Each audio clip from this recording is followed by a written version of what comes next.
Hey there, do you know in the world today, everyone is a consumer, and as consumers, we all have the right to be heard. In Nigeria today, as a consumer, you have all right to product information, right to fair pricing, right to return goods, right to product labeling, right to fair dealings, and a lot more. Well then, have you heard about the new media channel?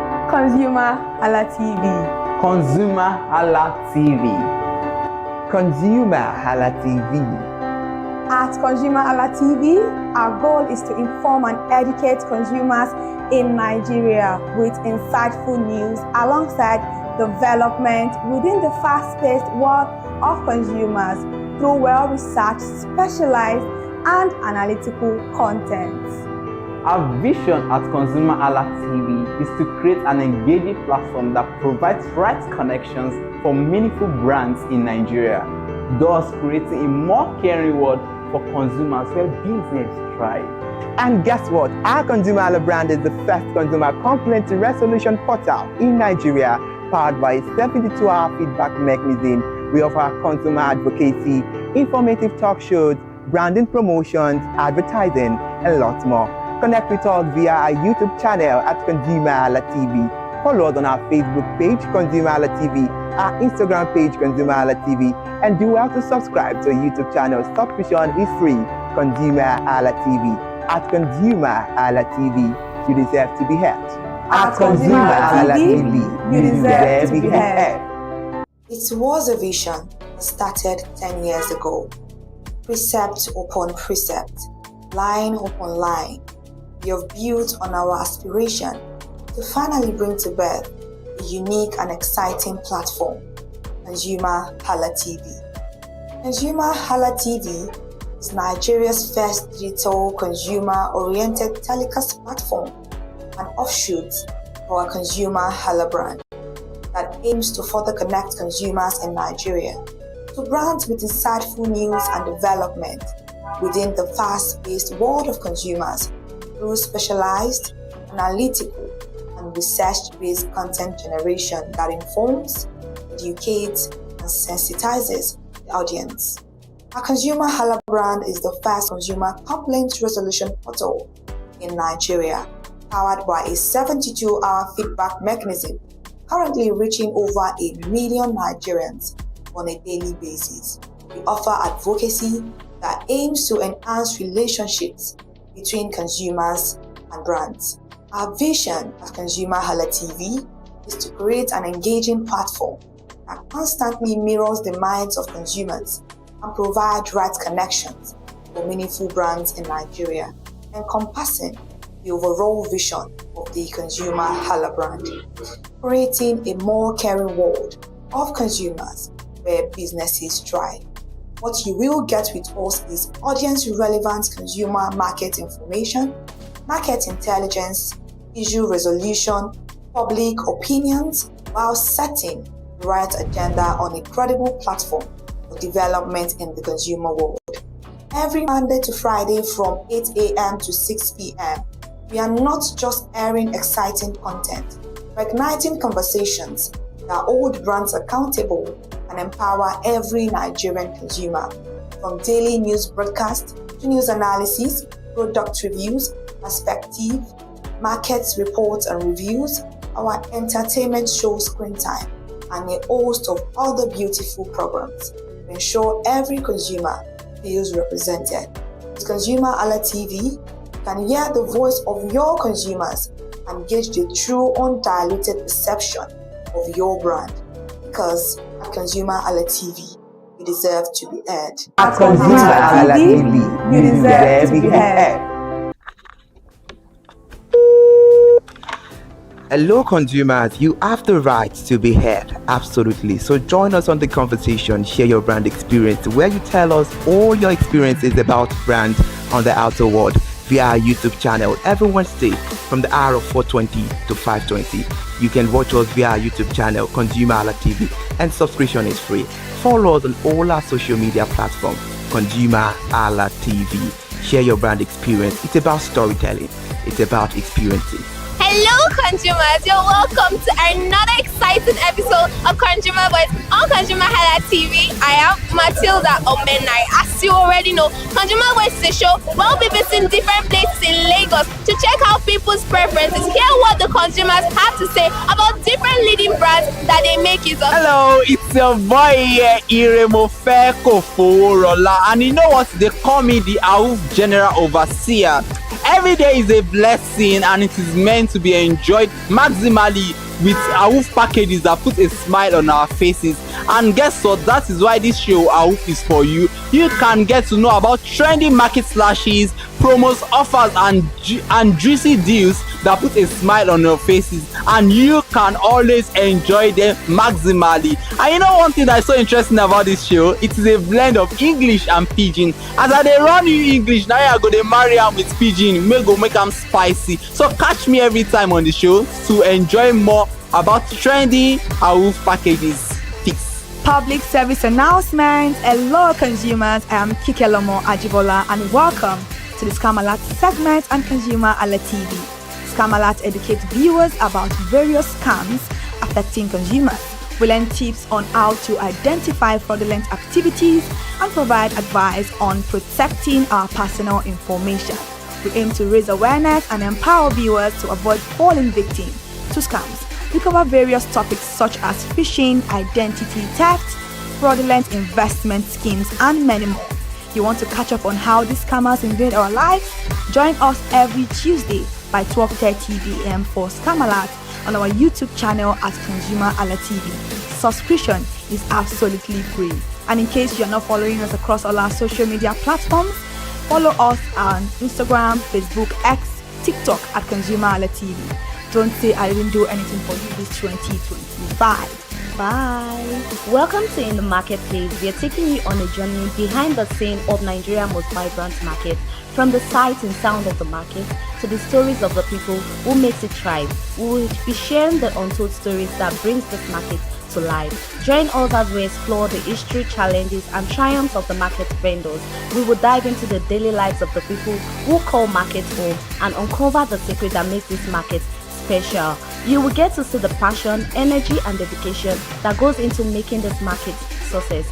Tune in to the In the Marketplace on ConsumerHallaTV on Thursday by 11 a.m. to experience the sight and sound. Don't forget to follow us on all our social media handle on ConsumerHallaTV. I am Elizabeth Abefe. Hello fellow consumers, are you looking for a program where we give analysis about brand and a program where we project the voice of the consumer? Join my team and I on Consumer Analytics and Resolution Box by calling on the program to get your issues resolved. And in case you are wondering where Consumer Analytics and Resolution Box will be showing, please join us on our YouTube channel at ConsumerHallaTV. Subscription is free by 2 p.m. to 4 o'clock p.m. every Mondays and Wednesdays. Consumer Analytics and Resolution Box will be airing and will be here to provide you any information on brands and also issues that you have pending for us to resolve. Also follow us across all our other social media platforms, Instagram, Facebook, X, TikTok at ConsumerHallaTV. And that is why at ConsumerHallaTV, you deserve to be heard. Hi everyone, I am Iri Ayomikunle Eke. Join me live on Perspective every Mondays to Friday from the hour of 9 to 10, where we have meaningful and engaging conversations about all the burning and pressing issues making the round.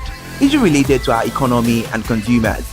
It's conversing, it's relatable, it's beyond interview. We have expert analysts who gives updated analysis about all aspects of a conversation.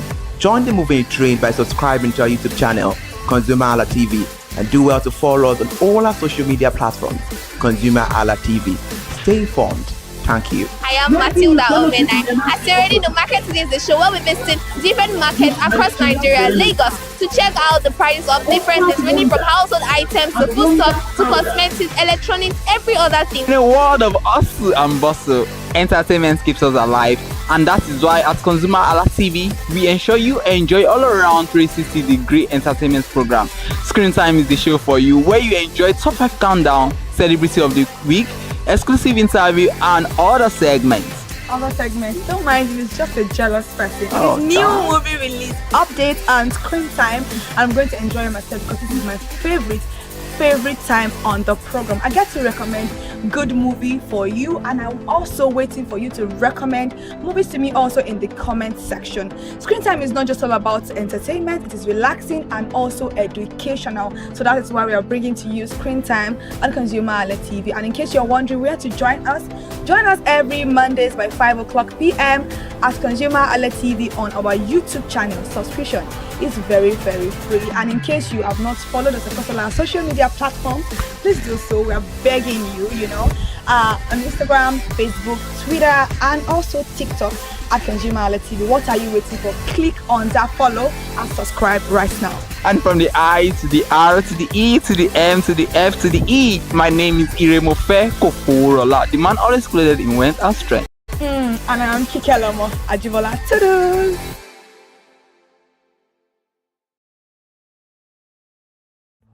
My name is Tunde Olufowora, and I'm the CEO of Brand Communications. We are we call the publisher or the owner of the new initiative called ConsumerHallaTV. ConsumerHallaTV is actually Nigeria's first consumer-centered, or called a consumer-centric television platform that aims to bring voice to the over 220 million Nigerians. It was a vision that came to my heart about 10 years ago. I remember that I was traveling. I traveled out of the country, on airline. And I had this unpleasant experience. It was a trip to an African country from Nigeria, and I actually went with a local flight from Nigeria. I wouldn't want to mention the name of the airline, and then it was to South Africa, and we landed in South Africa. And let me just paraphrase it. When I was coming back, I had some money, some dollars, and that someone had given to me to hand over to another person in Nigeria. So I wanted to help out. I didn't want to carry the cash on myself. So for whatever reason, I had a small case, and I felt that it was safer for me to put the money in my luggage. So I put it in a safe place in my luggage, got everything intact, and I checked in my luggage. My arrival in Nigeria, I was standing and was waiting by the carousel just so that I could pick up my luggage, and then I was there for 1 hour and waiting for my luggage. I didn't know that my luggage already arrived, and it was one of the luggage that was moving around on the carousel. So after about 1 hour wait, I looked to my left and my right. Almost everybody had gone. I think there were just about 2 or 3 left. So I beckoned on the woman that was on my side, and I noticed she was really in tears. Madam, what happened? She said, her bag has just been torn and a lot of things stolen. So I said, well, I've also been waiting for my own. She said, you better go and check those luggages there. Maybe yours is one of them. And lo and behold, I went around there. Mine was one of them. By the time I got it, everything inside my luggage was gone. All the valuable things there were gone. To cut the long story short, we felt there was need for us to report the case, at least to the airline. It was in the night, about 8 o'clock or 9 o'clock. We went in to go and see the officer that was in charge. As soon as we got in there, the officer said, "Oh, so sorry, but you will have to go to our head office in somewhere in Victoria Island, to lodge a complaint." Okay. So the next day we went to the Victoria Island and we lodged a complaint, and that was it. And from since that day, I'm talking a story of over 10 years ago, I didn't get a call, not even a call from that airline to talk to me about what happened to my luggage. Now, about a month after that trip, I had another opportunity to travel out of the country. This time around it was to US, and it was an official assignment. And I flew on, I will mention the airline this time around. I flew on a BA. I really didn't like BA. I usually go with Virgin Atlantic and things like that. But my protocol officer convinced me and said, okay, you will love BA. Why don't you go on BA? Anyway, so I went on BA to US. And of course, when I returned from US to Nigeria, we had to do, of course, there'll be like a connecting flight, from Heathrow. So we got into London Heathrow, and then because it was through Heathrow that we went, and then so they changed since it was BA, they changed the aircraft this time around to a bigger one. I mean, clearly because there were more Nigerians, or more people that were planning to come to Nigeria, and then we boarded. Not quite 10 minutes into the flight, in the air, the aircraft started malfunctioning. The air conditioning compartment were not functioning very well. I was on what you call business economy. The whole of that business economy all the way to economy side, the ACs were not working well. It was hot. And then I was watching. And then from that moment till we got to Nigeria. From that moment till we got to, I'm just trying to paraphrase. From that moment till we got to Nigeria, I could remember very well how many times the pilot, broke into conversation and had to apologize and say, we're really very sorry about this. He was giving us almost every 30 minutes.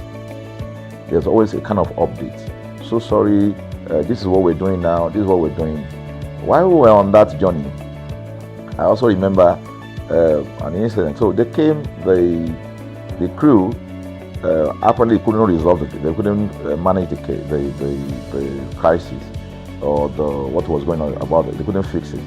So they come up and said, we're so sorry, but for all the inconvenience, we're declaring, free lunch, free whatever it is you want, you can get.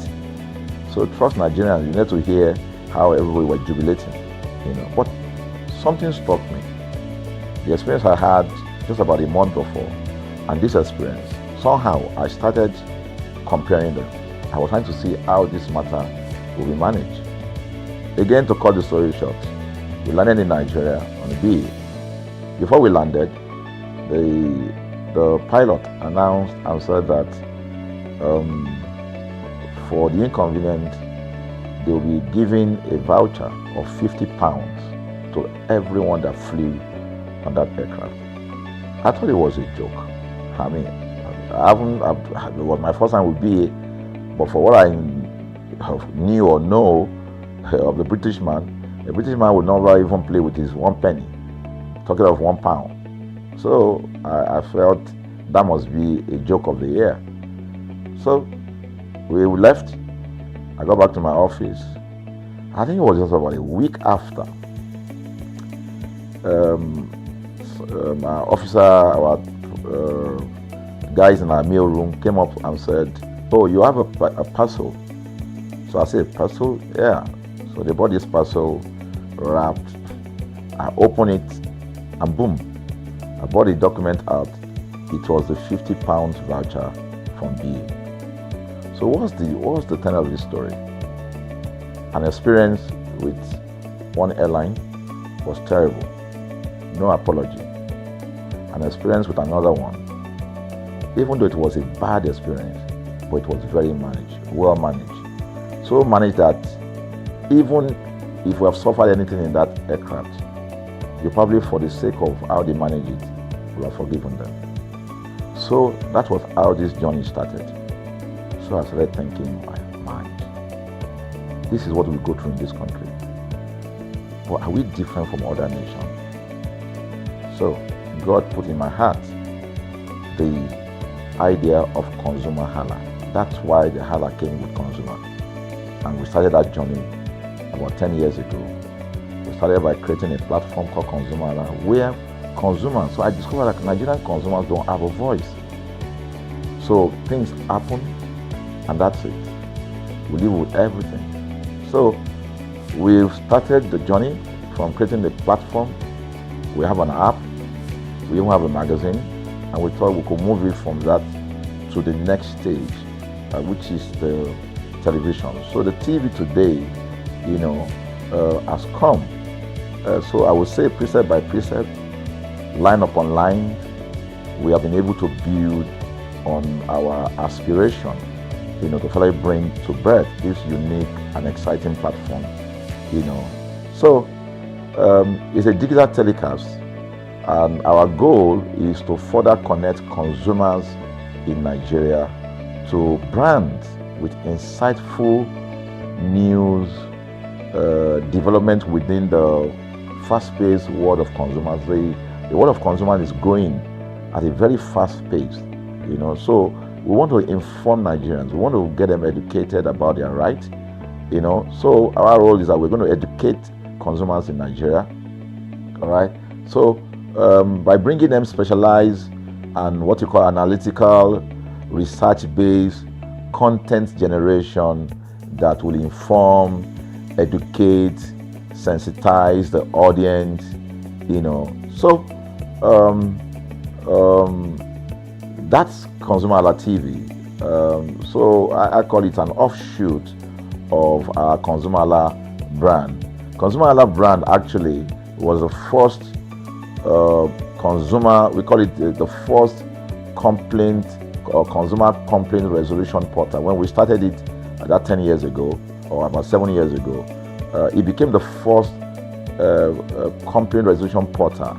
We created it so that Nigerians can actually lodge complaint on that portal. We spent a lot of resources to build a very robust platform where today, if you have any complaint, about any brand, any leading brands in Nigeria, and you go on that platform, you can actually click, just a click, you can find the brand, you can actually lodge your complaint, and once you submit it, that complaint will be routed to that organization, and within 72 hours, we will obtain feedback for you. We build it in such a way that we have connection to almost all the organizations, and it's been working. We've resolved several complaints for people without having to charge them any penny, because the idea is not to charge. So what we have done with ConsumerHallaTV is to take it to the next level. So we hope to change the narrative. We want to give the right direction. Nigeria has the largest consumer market in the world, with a population of over 220 million people. Why should we be the one that is suffering the most?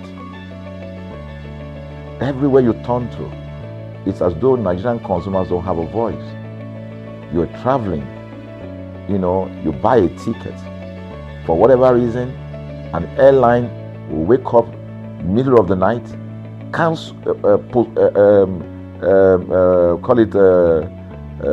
delay the flight for whatever reason, and then you'll be waiting at the airport for hours. You'll be there for 2 hours, 3 hours, no any explanation. Then while you're there, they can even wake up and say, oh, flight has been cancelled.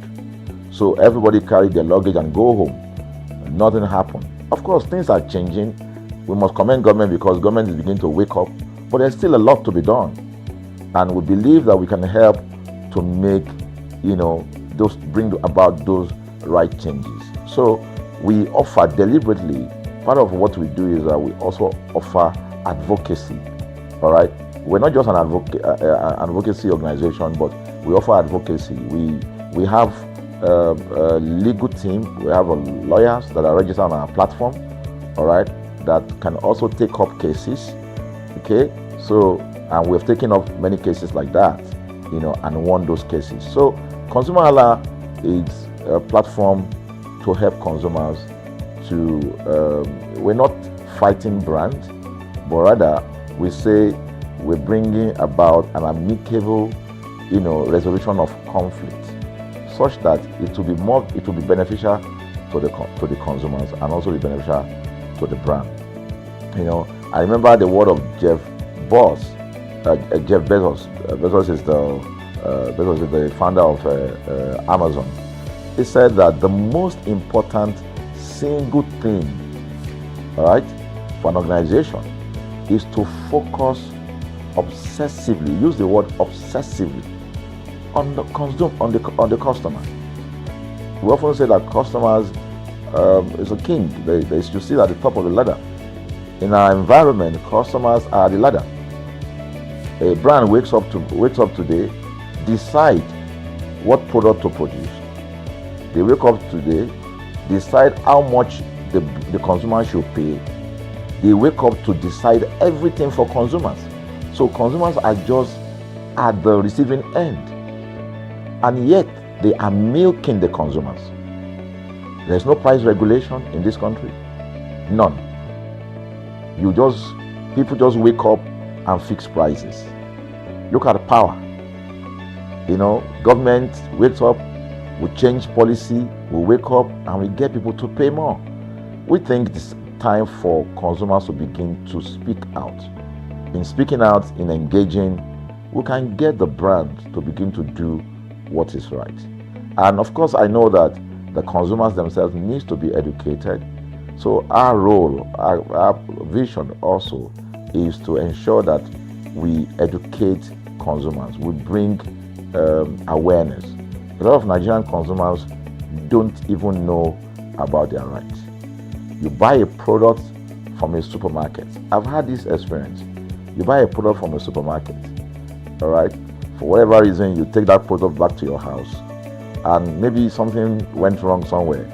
By the time you take that product back to the shop where you bought it from, and you say, Oga, this thing, you know what's going to tell you? Oga, na me make am. Na me make am, that's why I buy am. Meaning that there's nothing I can do to the product. So you lose the product, then you lose your money, because the money is not refunded. The product you can't use. Only in Nigeria. Only in Nigeria. Let me give you another experience I had. In the course of this, because I went around, in doing this. I was in US, I was in UK, I was in South Africa, I was in Germany, just because of this, to just study the environment. I was in a friend's house in UK, in London, and then what happened? We were going to go out, and he was going to dress up. So he said, to me, I was seated in his sitting room. So he said, wait a minute, I picked up an iron, that's the pressing iron, 2 days ago or so from a store. Let me try this, let me just try and use that to iron my shirt and we can go out. So I was seated, the TV was on, I was watching. While I watched him, he brought out the pressing board, spread it out, brought the iron out in my presence, plugged in the iron, and then as soon as he switched on the power button, we just had a spark. Boom! The guy was raged. Then he goes, What just happened? So he said, No, these guys are in trouble, they're in soup. I was thinking, what are you going to do? I was trying to compare that experience to what would have happened in Nigeria. In my presence there, he opened the pack. There was a card inside it. Inside that card was a call, number to call. And they called the shop or wherever he got the thing from. I was hearing the conversation that was going on. And all he said to them on the phone was, look, by the time he even called, clearly because they already, through the call, they could trace where it was calling from and who was calling. He said, yeah, I pick up this number, I pick up this iron yesterday, and guess what? I just plug it to power, and then this thing just, stop, didn't work. At the other hand, I could hear the voice, oh, we're so sorry. We're sorry about that. And they said, this is your address, yeah. Don't worry, we'll get you a replacement. All right. So my friend ended the call and dropped the. So I said, so what's going to happen? He said, don't worry yourself now. Shebi, we're here. They will bring a replacement. I said, they will bring a replacement. He said, yes. I said, they won't even try to check whether it was your fault, because it could have been your fault. Maybe you didn't do something well about the first. No, it can't be his fault. Now, Shebi, it's a brand new item that he bought. While we were still talking, in fact, I'm not even sure it was up to 30 minutes or so, we had a knock on the door. He himself said he must be the dispatch person. By the time he opened the door, it was a dispatch man that was on the other side. And then the dispatch man was at the door. Just watch this. Was at the door. I was seated in the sitting room. The guy was at the door to meet with the dispatch guy. The dispatch man that brought the replacement iron, I heard him say, we're so sorry. So I was so shocked. I mean, a dispatch man, this guy is a dispatch, so also apologize. I was so touched by it that even a dispatch man was so trained, to tell the guy, we are so sorry. And guess what? He brought the replacement iron. By the time my guy opened the iron, it was a bigger size iron. So they replaced with a bigger size iron. The guy never asked for the one that went back. He didn't say, "Oga, where is the other one that we gave to you," so that he could take it back. No, he just bought a new one and gave it back. So I asked my friend, I said, can you interpret this to me?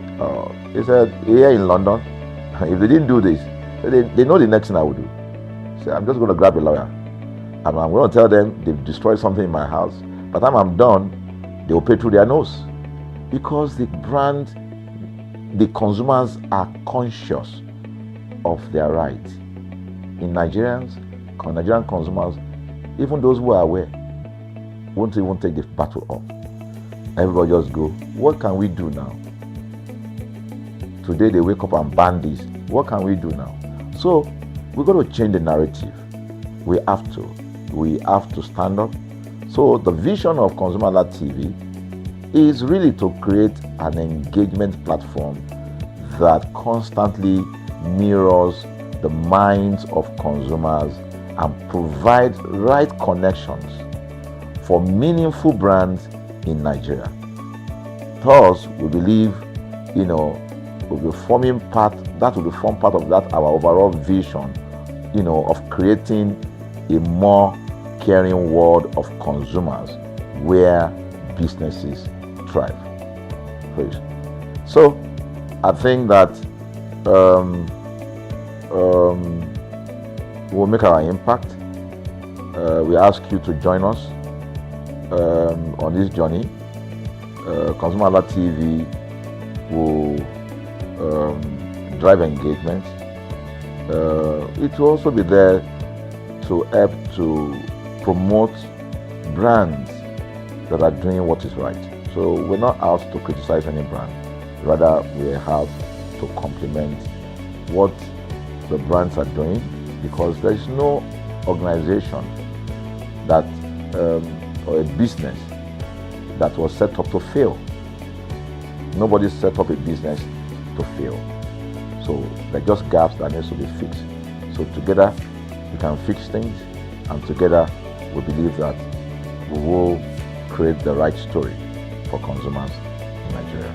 Thank you very much.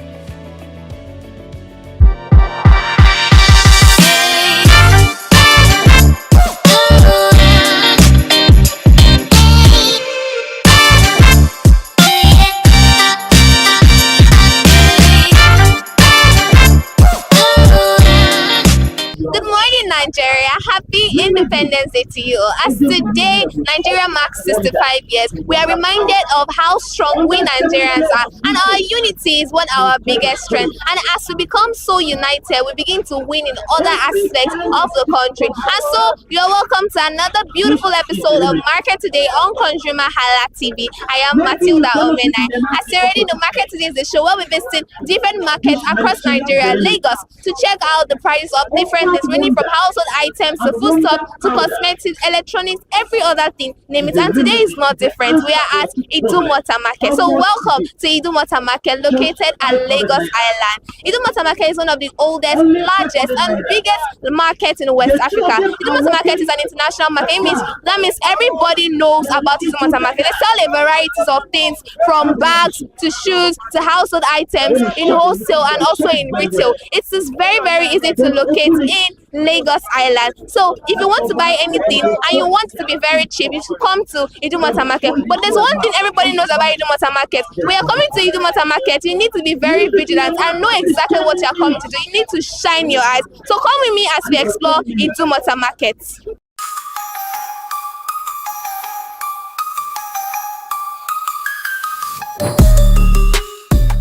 Good morning, sir. Good morning. How you doing? I'm doing fine. Happy Independence Day. Wish you the same. So how do you feel about today being Independence Day? I'm feeling happy for this country. We are also praying for the country to be better than this. Because the situation of this country, we are not happy, but we are praying to God for it to be better, more than this. Now let's move on to why we are here. Now this is Idumota Market. So we know that Idumota is one of the biggest and largest and also oldest markets in West Africa. So what do you sell in this market? I sell material things like building materials like padlock, key holder, and inches. And during the time of Christmas, we sell Christmas things like Christmas tree, like Christmas wreath. This is what they call it. Part of Christmas things like Christmas light. So that is what we are selling. Okay, sir. So now I'm going to ask you about the padlocks. Yeah. I think that's what I can see here. So how much do you sell your padlock? There is some, it depends on the one you want. The one we choose, we give you the price. We have many prices on it. There is one on pack, which we sell like 6,000, 5,000. There is one which is on pack. Down we sell 3,500, 2,500, 1,500, and some lowest price like 1,500, 800. Okay, so now this padlock that you sell here, is it cheaper here than in other markets?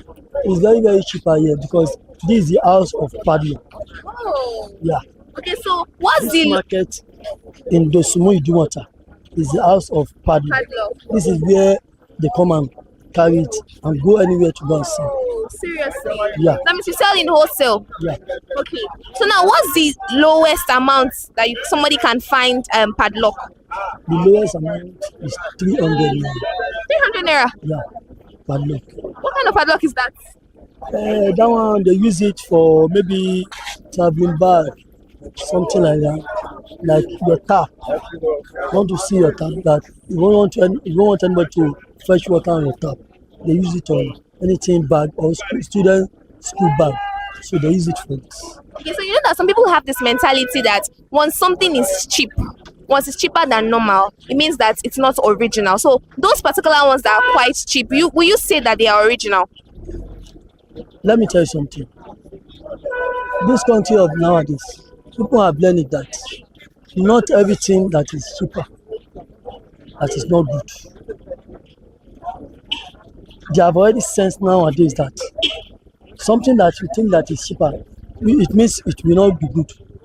Why the one that is cost, you think that is the better, which is going to be the worst one. People have already know that.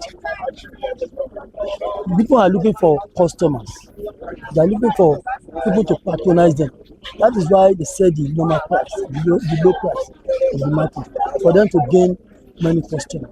Okay, so how can you know original padlock and fake padlock? You know, there's definitely fake padlock. So how can you differentiate between original and fake? What you are saying is that the difference between the original padlock and fake padlock. I don't have question for the fake padlock because our father was the one trading this very padlock before we were in school, and we used to come to him. And since we have been with him, we have not experienced something fake padlock. He said the normal padlock. So how has business been since the beginning of this year for you? That is why, in the first place, I said we thank Almighty God because we know the situation of this country. Because when money is tight in country, people will feel it, and traders will feel it, businessmen will feel it, because the way your sales is before, it will be low than what is going on. That is it. Okay, so where do you buy your padlocks from?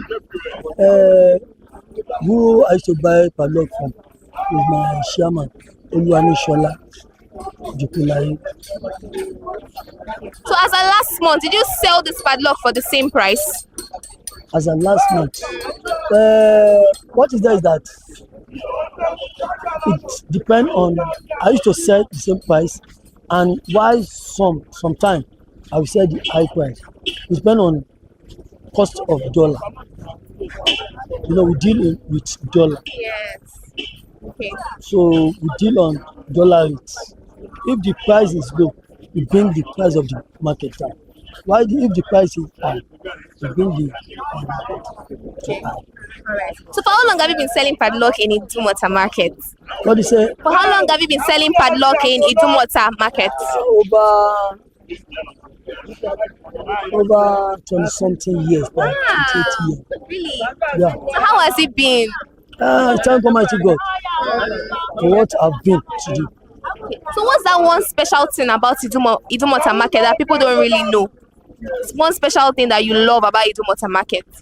One thing about the Idumota market which people don't know is that there is nothing. I'm not talking of part of human being. There is nothing like any materials that you want. Surely you must see it in the Idumota market because it's combination market. So anything you come and buy in that very market, surely you see. You have the confidence that you are going to see. Apart from anything human parts, something, you are not for that. But anything materials, anything articles market, something like that, or cosmetics, you see anything in it. So is there anything you want the government to come and do in this market to make it better for you and for your customers? What we want government to do for us, we need support of government. Like they should empower us with capital. Okay. We need government to empower us with capital. That is what we really need. Okay. So now, since today is Independence Day, what are your wishes for Nigeria? What do you wish Nigeria to become? My wishes for Nigeria, you see, Nigeria is our country. No matter how you travel, how long you travel, maybe you are in America for good 20 years, even if you are still in London, America, you always bear in mind that I'm from Nigeria. So you need to be praying for your country. Because there is no you stay in somebody's country for long. You always know that, think and know that there must be one day to get back home. Okay, sir. And our prayer is for home to be better. It's not good to go to other country. You are feeling better there. And you come to your own country. Why everywhere is there, we are just, it's not okay. So we pray for Nigeria to be better than this. Alright, so what's your name again? My name is Kazim Sujan.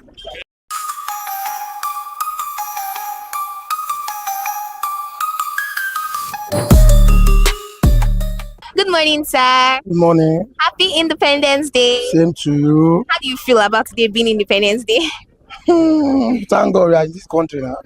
So we give God the glory. Okay. So now let me ask you, what's your name, sir? My name is Antonio. What do you sell in Idumota market? I sell box. Okay. That's gift boxes, right? Because yes. Okay. So how has business been since the beginning of this year? We thank God. We are coping. Thank God, everything is fine. But we are coping now. We are coping with it. Yeah. Okay, sir. So, sir, can you give us like the prices of these gift boxes?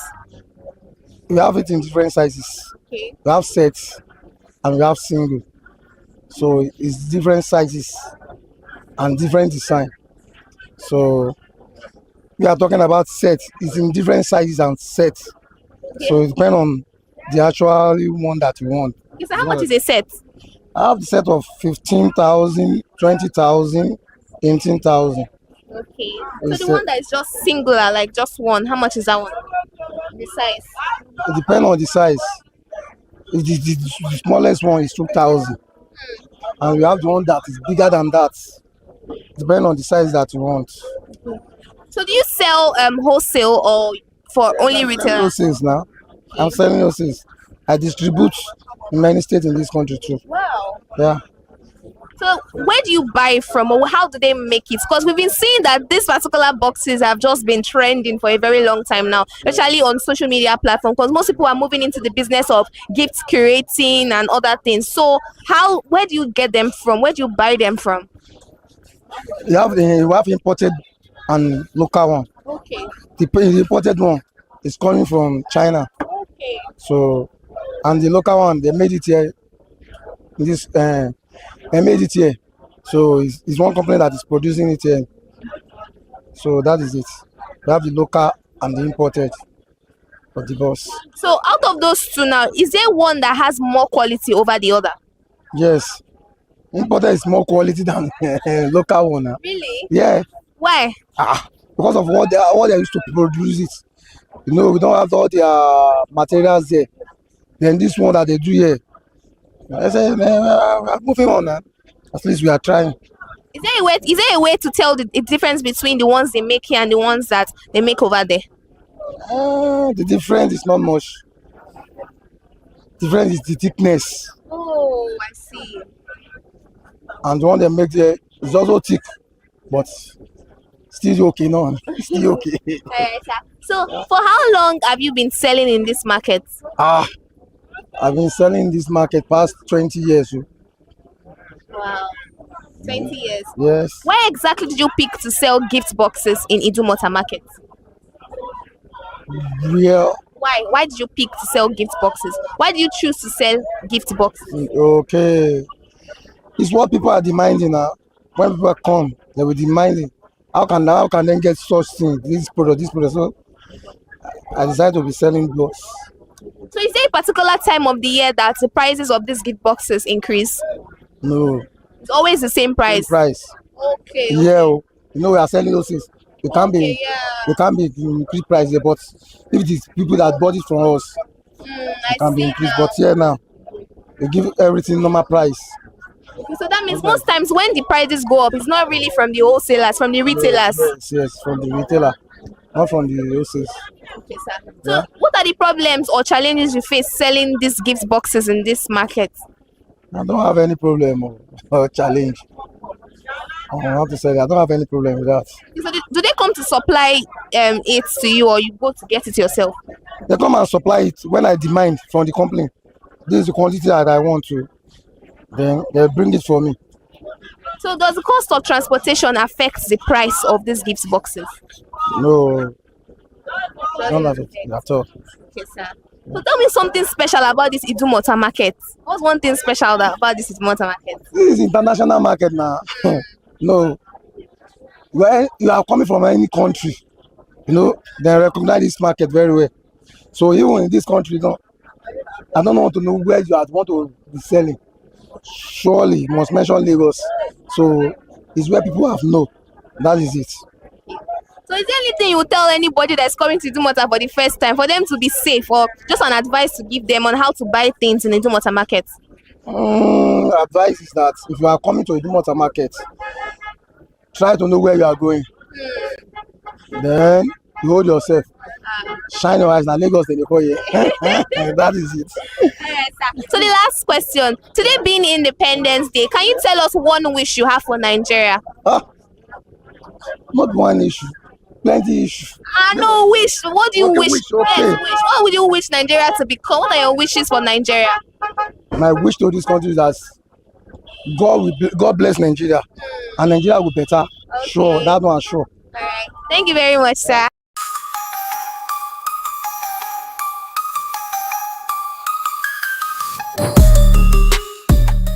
Good morning, sir. Good morning. How you doing?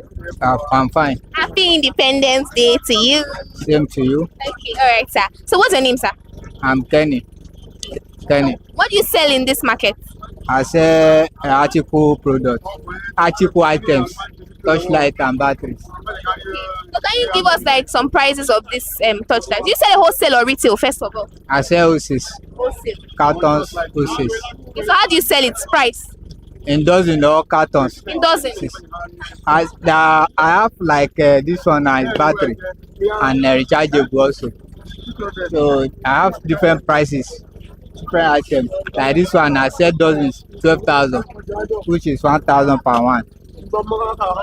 Then this one, 2,000. There are rechargeable that I sell 1,000, 9,000 per dozen. Yes, sir. All right. So how about the ones in carton? How much you sell it? In carton, I have different, like I've said, I have different items. There are some that in carton 250, 200, 180, depending on the one we would like to have. So are these flashlights made in Nigeria?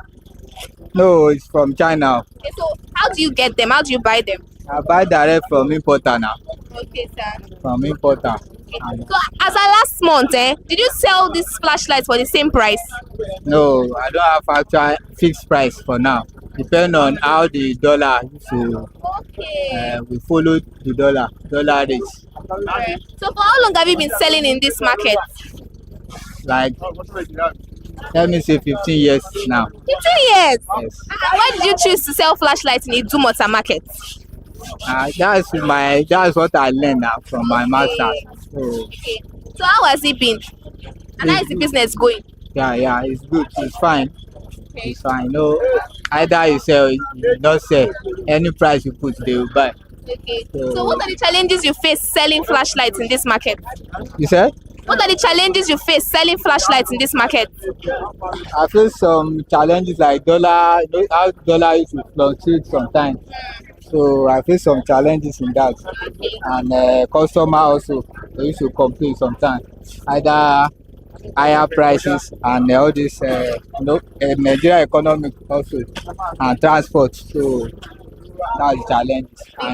And the weather also. Okay, so now you know that there are a lot of people that sell the same thing that you sell in this Idumota market. How do you manage the competition? No, it depends on your own price. When you calculate how you bought it from importer, so you sell according to what you buy. Is there a way to know fake and original? Fake, there are many fake in the market, and there's original also. Depends on how you be able to identify them. Okay, sir. So is there any advice you would give to somebody that doesn't really know anything about Idumota market and is coming to come and buy flashlight? What's the advice you would give them? You have to learn from your Ghana. You have to learn from your master before you start. Like a customer that's coming to buy. Like how would they know what they're coming to do? What's the advice you would give them? Although they have to know what they are going to buy, so that they will not buy fake and they will not forfeit you on all this 419. There are many in the market now, so they need to know what they are going to buy before they. So as today is Independence Day, what is that one thing you wish for Nigeria? I wish Nigeria good luck. Okay. And best, I wish them good government. So I wish everybody good luck. So how can we locate your shop if you're coming to come and buy flashlights from you? This is Dosumu Street, number 73 Dosumu. Okay. All right, thank you very much, sir.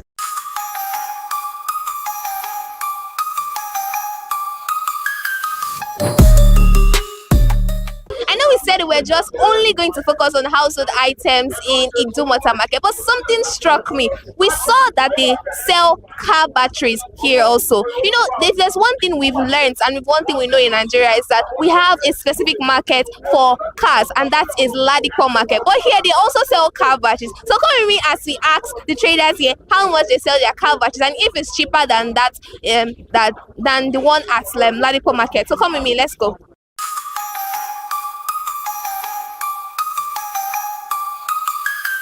Good morning, sir. Yeah, good morning. How you doing? I'm very fine. I'm okay. Happy Independence Day to you. Thank you very much. I wish you the same. Okay, so how do you feel that today is Independence Day? How do you feel about today? I'm not too feeling fine. I'm not very, very happy. Yeah. Why? Telling me that Nigeria is this is 65 years old. 65 years old man, building from scratch to this 65 years old. That man is supposed to have electricity. Because when God created earth, heaven and earth, he said, let there be light.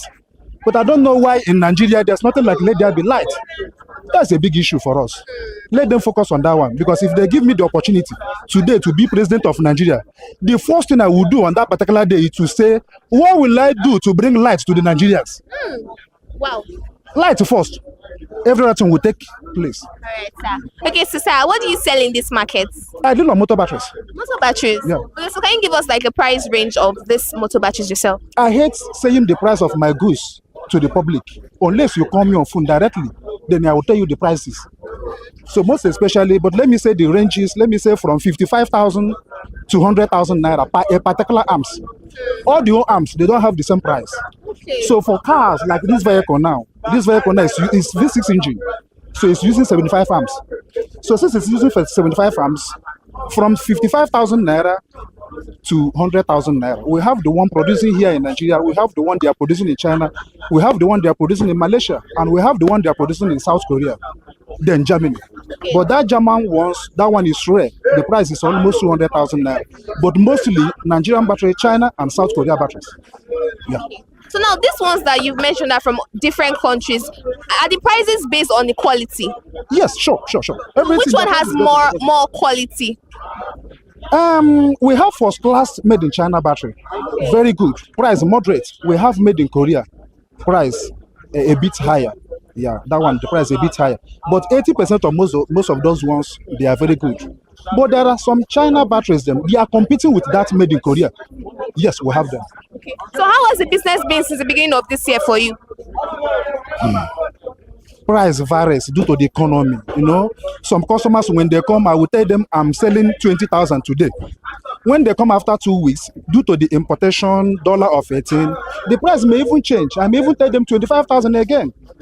The other time again, they may even come, the price will drop to 18. The price is not stable. The thing varies. So that is the thing. So I would say it's not favorable. Even me selling and the customers buying from me, it's not favorable. Wow. So how long have you been selling in this market? From the time I came as an apprentice till now, this is my 15 years. 15 years? Yeah. How has it been? 2009 till now. Okay, so how has it been? Fine, at least I'm feeding from it. Is there a reason why you chose to sell at Idumota Market?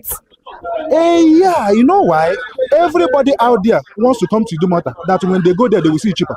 That's their belief. Wow. Let me go to Eko, they are selling it cheaper. If you go there, they are even using bell, meta was, but it's not as they think. Yeah, all of them wants to be here. So what's that one thing you would advise someone who is coming to Idumota Market to buy something? We know it's Lagos and you have to be very, very smart, especially when you're coming to a market that's as big as this. What's the advice you give to that person who is coming to this market to buy something? I would like, if you are not familiar with the environment of this market, come with somebody that is familiar with the market. And when you come, be mindful. Mind how you hold your phone. When you come, all these transactions of POS, let me transfer money to you. Before you allow the person to move, log in into your app to confirm the money. Forget about the alert. Log in into the app, confirm that money. If that money is really credited into that account. And another thing, don't claim since you're a customer, you want to come and buy something inside the Idumota. Maybe you know more than us. You can't know more than us. This is our terrain. Yeah. This is our goods. You don't know more than us. Just tell the person, I don't know this thing. I am a novice. If you do me well today, next time I will bring more customers for you and I will patronize you. So for today, I am a novice. Please give me the best. Simple surrender. That's Don't very nice. You know it. Yeah. That's very nice. Okay, so you know that Nigeria is 65 years today. What exactly do you wish for Nigeria? I wish them well because I'm a Nigerian. I can't run away from it. I mean, even if I travel to abroad today, even if they give me citizen of America, maybe by birth or by relationship, by marriage or anything, I'm still a Nigerian. I want this country to work. It will benefit me, benefit my neighbor. benefit my children. Let it work. No matter the tribe, let it work. That is what I want. All right, thank you very much, sir.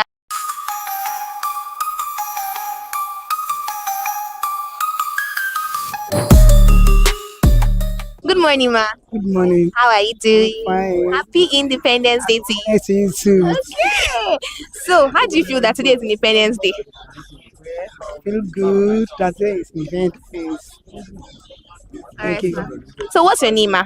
My name is Mrs. Kafayat Eji. So, what do you sell in this market?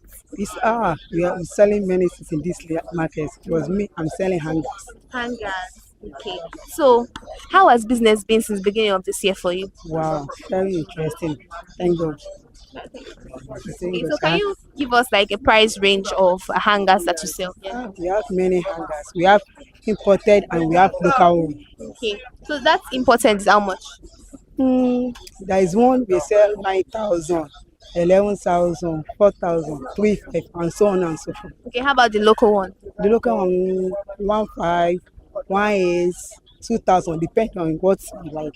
Is it wholesale or retail? We are selling wholesale. So it's that cheap? 2,000? Yeah. Wow. Okay, so how about this one I'm looking at now? This four. Yes. This one is 22,000. Okay. Why this one is 25,000? Okay. So now, and there is another one 48 kg. That one is 38,000. So now we've seen videos online of people usually complaining about this type of hangers that they're not very, very strong. Will you say they are strong? This one is stronger. So that means they might be original and then there's fake. Yes. So how can you know original? You know, this one is from China. And there is another one, is local one that's used our weather people that used to do. Okay. That one is local one. That is only the difference between this one and the other one. Okay. So for how long have you been selling in this market? More than 10 years. 10 years? Yeah. Wow. So since that 10 years, that time you started, and now which one do you prefer? Well, now. You prefer now? Yes. Yeah. People are now using it more than before. Okay. Before our olden days, our father, they use anger. Yeah. So hang words. That's for me. Something like that. Yes. So, but now people are using it now. Yeah. I'm impressed. Okay, so now let's go outside so you can just show us the ones you have and tell me the price. This one now is local one. This one is 1,500. This one is 2,000. This one is 3,000. That is a local one. Look at this one, and this one is imported. Okay. This one is 4,500. Why this one is 3,500?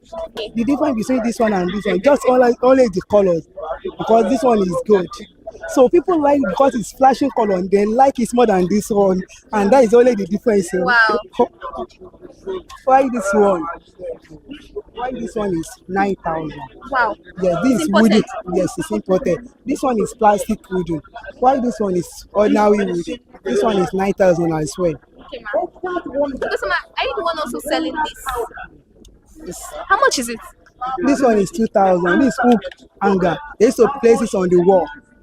And this one too, the same thing. You know, one thing I've noticed about this is that, before we usually put nails in the wall to hang things, but now people now make use of this one. This one, they just put gum at the back of. When you just remove it, you just remove the paper that's at the back, you just place it on the wall. So this one is not need nail or other thing. So it's 2,000 naira. Yes. And it lasts very well. Yes, it's very last. Okay. So what are the challenges you face in this market, the problems you face? Our customers. When you say this one is 3,000, iron, I just this ordinary iron is 3,500. It's too expensive. Madam, you cannot even get this 1,500. What I buy at the rate of 3,000. Why can I sell this at the rate of 2,000? Madam is not. Hey, I saw this 1,000 there. I saw this 1,500 there. I said, madam, please help me buy. So that is the only challenge you face. Okay, so you know that today is Independence Day. So what do you wish for Nigeria to become? Wow, Nigeria. I want my country to be the best country for Nigeria. So now in this Idumota market, what's that one thing that makes Idumota special that you just love about the market? This Idumota, whatever you want to buy in this Idumota. You can get it. If you want to buy clothes, I want to buy shoe, I want to buy hanger, I want to buy clip, whatever you want, you will see it. Yeah. That is it. All right, thank you very much, ma. Tell us your name again. My name is Kafayat Bolaji. All right, thank you very much, ma.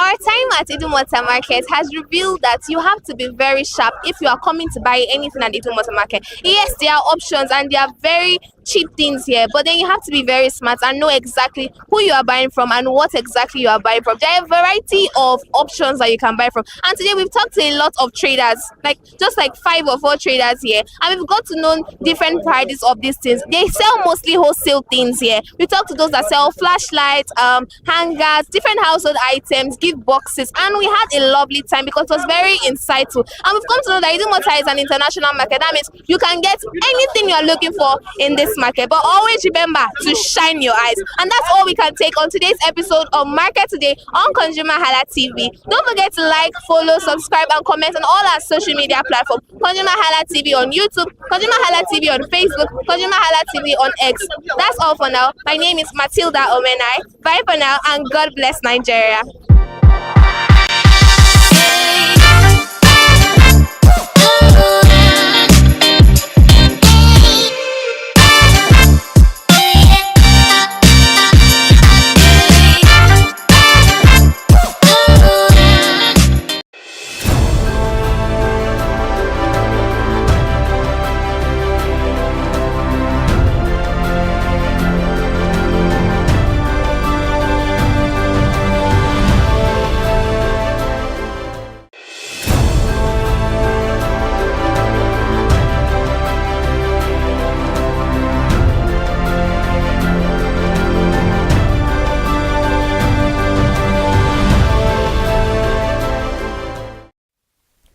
Good morning and welcome to Perspective on ConsumerHallaTV. This is where we have discussions about burning issues making the rounds. I am Iri Ayomikule Eke.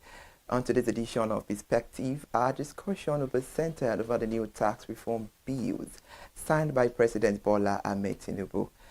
After a long debate and politicking, President Bola Ahmed Tinubu last week signed 4 tax laws which will define his administration tax reform bills. They are aimed at overhauling Nigeria's fiscal and revenue administration framework. The move is expected to significantly transform tax administration and also increase revenue generation and also to improve the business environment.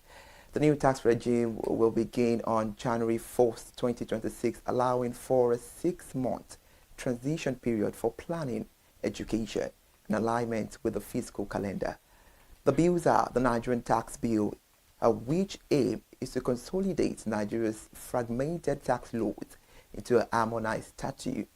The Nigerian Tax Administration Bill, which will establish a uniform legal and operational framework for tax administration across all federal, state, and local government. The Nigerian Revenue Service Bill, which repeals the current Federal Inland Revenue Service Act and creates a more autonomous and performance-driven national agency, and also the Nigerian Revenue Service. The Joint Revenue Board bill that provides for a formal governance structure to facilitate cooperation between revenue authorities at all levels of government. At the signing ceremony at the State House, President Bola Ahmed Tinubu said at the occasion that every Nigeria and future generation is important, and he also emphasized that the reforms will deliver Nigeria's first major pro-people tax cut in generating, targeting vulnerable populations. And getting to the discussion this morning, we have Mr. Kunle Olutayo. We have Mr. Kunle Olutayo Adebambo.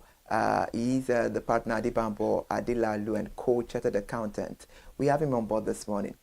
It's a pleasure to have you on board. Yeah, good morning, sir. Good morning. It's a pleasure to have you on board. Yeah, welcome. Thank you. All right, let's get the talk started. Can you give us your overview of those new reform bills? Okay. Actually, the government has good intention. The government is trying to ensure that some of these tax laws have been very outdated, and what it's trying to do is that they can bring it into one, all the statutes, there are no duplicity, and no multiple taxes can be eradicated. So what the government has done is that to simplify and also consolidate the tax law, they established some Nigerian tax bill was uh, signed into law. I mean, which is to harmonize the complex and fragmented tax structure. So also to have uniform tax administration, the Nigerian tax administration was also signed into law so that the legal and operational framework for tax collection, both between among federal, state, and local government, and then leveraging on digital system to boost efficiency and transparency. And also the what they call creation of Nigerian Revenue Service. This is meant to now replace Federal Inland Revenue Service. You know, it is to bring a performance-driven establishment so that every to enhance their power and also help to this one now. They will, previously Federal Inland Revenue Service do not collect custom, but from now, the new tax that is being created now, Nigerian Revenue Service, they are going to be collecting non-tax revenue under so that they can have strict accountability. And also there is this other one, the fourth one, which is joint revenue board establishment, to set up a formal body that will align federal, state, and local government, and also where there is conflict, the tax man is now set up to resolve this conflict. All right, thank you for that one. That's a very insightful one. And in reference to what you said, are the tax relief measures provided in the new law sufficient to ease the tax burden on low-income earners and small businesses? And how will the government ensure that this tax burden is distributed fairly among different segments of society?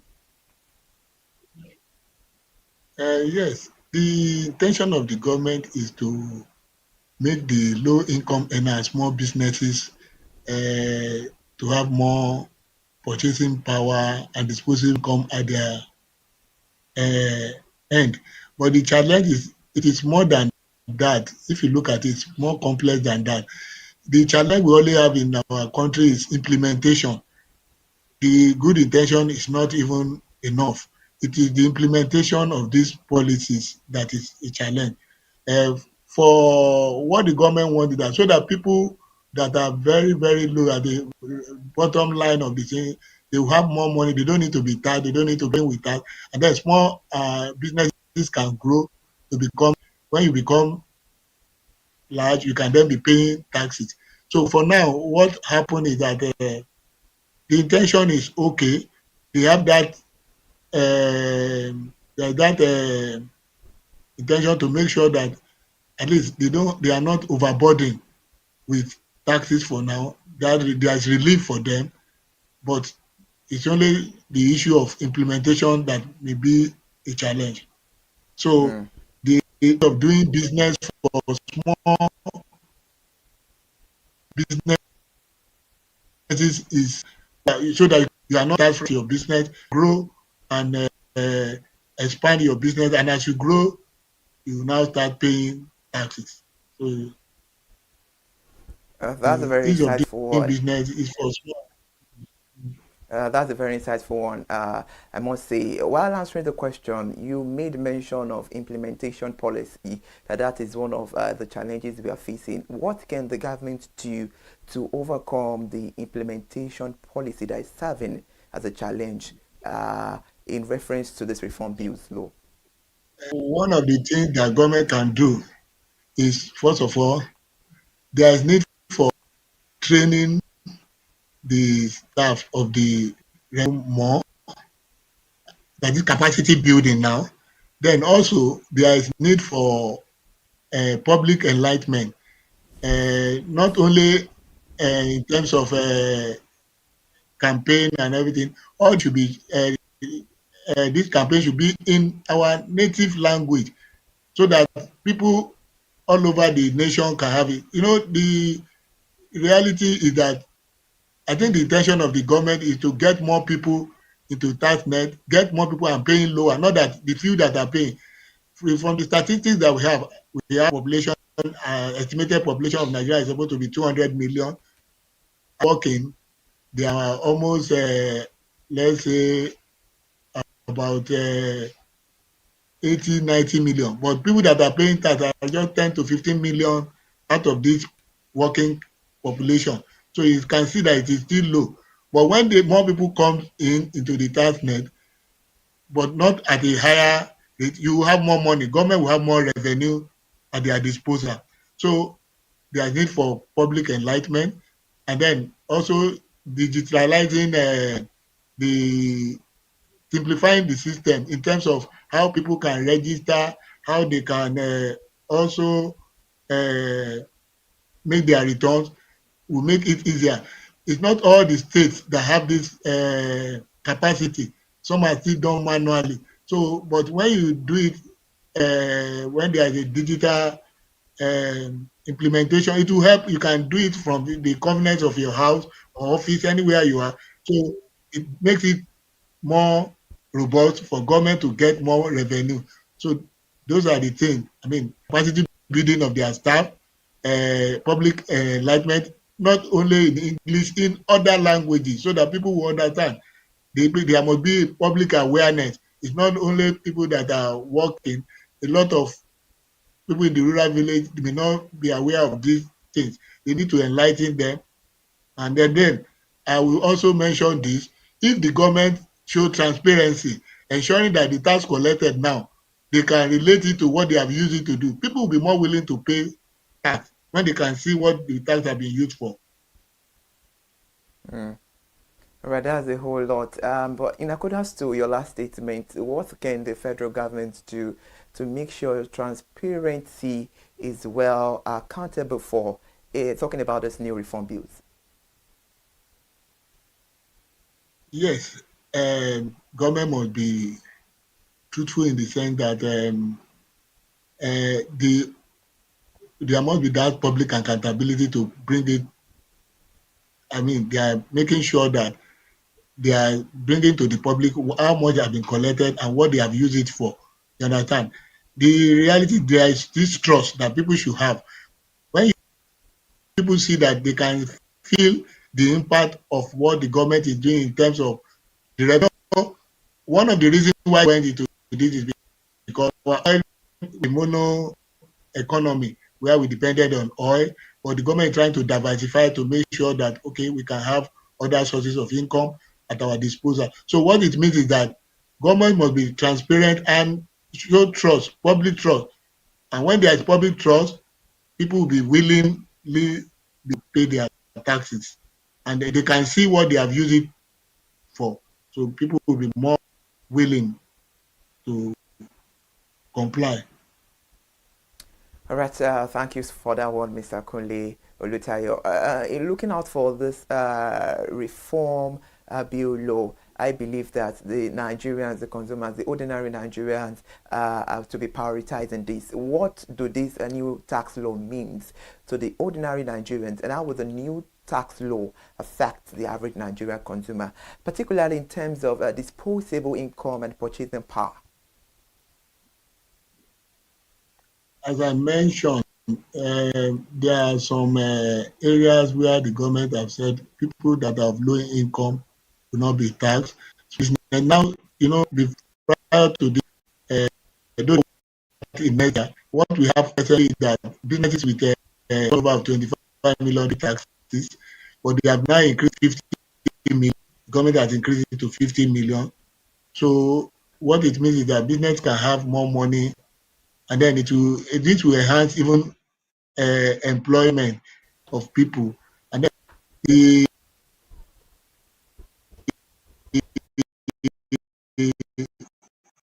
people that are not 800,000 collecting 800 pay taxes. Anybody and below will not pay any tax, have more income. But on the flip side, if it's not well implemented, there may be inflation, and that inflation will now take the expected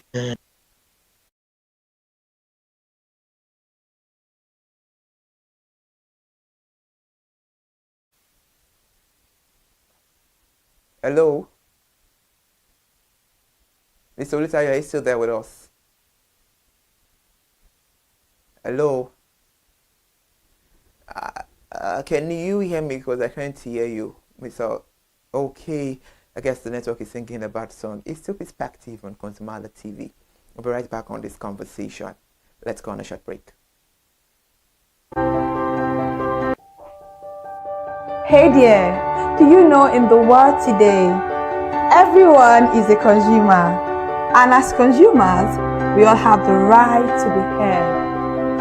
In Nigeria today, as a consumer, you have all right to product information, right to fair pricing, right to return goods, right to product labeling, right to fair dealings, and a lot more.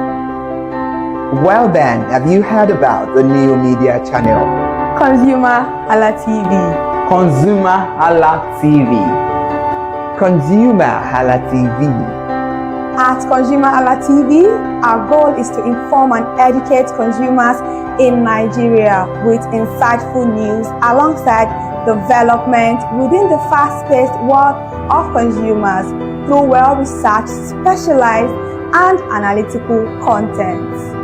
Our vision at ConsumerHallaTV is to create an engaging platform that provides right connections for meaningful brands in Nigeria, thus creating a more caring world for consumers where business thrive. And guess what? Our ConsumerHalla brand is the first consumer complaint resolution portal in Nigeria, powered by a 72-hour feedback mechanism. We offer consumer advocacy, informative talk shows, branding promotions, advertising, and a lot more. Connect with us via our YouTube channel at ConsumerHallaTV. Follow us on our Facebook page, ConsumerHallaTV, our Instagram page, ConsumerHallaTV, and do well to subscribe to our YouTube channel. Subscription is free. ConsumerHallaTV. At ConsumerHallaTV, you deserve to be heard. At ConsumerHallaTV, you deserve to be heard.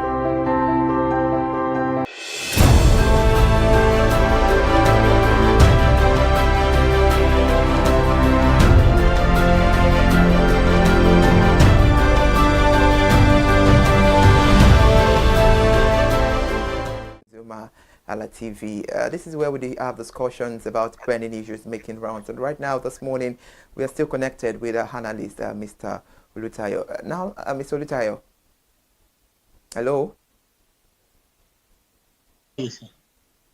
Okay, let's get more on the discussion.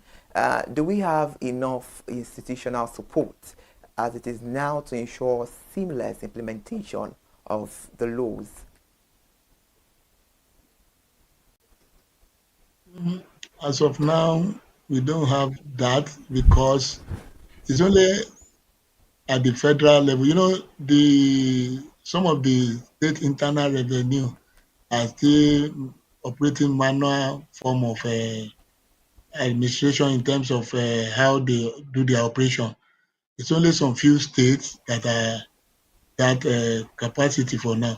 If all the states can be digitalized and in such a way that people can pay their taxes at their convenience, I mean, at their home, in their offices, it will make it easier for government to get more. So what the government need to do is to help people after the public awareness and public campaign, is to ensure that even from your phone, your mobile devices, you should be able to pay your taxes.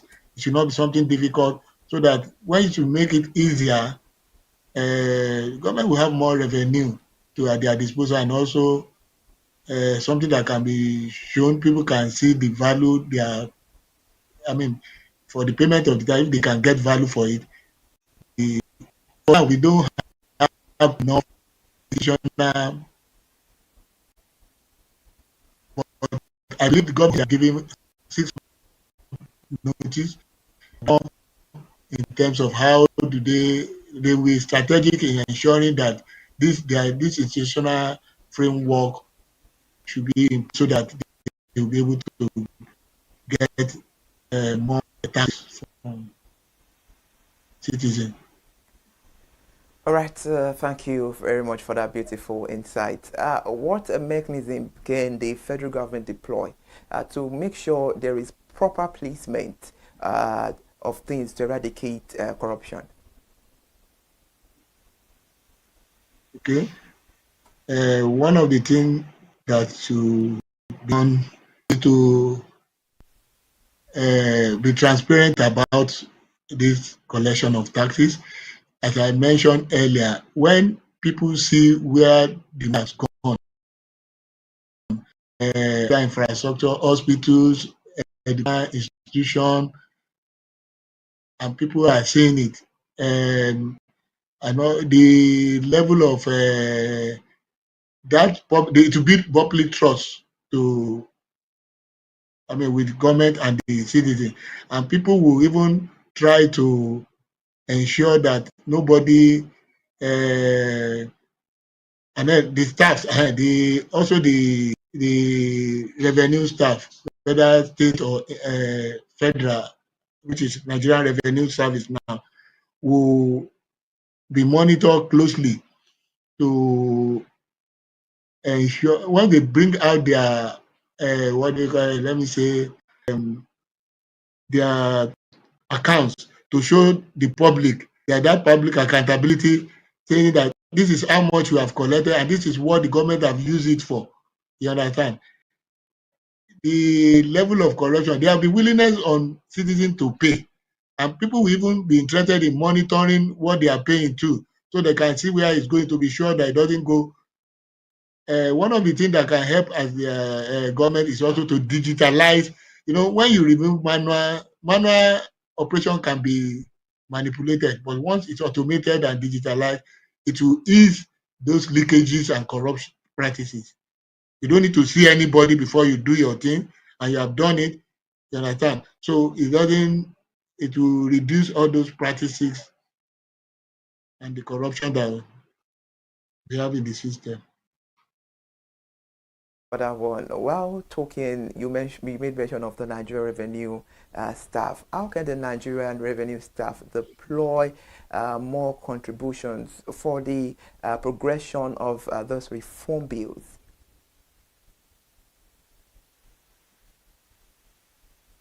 Come again, sir. I didn't get that. Okay, while answering the question, you made mention of the Nigerian revenue staff. What other role can they play in the contribution of the progress bill reinforcement? Yes, what they can play is just for them to ensure that they do what they are supposed to do by providing excellent service to the public. Also, they are being transparent and showing responsibility. You know, when you don't have hindrances in terms of, there are times, I remember some few years ago, before the now Federal Land Revenue Service, if you want to submit your VAT return, it was a hell, because you go to the time, you see a lot of people, a lot of queue, and the staff are not enough. You understand? But with the introduction of programs where you can file online and you don't need to do it, makes it easier. Understand? It makes it easier for you. So one of the things that the revenue staff can do is to do their work excellently. So by providing excellent service to the public, by that what is expected of them is being done. I think the Nigerian revenue staff are saying this right now, and I tell them that by them doing the needful, of course, we'll get positive results. Let's cite the overall economy. How will this new tax law impact the overall economy, particularly in terms of the economic growth and in reference to the inflation and employment? Yes, no doubt about it that some items will be, the price may be increased because normally tax can be charged to the consumers, especially direct taxes. Now, what happens is that in the long run, the economy will grow if it is implemented very well in terms of having employment for people. You know, small business will now grow and they will employ more people. It will bring about employment. Then it will, once they grow, they will now grow to a level that they too can pay taxes. There will be uh, more revenue for government. And since it has been simplified in such a way that, I mean, you can do it at your convenience. I mean, it will help government to also get more money. More than we will now see more development in terms of infrastructure and other government expenditure. So the overall effect is that in the long term, if it is well implemented, the country is going to benefit. Government is going to benefit seriously. Because Thank you, the Mr. government is trying to diversify from the oil revenue to ensure that we have other sources of income that they can use. All right, a big thank you, Mr. Akunle Olutayo. And in adherence to this new reform laws, if all the policies that surround this reform bill's laws are strictly adhered to, in the next 5 years, or let me say 4 years, what do you think? Where do you see Nigeria? We're seeing, if you have mentioned, if it is well implemented, we will now be, our economy will have grown very fast in terms of the GDP. And then also there will be, if there is more employment, if there is more income, more revenue to the government, the growth in the next 4 or 5 years, I see our country uh, being in a place of one of the countries that people will be willing to come and invest. From foreign investment are likely to come in, and to attract foreign investment. It will now make people, even maybe our youth may not want to now leave the country if we know that it can do, because because our country, there are opportunities that are very, very vast. It's just that because of that, the issue and multiple taxes, which the government is trying to eliminate, it will help people now to say, okay, they can see light at the end of the tunnel. So I know Nigeria will have been better than this in the 4 or 5 years if it is well implemented. All right. Mr. Kululuta says that if the policy to this new reform bills is strictly adhered to, the high rate of japa will be decreased. And I can tell you, if that is if there is a decrease in that angle, of course it's going to be a thing of joy because it's going to create job employment opportunities in the country. And now, what step will the government take to ensure a smooth transition to the new tax regime? And how will consumers be supported during this process? Yes, as I mentioned earlier, there should be serious public campaign, public awareness in terms of the new tax reform. People, even though when they were trying to, there was a body that was in charge, led by Mr. Taiwo Yedele, but the reality is that it is the, will I say, people in the rural areas. I don't know whether they were carried along. So there need to be a public campaign to ensure that all this information are translated into our native language. You know, we have multiple languages in our nation. So we need this perspective to be able to let people know. And they are also educated on why they need to do it. And they are seeing it with time. It will help everybody. But it will be a win-win situation. So the government need to do public enlightenment, public campaign, in our native language, and also the staff of the revenue, various revenue should be trained. There should be a capacity building so that when these things start, when it comes to full education, of course there will be still be some little things, but it will not be something that will overwhelm them. All right. How will the government enforce compliance with the new tax law? Okay. To ensure compliance, just as I've mentioned, you have to simplify the system in such a way that it will be easier for anybody. For example, if you want to register as a payer, it should not be something that is difficult for you to do. People will be willing to. If the process is difficult, people will be discouraged to register. For example, if you give you a tax identification. Although one of the things that I know that the government is trying to do now is that they are trying to leave everybody TIN number to your BVN, you understand? So that at any point in time, when the thing is linked together, they will know whether you're able to track whether you are paying taxes or not. So to ensure compliance, what the government is trying to do is, what should do is to simplify registration of taxpayer, and everybody that is meant to pay tax is expected to find it more easier to come into the tax net, not something that will discourage them. And I mentioned public enlightenment, and then they should improve transparency and accountability. Understand? They should improve transparency and accountability.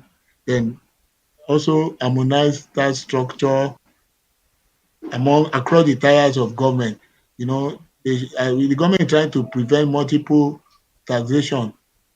That is why they are consolidating these taxes together so that they can have a unified framework. Then they also they will ensure that the national tax policy guideline is being. It discourages arbitrary levies and taxes that are not supposed to be. That's it. All right, that's a very insightful one, I must tell you, Mr. Kunle Olutayo. And how will the new tax regime protect consumer rights? Because it's very, very essential over this reform law to look out for the consumer rights. So how will the new tax regime protect consumer rights, particularly in terms of fair pricing and transparency? We have various body, also government institutions like the Consumer Protection Agency. We have also the thing is to be able to monitor prices so that there will not even be inflation, because so that people don't take the businesses and the individual don't take advantage of the law to now increase prices arbitrarily. I think the government should be able to monitor these consumer agencies should be there. And one of the things they mentioned also is the one of the bills that have set up a tax ombudsman that will be able to, any conflict that arises can be resolved by this authority that they are being set up now. So one of the things that government will need to do is to ensure that the consumer are protected, is to make this monitoring prices.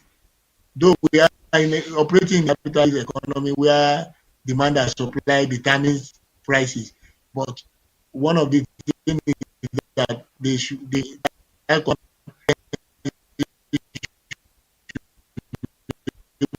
to be obvious, and people don't think of the tax law to now increase price. For example, if we increase from 10.5%, you should not go and increase your own by 15-20%. so that you will now take advantage and say, it is the tax. They will not be. No, there must be a way to ensure that, and then that to avoid inflation also. All right, thank you, Mr. Akwili. I must say it has been a very insightful moment having you on board on today's perspective. Before we let you go finally on the program this morning, let's have your parting shot. And what do you advise the government? Yes, before I will start with the citizens. You know, normally it's a civic responsibility for us to pay taxes. We should be able to demand for our right in terms of knowing what the taxes are being used for.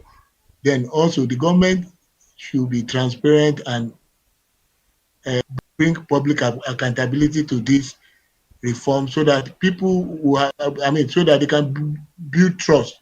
When there is trust between the citizen and the government, it will be a win-win situation. You understand? You know, when you know that you pay taxes and there is you cannot expect, we won't allow the situation. You know, this oil one, we don't know how much oil loss actually. But this one, when you know you pay taxes and you are seeing public officials living beyond their means, you can be able to now say, no, this is not acceptable. People will be able to shout and say no, because it's your labor, something that they have worked for. Somebody cannot be wasting it or just to avoid leakages and corruption. We need to now be doing, we as citizens, to now follow up with government to know where these taxes are being used. Build that public trust, and we have that accountability. We have that responsibility. I think everybody, it will be a win-win situation for everyone. Thank you, Mr. Akwili, for honoring us with your time on Perspective this Monday morning. Thank you very much. We look forward to see more of you on each editions of Perspective. No problem. I'm always available. Thank you. All right. Thank you so much for that. Please do well to enjoy the rest of your day. You too. All right, now we have to drop the pen on Perspective this beautiful morning. And in reference to what Mr. Akwili said, he said we the citizens have to pay our tax. Our tax is very, very compulsory and it's mandatory for us to pay it. And he said by paying our tax, we need to know what the government are doing with this tax. And the government have to play a role of accountability and transparency in this. And I love the fact where he said consumer rights should be protected. I think this is where I'm slightly interested in, and this is what the government and the essential bodies that has to do with this reform bills should take very important and mandatory, making sure the consumers are well protected in reference to their rights. That will be all for Perspective today. Another beautiful edition of Perspective will be back tomorrow. Please do well to stay with us for more insightful programs coming up your way. I am Ire Ayomikoleke. Good morning. Hey there, do you know in the world today, everyone is a consumer, and as consumers, we all have the right to be heard. In Nigeria today, as a consumer, you have all right to product information, right to fair pricing, right to return goods, right to product labeling, right to fair dealings, and a lot more. Well then, have you heard about the new media channel? ConsumerHallaTV. ConsumerHallaTV. ConsumerHallaTV. At ConsumerHallaTV, our goal is to inform and educate consumers in Nigeria with insightful news alongside development within the fast-paced world of consumers through well-researched, specialized, and analytical content.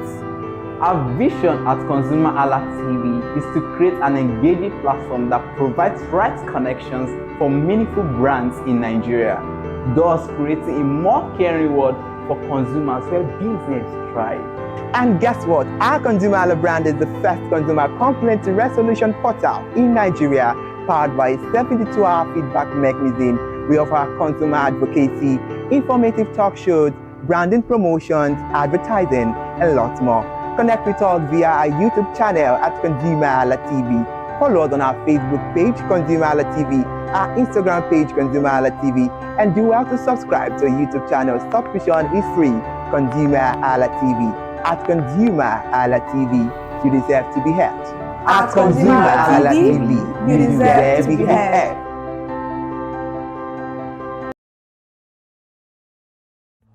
My name is Tunde Olufowora, and I'm the CEO of Brand Eye Communications. We are the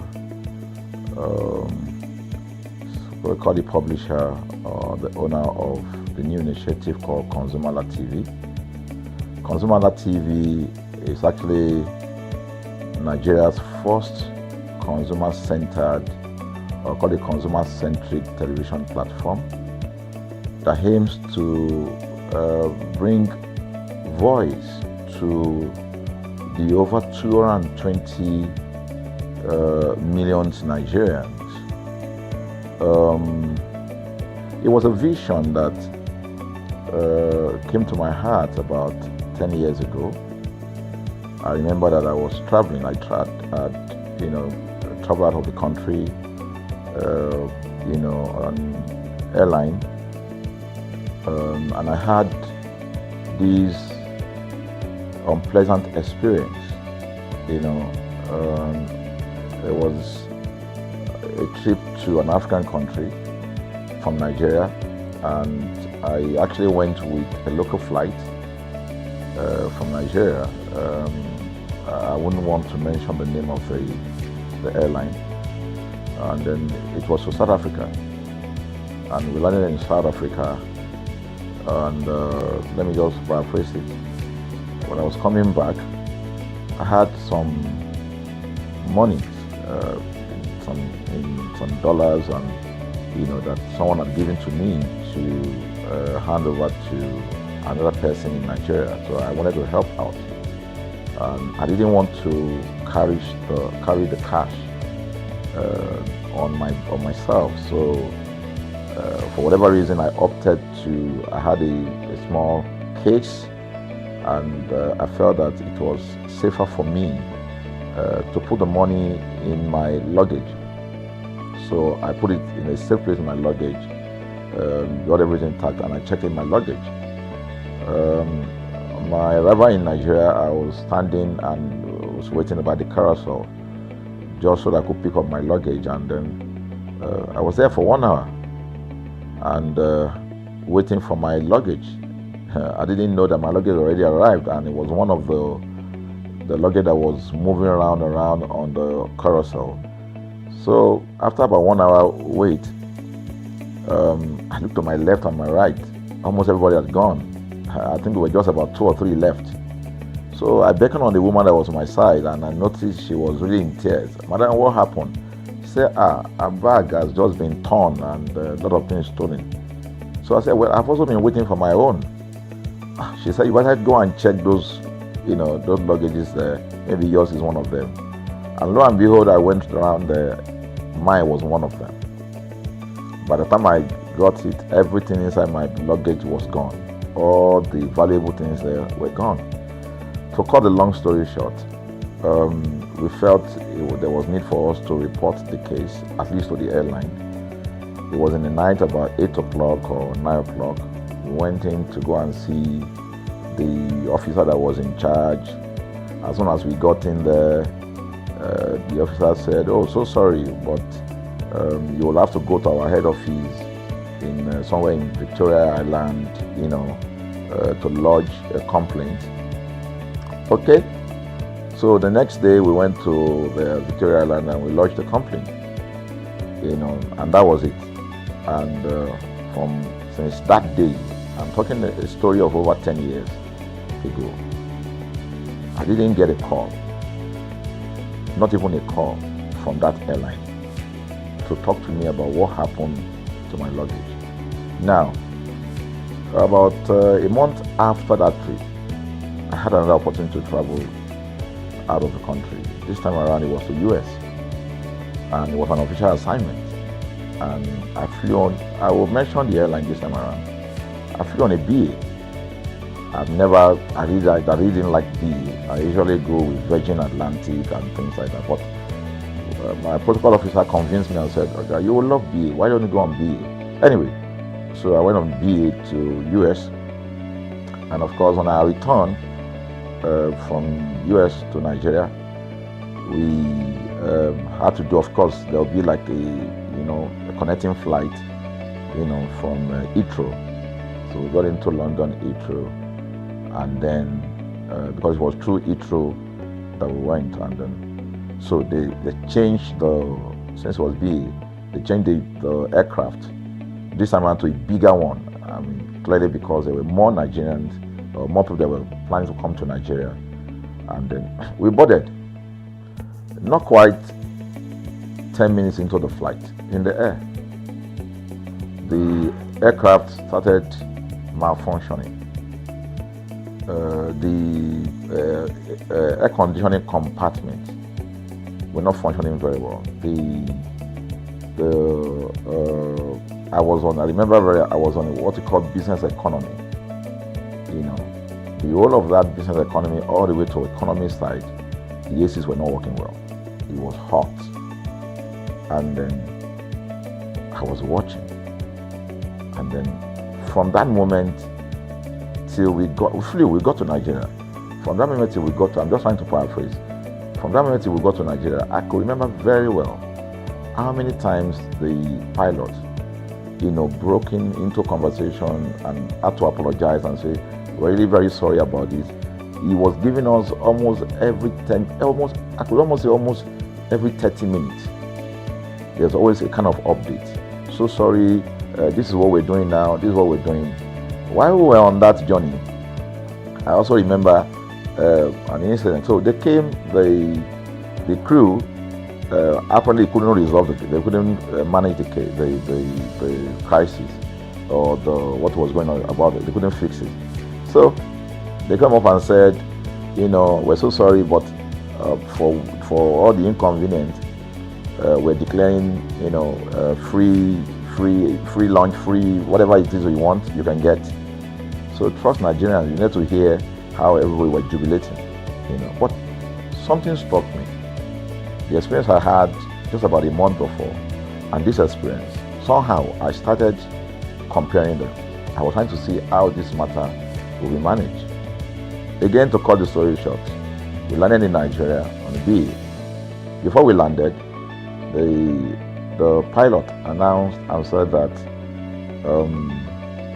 for the inconvenience, they will be giving a voucher of £50 to everyone that flew on that aircraft.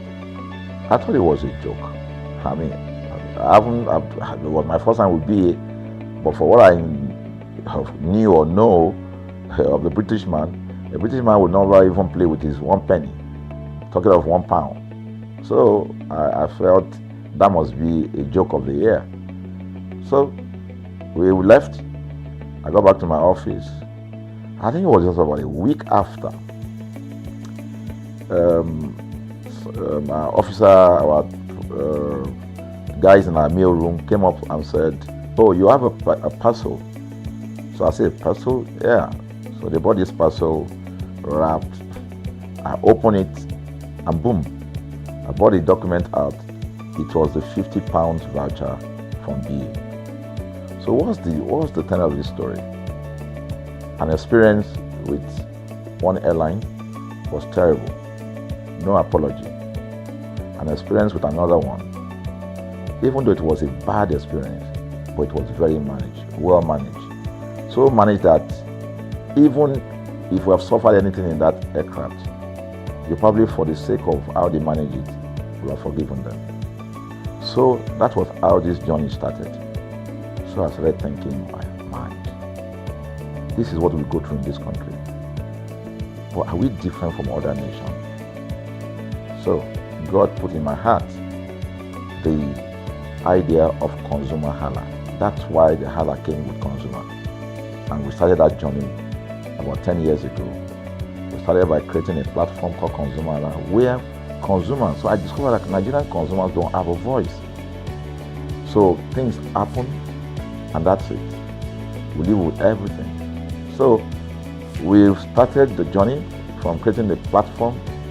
We have an app, we even have a magazine, and we thought we could move it from that to the next stage, which is the television. So the TV today, has come.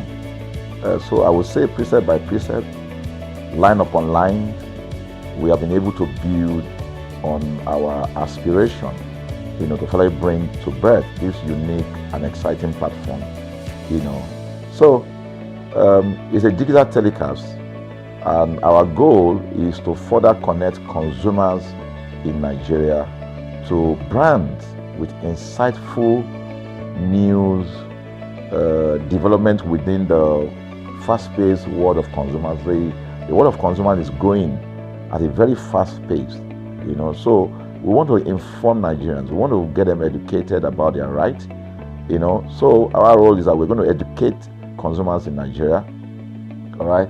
So by bringing them specialized and what you call analytical, research-based content generation that will inform, educate, sensitize the audience, So that's ConsumerHalla TV. So I call it an offshoot of our ConsumerHalla brand.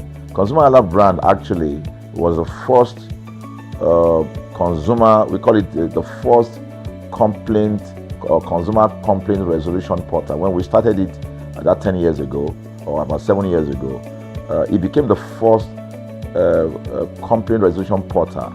We created it so that Nigerians can actually lodge complaint on that portal. We spent a lot of resources to build a very robust platform where today, if you have any complaint, about any brand, any leading brands in Nigeria, and you go on that platform, you can actually click, just a click, you can find the brand, you can actually lodge your complaint, and once you submit it, that complaint will be routed to that organization, and within 72 hours, we will obtain feedback for you. We build it in such a way that we have connection to almost all the organizations, and it's been working. We've resolved several complaints for people without having to charge them any penny, because the idea is not to charge.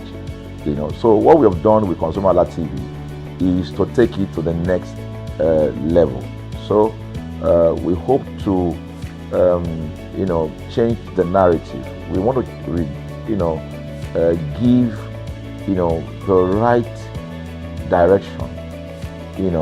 Nigeria has the largest consumer market in the world, with a population of over 220 million people. Why should we be the one that is suffering the most? Everywhere you turn to, it's as though Nigerian consumers don't have a voice. You're traveling, you buy a ticket. For whatever reason, an airline will wake up middle of the night,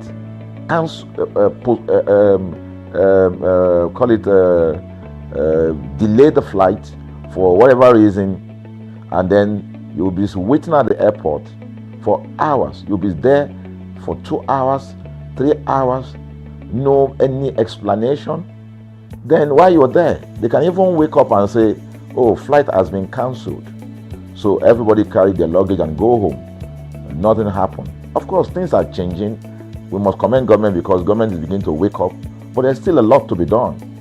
And we believe that we can help to make, bring about those right changes. So we offer deliberately, part of what we do is that we also offer advocacy, all right? We're not just an advocacy organization, but we offer advocacy. We have a legal team, we have lawyers that are registered on our platform, all right, that can also take up cases, okay? So, and we've taken up many cases like that, and won those cases. So, ConsumerHalla is a platform to help consumers we're not fighting brands, but rather we say we're bringing about an amicable, resolution of conflict, such that it will be beneficial to the consumers and also be beneficial to the brand. I remember the word of Jeff Bezos. Bezos is the founder of Amazon. He said that the most important single thing, all right, for an organization is to focus obsessively, use the word obsessively, on the customer. We often say that customers is a king. They should sit at the top of the ladder.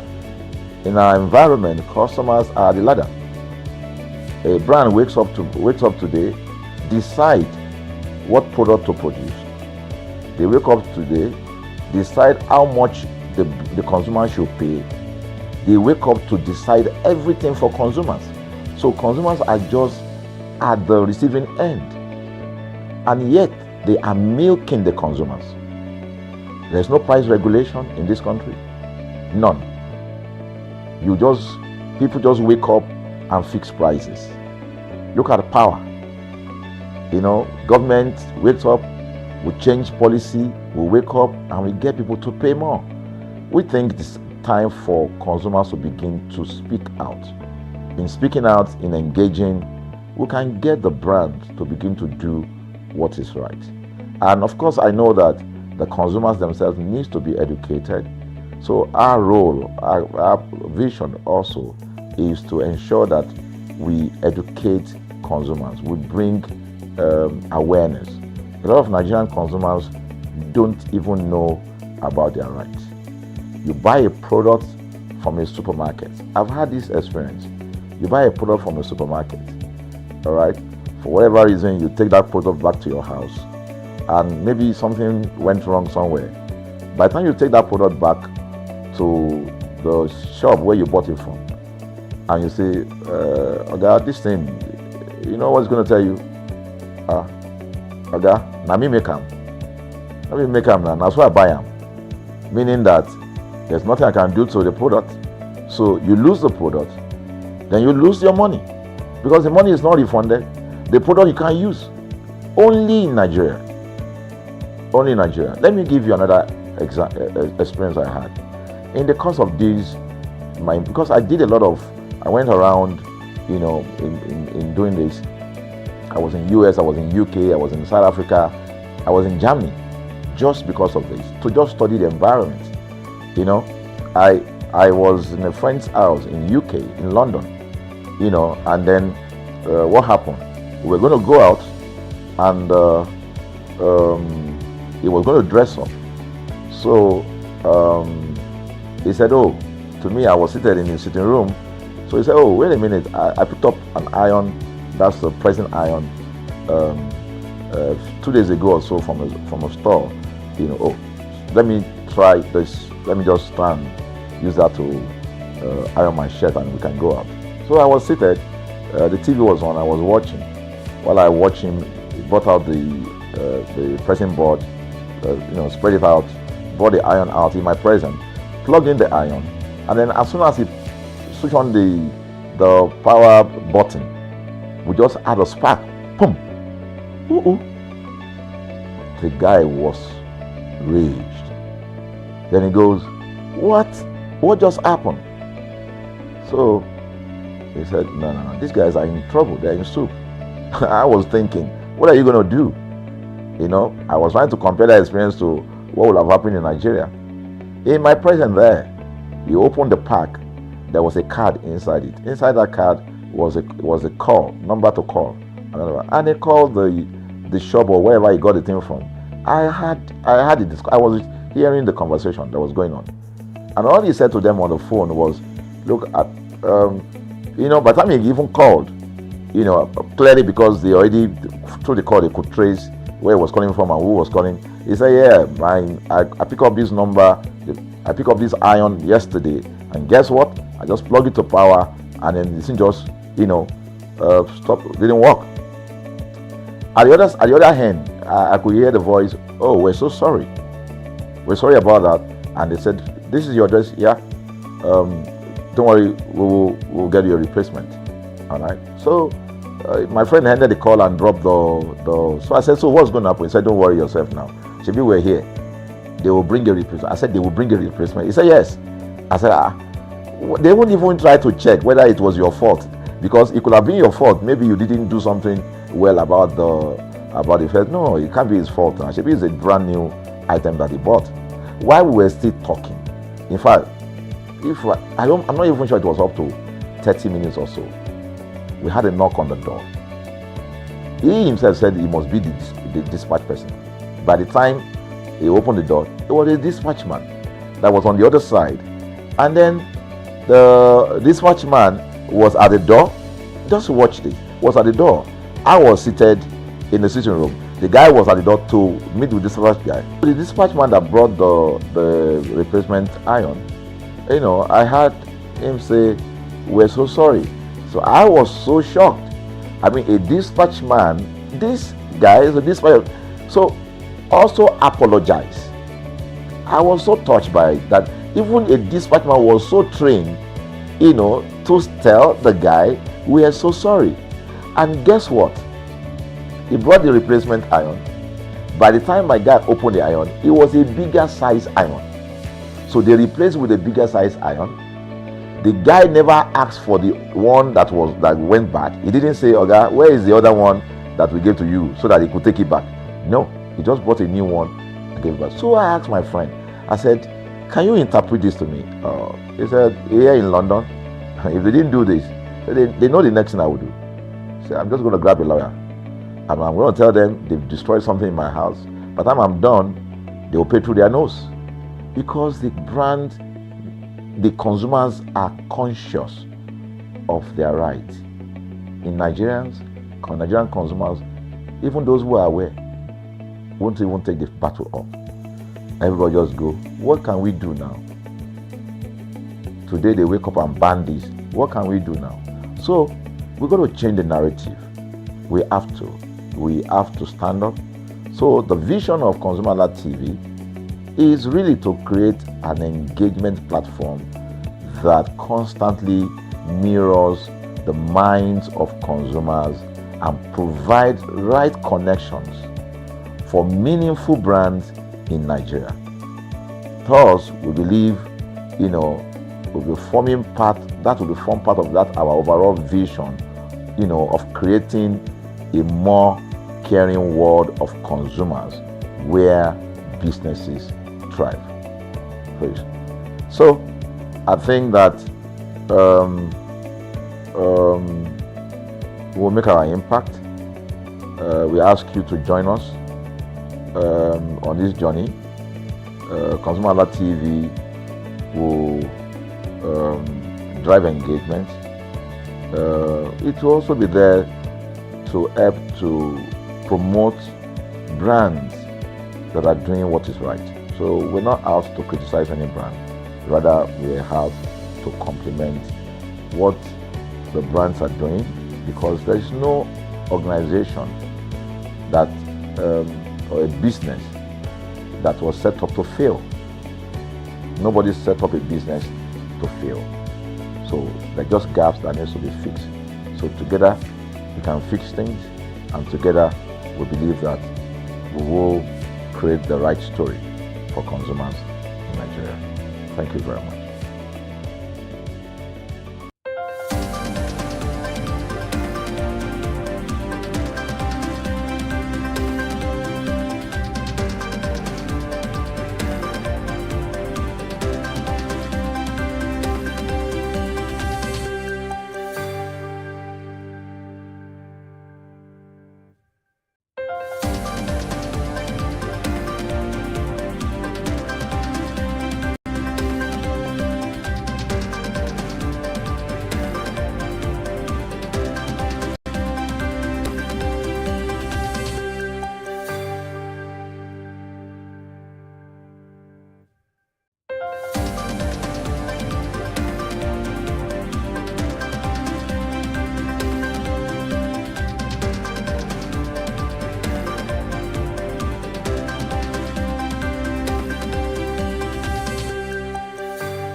morning and thank you so much for joining us on the news at 10. I am Ire Ayomikonleke. We begin ConsumerHallaTV news at 10 with the headlines. Federal government orders enforcement against orders as cooking gas prices hit record high. NGX opens on a positive note as ASI rises by 0.50% on renewed investors' confidence. FCCPC supports CBN new guidelines to bank on 48-hour refund to customers.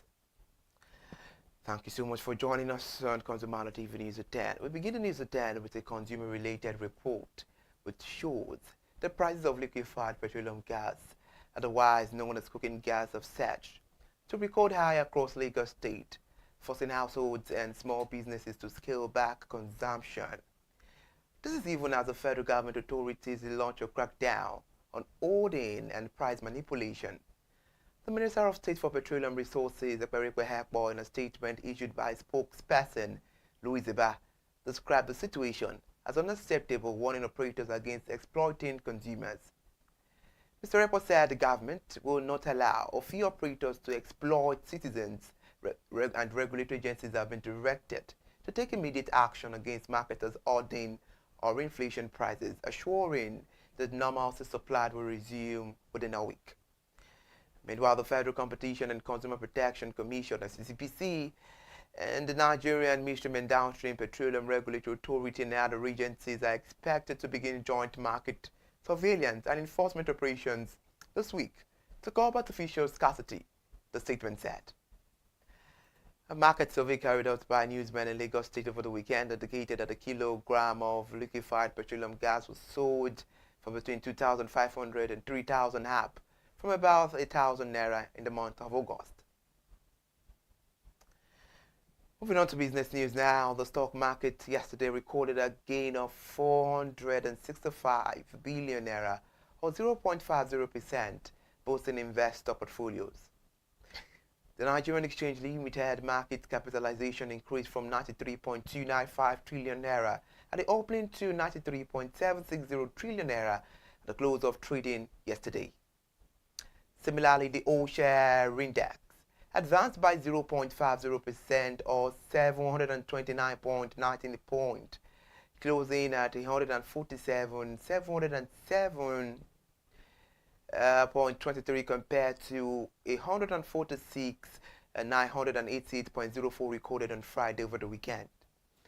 However, market activity was driven by increased demand for equities such as Surveying Trust Insurance, Regency Alliance Insurance, Transcorp, Consolidated, Allmark Holdings, Alden, MC Cole, and 20 other stock.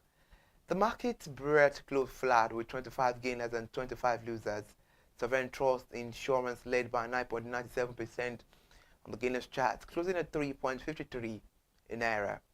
Regency Alliance Insurance trailed by 9.68%, settling at 1.36 naira, and Transcorp gained 8.92%, finishing at 342 naira per share, and Consolidated Allmark Holdings grew by 7.14%. Ended the session at 4.50 naira, while Alden MC Cole soared by 6.80%, closing at 4.40 naira per share. Conversely, Triple G led the losers chart by 9.92%, finishing at 5.45 naira, Wemabank followed by 4.51%, ended the session at 19.05, while Living Trust Mortgage Bank dipped by 3.85%, settling at 5 naira per share. Rand NGS Group declined by 3.33%, closing at 58 naira, and Cortex shared by 3.08%, settling at 3.78 per share. An assessment of the market activity revealed an overall improvement in the market deals, volume and value at 624.61 million shares worth 13.5 billion naira as it were exchanged across 31,563 transactions. This means let's tell you now that the Federal Competition and Consumer Protection Commission has welcomed the Central Bank of Nigeria draft guidelines requiring banks to refund customers for failed automated teller machine transactions for the 48 hours. FCCPC, in a statement issued by the Director of Corporate Affairs, Mr. Ndanje Jawu, the FCT yesterday said a draft guideline followed the Consumer Complaint Data Report published by the Commission in September. In the statement, which quoted the Executive Vice Chairman, Mr. Tuji Bello, they described the proposal as a timely and long-awaited correction to a persistent consumer challenge. Mr. Tuji Bello noted that the guideline, even as a draft state, demonstrated stronger alignment between regulatory agencies committed to consumer protection. However, the FCCPC Executive Vice Chairman explained that the sections mandated the elimination of unfair practices, the promotion of fair dealings, the resolution of consumer complaint, and the protection of consumer interests across all sectors. According to Mr. Chairman of FCCPC, he said there is timely adoption of the guidelines as it will also reinforce accountability within the banking sector and demonstrate the shared regulatory commitment to fairness, efficiency, and consumer confidence. Another report here from Lagos State. A new $3 billion Green Line rail project is connected Marina to Lekki, and it has been announced by the state government. The new phase rail project is scheduled to begin in December 2025. The announcement was made by the Lagos State Commissioner for Transportation, Mr. Oluwaseun Osiyemi, in a statement posted on the official X account of the Lagos State government yesterday. Mr. Osiyemi noted that extensive feasibility studies and stakeholder consultations have been carried out along the Lekki-Ekpe corridor in preparation for the project. The rail project is expected to take 2 to 3 years to complete and will be implemented in phases. The first phase will cover the stretch from Lekki First Toll Gate to Ekpe, while the second phase, starting from Marina, will feature an on-water segment. The announcement follows intensified enforcement along the Lekki-Ekpe Expressway, where authorities have cleared encroachment and restored wetland essential to the Green Line's right of way. Thank you so much for joining us on the ConsumerHallaTV News at 10. Before we go this morning, I had a recap of the major headlines. We told you first that the federal government orders enforcement against orders as cooking gas price hits record high. That has to do with consumer right there. Also told you that NGX opens on a positive note as ASI rises by 0.50% on renewed investors' confidence. There's about statistics over there. Back to consumer matters, where FCCPC supports CBN's new guidelines to bank on 48 hours refund to customers. Now, join me live on the midday news by 12. We'll bring you the story and other latest news report. I am Ire Ayomi Koleke. Thank you so much for joining us on the news.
Hello and good morning, consumers.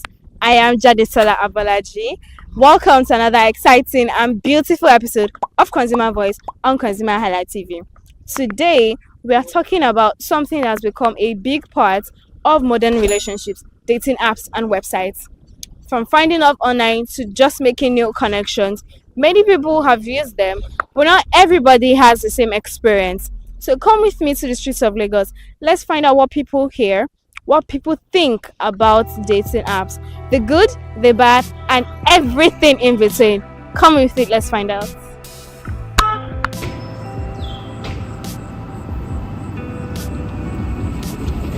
Hi, good morning. Hi, good morning. Can I take me summer? Can you summer? So my question for you today, I never heard of one used dating app or being on a dating website. Never been on a dating website. Never used a dating website, and I haven't really heard, but like I have heard. Yeah. Okay. So what are things you have heard? Okay. Most times it works for people, or most times it's a sham. Yeah. Basically, that's what I heard. Nothing more, nothing less.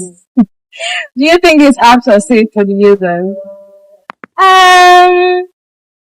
50-50. I think it is. I think it is in the same factors. Like people would say, like we tend to like use people that like are doing, but like on the other hand, like most people like I know who get out to you get I mean, like yeah, basically that's the same. Making people say like yeah, so do you genuinely feel that people are true on the app? Are you genuinely true on these apps? Being themselves on the app? I feel like people who are there for like the right reasons are genuine. You get what I mean? But like people who are just there for fun, I don't feel like they are genuine. You get? But like yeah, they are definitely genuine people who dating apps. Yeah. So this dating app, do you think they promote real connection, just temporary growth? I've heard that how like married couples like they met themselves on dating app and like now they're all lovey-dovey with each other. So like yeah, definitely yeah. I've heard. No, I've not seen. I've heard that yeah, the people have genuine connections. That they have real genuine connections that will let to barbecues. You get yeah. So like yeah, I feel like they are genuine or like people who find people. Okay, so usually do you think these dating apps do you feel like that make relationships more easier or complicated or more? I wouldn't know, but I would say like for people who have tried finding getting into relationships like physically or whatever and it hasn't worked for them, I feel like yeah, this is a much easier path like venture into like yeah, because like it's much easier if you find people that that have like similar things that you see that have things in common with you and all that, and you can easily connect with them and like easily like grow and everything with them. So like yeah, I don't know. Thank you. Do you have anything to say like to people that are with that one app for dating purposes or for temporary fun? So they just want to experience that whole dating app. I was on the dating app before I'm dating app. Like myself, I don't think I would use this app. But like, cause let me not say what's on my mind, right? You get but like I would advise actually people to like use dating apps if they feel like they have tried like find like dating apps like genuinely like can find something. Yeah. But like please just this app for like genuine reasons, actually ultimately. I just not just go to play with someone's heart and like leave someone's heart like come on. Don't individuals be very soft hearts. Please don't break people's hearts. Thank you very much. Thank you for your time. I like that.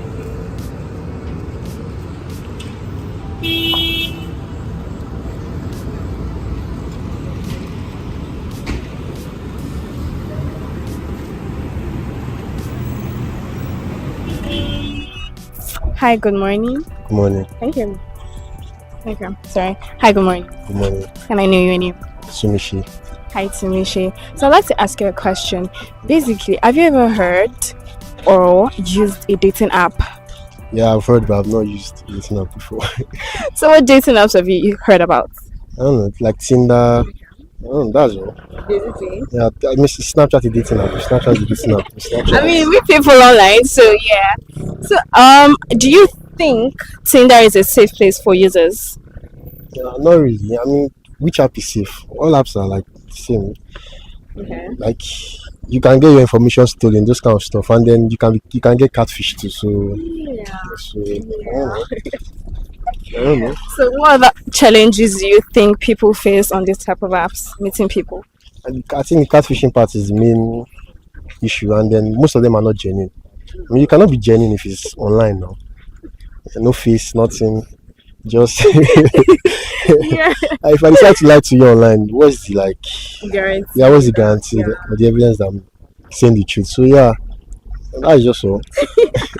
Okay, so you think these apps they are used for real connections or like for just temporary fun?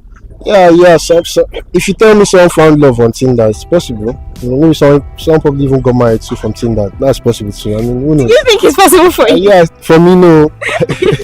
For me no, but for me no. But if you tell me someone found love on Tinder, it's possible. And if you you can find love online now. That's possible. But if it's like 100% guaranteed that you find love online, I'm not sure. What are some of the experiences you've heard that people have gone through using these dating apps? Oh, see the catfishing part. Damn, catfishing. You see beautiful picture, you know, nice body, and then when you see them physically, you see them physically, What's the first thing that comes to your mind when you hear about these dating apps? I don't know. Play like hook up spot or I don't know. Yes, now like I look up joints. Most of them are not looking for anything genuine. Like a temporary. Most of them are going there to play, so it's not serious. I don't know. If you are going on dating apps to find real love, I don't know what it's doing. I don't know. I don't know. But yeah, that's it. Okay, I mean, dating apps are not just used for finding love. You can make new connections, meet friends. People go on these apps for, oh, I'm lonely. I just want to have friends, meet new people, basically. So, do you think it's okay for them? And do you have any advice for new users? I mean, it's okay for that, but dating app is for dating. You feel me? If you're looking for a connection, if you're lonely, chat up with someone on Facebook or WhatsApp or Snapchat or Instagram. You feel me? Yeah. So dating app, dating. If you go there, you're looking for maybe someone to spend, you know, I don't know, a short time with. I don't know. Exactly. You're going there to do shino. It's not. It's dating app. I mean, sure. You can be lonely and be like, okay, let me just try. You know, think that maybe I'll find someone there. But yeah. I mean, that's the main goal of the app now, for love. And you're absolutely sure you won't find love on any of these dating apps? Nah, that's not for me.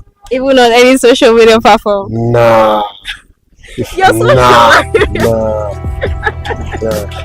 Nah. Okay. No, I'm not even like the chatty type. So, nah, it's not for me. It's not for me.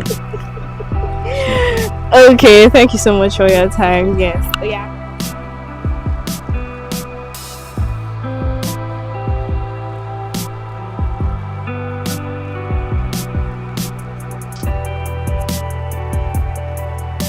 Hi, good morning. Good morning. Can I know your name? Name is Hi.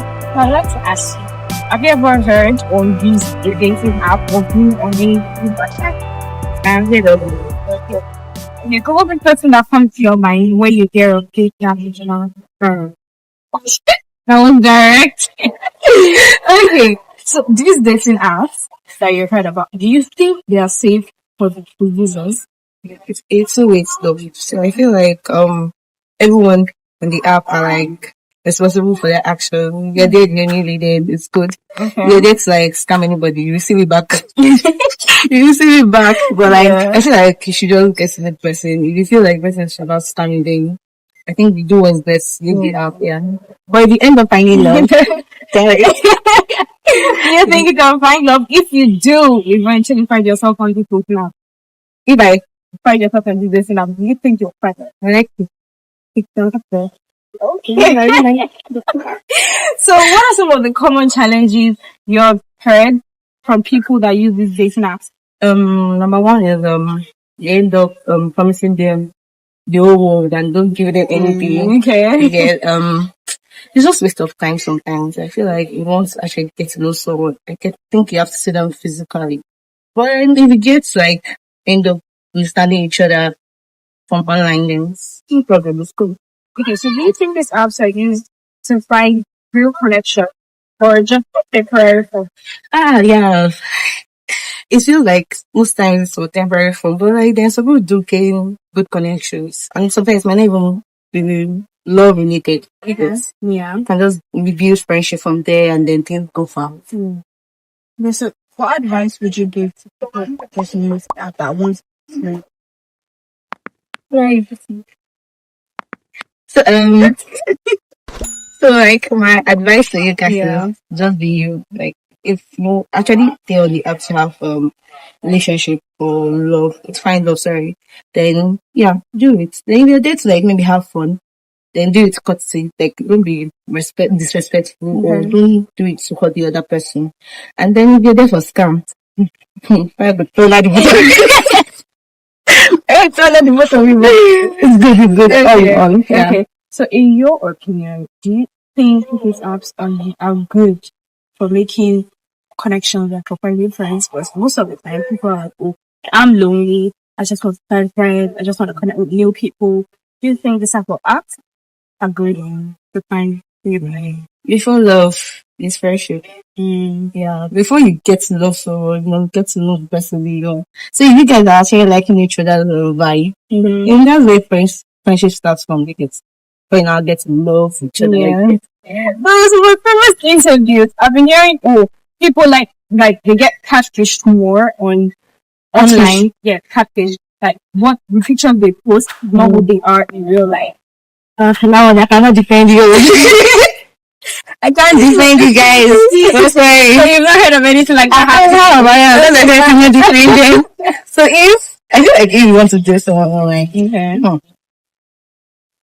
I'm not a fan of video calls. Okay. But like, once in a while, she does a video call, like, maybe during the day, so, from there, just, it's like, so, I cannot defend you guys, like I said. I cannot defend you. Okay, thank you so much for your time. Thank you. Bye.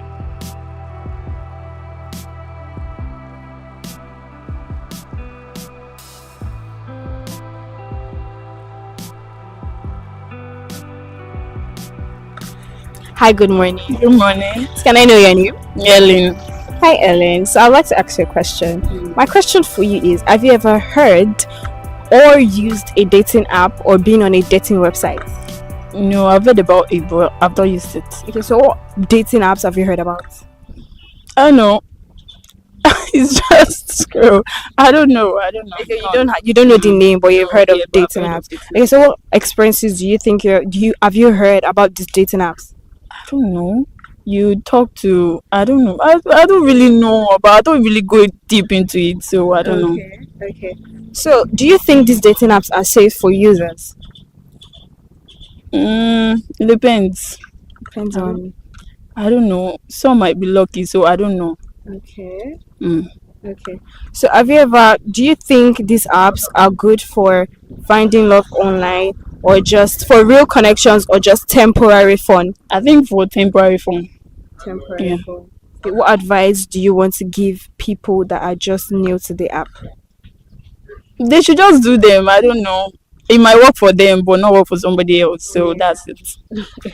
Do you think there are challenges people face while using this app? And do you think there are people that are truly genuine on these dating apps? Yeah, I feel some people are, but I've not experienced it, so I don't know, and I cannot say for anybody. Okay. Thank you so much.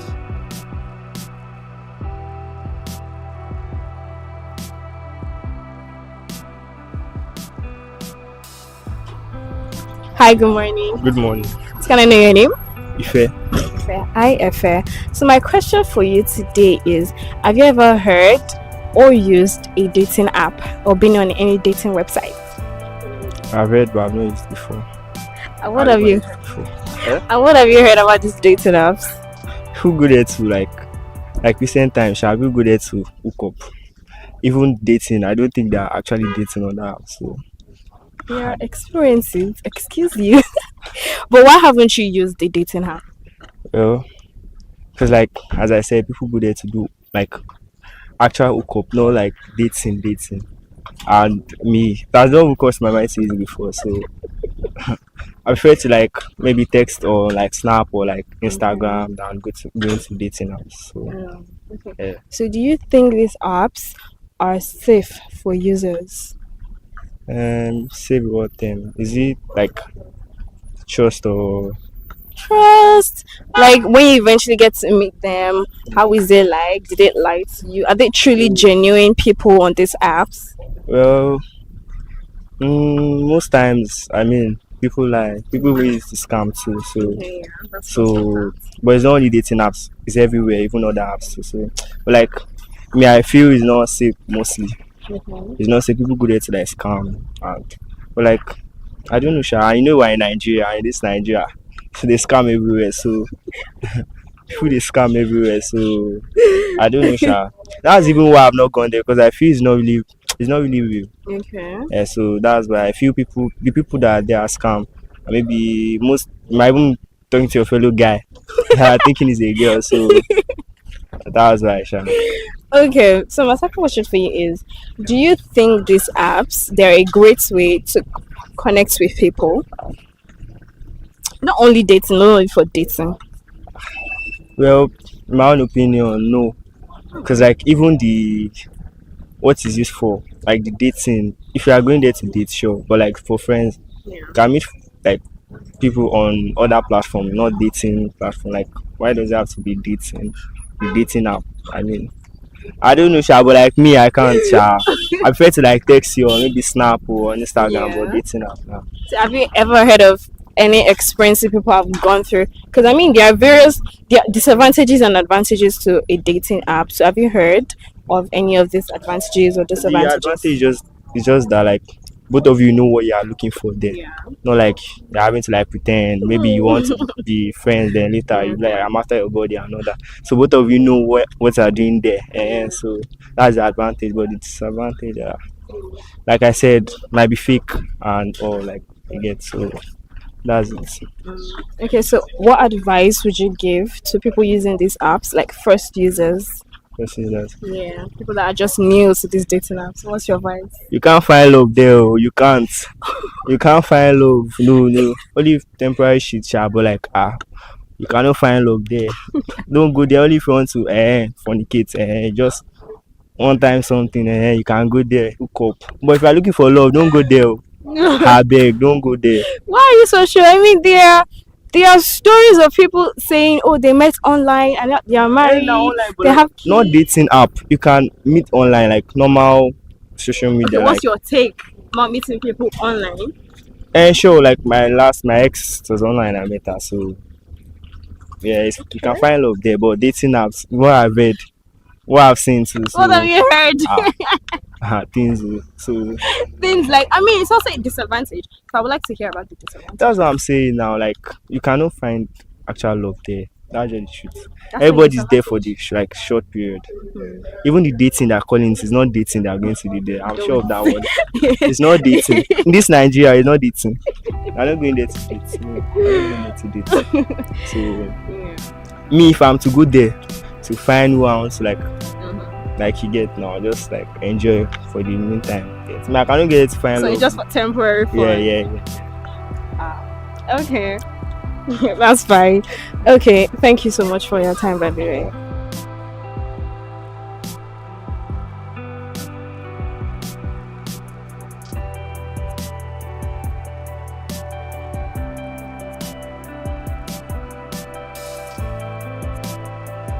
Hi, good morning. Hi, good morning. Can I know your name? I'm Debbie. Hi, Debbie. My question for you today is, have you ever heard or used a dating app or been on a dating website? I've not used the app, but I've read about it. You heard about it? What have you heard about a dating app? Some people said, maybe talk together like boys, men and sorry, guys and ladies connect together, and that's all I've heard about it. Yeah. Okay. So what's the first thing that comes to your mind when you hear dating apps? Not really dating actually. So for them to just come together.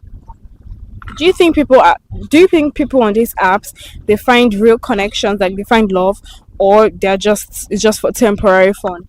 And some of them find real love, Yeah. and some of them just temporary. Okay. So what are some of the challenges you have heard that people go through or people face them on dating apps? Not really. I don't know anything about that. Yeah.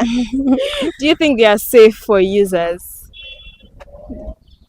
Not really. Okay. Yeah, because some might, be safe and some may not. So I can't say it is safe. Yeah. So what advice would you give to people that are just new to this app, like first users? And for anyone that wants to use it, it might be safe for you. So if you want to use it, then you can go for it. Then if you don't want to use it, you can. So do you know of any dating app name? No. You've not heard about the names, but you've heard of dating apps in general. Yeah. Okay. Thank you so much for your time. You're welcome. Thank you.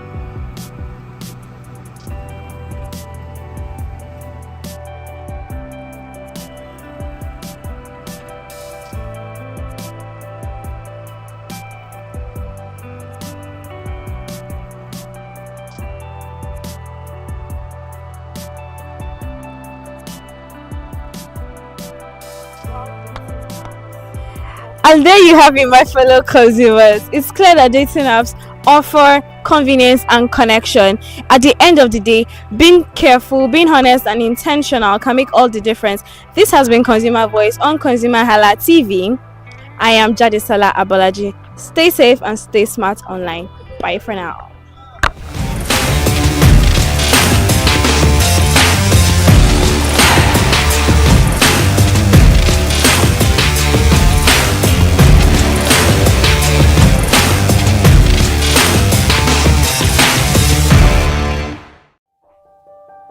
Hey there, do you know in the world today, everyone is a consumer, and as consumers, we all have the right to be heard. In Nigeria today, as a consumer, you have all right to product information, right to fair pricing, right to return goods, right to product labeling, right to fair dealings, and a lot more. Well then, have you heard about the new media channel? ConsumerHallaTV. ConsumerHallaTV. ConsumerHallaTV. At ConsumerHallaTV, our goal is to inform and educate consumers in Nigeria with insightful news alongside development within the fast-paced world of consumers through well-researched, specialized, and analytical content. Our vision at ConsumerHallaTV is to create an engaging platform that provides right connections for meaningful brands in Nigeria, thus creating a more caring world for consumers where business thrives. And guess what? Our ConsumerHalla brand is the first consumer complaint resolution portal in Nigeria, powered by a 72-hour feedback mechanism. We offer consumer advocacy, informative talk shows, branding promotions, advertising, and lots more. Connect with us via our YouTube channel at ConsumerHallaTV. Follow us on our Facebook page, ConsumerHallaTV, our Instagram page, ConsumerHallaTV, and do well to subscribe to our YouTube channel. Subscription is free. ConsumerHallaTV. At ConsumerHallaTV, you deserve to be heard. At ConsumerHallaTV, you deserve to be heard.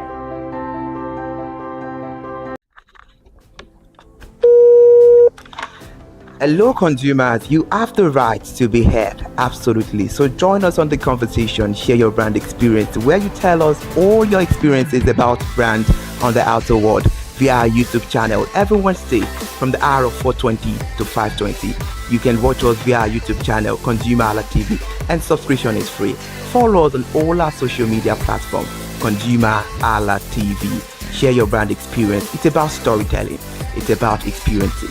Hello consumers, you're welcome to another exciting episode of Consumer Voice on ConsumerHallaTV. I am Matilda Omenai. As you already know, Consumer Voice is a show where we'll be visiting different places in Lagos to check out people's preferences, hear what the consumers have to say about different leading brands that they make use of. Hello, it's your boy here, Iremofeko Foworola, and you know what? They call me the AWUF General Overseer. Every day is a blessing and it is meant to be enjoyed maximally with AWUF packages that put a smile on our faces. And guess what? That is why this show AWUF is for you. You can get to know about trendy market slashes, promos, offers and juicy deals that put a smile on your faces, and you can always enjoy them maximally. And you know one thing that is so interesting about this show? It is a blend of English and Pidgin. As I dey run you English, now I go dey marry am with Pidgin, make am spicy. So catch me every time on the show to enjoy more about trendy AWUF packages. Public service announcement. Hello consumers, I am Kikelomo Ajibola and welcome to the Scam Alert segment on ConsumerHallaTV. Scam Alert educates viewers about various scams affecting consumers. We learn tips on how to identify fraudulent activities and provide advice on protecting our personal information. We aim to raise awareness and empower viewers to avoid falling victim to scams. We cover various topics such as phishing, identity theft, fraudulent investment schemes, and many more. You want to catch up on how these scammers invade our lives?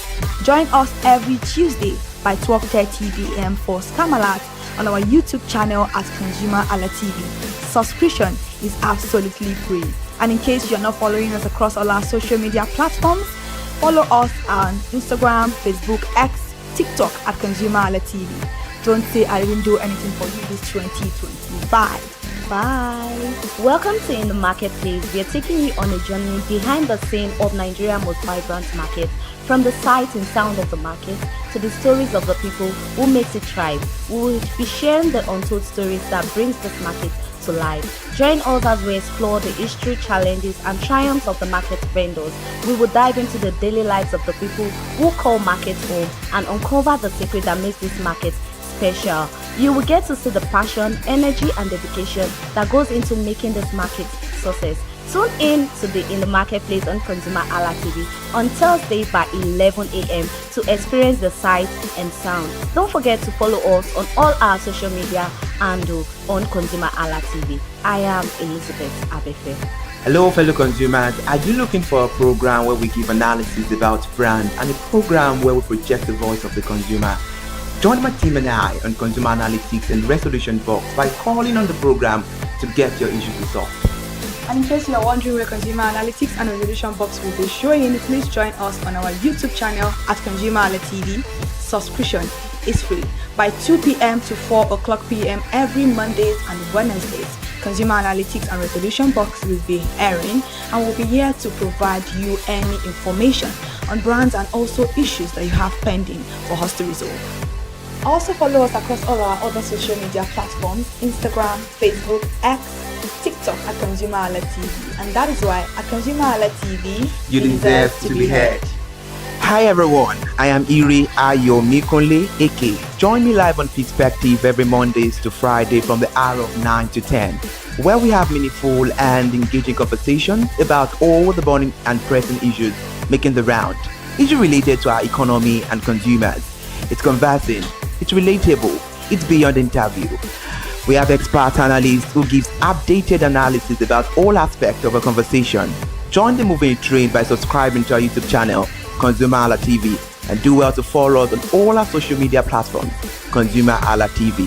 Stay informed. Thank you. I am Matilda Omenai. As you already know, Market Today is the show where we visit different markets across Nigeria, Lagos, to check out the prices of different things, ranging from household items to foodstuffs to cosmetics, electronics, every other thing. In a world of hustle and bustle, entertainment keeps us alive, and that is why at ConsumerHallaTV we ensure you enjoy all around 360-degree entertainment program. Screen Time is the show for you, where you enjoy top 5 countdown, celebrity of the week, exclusive interview, and other segments. Don't mind him, he's just a jealous person. Oh, His new movie release, updates, and screen time. I'm going to enjoy myself because this is my favorite favorite time on the program. I get to recommend good movie for you, and I'm also waiting for you to recommend movies to me also in the comment section. Screen time is not just all about entertainment, it is relaxing and also educational. So that is why we are bringing to you Screen Time on ConsumerHalla TV. And in case you're wondering where to join us every Mondays by 5 o'clock p.m.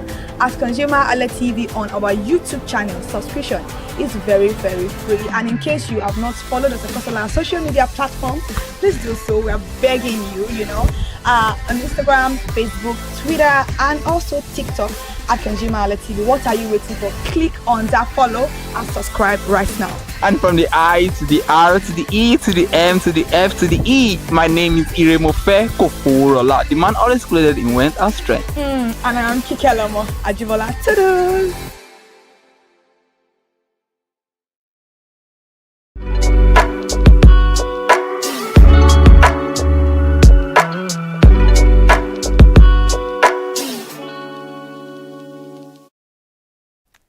Hello and welcome to another edition of Mind the Gap. This is a weekly broadcast program on ConsumerHalla TV that helps draw attention to everyday avoidable gaps in customer service delivery with the overall aim of helping to strengthen existing relationships between brands and their consumers. I am Iremofe Koforola. On this edition of the program, we would be examining the subject customer satisfaction in promoting brand loyalty. Before I introduce to you our guest, let me give a brief background to our discussion. It is Customer Service Week and the theme this year is Mission Possible. Globally, this period is an international celebration of the importance of customer service to consumers. Not just consumers, this week also focuses on those who serve and support customers on a daily basis. One of the goals of customer service is improving customer satisfaction. Customer satisfaction is the evaluation of a customer's experience of how well a company's product or service meets or surpasses a customer's expectation. It is the degree to which consumers are happy after their experiences with a brand. Today we shall welcome on board my guest, Mr. Muiz Akinwumi, Senior Cinema Manager, Film House Cinema. And thank you for joining us, Mr. Muiz Akinwumi. It's good to have you on the show this afternoon. Good afternoon. It's yeah, good to be and here. I must say, thank you so much. I must say good to have you on board and happy Customer Service Week. Well, thank you so much. Happy Customer Service Week back to you. Yeah, thank you very much. So to begin with, we are talking about customer satisfaction, and I know you work in a very sensitive sector. When it comes to cinema, Film House is a big cinema in Nigeria and one of the top 5 leading cinemas brands in Nigeria. Yes, and you work in that sector and it's very sensitive. People come to you, render service to people. They come to watch movies, and at the end of the day, it's either they are satisfied or they are not satisfied. Yeah. And looking at the fact that it's Customer Service Week, we always say customers are king. So that brings me to this question: that how well can customers be satisfied with an interaction with a brand or company's products or services? How well can they be satisfied? So, thank you for that question. I think when it comes to, I would like to break it down and go back a little bit because I am someone who studied marketing, and like you said, customer is actually the king. Most times I jokingly tell my team, if no customer is coming in, it means we are not going to be getting paid. It's actually a joke, but then it is actually the fact. If you don't know anybody walking into your outlet, patronize whatever it is that you're doing, there is no way you're going to be getting revenue. So that is where that saying of customer is the king comes in. Now, for the interaction with a brand, how well satisfied they are, it depends on what you are offering the customer. How are you able to get into the customer's mind? How are you able to make them feel like they are part of you? For instance, one thing which we do in Film House, which I've not seen in any other brand, not to brag about few miles, is we take our time, we segment each market, we look at what each market is doing, we look at how we can offer better value.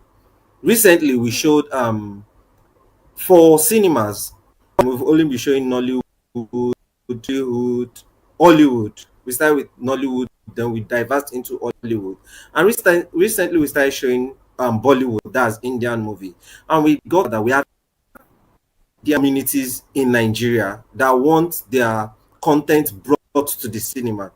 And most recently, we showed Demon Slayer. It was like one of the biggest anime that came out. And we got to, in fact, when we programmed this movie on our schedule for the week, immediately we scheduled it and we posted it out on our social media. We got sold out. It was massive. A watch party was held. So it goes to show how much to do enough research about your customer and you give them what they want, it means they will definitely be satisfied.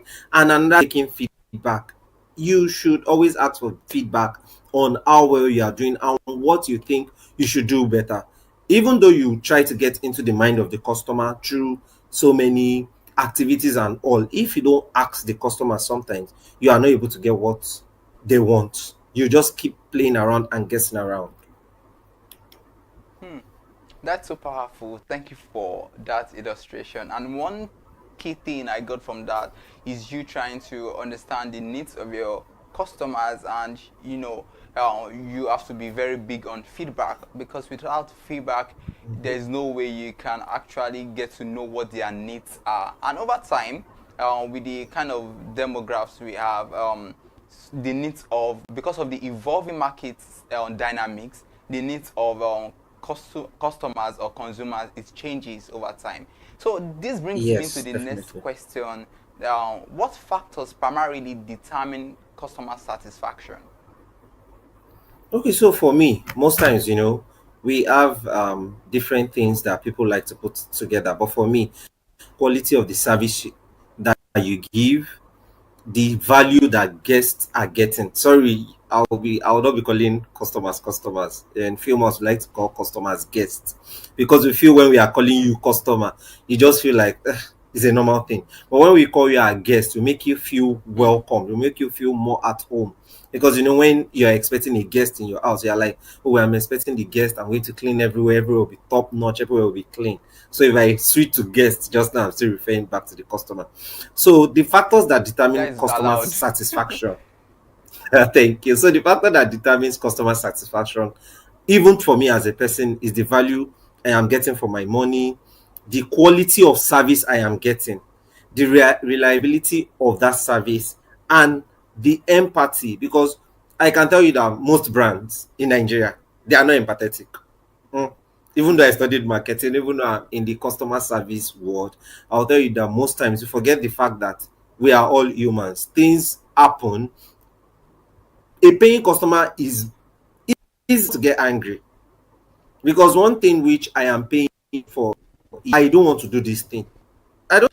And for cinemas, for instance, I have TV in my house. Yes, I may not be able to stream that particular movie at that time, but it will still come out. I have TV in my house, but I want to come to the cinema where I know there is AC, where I know it is being played at the time it's supposed to be played. So the thing is, there are times when we have issues, we have breakdown, AC, the content is not playing when it's supposed to play. We've not notified, people are coming and they are angry. Once you are able to get them to see things from your perspective, listen to them, see things from your perspective, and make them, we are so sorry, this is not what we represent. These people will understand you. Once you're empathetic enough and you give them value for their money, there are times when we have little issues, and the first thing that just comes to my head, please, let's just do a popcorn refill for everybody.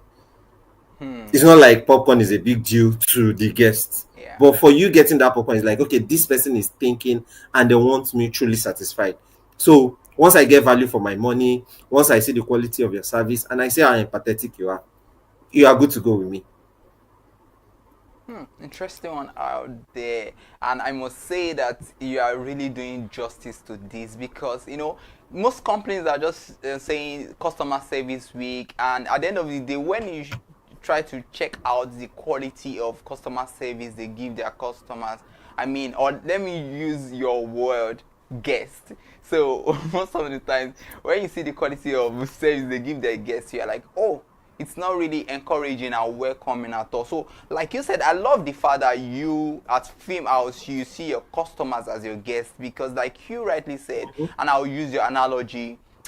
When you are expecting a guest, what you do is you ensure that the atmosphere is conducive. Yes. The guest feels welcomed at home, so that is very good, and that way is going to enable you to put in the work. And you said something earlier on that lack of empathy is one of the reasons several companies do not ensure that their customers are satisfied. And one of the striking things you said again was that you as a business, let me use that, you try to see things from the perspective of your guest. You understand? Because when you try to understand what their needs are, their pain at that time, you can you can put yourself in their shoes and you get to satisfy their needs and provide solutions to whatever Definitely. challenges they may be facing. So that is why I want to ask you now, because you said some of these companies or organizations, they lack empathy. Then why is it so that some Nigerian companies, they are not competitive when it comes to satisfying customer needs? Because if they truly understand that customers, without them, you made mention of the fact, and I love what you said initially. You said you jokingly say to your colleagues that once you don't have customers, or once the guests are not coming, there's no way you'll be paid. That means it's going to affect your revenue generation even as a company. So why is it then that Definitely. companies do not bother about being competitive with satisfying their customer needs? So one thing I'll is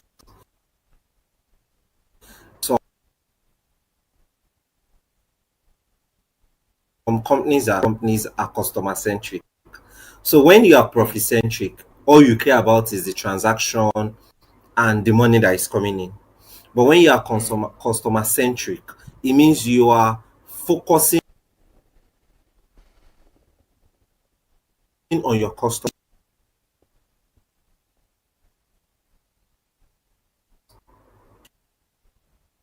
to you. Let's eat your food.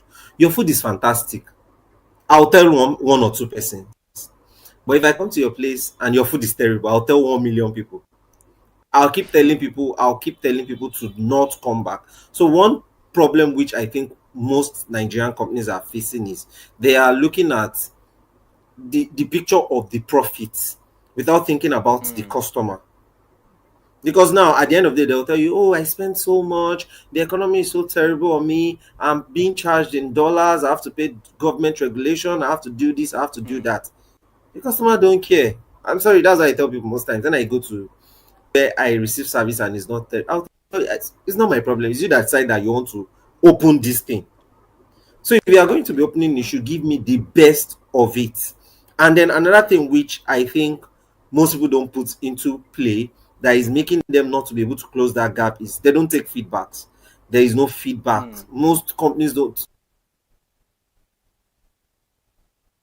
They don't even are the loudest voice. You don't train your staff regularly on handling customers, on how to make sure that they feel at home, or you don't even look at it that this way that we are doing this thing, is there a better way to do it? To self-service, our uptime, should we give our staff, our team members an allocated time that they should attend to somebody? These are little trainings that will get you up there without you making it look like you are not caring about your customers. And then feedback is big in the business. Once you're able, you can just ask, you can randomly ask, so what do you think of our service? How do you think we can do better? You can, thank God we now have social media, you can post this thing on social media, feedback from people, and once you get this feedback and you share it, before you know it, you are up there for your customers. Interesting one there. And I really understand the fact that you made mention of a very big word, being customer centric. because at the end of the day, it is very important that you put your customer first, and that is why I think most companies, they have not really become so competitive when it comes to this, and also they are more focused on the profit they want to make at the end of the day. And there's something like you said, if your food tastes well and you get premium service, I mean, yeah, the word of mouth, it has a way of, even going where the company cannot get to. It is through referral. Oh, I enjoyed that service, I enjoyed that service, that you get to, tell more people about it. So I want to ask, and we would want to know, because I'm quite sure viewers too, and their brands would want to focus more on customer satisfaction. So how can attention and assurance play a crucial role in ensuring customers satisfaction? You made mention of the fact that, okay, yes, I'm paying for the service, but how can the attention I get now at the end of the day? Because sometimes if you look at it, somebody might say, okay, I was not really well attended to, and you talk about the key role of training in all of these things. So how can the assurance that, okay, I'm going to get premium service or products from a brand, how can that attention and the assurance play, crucial role in ensuring customer satisfaction?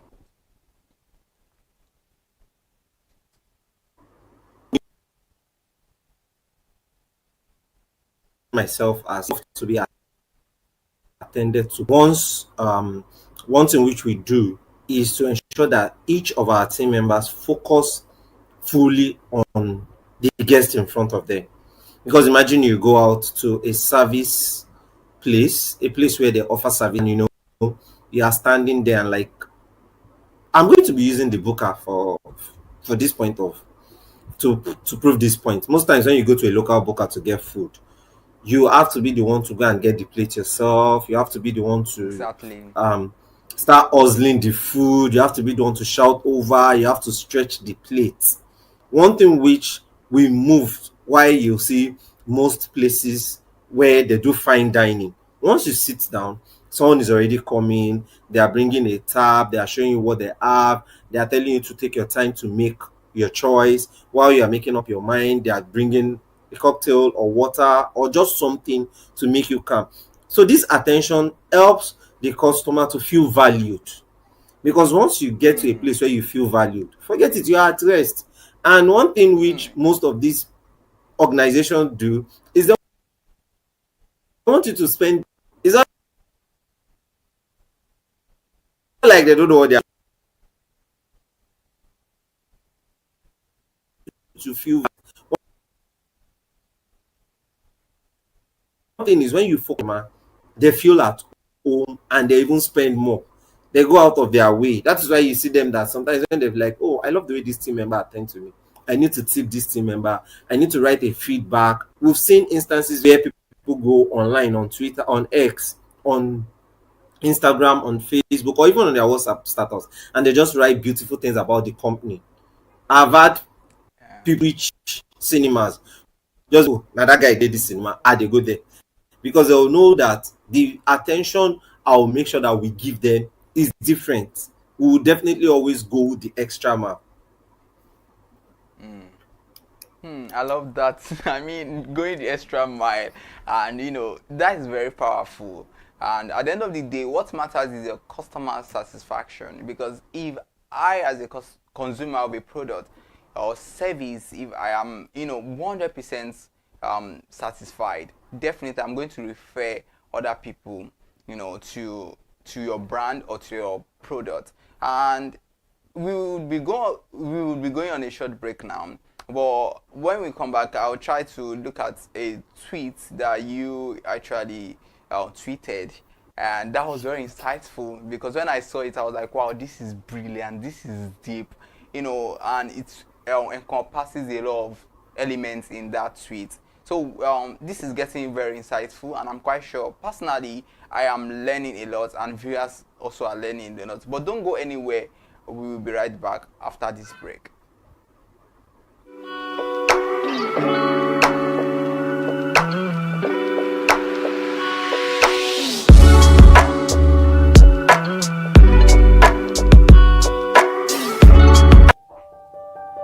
Hey there, Do you know in the world today, everyone is a consumer, and as consumers, we all have the right to be heard. In Nigeria today, as a consumer, you have all right to product information, right to fair pricing, right to return goods, right to product labeling, right to fair dealings, and a lot more. Well then, have you heard about the new media channel? ConsumerHalla TV. ConsumerHalla TV. ConsumerHalla TV. At ConsumerHalla TV, our goal is to inform and educate consumers in Nigeria with insightful news alongside development within the fast-paced world of consumers through well-researched, specialized, and analytical content. Our vision at ConsumerHalla TV is to create an engaging platform that provides right connections for meaningful brands in Nigeria, thus creating a more caring world for consumers where business thrive. And guess what? Our ConsumerHalla brand is the first consumer complaint resolution portal in Nigeria, powered by a 72-hour feedback mechanism. We offer consumer advocacy, informative talk shows, branding promotions, advertising, and lots more. Connect with us via our YouTube channel at ConsumerHalla TV. Follow us on our Facebook page, ConsumerHalla TV, our Instagram page, ConsumerHalla TV, and do well to subscribe to our YouTube channel. Subscription is free. ConsumerHalla TV. At ConsumerHalla TV, you deserve to be heard. At ConsumerHalla TV, you deserve to be heard.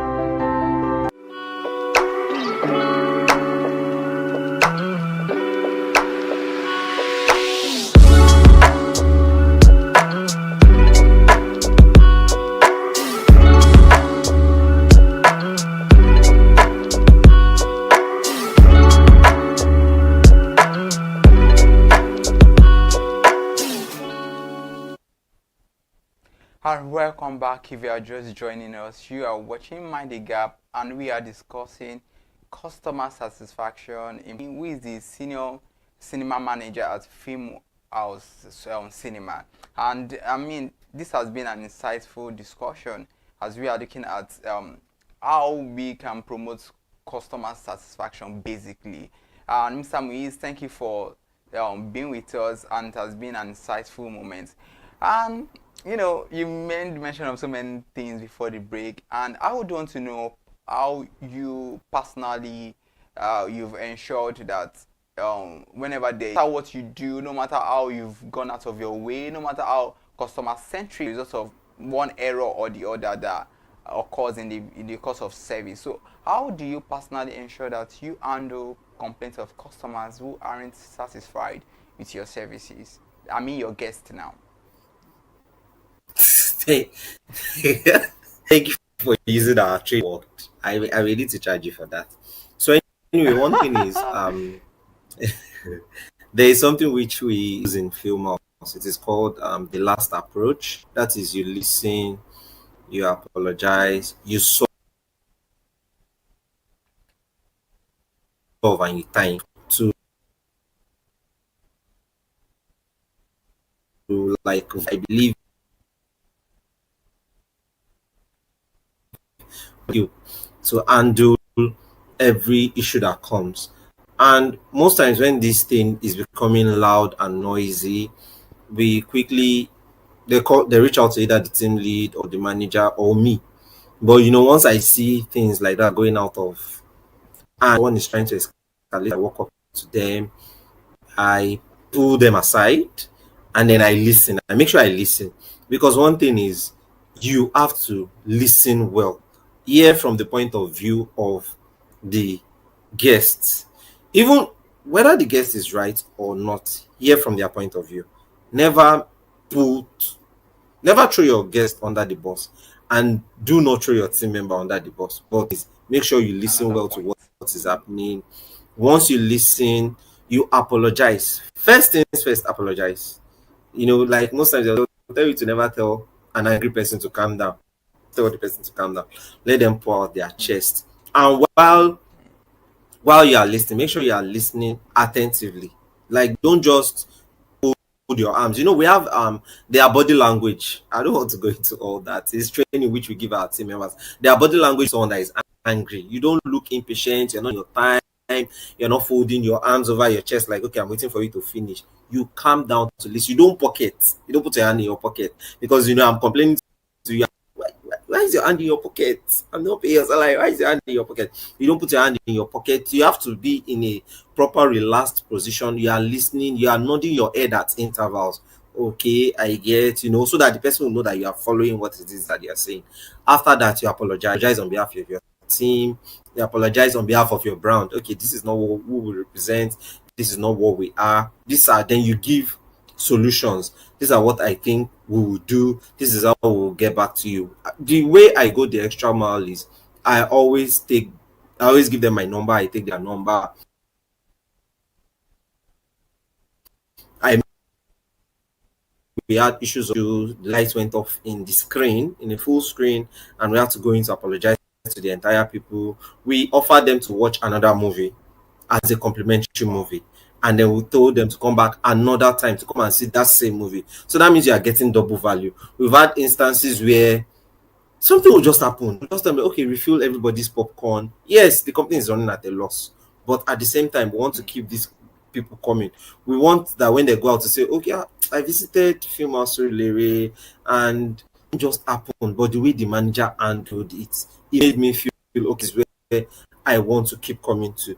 So you listen, you apologize, you solve, you thank, and then the last thing is always follow up, always reach out, always you can get their number, you can reach out to them after the movie is over. What is your overall movie experience? Are you going to be coming back to us? Is there something which you think you need to do better? Is there something which to do to avert this kind of situation? On the long run, you are making the guest to give you instances of make it to avert happening again. Thank you so much for that. I mean, that was really elaborate, and you really, um, delve so much into that, explaining how it works and all that. Now, let us look at it now in this way, because we are looking at how customer satisfaction can promote brand loyalty. Because at the end of the day, if, for instance, I come to a film house and I'm satisfied with the services rendered, I mean, I become a loyal customer at the end of the day. Now, what is brand loyalty, and how can customer satisfaction build brand loyalty? So that is like two questions in one. I have two questions in one there. What is brand loyalty, and how can customer satisfaction build brand loyalty? Okay, so simply put, brand loyalty is when a guest or a customer, as you put, like a guest, like prefers you above every other person. You know, in consumer behavior, which is something which you do as a asanas and these people name of that company. Now, the brand loyalty comes from when you have built off in such, you have positioned yourself in such a way in the mind of the customer that they will not go anywhere else, irrespective of whatever prices you charge. And I'll be using my personal life and then my professional life as an example. Over, let's say 15 years, I've been babbing from one person. It's not because this person is the best barber, but it's my own best. It's someone that I believe that he will not cut rubbish. Even if I go there on a bad hair day, he will still give me the perfect cut that will come out, and I'm like, okay, I like what he did. And I've been the same person. I've had friends who cut hair. I'll tell them no, I don't want. I've I've even I worked with me gift voucher. Then my barber will beat me. I love the way they cut my hair. So with your services, go and publicize you outside. Even if you charge far below, they would be the one that will still come back and tell you, okay, no, I'm used to this place. Same thing with where the cinema I am currently. I know someone that has been in cinema since 2018. And when I resumed there, I saw him like, you don't go to any other cinema. He's like, no, he's used to this place. Same way I've had people that came from my previous place and are here too. And then when I asked them why, they said whenever they go there, they don't like the way they treat them, probably because you are not there, or probably because of the trainings that they don't get. Because for you to get your guests to be addicted to your brand, you have to consistently train your team. You have to make them know the value of the customer. Like I in my first session, once your team members understand the fact that it is these people that are paying, they will not joke with them. They will not come and be like, oh, how much is this person spending? This person just buys only 5,000 naira ticket. This person will buy only drink of 1,000 naira. If you get 100 people that are spending 1,000 naira, you've made money. If you don't get 100 people that don't spend 1,000 naira, you've not made money. And at the end of the day, they will just wake up and they'll be like, why do you even have 35 people on your team? Easy to 10. I think if I that analogy. So the best they the right team. Why?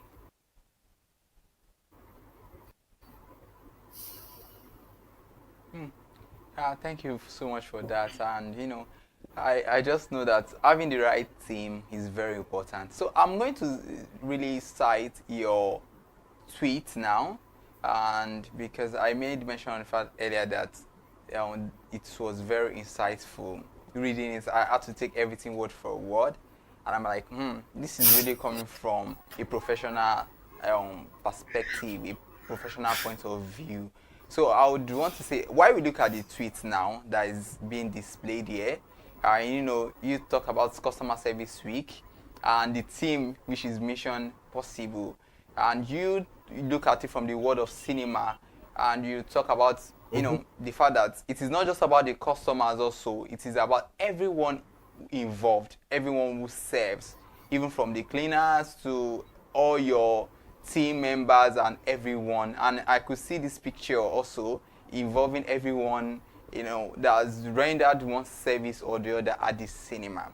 So looking at that now, and I would want to say that it is a beautiful one, it is deep, and coming from the hospitality sector, because it is a whole lot of work to be done. So looking at the customer service week now, what advice do you have for brands, for companies in different sectors, not just hospitality, across board? What advice do you have for them? Because this week is very important.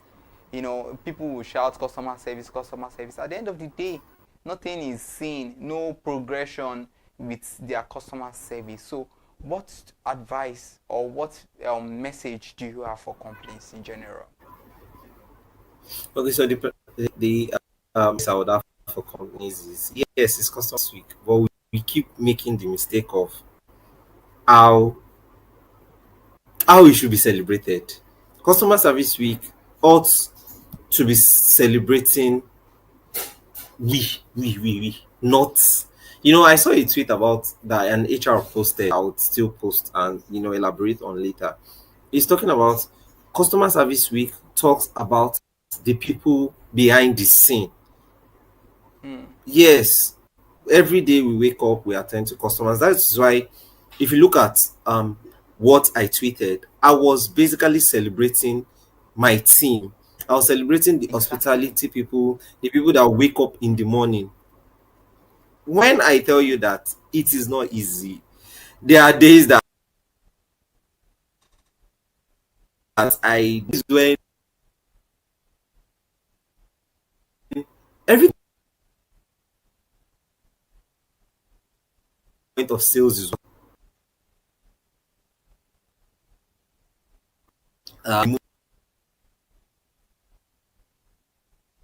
decides like every city the AC decides to pack up. How do you get into people go in there? Or instances of when there was a time that we consistently had light issues that people even started saying, even even if not, I feel for my just because we are when you need to find something to do. What do we do? There's like little to nothing that we could do at that point. But to get these things to work out, to get everything to balance well, what company needs to do look at is better packages for their team, because at the end of the day it is the team that is doing it. Celebrate your team, reward them for the hard work and feel valued. Because yeah, I am like the key that holds the entire organization, because yes, I am like the head over them. But the thing is, I cannot be the one that will clean, I don't that will sell, I cannot be the one that will welcome. I step into that people that do it, I feel like you are doing.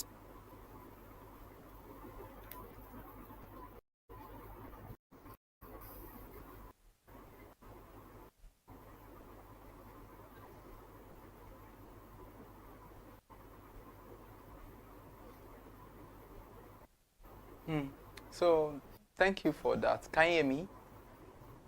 Yes, I can hear you. Okay, thank you for that. And one of the most important things you've said, I mean, you've said a whole lot. Everything is important. But one of the striking things, rather, is you made mention of the fact that teamwork does the job. It is not just a personal effort. It's all about teamwork. And that you tweeted that in that tweet. You mentioned that resilience and teamwork, these are very important tools when it comes to ensuring that customers are satisfied. So, and I love the fact that you celebrated your team members, because not everybody does that. At the end of the day, you just believe that, oh, as long as the goal is achieved, the work has been done, then it's just believe that that is just it. But little things like that, it encourages them to do more. You understand? So now, on a final note, as I allow you to go, what benefits now? Because we've talked about customers, we've talked about even the team. We've mentioned how the team plays, crucial role in ensuring that the customers are satisfied. So now, in the general scheme of things, what benefits does a company enjoy when customers are satisfied? Nobody, you get more money, you get free customers coming in. So on a lighter note, if you get satisfied customer means they are lesser competent to, you have lesser headache. In fact, you see customers fighting your battle. I've seen instances where issues and you see them, you see these people, they are not like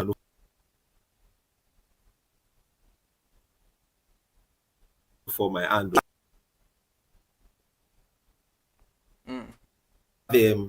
Suggest that once you have the satisfied customer, it gives you word of mouth. Word of mouth drives up your revenue. It puts you in the map. You are getting people come in. It reduces even of your how much of marketing. Because imagine if, let's say, you already have out of 1,000 people that have cinema, you already have 500 satisfied customer. 500 satisfied customer tell 2 people. That means the next time you are going to be getting 2,000 people coming in. Yeah. So once you train your people to see that these 2,000 people from the 500 people that were satisfied, once we're able to 2,000 people, It means you get, keeps increasing, your revenue keeps increasing, but what should not reduce is the service you are giving. So the more people that comes in because of their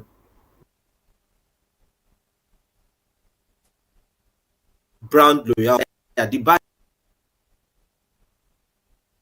gets set 50 people, the allocated time to attend to each guest is 5 minutes. We tell them is 3 minutes. But there are people that would come and they will spend 10 minutes. You cannot pursue them away. Just make sure that they leave your front satisfied. It means that you keep training them. That is where the training comes in, because we do constant retraining on customer service. Every day we learn something, we hear something new. Every day there is a better way to attend customer and make them feel well. So overall, once the customer is satisfied, once there is brand loyalty, there is more money for you. There is generation week out day. I put my chest up and I tell them that in West Africa I am always number 5. I am aiming for number 1. I'm not number 1. I have to fight CM, I have to fight with Ebony, I have to fight with even few months. Wow. They have everything. And I'm number 5, top 5 most visited in West Africa. Yes, we can always do better. Yes, okay. I think as at this month, I'm currently number 4. As at when I check, I was currently number 4. So we are trying to inch up higher. It means I have to it has not to just be a me thing. I have to keep sharing these reports. I share the report with the team. They see where we are. So it makes them proud. It makes them feel okay. If we are doing this, at the end of the day, you achieve a whole lot together. We can share exactly. Achieve a whole lot, and everybody is smiling. Yes. I intentionally asked that question because at the end of the day, companies also need to know that it is not just about their customers. They also make profits, and it actually puts the company or brand on a very global map. Let me just use that word. I mean, I wish we could go on, but the time is fast spent, and we've learned so much, and this is all we can expound on today's edition of Mind the Gap. And I'm so happy across from the bottom of my heart. I'm so happy that you could join us today and shed more light on this topic. It's a very powerful discussion, and once again, happy Customer Service Week to you and to every customer out there. Thank you so much for your time. I really appreciate it. And this is all we take on today's edition of Mind the Gap. And if today is the first time of watching, I'm quite sure you've learned one or two things. But do well to subscribe to all our social media platforms. On YouTube, subscribe so you can always get notified, and follow us on all social media platforms. I am Iremofe Koforola. Till I come and grace your screen the next edition. Bye for now.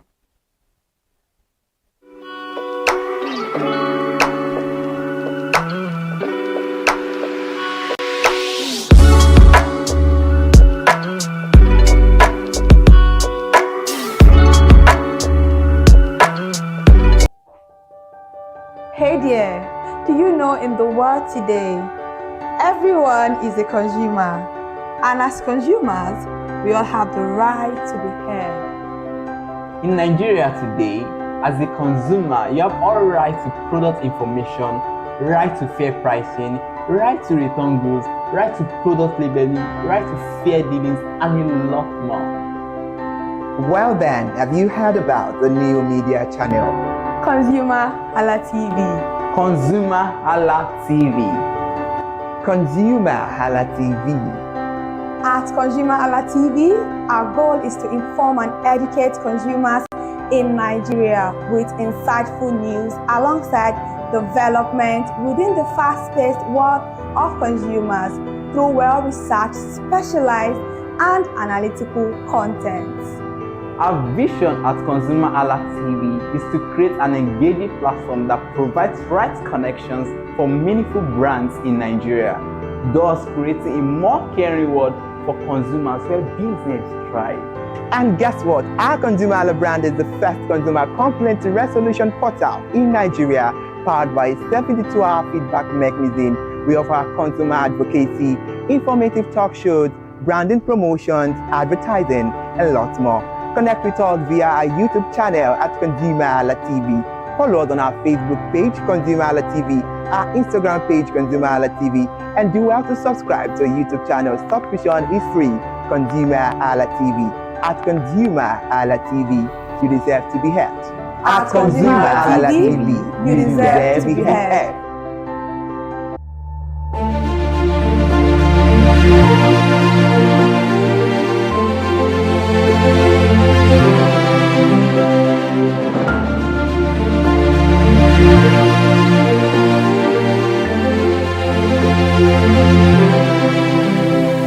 Good afternoon, consumers. Good afternoon, Nigeria. Welcome to Product Review on ConsumerHalla TV. This is where we inform potential buyers about merit, drawbacks, including features of product. I am Ire Ayomikunle Eke. Please, all review on this program is not of critics, but based on transparent functionality about different products in their various contexts. On today's product review, we are venturing into the world of art by exploring camera on today's program. Yes, camera can be a tool for creating art, just the way photography is a recognized art form that uses a camera to capture and express creative visions. Many artists use cameras to capture reality, by making a documentation of the world around them. Cameras are used to tell stories and also to convey narratives through images. With the use of composition of light and shadow, camera can be used to express emotions by evoking feelings and moods through photograph. However, photography has been recognized as an art form since the 20th century, and many museums, galleries, and art institutions showcase a lot of photographic works. A camera is a device that captures and records visual images, either still or moving, using a combination of lenses, sensors, and processing technology. It allows users to preserve memories, tell stories, and express their creativity through photography and videography. With advancement in technology, cameras have evolved to offer improved image quality, increased functionality, and enhanced user experience. Give or take, I can tell you the camera is part of our recent and daily update, coupled with the fact of modern technology. Today's review will be centered on Sony camera and Canon product.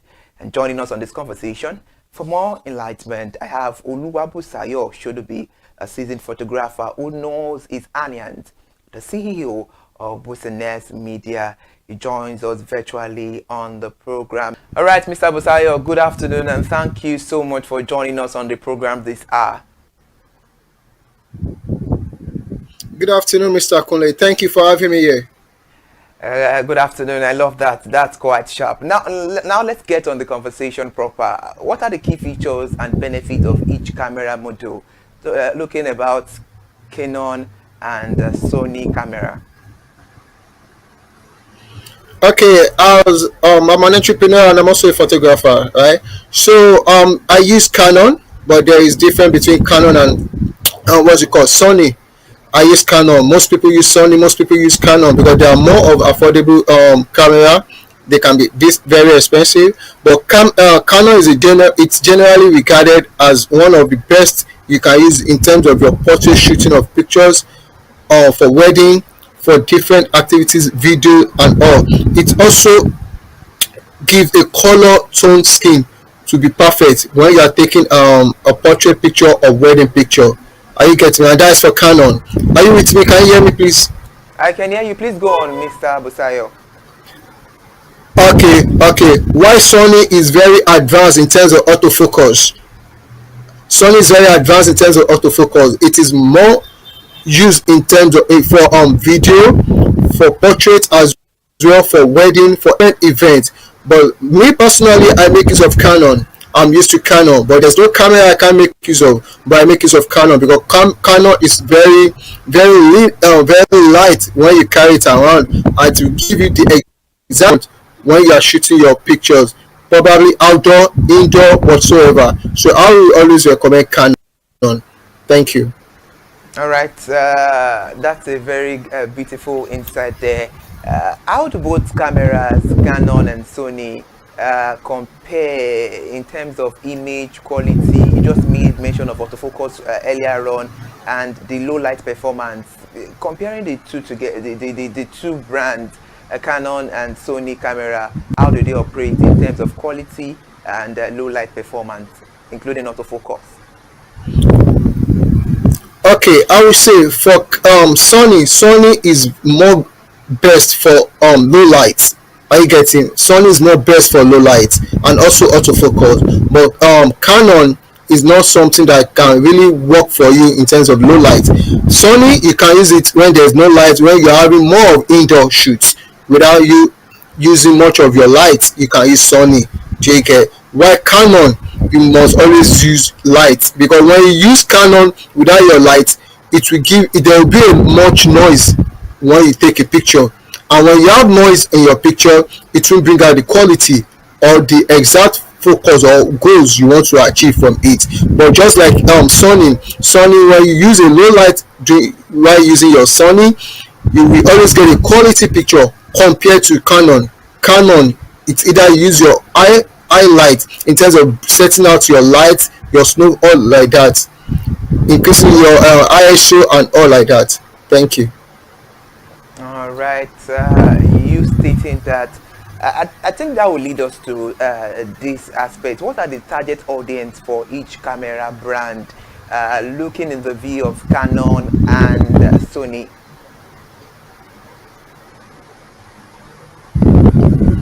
Come again, please. I can't hear you.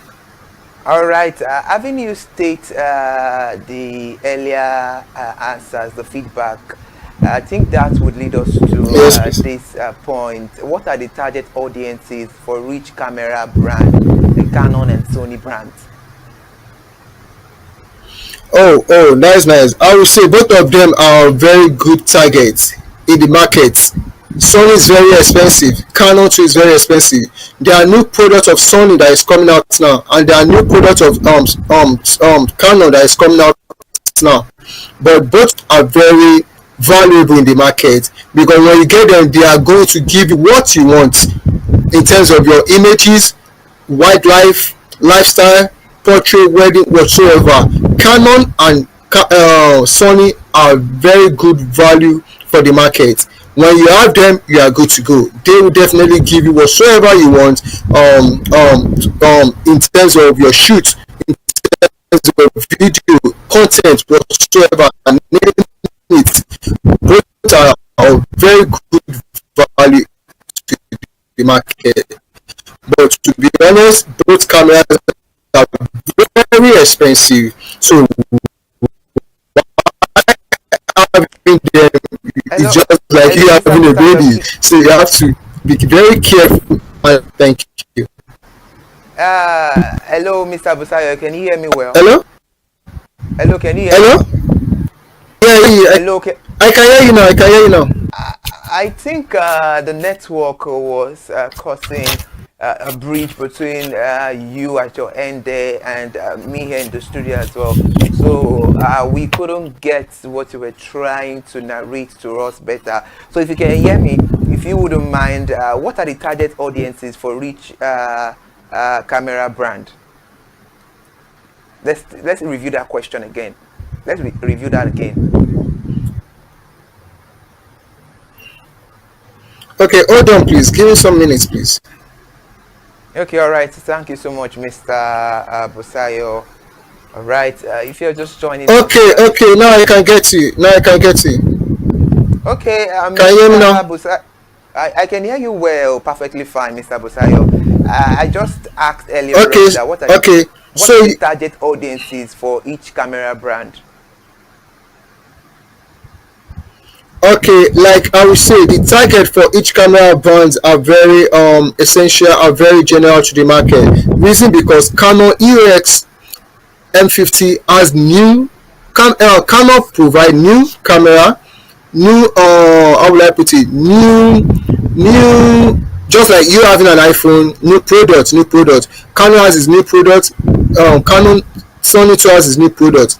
So I would say they are both very good. They give great color, great auto shoot, like auto focus.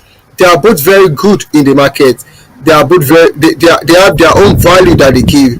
Like Canon now, Canon is a rebel whereby it gives eye system whereby both are good, and at the same time they both give new images quality, because before you even take it to editing, while taking the picture, it will give you the exact what you want in terms of the images, the quality. So the two gives a very good market value to the audience. Canon and Sony, they are both very good. They are both very good. So that is what I would say. If I will change my camera from Canon now, I will go for Sony. But Sony is more kind of higher a little than Canon. But they are both very good in the market. Most photographers, most videographers use Sony and Canon. They are both very good in the market. Thank you. All right, interesting, Mr. Busayo. If I'm not mistaken, just meaning to trying to say that the target audiences for Sony brand and Canon brand are the same, right? All right, this is product review on ConsumerHalla TV, and we are having this section right now with Mr. Busayo Shonubi, the CEO of Busanes Media, the seasoned photographer, and we're reviewing Canon camera and Sony camera. Let's take a short break. We'll be right back.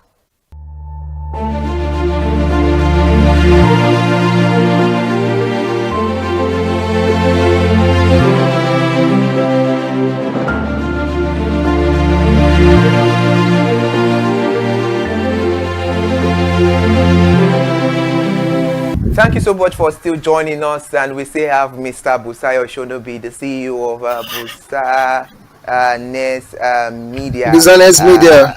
Thank you. Busanes Media. Thank you so much, Mr. Busayo. And we are having an overview looking at Canon camera and Sony camera. And before we had that short break, I was trying to tell us that these two cameras have the same target audience, talking about it in the overview.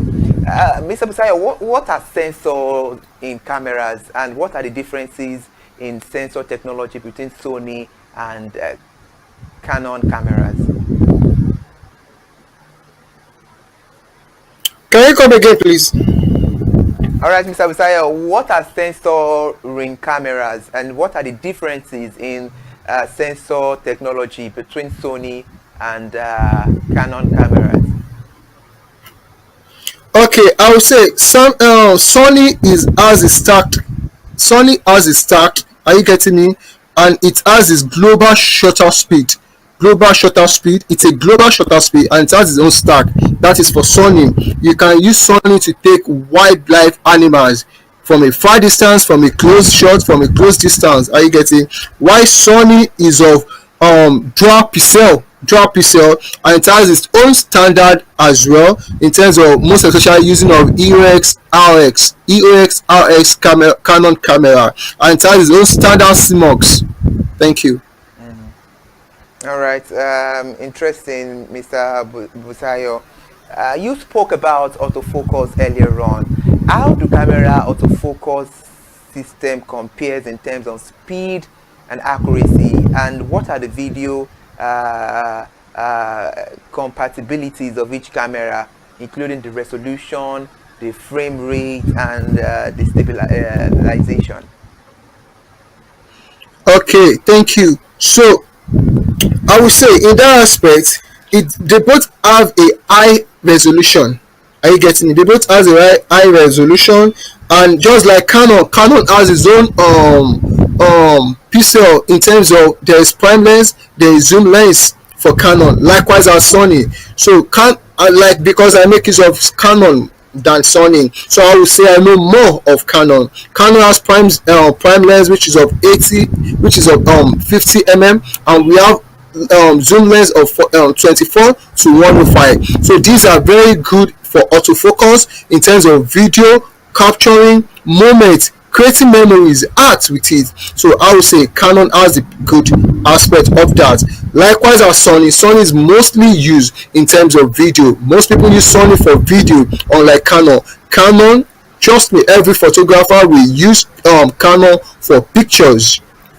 in terms of wedding, every event. But most videographers and photographers will also use this same Sony for video because it has more of autofocus in capturing your video, every details of it compared to Canon.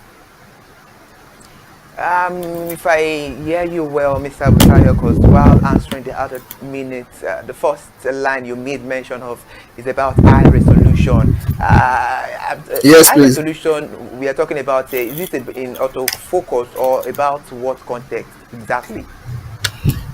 Yeah, it is about the content of what exactly you want to achieve. Do you get? Maybe it's an outdoor, maybe it's an indoor. So there is a very high resolution while taking your the concept of whatever you want to achieve along the line in terms of your depth field of taking pictures or video angles whatsoever like that. Thank you. In as much as we are looking at the brand name where we want to buy a camera, I believe that the battery life is something we need to take very serious. Mr. Busayo, what are the battery life expectations for each camera, and are there any power saving features of battery life of these two brands, Sony camera and Canon camera? I would say there is a battle life reason because they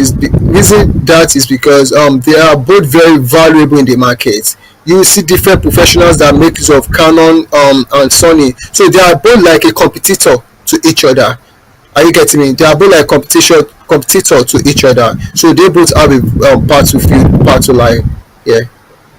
So in the battery life view, which one is more stronger between these two brands that you can vouch for anybody to go for, or maybe let's say photo artists to go for? Oh, I will say Canon. I will go for Canon. I will advise people to go for Canon. No, so because it's yes, and it's very strong compared to it's compared to what's it called, Sony can be very fragile. Are you getting me? But Canon is very durable compared to Sony. Thank you. Interesting. Mr. Busayo, you've been a seasoned and experienced photographer. How do the cameras perform in real life world shooting scenarios such as sports, portraits or landscapes? And which of these cameras do you think is suitable? Would you advise the seasoned photographer to use this season that we have now, talking about this era? I will keep advising them to use a Canon. I will say because I'm used to Canon, right? I make use of Canon, but I will say Canon is still one of the best that give the best shoots you want to give wherever you go to. For example, if you are attending. Hello, Mr. Busayo. Are you still there with us? All right, this is Product Review on ConsumerHallaTV, and we are having a detailed conversation. This is where we form potentials about the merit and drawbacks of products, not based on critics, but based on transparent functionality of each product according to their various contexts. And today's edition, we're citing about camera. Interesting because absolutely we cannot dispute the fact that a camera is part of what we use in our day-to-day lives. We have them everywhere, and in context we're reviewing Canon camera and also Sony camera, and we have a seasoned photographer this afternoon, Mr. Busayo Shonobi, the CEO of Busanes Media. He's a seasoned photographer, beg your pardon, rather there, and we'll be right back. Thank you so much for still staying with us.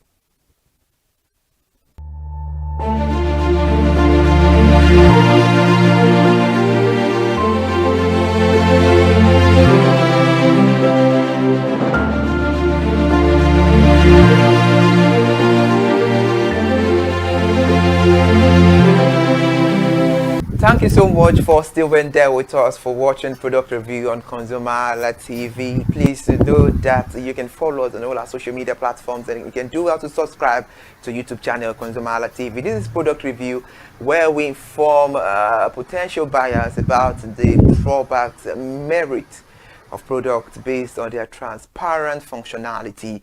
Today's edition, we're exploring the world of art, and we are, in context, we're reviewing camera, the ties between Canon camera and Sony camera. We have Mr. Busayo Shonubi. Mr. Busayo Shonubi, you being a seasoned and experienced photographer, how do cameras perform, in real-world shooting scenarios such as sport, landscape, and portrait?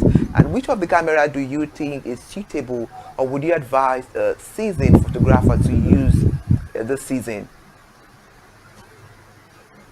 Okay, thank you for your question. So, aside me using Canon, right? But I would still advise that photographers should make use of Canon camera. The reason because it's a camera that give you a sweet spot of what you want to achieve in terms of your depth field of your pictures, whatsoever lifestyle that you want to achieve. It gives a quality sensor of the features of the depth of field of what you want to achieve in taking your images. Are you getting me? And also, it's a camera that includes every autofocus, every functions that is more very lenient for someone that is not well lenient to understand. We'll be able to read, go through it, and understand that this camera, this function that gives all this stuff.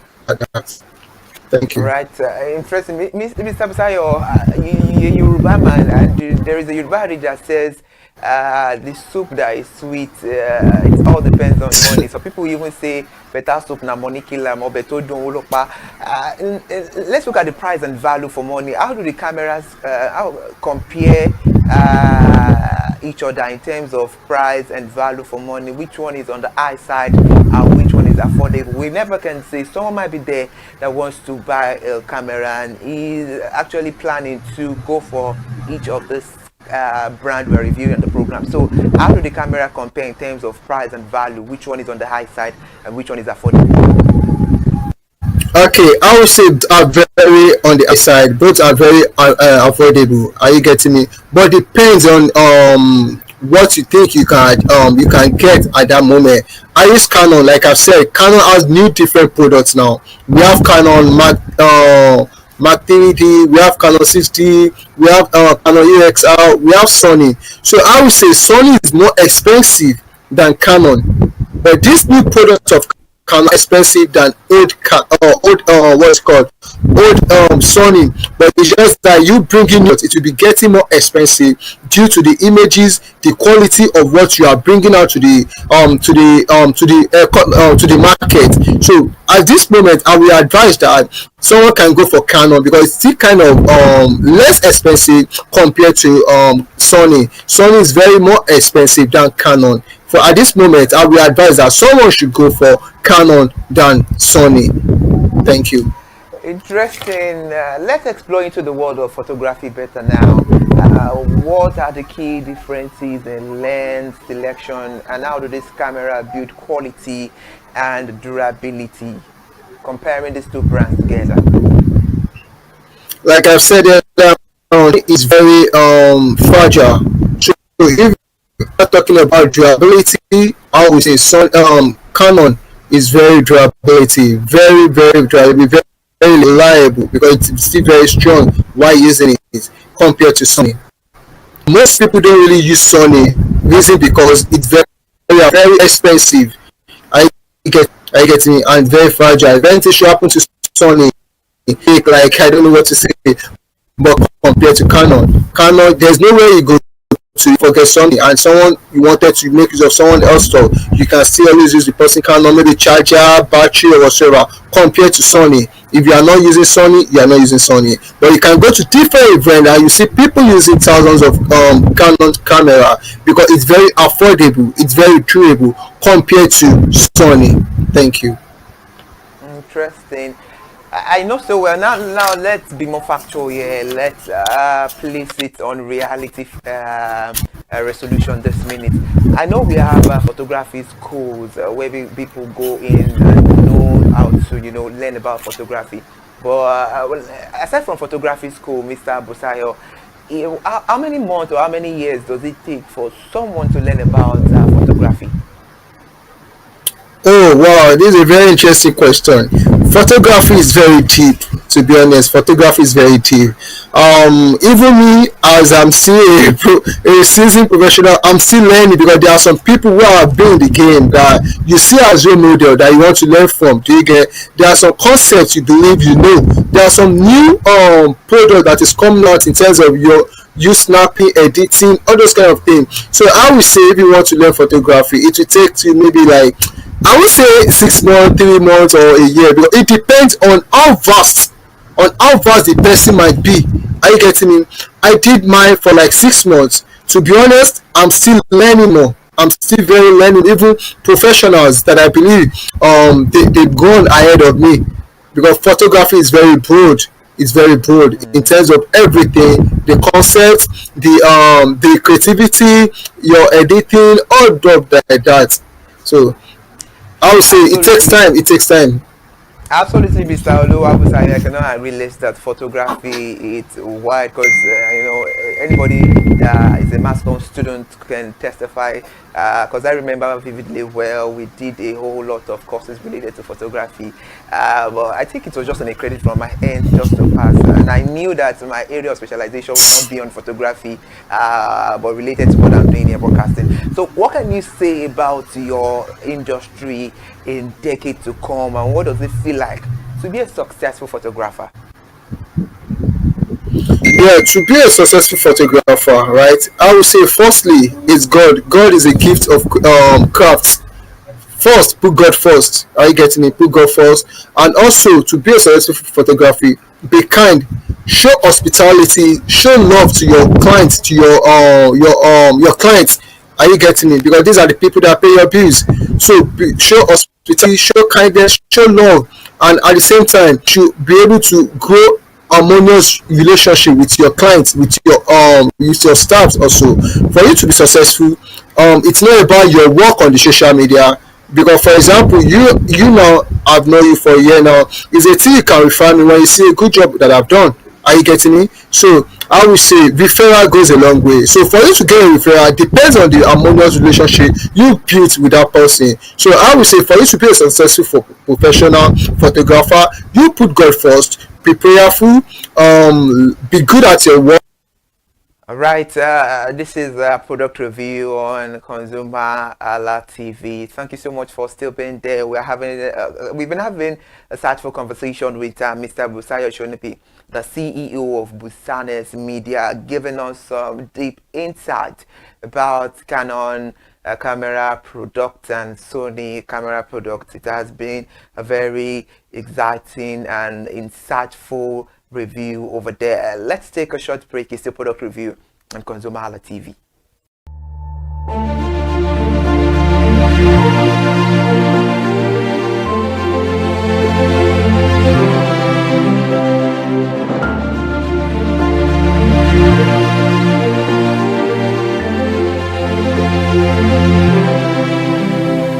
All right, thank you so much for still staying glued to the screen. It's product review on ConsumerHalla TV. Mr.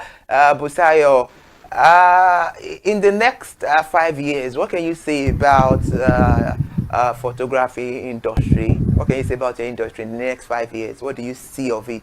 Oh, in the next 5 years, like me, I will have God first. God, I have my own plan, but it was the best for me. Right? In the next 5 years, I want to see this media worldwide go globally, whereby we recruiting people, we train people for them to gain this knowledge, this skill, for them to be potential and add value to them, personal selves and individual community, to the society, and to the world. So in the next 5 years, trust God, Busanes Media is going worldwide. It's going by God's grace. Thank you. All right, thank you so much, Mr. Busayo, for joining us on the conversation on today's edition of Product Review. We appreciate you.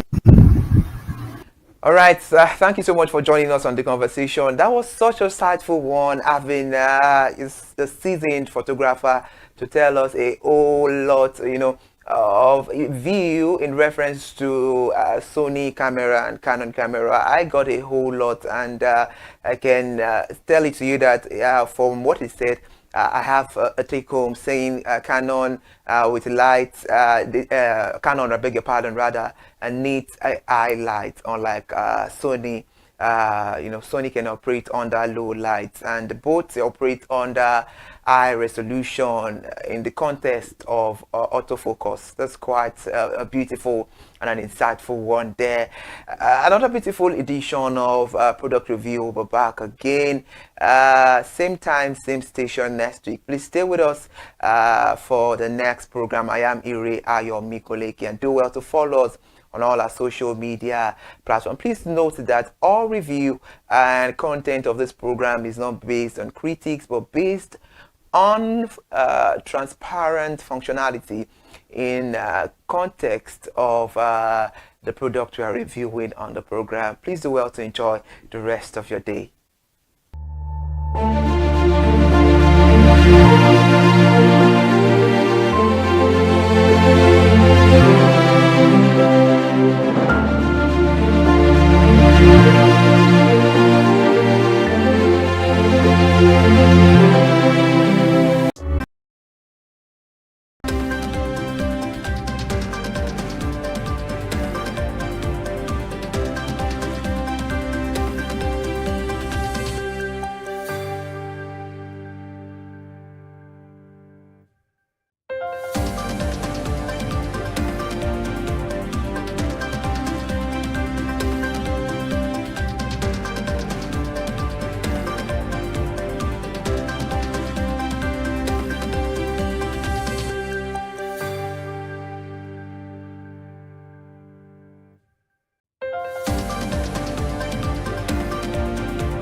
Hello there, good afternoon, and thank you so much for joining us on the Midday News. I am Ire Ayomikunle Eke. We begin the Midday News from Ogun State, barely a week after the commencement of the Gateway International Airport.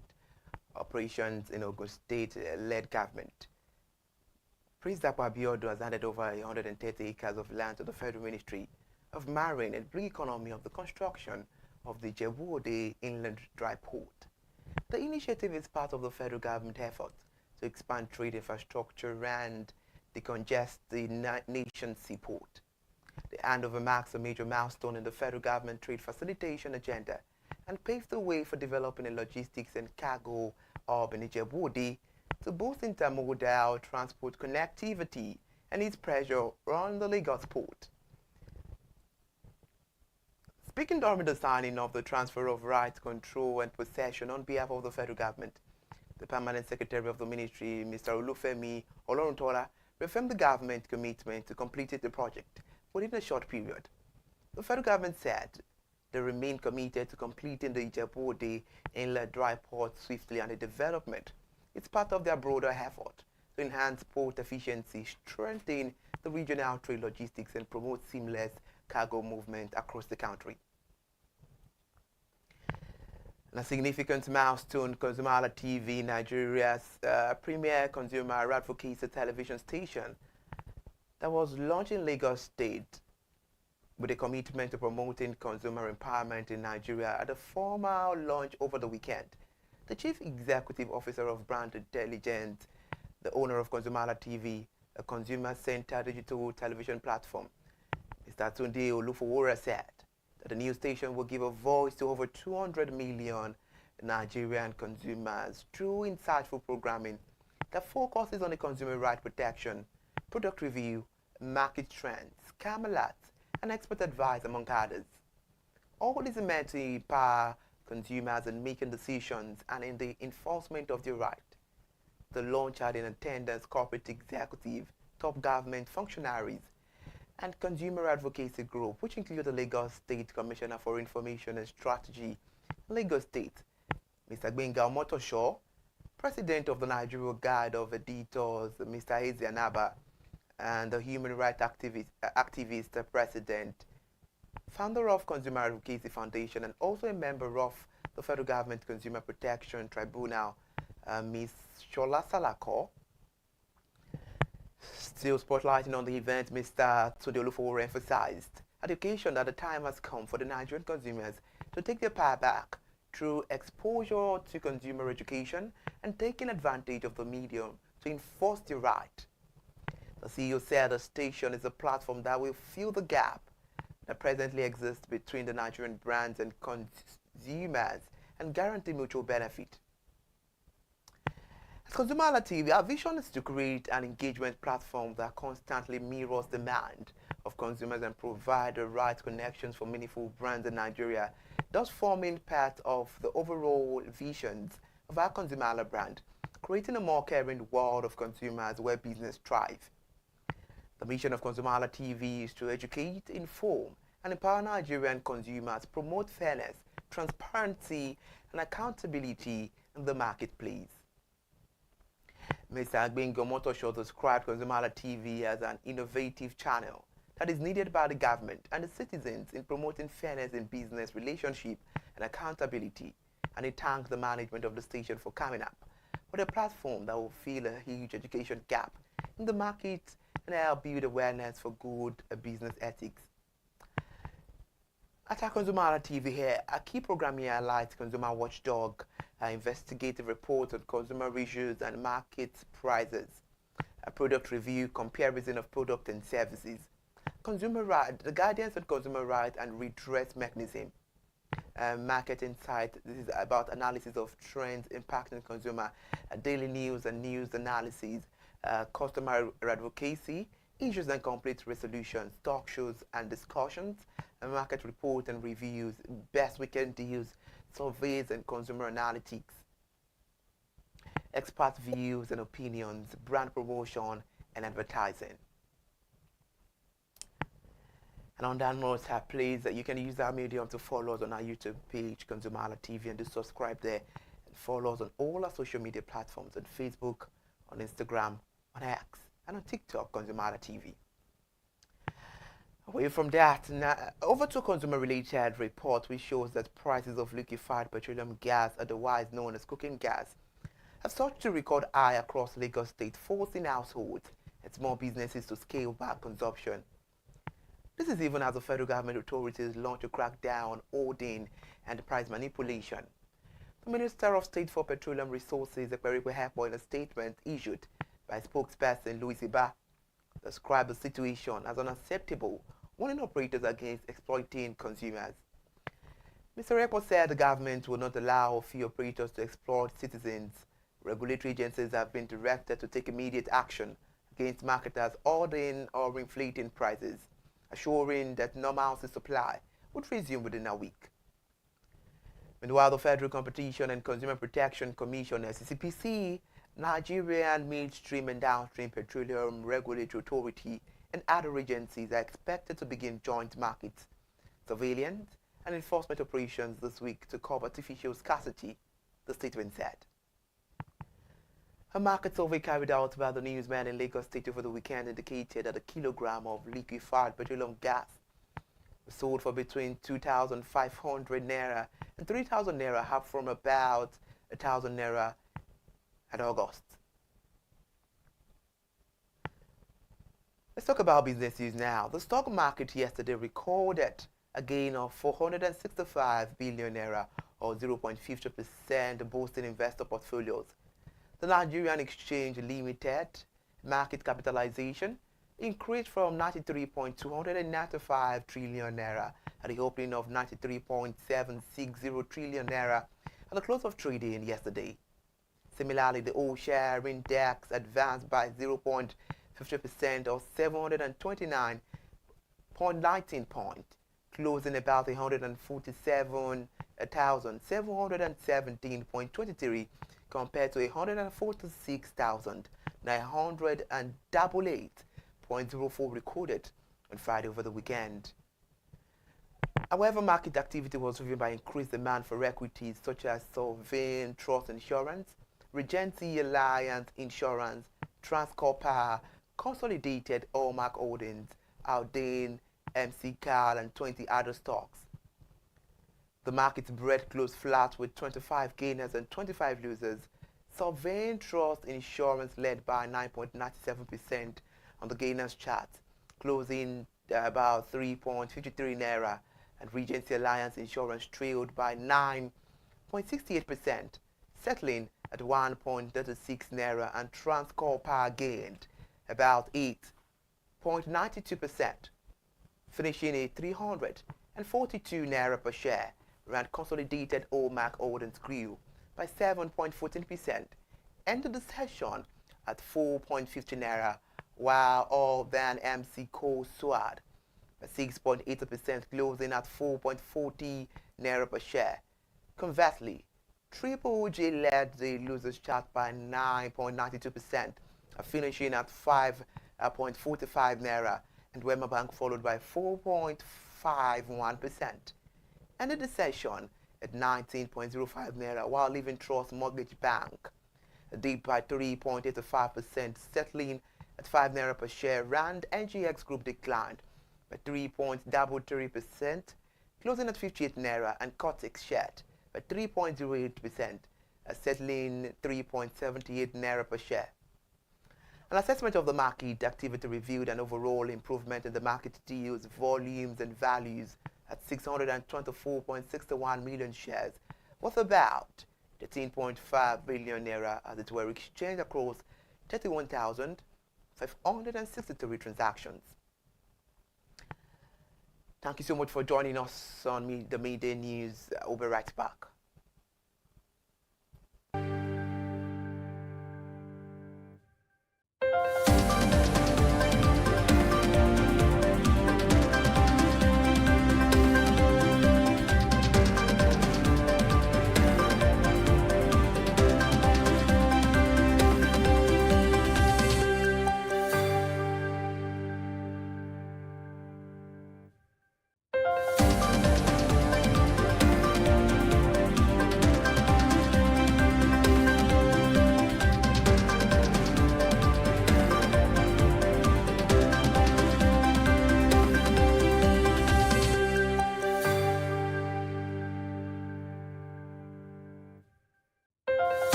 Thank you so much for still staying with us. If you're just joining us, this is ConsumerHallaTV Midday News at 12. Still pressing further on the news, the Federal Competition and Consumer Protection Commission has welcomed the Central Bank of Nigeria's draft guidelines requiring banks to refund customers for failed automated teller machine transactions within 48 hours. FCCPC, in a statement issued by the Director of Corporate Affairs, Mr. Ondanje Njau, and the FCT yesterday, said the draft guideline followed the Consumer Complaint Data Report published by the Commission in September. And the statement, which quoted Executive Vice Chairman, Mr. Tunji Bello, it described the proposal as a timely and long-awaited correction to a persistent consumer challenge. Mr. Tunji Bello noted the guideline, even at the draft stage, demonstrated stronger alignment between regulatory agencies committed to consumer protection. However, the FCCPC Executive Vice Chairman explained that the sections mandated the elimination of unfair practice, the promotion of fair dealings, the resolution of consumer complaint, and the protection of consumer interest across all sectors. According to Mr. Chairman of FCCPC, he said, there is timely adoption of the guidelines, and we also reinforce accountability with the banking sector and demonstrate a shared regulatory commitment to fairness, efficiency, and consumer confidence. Reporting from Lagos State now, the Lagos State government has announced that a new $3 billion has been invested to Green Line, the new phase rail project, which is scheduled to project connecting Marina to Lekki, and it will begin in December 2025. The announcement was made by the Lagos State Commissioner for Transportation, Mr. Oluwaseun Osiemi, in a statement posted on the official X account of the Lagos State government yesterday. Mr. Osiemi noted that extensive feasibility studies and stakeholder consultations have been carried out along the Lekki-Ekpe corridor in preparation for the project. The rail project is expected to take 2 to 3 years to complete and will be implemented in phases. The first phase will cover the stretch from Lekki first toll gate to Ekpe, while the second phase starting from Arena will feature an on-water segment. The announcement follows intensified enforcement along the Lekki-Ekpe Expressway, where authorities have cleared encroachment and restored wetland essential to the Green Line's right of way. In this minute now, let's tell you that the supply glitch faced by Dangote Refinery has propelled fresh prices of the premium motor spirit known as petrol across Nigerian filling stations. This was in accordance to a news report monitored over the weekend. Newsman report showed that Nigerian National Petroleum Company Limited and NPCL retail outlets, Rain Oil, AA, Rano, Mobile, Sharon and other filling stations implemented a fresh petrol price increase on Monday, that's yesterday. An NPCL retail outlet in Kubwa Expressway, Wuse Zones 4 and 6 in Abuja increased fuel by 50 or 5.5% to about 955 naira, up from 905 naira per litre. Similarly, Lagos State and NPCL retail outlet also adjusted their fuel pump price upward yesterday. The NPCL hike has triggered increment across other filling stations such as Rain Oil, Mobile hike is in addition to the recent liquefied petroleum gas, well referred to as cooking gas price hike to 1,500 naira, and it went up to 3,000 naira per kilogram in Abuja and Lagos State.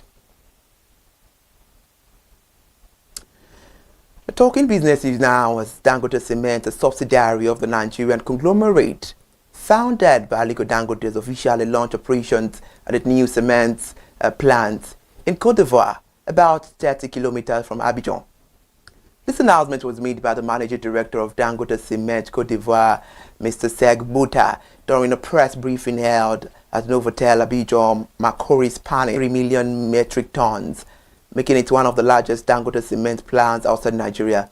The project represents a strategic investment of 100 billion CFA francs and reaffirms the company's commitment to industrial growth and regional self-sufficiency. Still on the news line, Mr. Bottas said the plant is more than an industrial unit. It is a symbol of confidence in Cote d'Ivoire future. And in a statement, I quote, he said, "Our goal is to provide within the world a first-class cement produced locally and offered at competitive prices." End of quote. To end the news now, on entertainment, Nollywood stars and entertainment figures gathered in Lagos State last Sunday over the weekend for the premiere of The Ad, marking Daniel Etimefion's remarkable directorial debut for a feature-length film. The premiere of The Ad drew an impressive lineup of celebrities, filmmakers, and industry enthusiasts as ConsumerHallaTV reporters and camera crew covered the highly anticipated event. The film has already stirred excitement across social media with the hashtag "The Ad is here" trending among fans and movie lovers. During an interview with ConsumerHallaTV, a reporter Daniel Etimefiong described the film as an important story that has been told, emphasizing that as one people with one voice, Nigeria will be a better place. The event featured appearances by Nollywood stars including Kule Remi, Gabriel Afolayan, Efaiwara, Debola Williams, and Ruth Kadri, who all praised the movie's depth and relevance. The screening was a blend of emotion, heart, and unity as guests were captivated by the film's powerful storytelling and performances. Notable attendees such as Kate Henshaw, Honorable Desmond Elliott, Patrick Doyle, and Paul Alios and Peters graced the red carpet. Daniel Hetim was accompanied by his wife, Omotoyosi Etimefionk, and the children, making the night a family celebration of creativity and cinematic excellence. An interesting one right there. Thank you so much for joining us on the Media News. I am Ire Ayomikoleke. Do well to subscribe to our YouTube channel and follow us on all the social media platforms. Bye for now.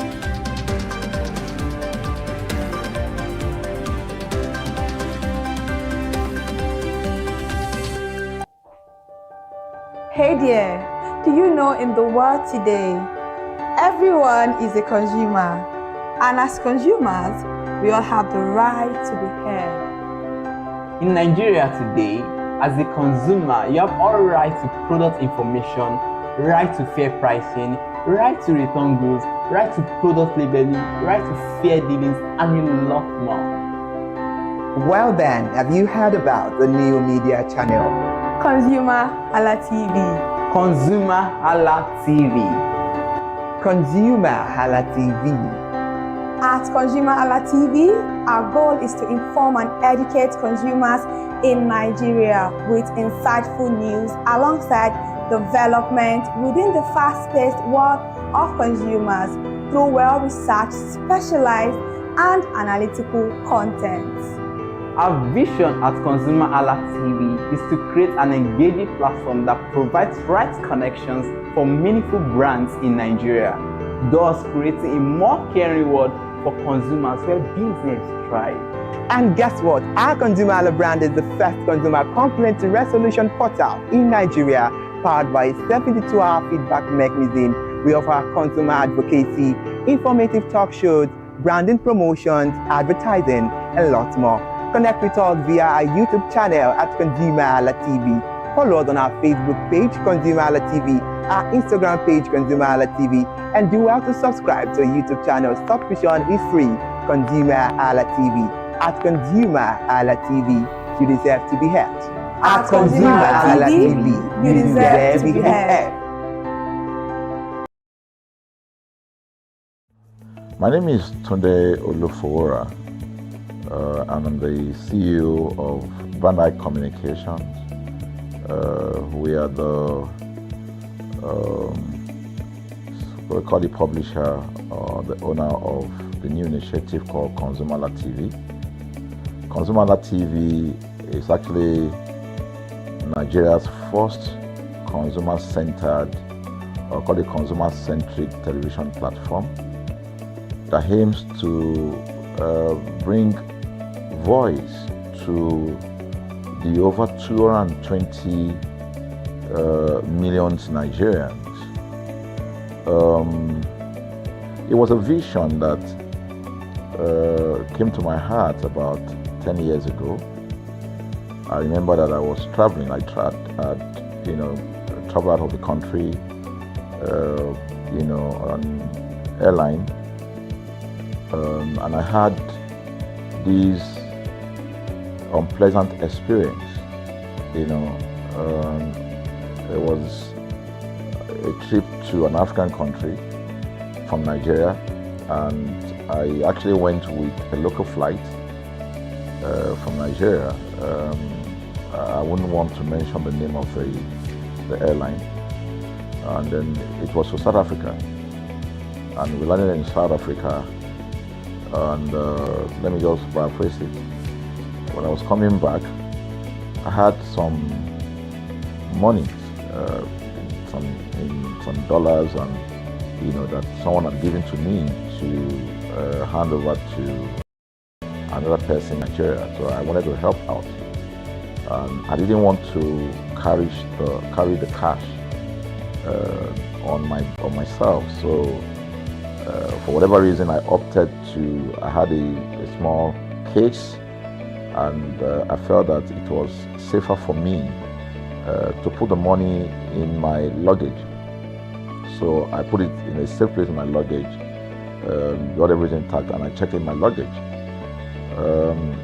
My arrival in Nigeria, I was standing and was waiting about the carousel just so that I could pick up my luggage, and then I was there for 1 hour and waiting for my luggage. I didn't know that my luggage already arrived, and it was one of the luggage that was moving around on the carousel. So after about 1 hour wait, I looked to my left and my right. Almost everybody had gone. I think we were just about 2 or 3 left. So I beckoned on the woman that was on my side, and I noticed she was really in tears. Madam, what happened? She said, her bag has just been torn and a lot of things stolen. So I said, well, I've also been waiting for my own. She said, you better go and check those luggages there. Maybe yours is one of them. And lo and behold, I went around there. Mine was one of them. By the time I got it, everything inside my luggage was gone. All the valuable things there were gone.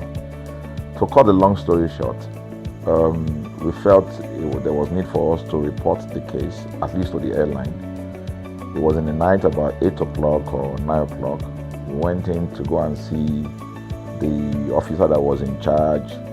As soon as we got in there, the officer said, "Oh, so sorry, but you will have to go to our head office in somewhere in Victoria Island, to lodge a complaint." Okay. So the next day we went to the Victoria Island and we lodged a complaint, and that was it. And since that day, I'm talking a story of over 10 years ago, I didn't get a call, not even a call from that airline to talk to me about what happened to my luggage. Now, about a month after that trip, I had another opportunity to travel out of the country. This time around it was to US, and it was an official assignment. And I flew on, I will mention the airline this time around. I flew on a BA. I really didn't like BA. I usually go with Virgin Atlantic and things like that. But my protocol officer convinced me and said, "Okay, you will love BA. Why don't you go on BA?" Anyway, so I went on BA to US. And of course, when I returned from US to Nigeria, we had to do, of course, there'll be like a connecting flight, from Heathrow.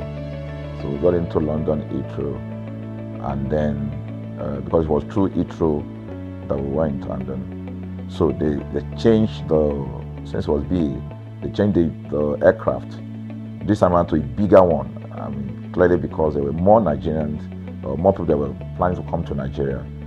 And then we boarded. Not quite 10 minutes into the flight, in the air, the aircraft started malfunctioning. The air conditioning compartment were not functioning very well. I was on what you call business economy.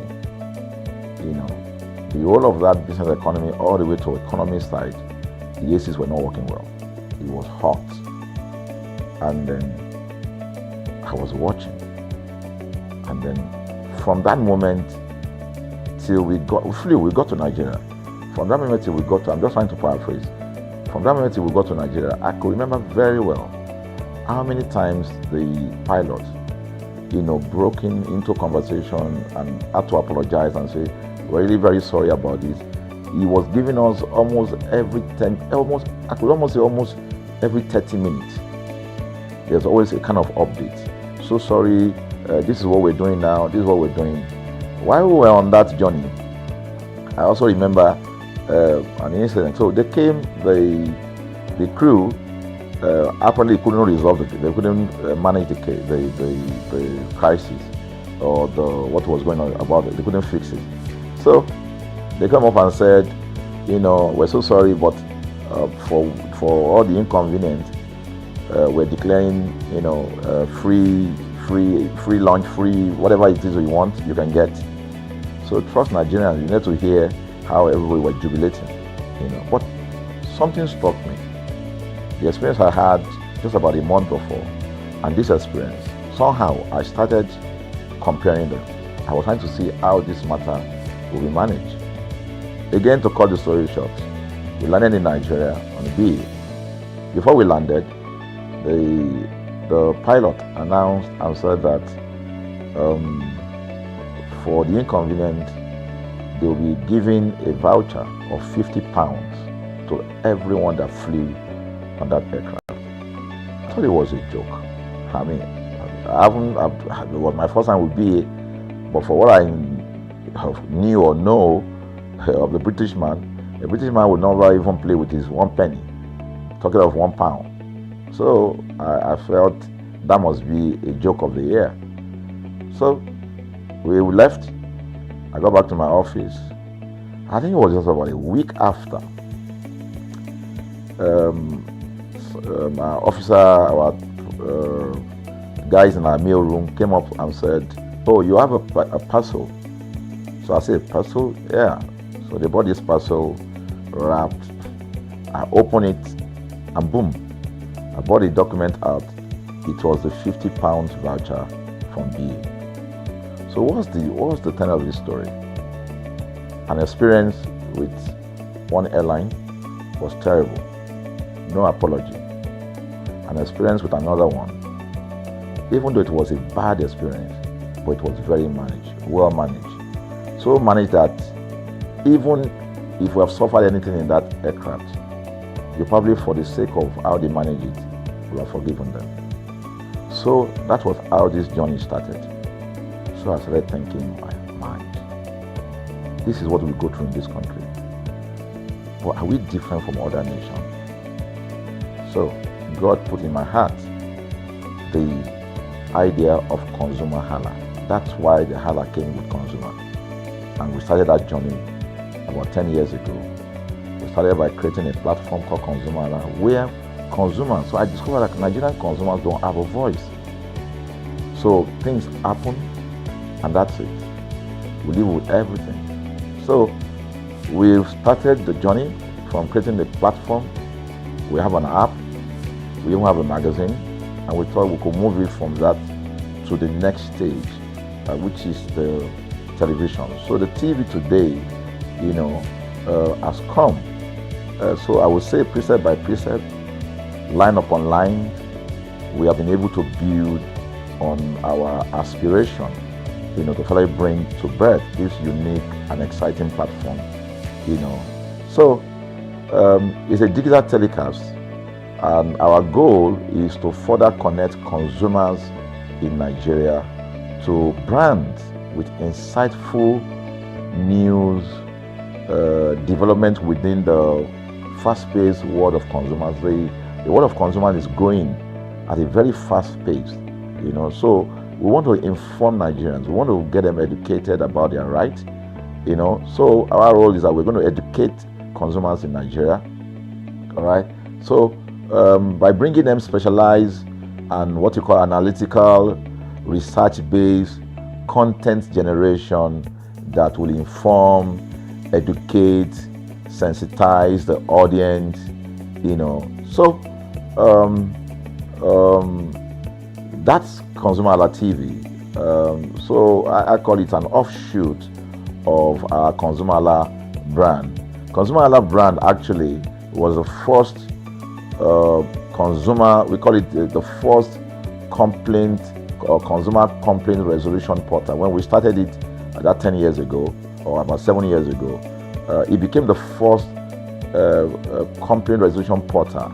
We created it so that Nigerians can actually lodge complaint on that portal. We spent a lot of resources to build a very robust platform where today, if you have any complaint, about any brand, any leading brands in Nigeria, and you go on that platform, you can actually click, just a click, you can find the brand, you can actually lodge your complaint, and once you submit it, that complaint will be routed to that organization, and within 72 hours, we will obtain feedback for you. We build it in such a way that we have connection to almost all the organizations, and it's been working. We've resolved several complaints for people without having to charge them any penny, because the idea is not to charge. So what we have done with ConsumerHalla TV is to take it to the next level. So we hope to change the narrative. We want to give the right direction. Nigeria has the largest consumer market in the world with a population of over 220 million people. Why should we be the one that is suffering the most? Everywhere you turn to, it's as though Nigerian consumers don't have a voice. You're traveling, you buy a ticket. For whatever reason, an airline will wake up middle of the night,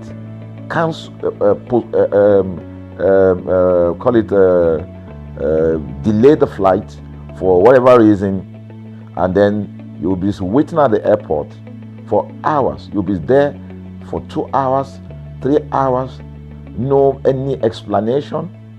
Then while you're there, they can even wake up and say, oh, flight has been cancelled. So everybody carry their luggage and go home. Nothing happened. Of course, things are changing. We must commend government because government is beginning to wake up, but there's still a lot to be done. And we believe that we can help to make, bring about those right changes. So we offer deliberately, part of what we do is that we also offer advocacy, all right? We're not just an advocacy organization, but we offer advocacy. We have a legal team, we have lawyers that are registered on our platform, all right, that can also take up cases, okay? So, and we've taken up many cases like that, and won those cases. So, ConsumerHalla is a platform to help consumers to, we're not fighting brands, but rather we say we're bringing about an amicable, resolution of conflict, such that it will be beneficial to the consumers and also be beneficial to the brand. I remember the word of Jeff Bezos. Bezos is the founder of Amazon. He said that the most important single thing, all right, for an organization is to focus obsessively, use the word obsessively, on the customer. We often say that customers is a king. They should sit at the top of the ladder. In our environment, customers are the ladder. A brand wakes up today, decide what product to produce. They wake up today, decide how much the consumer should pay. They wake up to decide everything for consumers. So consumers are just at the receiving end.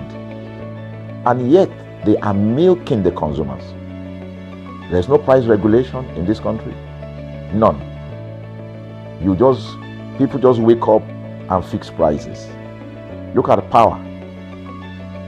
Government wakes up, we change policy, we wake up and we get people to pay more. We think it's time for consumers to begin to speak out.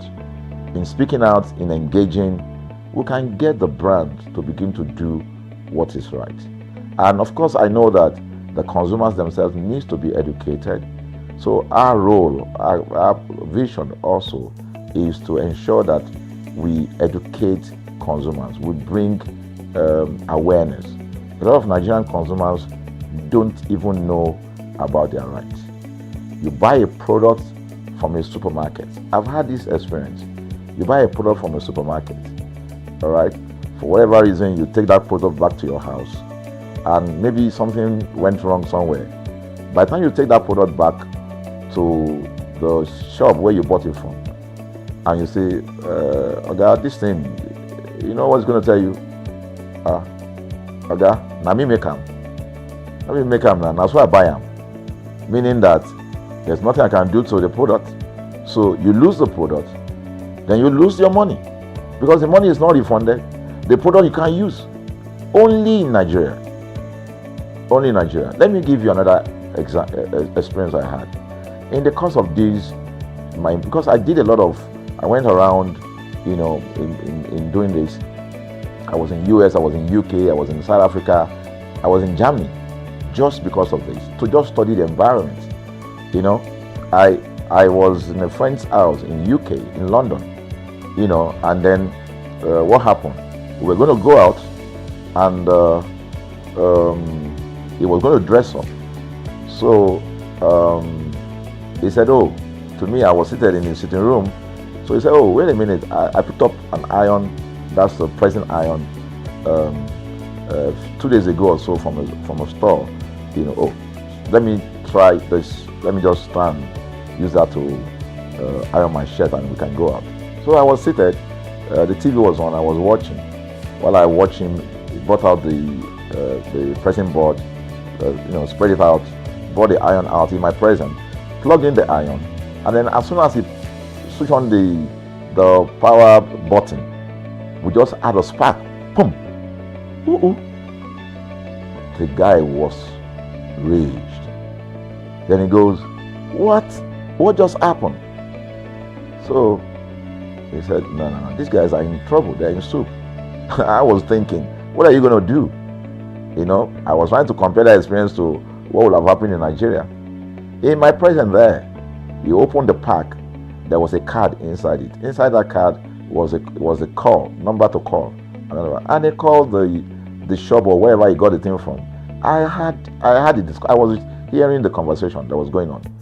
And all he said to them on the phone was, "Look, by the time he even called, clearly because they already, through the call, they could trace where he was calling from and who was calling. He said, "Yeah, I picked up this number, I picked up this iron yesterday, and guess what? I just plugged it to power, and then this thing just, stopped, didn't work." At the other hand, I could hear the voice, "Oh, we're so sorry. We're sorry about that." And they said, "This is your address, yeah. Don't worry, we'll get you a replacement." All right. So my friend handed the call and dropped the. So I said, "So what's going to happen?" He said, "Don't worry yourself now. Shebi, we're here. They will bring a replacement." I said, "They will bring a replacement." He said, "Yes." I said, "They won't even try to check whether it was your fault, because it could have been your fault. Maybe you didn't do something well about the first. No, it can't be his fault. Shebi, it's a brand new item that he bought."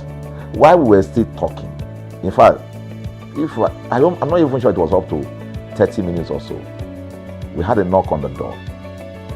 He himself said he must be the dispatch person.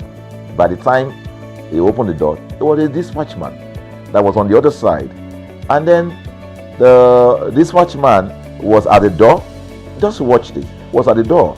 I was seated in the sitting room. The guy was at the door to meet with the dispatch guy. The dispatch man that brought the replacement iron, you know, I heard him say, "We're so sorry." So I was so shocked. I mean, a dispatch man, this guy is a dispatch. So.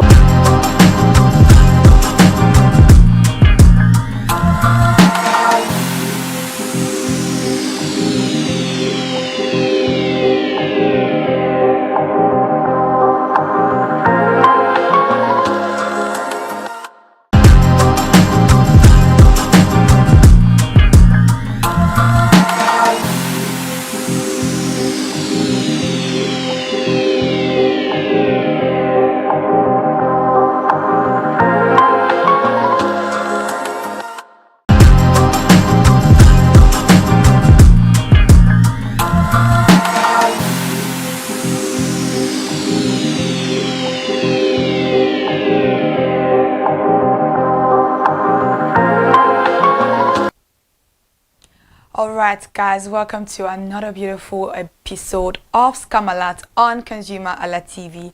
I am Kike Lomo Ajibola, and once it's ConsumerHalla time, you get to see my beautiful face here on the program. Thank you once again for joining us on today's episode of ConsumerHalla on ConsumerHalla TV. Today's topic is a very important one. You know, scrolling through the internet, I could see a lot of people complaining about this particular issue. I'm like, okay, I have to bring it to my people so that we can, you know, talk about it and also get informed and well entertained on what today's episode is all about. It is about drop shipping scams.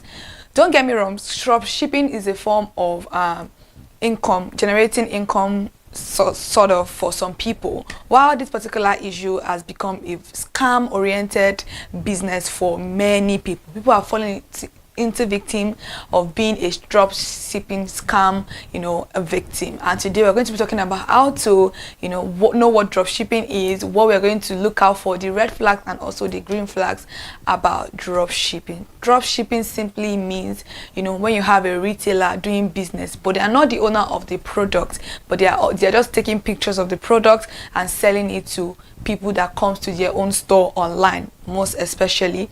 And some people also do it, you know, physically. You can call personal shoppers drop shippers because they do drop shipping. They don't have the products in their store, but once you pay them the money, they contact the third party, which is the person that owns the particular product that you want, and that the person gets to deliver it to you, or they tell the person to deliver it to them and then they send it to you. But this is the reason why the danger is very high, because you don't know who you are actually dealing with. These people just hide under the anonymity of the social media platform to cut away with our money, our goods and valuables. And today we're here to talk about the false promises and everything they've been doing to succeed and to get people to actually buy from them. Drug shipping scams have unfortunately affected people in Nigeria, many individuals in the country, leading to significant financial losses and also lack of trust in a lot of good manufacturers.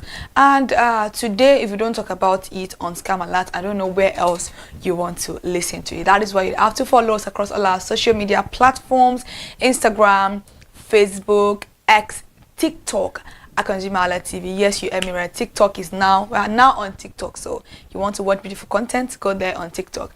Most especially, you have to subscribe to our YouTube channel, where you get to watch all our programs, including our news stories from 8 a.m. to 6 p.m. every weekdays, exclusively on ConsumerHalla TV. YouTube at ConsumerHalla TV. Subscription is absolutely free.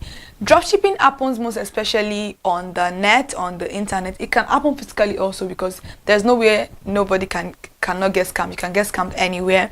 So you get to see them most especially, maybe they are doing a sponsored ad, they are advertising something, and then you know, you like the thing that they're advertising, you're like, I like this, let me place an order. Then you go there, you click on it, they take you to a website, not knowing that the website is being run by the particular product you're clicking on is not from the manufacturer themselves. It's from somebody, a third party, a middleman, whatever you want to call it. So you get to click on it. When you click on it, you want to buy it, obviously, and they make you look very legitimate, to the extent that somebody online was saying that it happened to someone they know. So the person purchased a particular product online, and they even told the person that, don't worry, it is payment on delivery. Can you imagine how smart these people are? So you don't get thrown off by whatever they are trying to, do to you. They're like, don't worry, it is payment on delivery. And mind you, there is still payment on delivery in Nigeria. It is absolutely right. It depends on how you now want to take it further, or how you want to, manage yourself to not fall victim of this particular scammers. So then we're like, don't worry, when you get to your doorstep, you get the product. And lo and behold, there was a dispatch rider that brought the product, and there was also somebody, the product was with the dispatch rider. So he got to see the product, he got to see the dispatch rider. But the problem was that he didn't talk to the dispatch rider himself. He continued talking to those people that he placed order on. So they quickly forwarded their account number to this person, and then sharply he sent the money to them. The next thing was like, oh, give me my product. I'm going. Was like, oh, you've not paid the person that sent me. Like, oh no, I just paid it now. Look at it. Like, no, this is not the account number you're supposed to pay to. Blah blah blah. Whereas the person that the manufacturer is also being scammed, because the manufacturer doesn't know that they are actually using his own product to sell on other websites. You understand? So both the manufacturers and also the consumer now have both been scammed, because you don't get to see your product, but then they use your own product to scam somebody. So you get where the trust is. So the person will be very lost. I'm like, oh, I sent you this money. Why am I not getting my product? Stuff like that. And they're like, nope, you didn't pay to us. And this was how the issue went, back and forth. You can imagine how that would have gone. My own was that you could buy from somebody, they are legit middlemen that sell this particular. That is where they get their money from. They are legit middlemen, but there are many of them that are scammers. In case you want to purchase something that you really like, and they've brought that thing to you personally, that's not the only way they scam people for dropshipping. We're still coming to another way, but this is the way that is like kind of going viral right now. When you get someone that you really like, you talk to the dispatcher rather yourself, so that the dispatcher can talk to the person that sent them the goods, in case you've seen the goods yourself. So talk to the dispatcher rather, or you ask for an invoice, like, give me an invoice, let me see the invoice of what I've just gotten. If they can give you an invoice, then you can proceed to buy from the manufacturer. Just be very, very careful with whatever we are doing in life. And some people have also mentioned the fact that they have been very successful in purchasing things from middlemen and nothing has been going on. Sometimes it can be an avenue to trap you into whatever they are doing. It's just like what will I say it? Is it what do they call all these CBEX, MMM? They'll first pump money out just to make them feel like they are legitimate. But once they feel like you've gotten something huge themselves, they pack up and they leave. So we have to be very, very careful. And if you're buying something from somebody and they are pressuring you to pay as soon as possible, run no. If the person is really legitimate, although they want to sell their market, they wouldn't sound very desperate in whatever they are doing. So we have to be very, very careful when we are buying things from online. It is not easy to lose money. That is why we have to be very, very careful when we are buying these things from online. Dropshipping is a very beautiful avenue to make money, but when it comes to us losing our money, our valuables, our add-end materials, we have to be very, very careful with whatever we are doing. And that's why we have to also know that we have to bring warnings into this. Let's warn one another to tell us how exactly these things are being happening to individuals in the society. And when it comes to these particular issues, when it comes to brand that like this thing is affecting, we have disappointment coming from the consumer with the brand. Sometimes some people cannot differentiate their emotions. They just want to blame the manufacturers of whoever they are buying from. So they wouldn't even know who to call out, because they don't even know who scammed them. The name they are going to keep on mentioning is the fact that you were the one that scammed them. Is the manufacturer's name they will keep on mentioning, because you are the only one that they know of. So they don't know the person that scammed them. And regardless of it, the person that scammed them will have blocked you and will have also blocked the manufacturers. And also numerous reviews concerning financial losses. No kobo, no naira, no shishi is actually lost in this country. We all need the money to actually do better, and also for ourselves. And we when it comes to transparency, once a consumer doesn't get transparency from a particular manufacturer, even if it is a scam, it is also creating a trust issue between you and the manufacturer, between you as a consumer, or between you as a manufacturer as the consumer. That's why you have to be very, very careful. In case you want to buy something online, try and source for the particular person that owns the product. If you cannot get the person that owns the product, and ask them if they are actually allowing people to retail, and if the retailer is part of them, then you need to be very, very careful with whatever you are doing, because in case you don't sit down to do a lot of review on whatever is going on, you wouldn't know what you are doing. You wouldn't understand that you're getting scammed. A little bit of patience will not harm anybody, trust me. We have to all be patient and know what we are doing. And there are a lot of things that has happened. You know, some people have also tried to learn drop shipping, and they've been having issues. I got a lot of testimonials about people talking about drop shipping. Somebody from Lagos State said she was excited when she first heard about drop shipping and invested in a course that promised quick profit. After spending money, they realized that the course offered like real value. The course offered little real value. I lost my investment and felt completely scammed. This person was even trying to learn how to drop ship. So it's not only about, they're not only scamming the consumers of who they are selling the product to, they are scamming people that are even trying to go into drop shipping. So I have a lot of it here. And then somebody said I ordered a phone through an online site. I was lured by a fantastic discount. After I paid, the product never arrived, and all my attempts to contact customer service was ignored. It felt like I was robbed. So sorry about that. Another person said, I bought a fitness tracker from an online store platform. It took weeks to arrive, and when it did, it was a cheap knockoff that didn't work. I lost my money and my trust in online shopping entirely, and nobody can tell me otherwise. I'm so sorry about that. I was about to convince you that, oh, it's not all about that. So these are people that they later realized that, oh, this manufacturer are not the one that posted these things. Rather, it was a middleman that posted these things. Somebody from Port Harcourt said, I saw an ad for trendy clothes. This is very, very common, guys. This particular one for clothes, it is very common. We need to be very, very careful when we go to the market to buy your clothes. I know that it's very, very hard. It can be inconvenient, but please go to the market. It's better for you to have a little bit of stress into your life than losing your money. Money is very important. So Nkechi from Port Harcourt said she saw an ad for trending clothing at unbeatable prices. I placed an order. I moved the wrong belly, but the clothes I received were of poor quality and not what was advertised. It was a huge letdown and I felt scammed. I'm so sorry. Somebody from Ibadan said, after seeing glowing reviews, I purchased a beauty product that was supposed to be revolutionary. Instead, it arrived damaged and was nothing like what was promised. I tried to get a refund but was ignored. I fell for a drop shipping scam. Now that I know the name of it, thank you so much for bringing it to our notice. So it was an ad promoting a kitchen gadget. I paid upfront, but weeks later I received a completely different item that didn't even work. It was frustrating to deal with such dishonesty. Wow, the beautiful testimonies about people are telling us about their review on what they've gotten from drop shipping as a Nigerian. So somebody also said he ordered a gadget that was hyped in ads. We have a lot of ads like that. Let's just be careful. When it finally arrived, it was not only late but also a low quality imitation. I felt cheated and regretted not doing more research before purchasing. Like I always say earlier on, let's be careful about what we are doing.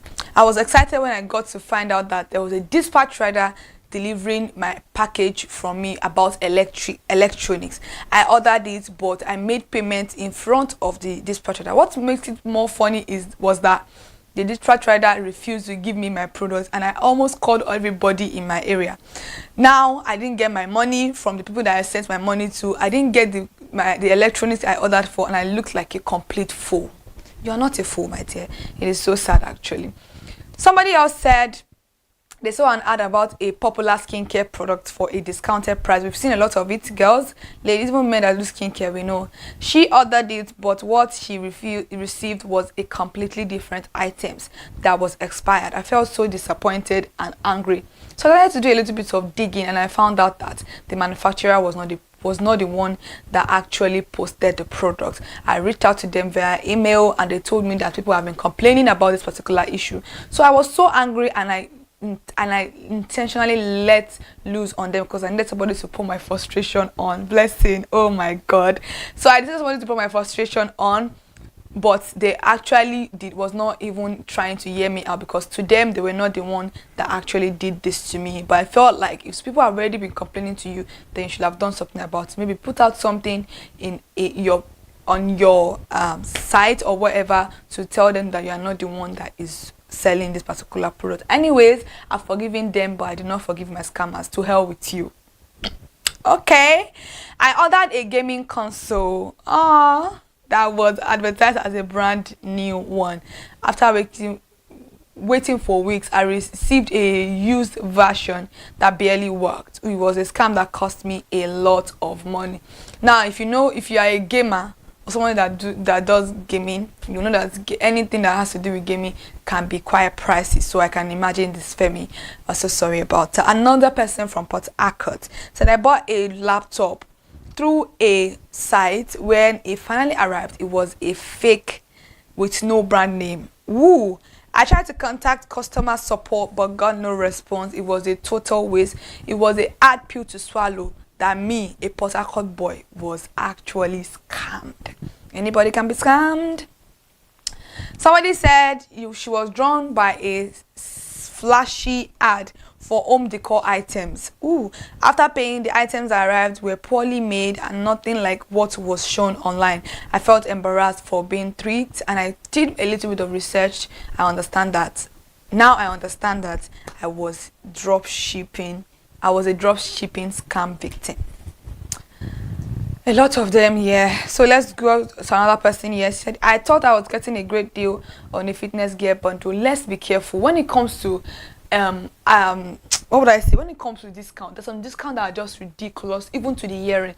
If you're any kind of discount, yes, we know that some people do splash sales or slash sales. Sorry, it doesn't mean that every day somebody is doing a slash sale. These people are not buying this thing with a paper. They are buying this thing with money. So nobody will just come and wake up morning and say, oh, every day of my life I want to be doing a slash sale, or every day of your life there are slash sales coming up on your FYP. Let's all be careful when it comes to slash sales or a ridiculous amount of money. You feel like this particular product you want to buy is too expensive for the money they are calling for you. It's too discounted. Do a little bit of research. In fact, do a lot of research so that you don't fall victim of discounts. I'm tired of getting people to understand, listening to people saying that, oh, they got scammed because of a discounted product. I've said it countless of times on the program. Let's be careful when it comes to ridiculous amounts.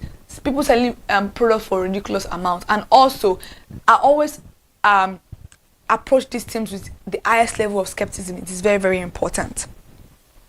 Somebody said, yeah, I thought I was getting a great deal on a fitness gear bundle. When it came, the quality was so bad I couldn't even use it. I learned the hard way to be skeptical of online deals. Thank you so much, Samuel. Somebody else said, I ordered a high-end camera from a site. It took forever to arrive, number one, and when it did, it was a cheap version and didn't even function properly. I was heartbroken over my loss. I mean, it was over #1 million. Oh my God, that is a lot. After seeing countless positive reviews, I ordered a health supplement. Did you even visit your doctor before you even order this supplement? Let's be careful with what we are ordering. What I received was a counterfeit product that had no effect. I felt betrayed and wished I had listened to my instincts. Your instinct is very, very important. Let's be careful. When it comes to our instincts, let's not play with our instincts. Now somebody said they purchased Tola from Lagos State. Hi Kike, I purchased a trendy handbag that looked amazing in the pictures. When it arrived, it was a bad imitation made from cheap materials. I was furious and felt like I had been scammed. Never in my life will I think me, as a Lagos babe, will be scammed. Tola, I'm so sorry about that, but let me tell you something. Everybody can be scammed. You can never know who or when you are gonna be scammed, because it's not always all bed of rose when you are being scammed, especially when you think that you are so wise. So don't beat yourself up on that particular one. So it wasn't about it wasn't about you as a person, it was just about them as an individual. So let's all be careful out there and let's know what we are doing once it comes to scamming. Now, somebody also sent me a message about them wanting to enroll in a drop shipping scam, and now they now got scammed in the drop shipping business orientation, and then they got scammed during it. Her name is Shade and she's from Ibadan. I saw so many success stories online and thought dropshipping was my chance to earn money. After investing in a training program, I realized it was a scam, at which I had done my research beforehand. Now, I have a lot of them here. I cannot even start mentioning how many people send this particular message to us. Like I would always say, if you want to be a part of the program on Scam Alert, please go to any of our social media platform, Instagram, Facebook, TikTok, X, on YouTube. When you're watching this particular one, drop your comment about this particular scam you've been scammed on, so that we can know what to actually do about it and how to create awareness about this particular one. In case you don't want to drop your opinions on in the DM, you can also go into in the comment sections. Rather, you can comment to our DM. Trust me, I'm going to pick it up from there. I'm going to share it so that we can create warnings around these particular issues. Trust me, together in unity, we are better off fighting these particular scammers. If you think you want to keep quiet to yourself because you feel like it's one illness or whatever, I understand that it can be quite embarrassing, but embarrassing or not, we need to get these particular stories out there so that we can know what we are doing. Thank you so much for joining us on this particular episode of Scam Alert on ConsumerHallaTV. And in case you want to be a part of the conversations, follow us across all social media platforms: Instagram, like I said, Facebook, Twitter, X, YouTube at ConsumerHallaTV. We need your subscription, because subscription is absolutely free for you to join beautiful episodes of programs apart from Scam Alert on ConsumerHallaTV. I'm Kikelomo Ajibola. See you next Tuesday for Scam Alert.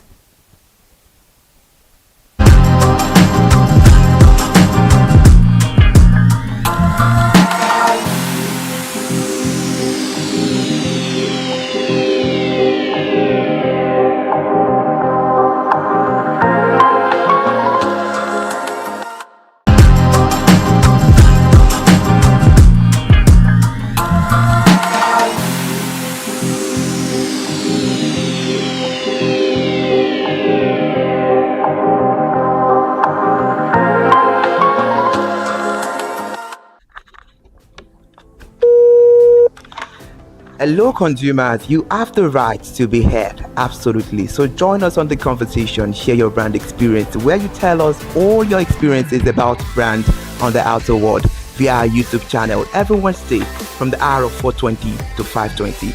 You can watch us via our YouTube channel, ConsumerHallaTV, and subscription is free. Follow us on all our social media platforms, ConsumerHallaTV. Share your brand experience. It's about storytelling. It's about experiences. Hello consumers, you're welcome to another exciting episode of Consumer Voice on ConsumerHallaTV. I am Matilda Omenai. As you already know, Consumer Voice is a show where we'll be visiting different places in Lagos to check out people's preferences, hear what the consumers have to say about different leading brands that they make use of. Hello, it's your boy here, Iremofe Koforola, and you know what? They call me the AUF General Overseer. Every day is a blessing and it is meant to be enjoyed maximally with AUF packages that put a smile on our faces. And guess what? That is why this show AUF is for you. You can get to know about trendy market slashes, promos, offers and juicy deals that put a smile on your faces, and you can always enjoy them maximally. And you know one thing that is so interesting about this show? It is a blend of English and Pidgin. As I dey run you English, now I go dey marry am with Pidgin, make am spicy. So catch me every time on the show to enjoy more about trendy AUF packages. Peace. Public service announcement. Hello consumers, I am Kikelomo Ajibola and welcome to the Scam Alert segment on ConsumerHallaTV. Scam Alert educates viewers about various scams affecting consumers. We learn tips on how to identify fraudulent activities and provide advice on protecting our personal information. We aim to raise awareness and empower viewers to avoid falling victim to scams. We cover various topics such as phishing, identity theft, fraudulent investment schemes, and many more. You want to catch up on how these scammers invade our lives? Join us every Tuesday by 12:30 p.m. for Scam Alert on our YouTube channel at ConsumerHallaTV. Subscription is absolutely free. And in case you're not following us across all our social media platforms, follow us on Instagram, Facebook, X, TikTok at ConsumerHallaTV. Don't say I didn't do anything for you this 2025. Bye. Welcome to In the Marketplace. We are taking you on a journey behind the scene of Nigeria's most vibrant market, from the sight and sound of the market to the stories of the people who makes it thrive. We will be sharing the untold stories that brings this market to life. Join us as we explore the history, challenges, and triumphs of the market vendors. We will dive into the daily lives of the people who call markets home and uncover the secret that makes this market special. You will get to see the passion, energy, and dedication that goes into making this market success. Tune in to the In the Marketplace on ConsumerHalla TV on Thursday by 11 a.m. to experience the sight and sound. Don't forget to follow us on all our social media handle on ConsumerHalla TV. I am Elizabeth Abefe. Hello fellow consumers, are you looking for a program where we give analysis about brand and a program where we project the voice of the consumer? Join my team and I on Consumer Analytics and Resolution Box by calling on the program to get your issues resolved. And in case you are wondering where Consumer Analytics and Resolution Box will be showing, please join us on our YouTube channel at ConsumerHallaTV. Subscription is free by 2 p.m. to 4 o'clock p.m. every Mondays and Wednesdays. Consumer Analytics and Resolution Box will be airing and will be here to provide you any information on brands and also issues that you have pending for us to resolve. Also follow us across all our other social media platforms, Instagram, Facebook, X, TikTok at ConsumerHallaTV. And that is why at ConsumerHallaTV, you deserve to be heard. Hi everyone, I am Iri Ayomikunle Eke. Join me live on Perspective every Mondays to Friday from the hour of 9 to 10, where we have meaningful and engaging conversations about all the burning and pressing issues making the round. Issues related to our economy and consumers. It's conversing, it's relatable, it's beyond interview. We have expert analysts who gives updated analysis about all aspects of a conversation. Join the moving train by subscribing to our YouTube channel, ConsumerHallaTV, and do well to follow us on all our social media platforms, ConsumerHallaTV. Stay informed. Thank you. I am Matilda Omenai. As you already know, Market Today is the show where we visit different markets across Nigeria, Lagos, to check out the prices of different things, ranging from household items to foodstuffs to cosmetics, electronics, every other thing. In a world of hustle and bustle, entertainment keeps us alive, and that is why at ConsumerHalla TV, we ensure you enjoy all around 360-degree entertainment program. Screen Time is the show for you, where you enjoy top 5 countdown, celebrity of the week, exclusive interview, and other segments. Don't mind him, he's just a jealous person. Oh, His new movie release, update, and Screen Time. I'm going to enjoy myself because this is my favorite time on the program. I get to recommend good movie for you, and I'm also waiting for you to recommend movies to me also in the comment section. Screen Time is not just all about entertainment, it is relaxing and also educational. So that is why we are bringing to you Screen Time on ConsumerHallaTV. And in case you're wondering where to join us every Mondays by 5 o'clock p.m.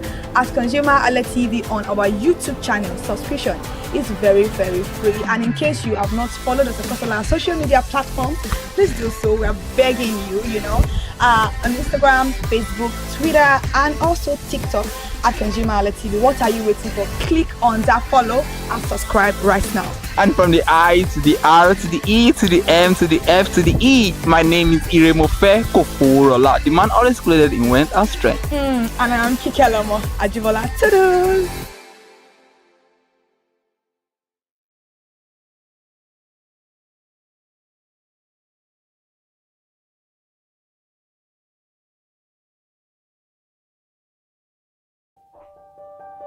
Hey there, do you know in the world today, everyone is a consumer, and as consumers, we all have the right to be heard. In Nigeria today, as a consumer, you have all right to product information, right to fair pricing, right to return goods, right to product labeling, right to fair dealings, and a lot more.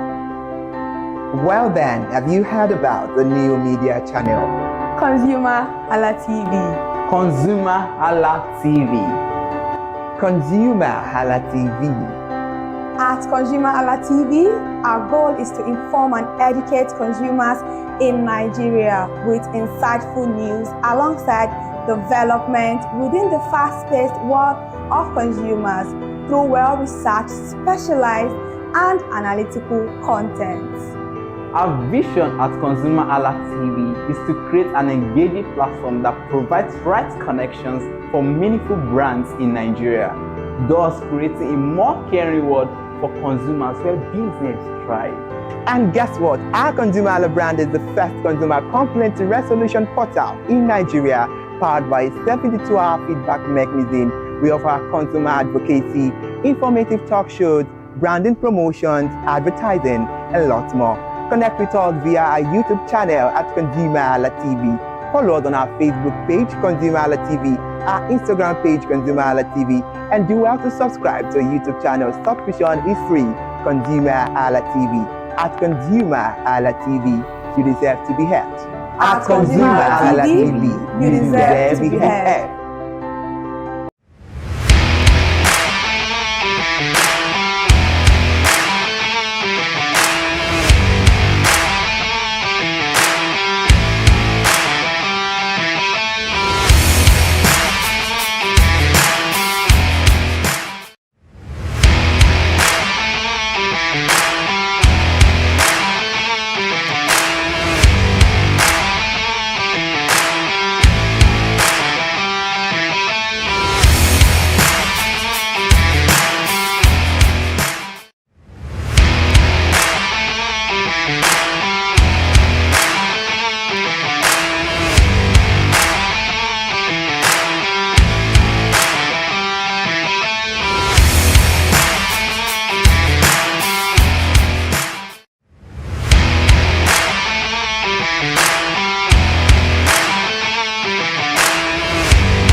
Hey there, do you know in the world today, everyone is a consumer, and as consumers, we all have the right to be heard. In Nigeria today, as a consumer, you have all right to product information, right to fair pricing, right to return goods, right to product labeling, right to fair dealings, and a lot more. Well then, have you heard about the new media channel? ConsumerHallaTV. ConsumerHallaTV. ConsumerHallaTV. At ConsumerHallaTV, our goal is to inform and educate consumers in Nigeria with insightful news alongside development within the fast-paced world of consumers through well-researched, specialized, and analytical content. Our vision at ConsumerHallaTV is to create an engaging platform that provides right connections for meaningful brands in Nigeria, thus creating a more caring world for consumers where business thrive. And guess what? Our ConsumerHalla brand is the first consumer complaint resolution portal in Nigeria, powered by a 72-hour feedback mechanism. We offer consumer advocacy, informative talk shows, branding promotions, advertising, and lots more. Connect with us via our YouTube channel at ConsumerHallaTV. Follow us on our Facebook page, ConsumerHallaTV, our Instagram page, ConsumerHallaTV, and do well to subscribe to our YouTube channel. Subscription is free. ConsumerHallaTV. At ConsumerHallaTV, you deserve to be heard. At ConsumerHallaTV, you deserve to be heard.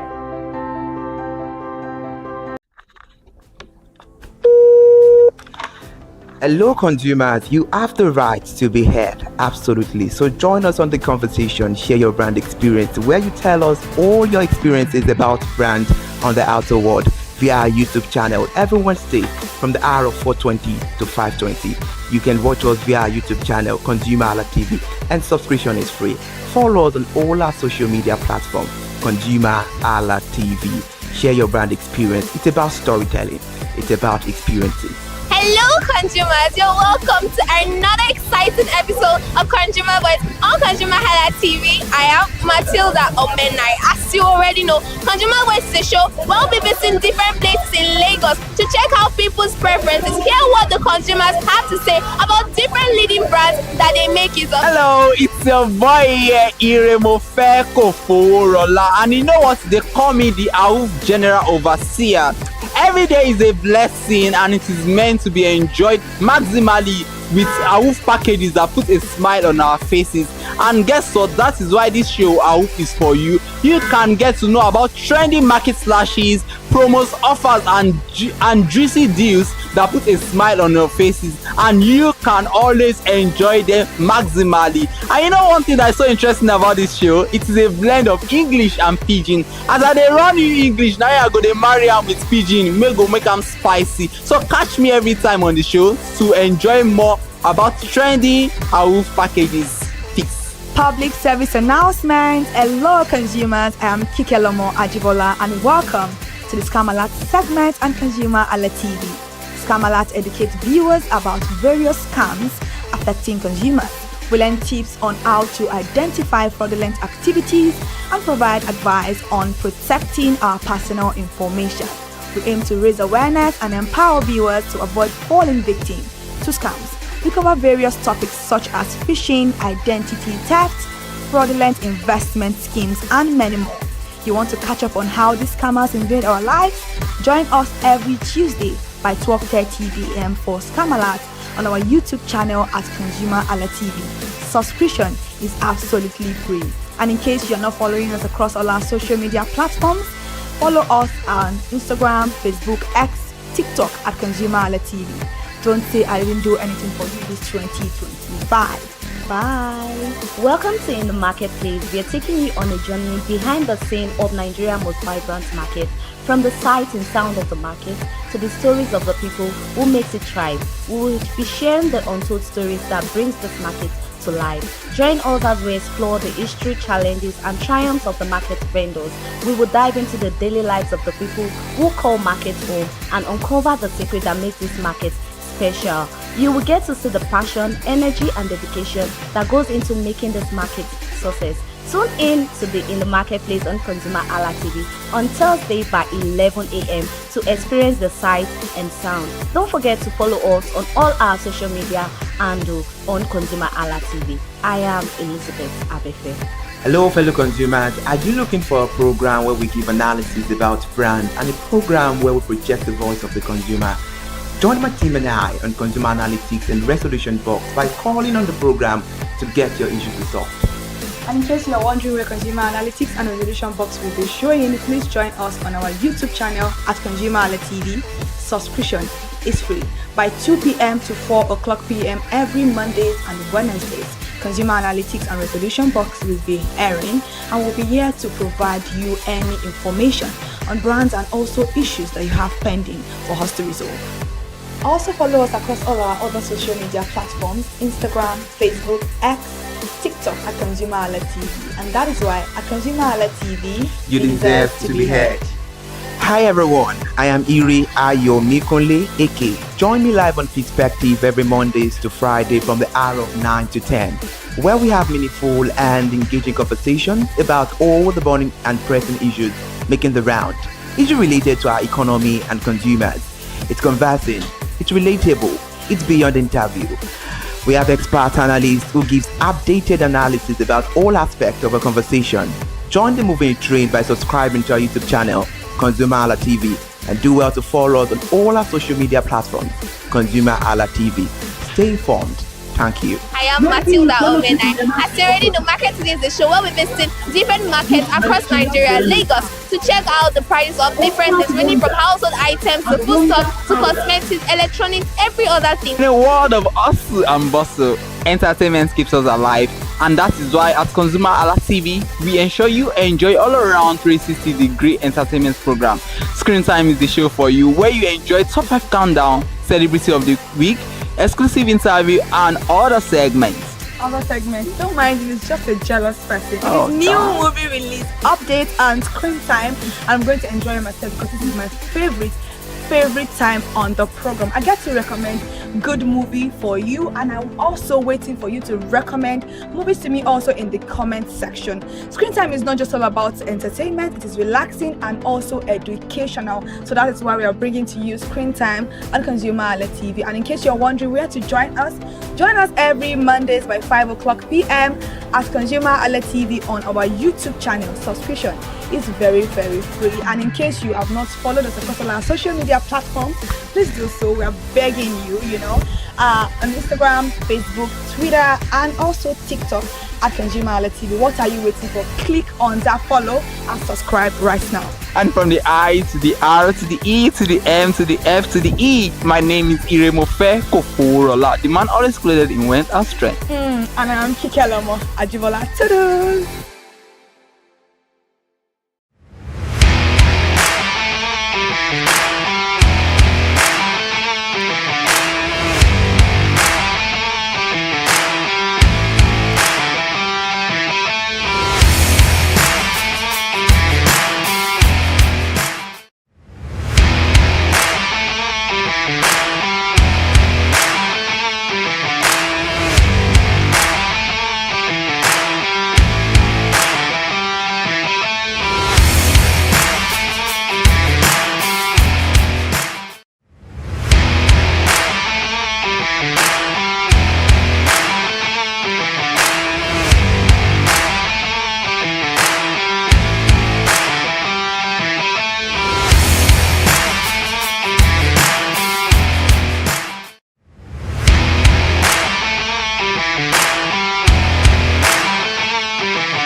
Hello and welcome to Industry Update. This is where we'll give you the latest special updates from various industries.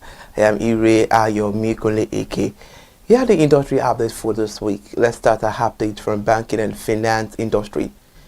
Bank deposits with the Central Bank of Nigeria have risen sharply to 146.13 trillion naira in the first 9 months of 2025. That is from January to September, by a 568.7% increase year on year from 21.85 trillion naira in the same period last year. The surge reflects excess liquidity in the banking system following the Apex Bank decision last year to introduce a single-tier remuneration structure for its standing deposit facility. Looking at the trend breakdown, this shows that the deposit climbed by 158% quarter on quarter to 49.68 trillion in the second quarter of 2025, up from 19.22 trillion naira in the first quarter. In the third quarter, deposit rose further to 77.23 trillion naira, with the highest level recorded in September at 50.73 trillion naira. However, at the same time, banks borrowing through the standing lending facility got declined. Yes, by 12.4% year on year to 69.37 trillion naira from 87.09 trillion naira. The quarterly data shows that standing lending facility borrowing jumped 61% in the second quarter of 2025 to 50.46 trillion naira, but later fell to 10.67 trillion naira in the third quarter, with the lowest value of just 322 million naira in September. The drop in borrowing points to liquidity constraint in the interbank money market, even as the central bank continued regular open market operations sales to mop up excess cash, and it issued about 15.23 trillion naira in the treasury bills within the period, up to 86.6% from 8.16 trillion naira a year earlier. Let's take it back last week. The Monetary Policy Committee reduced the monetary policy rate by 50 basis points to 27%, while the central bank maintained its short-term windows lending to bank through the SLF and repo arrangements and accepting deposit under the SDF at an interest rate of the monetary policy rate minus 100 basis point. We make sure you get update immediately if there are more updates from this industry, in particular with this update field. Over to agricultural and finance industries. Now, as the European Union seal 320 billion naira credit deal with Nigeria for agricultural boost. Absolutely, Nigeria's agricultural sector is set for a major financing boost, as the European Union has approved the 190 million euros and approximately to naira. This is about 321 billion 427 million 400,000 naira. And if we round it up, we say it's about 320.5 billion naira credit, which is in line to support farmers and agri business across the country.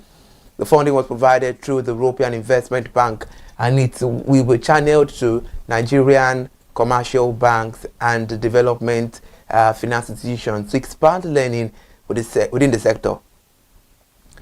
This latest development was announced during a bilateral session between the senior AIB executive and Nigeria delegation at the Global Gateway Forum in Brussels. The facility said its aim is to strengthen the agricultural value chains, especially in cocoa and dairy production. Beyond the credit assets, the package includes technical assistance to help local banks the risk agricultural lending and build the capacity for long-term climate-smart financing. The EU's broader partnership with Nigeria already includes an 18 million euros grant for vaccine regulation and a 50 million euros facility for pharmaceutical financing.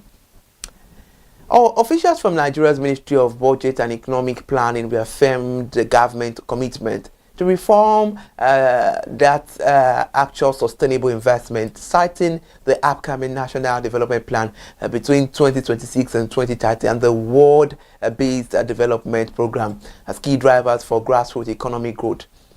At the same forum, the European Commission President von der Leyen announced an expansion of the Global Gateway Investment Package to 400 billion euros with a new investment hub to accelerate the green and digital project across Africa.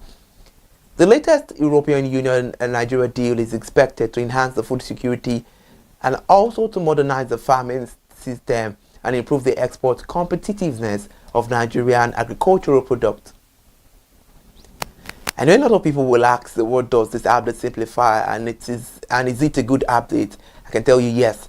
This update means the European Union has approved a 320.5 billion naira credit line for Nigeria's agricultural sector, which aims to boost the agricultural productivity, enhance the food security, and also modernize the farming system, and it will as well improve the export competitiveness. The funding will support farmers and agribusiness through Nigerian commercial banks and development finance institutions.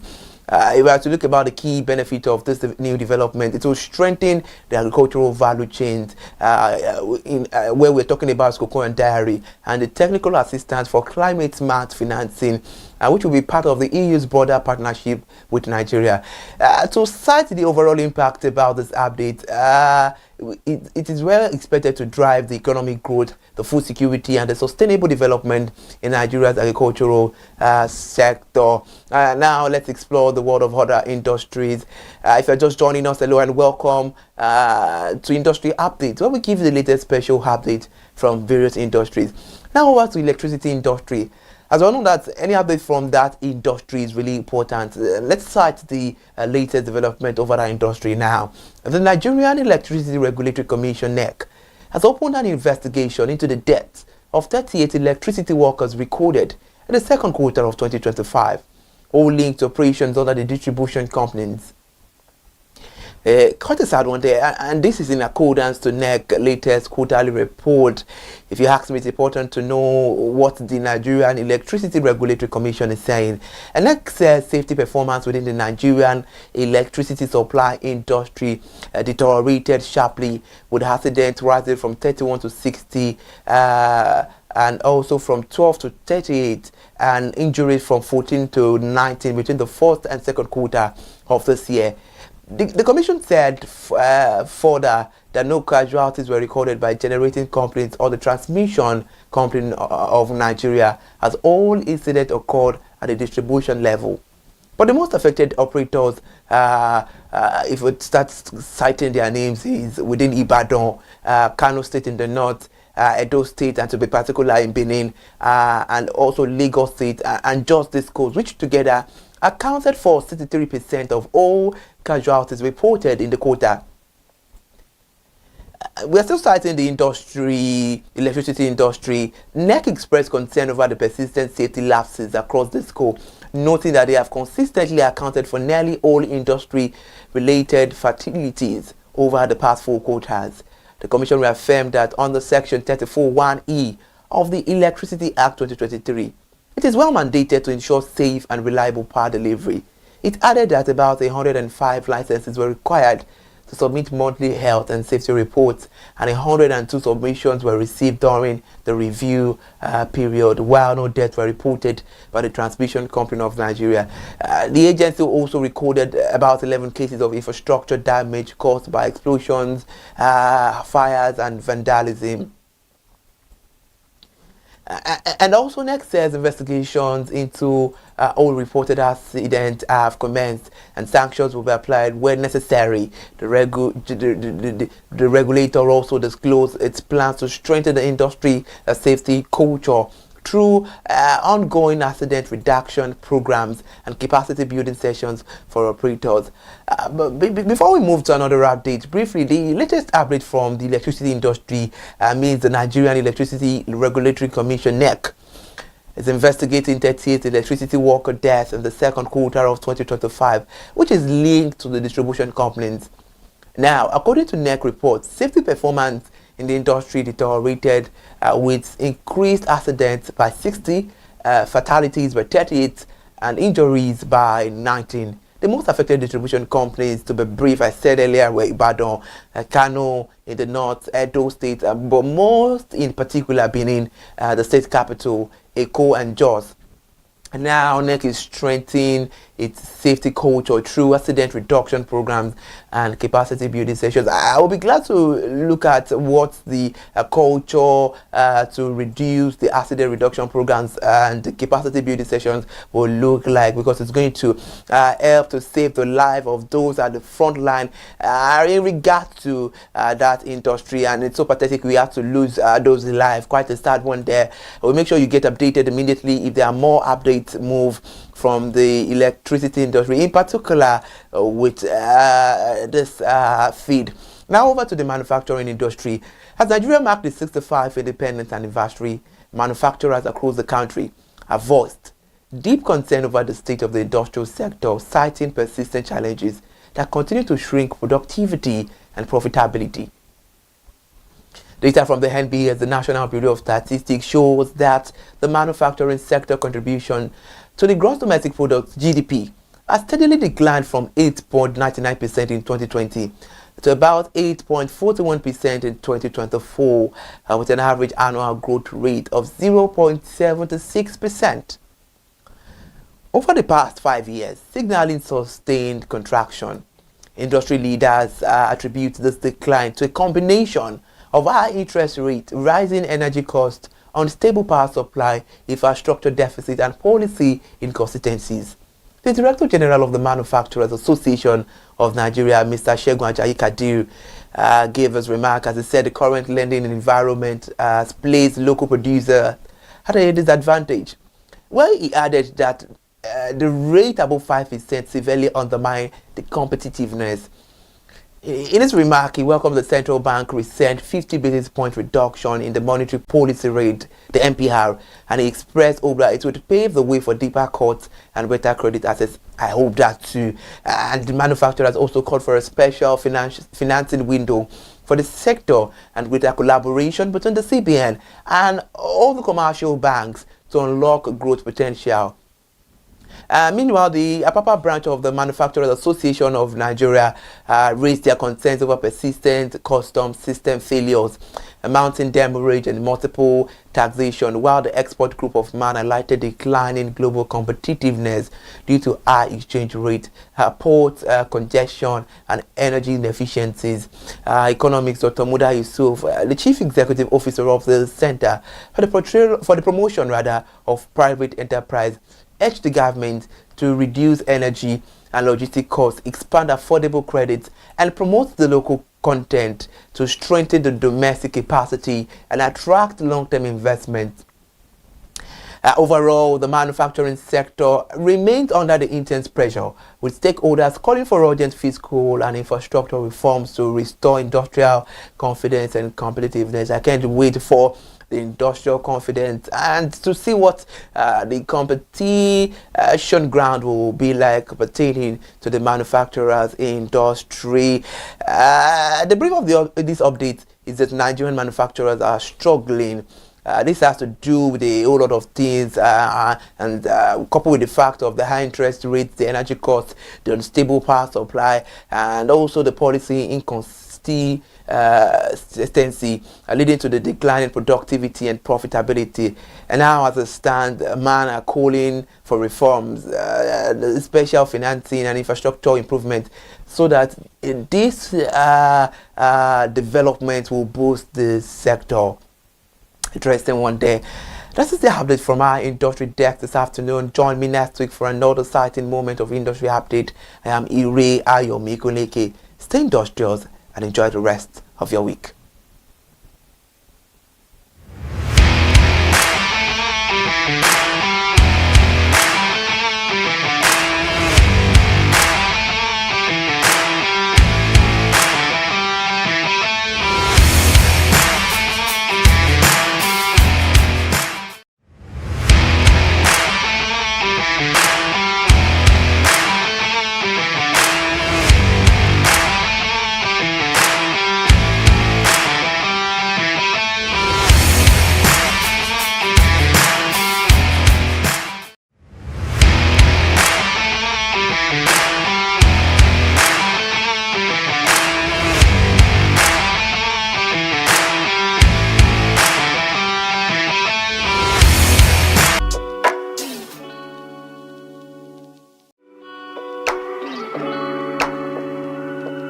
So I won't care whether it will cost me. I will use my money to settle that issue, do it, and I'm not the one that sold the product for her in the first place. So the person that sold the product for her, maybe for adventure she has scored the person didn't pick her. So, but since when she has been calling me, she now started referring me to different people in Lagos, out of Lagos, without collecting anything. So that's the loyalty there, because when a customer is satisfied, when a customer is happy, the customer can go. You don't need to even tell them to refer you. They will be the one talking about your business while you are sleeping or while you are in a meeting. This same customer, when I joined another company, I've joined 3 different other companies. She has bought all the products to show her a satisfied customer can be. Satisfied customer, a happy customer will always refer your brand to other people. Interesting one out there, and I just believe that we all can learn from this, because customer loyalty is very important. Now let us look at the case of all these gaps you've mentioned, all these obvious gaps. How can they be bridged between brands and their customers? How can we ensure that now we have efficient customer service? I know you mentioned some things earlier on training, giving the right information, ensure empathizing with your customer. But in overall strategy, we can ensure that yes, henceforth as a company, as somebody who is strategic, somebody who has the interest of the consumer at heart, what should be the solution to solving poor customer service? Okay, the first thing I'll mention is the FCC PC. So they have to create more awareness. A lot of people don't even know their rights. A lot of customers. So then people just say, let's leave it for and Nigerians we like leaving things for God. That God you have to fight for your rights. So I believe FCCPC need to create more awareness. Let people know. If you ask a layman or a common Nigerian what's even FCCPC, they don't know. So and what you don't know, how will you use it? So the first thing they need to, from the government aspect, the regulatory body which is FCCPC, they need to create more awareness. Maybe do something outside, campaign, let it be on the internet, let it be. You will be surprised that even the learned, the so-called learned, not even those that are not learned, don't even know the job of FCCPC. They don't know. So they need to create more awareness on their own part, on the part of the organization now. So that there has to be standard. There has to be standard. So there has to be, if you build a company or an organization rather, that is a standard that you attain, that okay, we will not give anything less than quality. And that it still goes to the culture of the company. You impose it, or you let your staff know that this is what we give. In the position whereby the staff give less than that, there will be people in place to say that okay, this is wrong, and there will be maybe penalty, there will be punishment, and all those things. So that way will make people do the right thing. But if there's no measures here and there, sometimes people don't like doing the right thing. But when there is quality, when there is standard, all those things are there, people will do the right thing. Interesting. Now I love that there has to be standard, and I think that I love one of the managerial ways of encouraging your internal publics, your employees, is to always like encourage them to probably let them go on vacation sometimes. These guys are tired, sincerely. I mean, vacation. Vacation, or give them incentives that would encourage them the more. You understand? Because I remember then sometimes there could be bonuses because sometimes you are in Nigeria, your salary is not paid, and you have your personal issues. I understand. You understand? And one customer is calling you, ranting, you understand, and telling you this. So you say, let me use the pigeon. If you vent, say, why? You understand that kind of thing. So I think sometimes it's beginning from the management of the organization too. Yes, but what the case whereby the management they are trying their best, they are doing everything. But I'm choosing to play the devil's advocate here. What if the management too, in a situation whereby the management is not even encouraging the staff? But I mean, I know you don't want to do your job. You understand? Just to But at the same time, I still believe it takes two to tango. Yeah.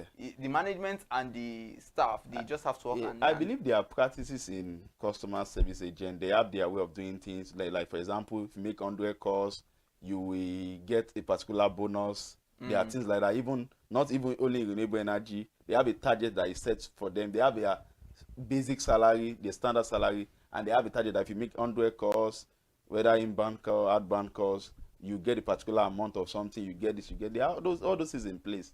There are all those things in place. Not not for all companies, but at least the standard one. All those things are there.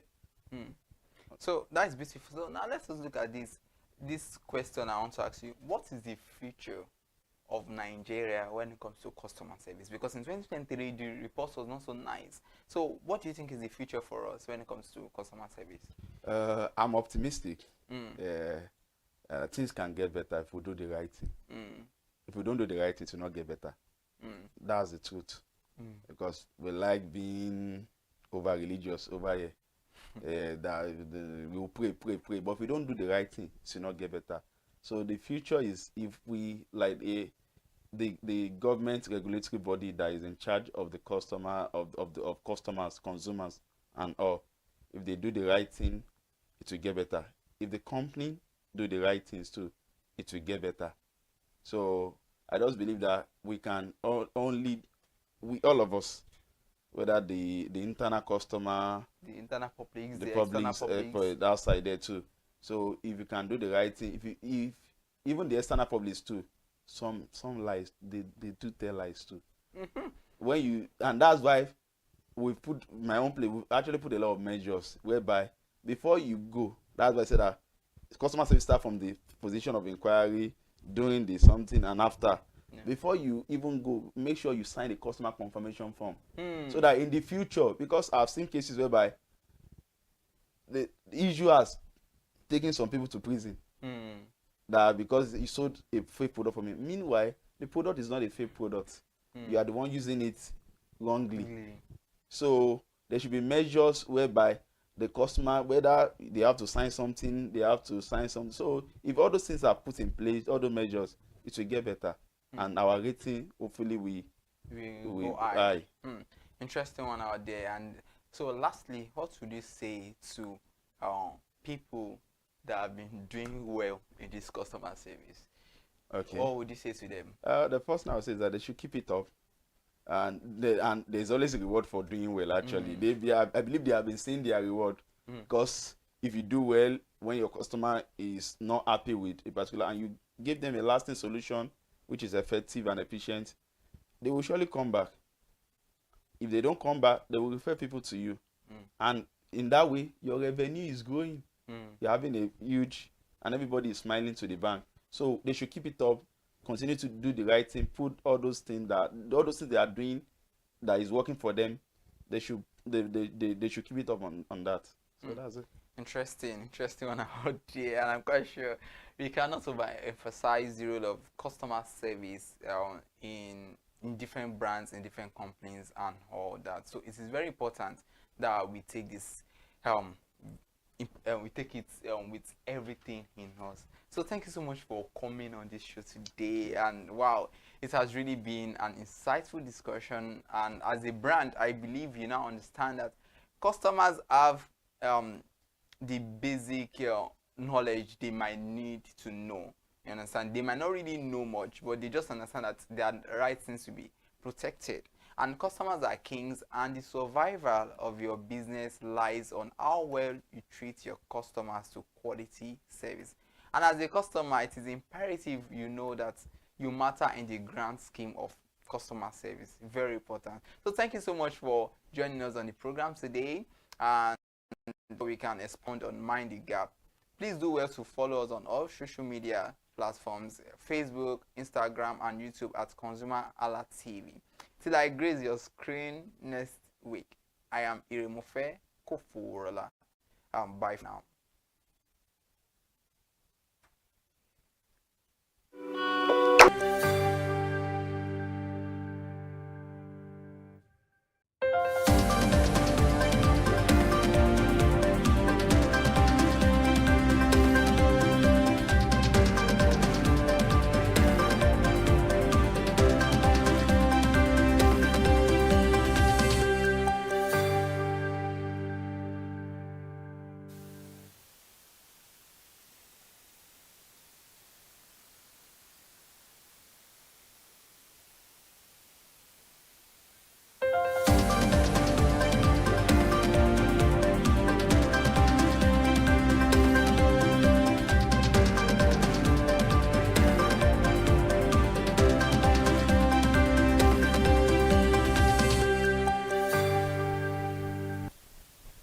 Good afternoon and welcome to News at 2 on ConsumerHallaTV. I am Kikelomo Ajibola. Now let's start the news. Barely a week after the commencement of the Gateway International Airport operations, the Ogun State-led government of Prince Zapo Abiodun has handed over 130 acres of land to the Federal Ministry of Marine and Blue Economy for the construction of the Ijebu-Ode Inland Dry Port. This initiative is part of the federal government effort to expand trade infrastructure and decongest the nation's seaport. The handover marks a major milestone in the federal government's trade facilitation agenda and paves the way for developing in logistics and cargo up in Ijebu-Ode to boost intermodal transport connectivity and ease pressure on Lagos ports. Speaking during the signing of the transfer of rights, control and possession on behalf of the federal government, the permanent secretary of the ministry, Olufemi Oloruntola, reaffirmed the government's commitment to completing the project within a short period. The federal government said they remain committed to completing the Ijebu-Ode Inland Dry Port swiftly, and the development is part of their broader effort to enhance port efficiency, strengthen regional trade, logistics, and promote seamless cargo movement across the country. Now let's move away from that now to another significant milestone.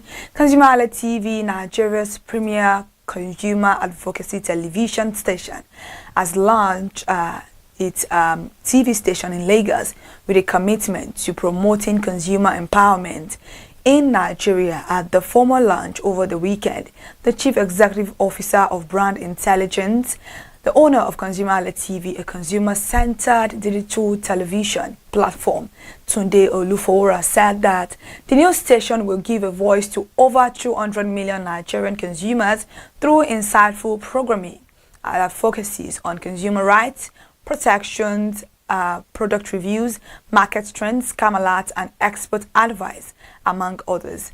All these are meant to empower consumers in making decisions and in the enforcement of their rights. The launch had in attendance corporate executives, top government functionaries, and consumer advocacy groups, which include the Lagos State Commissioner for Information and Strategy in Lagos, Gbenga Omotosho, President, Nigeria Guild of Editors, Eze Anaba, and a human rights activist, President/founder of Consumer Advocacy Foundation, and also a member of the federal government's Consumer Protection Tribunal, Ms. Shola Solako. Mr. Olufowora emphasized at the occasion that the time has come for the Nigerian consumer to take their power back through exposure to consumer education and taking advantage of the medium to enforce their rights. The CEO said that the station is a platform that will fill the gap that presently exists between the Nigerian brands and customers and guarantee mutual benefits. At ConsumerHallaTV, our vision is to create an engagement platform that constantly mirrors the minds of consumers and provides the right connections for meaningful brands in Nigeria, thus forming part of the overall vision of our ConsumerHalla brand, creating a more caring world of consumers where businesses thrive. The mission of ConsumerHallaTV is to educate, inform, and empower Nigerian consumers, promote fairness, transparency, and accountability in the marketplace. Gbenga Omotosho described ConsumerHallaTV as an innovative channel that is needed by the government and its citizens in promoting fairness in business relationships and accountability. And he thanked the management of the station for coming up with a platform that will fill a huge education gap in the market and help build awareness for good business ethics. At ConsumerHallaTV, our key programming highlights are Consumer Watch investigative report on consumer issues and market practices, product reviews, comparisons of products and services, consumer rights, guidance on consumer rights and redress mechanism, market insights, analysis of trends impacting consumers, daily news and news analysis, customer advocacy, issues and complaints resolutions, talk shows and discussions, market reports and reviews, best deals, surveys and consumer analytics, expert views and opinions, brand promotion and advertising. Now let's move away from that. So a consumer-related report that shows that prices of liquefied petroleum gas, otherwise known as cooking gas, have soared to record highs across Lagos, forcing households and small businesses to scale back consumption. It is even as the federal government authorities launched a crackdown on hoarding and price manipulation. The Minister of State for Petroleum Resources, Ekperikpe Ekpo, in a statement issued by his spokesperson, Louise Iba, described the situation as unacceptable, warning operators against exploiting consumers. Mr. Ekpo said the government will not allow a few operators to exploit citizens. Regulatory agencies have been directed to take immediate action against marketers hoarding or inflating prices, assuring that normalcy supply would resume within a week. Meanwhile, the Federal Competition and Consumer Protection Commission, Nigerian Midstream and Downstream Petroleum Regulatory Authority, and other agencies are expected to begin joint market surveillance and enforcement operations this week to curb artificial scarcity. The statement said a market survey carried out by newsmen in Lagos over the weekend indicated that a kilogram of LPG was sold for between 2,500 naira and 3,000 naira, up from about 1,000 naira in the month of August. Now let's move away from that to a business news. The stock market yesterday recorded a gain of 465 billion naira, or 0.50%, boosting investors' portfolios. The Nigerian Exchange Limited market capitalization increased from 93.295 trillion naira at the opening to 93.760 trillion naira at the close of trading on Monday. Similarly, the all-share index advanced by 0.50%, or 729.19 points, closing at 147,717.23 compared to 146,988.04 recorded on Friday. However, market activity was driven by increased demand for equities such as sovereign trust insurance, Regency Alliance Insurance, Transco Power, Consolidated Allmark Holdings, Alden Macro, and 20 other stocks. The market breadth closed flat with 25 gainers and 25 losers. Sovereign Trust Insurance led by 9.97% on the gainers chart, closing at 3.53%. 3.53 naira. Regency Alliance Insurance traded by 9.68%, settling at 1.36 naira, and Transco Power gained 8.92%, finishing at 342 naira per share. And Consolidated Allmark Holding grew by 7.14%, ending the session at 4.50 naira, while Alden Macro soared by 6.80%, closing at 4.40 naira per share. Conversely, Triple G led the losers chart by 9.92%, finishing at 5.45 naira. Wema Bank followed by 4.51%, ending the session at 19.05 naira, while Living Trust Mortgage Bank dipped by 3.85%, settling at 5 naira per share, and NGX Group declined by 3.33%, closing at 58 naira, and Cortex shared by 3.08%, settling at 3.78 naira per share. An assessment of the market activity revealed an overall improvement in the market deals volume and value, as 624.61 million shares worth 13.5 billion naira were exchanged across 31,563 transactions. Now, the Federal Competition and Consumer Protection Commission has welcomed the Central Bank of Nigeria's draft guidelines requiring banks to refund customers for failed automated teller machines transactions within 48 hours. FCCPC, in its statement issued by the Director of Corporate Affairs, Mr. Ondaje Ijagu, in Abuja on yesterday, said the draft guideline followed the Consumer Complaints Data report published by the Commission in September. In a statement which quoted the Executive Vice Chairman, Mr. Tunji Bello, he described the proposal as a timely and long-awaited correction to a persistent customer challenge. Tunji Bello noted that the guideline, even at the draft stage, demonstrated stronger alignment between regulatory agencies committed to consumer protections. However, the FCCPC Executive Vice Chairman explained that the sections mandated the elimination of unfair practices, the promotion of fair dealings, the resolution of consumer complaints, and the protection of consumer interests across all sectors. According to Mr. Chairman of FCCPC, he said there is timely adoption of the guidelines will also reinforce accountability within the banking sector and demonstrate a shared regulatory commitment to fairness, efficiency, and consumer confidence. Here in Lagos State, the Lagos State government has announced that a new $3 billion has been invested to Green Line. The new phase rail project is scheduled to projects connecting Marina to Lekki begin in December of 2025. The announcement was made by the Lagos State Commissioner for Transportation, Oluwaseun Osiemi, in a statement posted at the official X account of the Lagos State government yesterday. Mr. Osiemi noted that extensive visibility studies and stakeholder consultation have been carried out along the Lekki-Epe corridor in preparation for the project. The rail project is expected to take 2 to 3 years to complete and will become implemented in phases.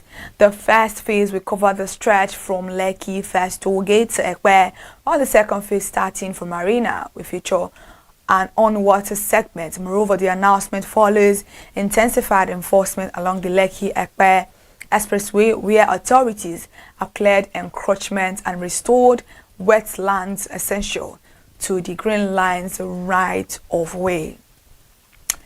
Now let's move away from that. The supply glitch faced by Dangote Refinery has propelled fresh prices of the premium motor spirit known as petrol across Nigerian filling stations. And according to a news report monitored over the weekend, Newsman report shows that Nigerian National Petroleum Company Limited retail outlets, Rain Oil, AA Rano, Mobile, Sharon, and other filling stations implemented a fresh petrol price increase on Monday. NNPCL retail outlets in Kubwa Expressway, Gwarimpa, Bozes zones 4 and 6, Baga in Abuja increased fuel by 50 or 5.5% to now around 55 naira, up from now around 5 naira per litre. Similarly, Lagos NNPCL retail outlet also adjusted their fuel pump price upward yesterday. The NNPCL hike has triggered increments across other filling stations such as Renault, now around 30 naira, up from now around 10 naira per litre. Mobile now around 20 naira, Sharon now around 20 naira, and AA Rano now around 20 naira within Abuja and environs. The latest fuel hike is in addition to the recent liquefied petroleum gas, popularly referred to as cooking gas, price hike to 1,500 naira and 3,000 naira per kilogram in Abuja and Lagos, up from 1,200 naira and 1,300 naira. Now let's come back to Dangote. Dangote Cement, a subsidiary of the Nigerian conglomerate founded by Aliko Dangote, has officially launched operations at its new cement plant in Atingwe, Cote d'Ivoire, about 30 kilometers from Abidjan. The announcement was made by the managing director of Dangote Cement Cote d'Ivoire, Serga Gbota, during a press briefing held at Noveltel Abidjan Macri, spanning 50 acres. The state-of-the-art facility has an annual production capacity of 3 million metric tons, making it one of the largest Dangote cement plants outside Nigeria. The project represents a strategic investment of 100 billion CFA francs and reaffirms the company's commitment to industrial growth and regional self-sufficiency. Mr. Gbota said the plant is more than an industrial unit. It is a symbol of confidence in Côte d'Ivoire's future. And our goal is to provide Ivorians with world-class cement produced locally and offered at competitive prices. Lastly, on entertainment, Nollywood stars and entertainment figures gathered in Lagos State last Sunday for the premiere of The Herd, marking Daniel Etim Effiong's remarkable directorial debut for a feature-length film. The premiere of The Herd drew an impressive lineup of celebrities, filmmakers and industry enthusiasts as ConsumerHallaTV reporters and camera crew covered the highly anticipated event. The film has already stirred excitement across social media with the hashtag The Herd is here, trending among fans and movie lovers. During an interview with ConsumerHallaTV, Daniel Etim Effiong described the film as an important story that has been told, emphasizing that as one people with one voice, Nigeria will be a better place. The event featured appearance by Nollywood stars including Kunle Remi, Gabriel Afolayan, Efa Iwara, Debola Williams, and Ruth Kadiri, who all praised the movie's depth and relevance. The screening was a blend of emotion, art, and unity, as guests were anticipated by the film's powerful storytelling and performances. Notable attendees such as Kate Henshaw, Honorable Desmond Elliott, Patrick Doyle, and Bolanle Austin Peters graced the red carpet. Daniel Etim was accompanied by his wife, Toyosi Etim Effiong, and their children, making the night a family celebration of creativity and cinematic excellence. And we've come to the end of the news now. Thank you so much for joining us for the news on ConsumerHallaTV. To stay connected for more fresh news updates, please follow us across all our social media platforms: Instagram, Facebook, X, TikTok at ConsumerHallaTV. On YouTube, where you can watch us live from 8 a.m. to 6 p.m. at ConsumerHallaTV. Subscription is free. I am Kikelomo Ajibola. Continue to enjoy the rest of your day.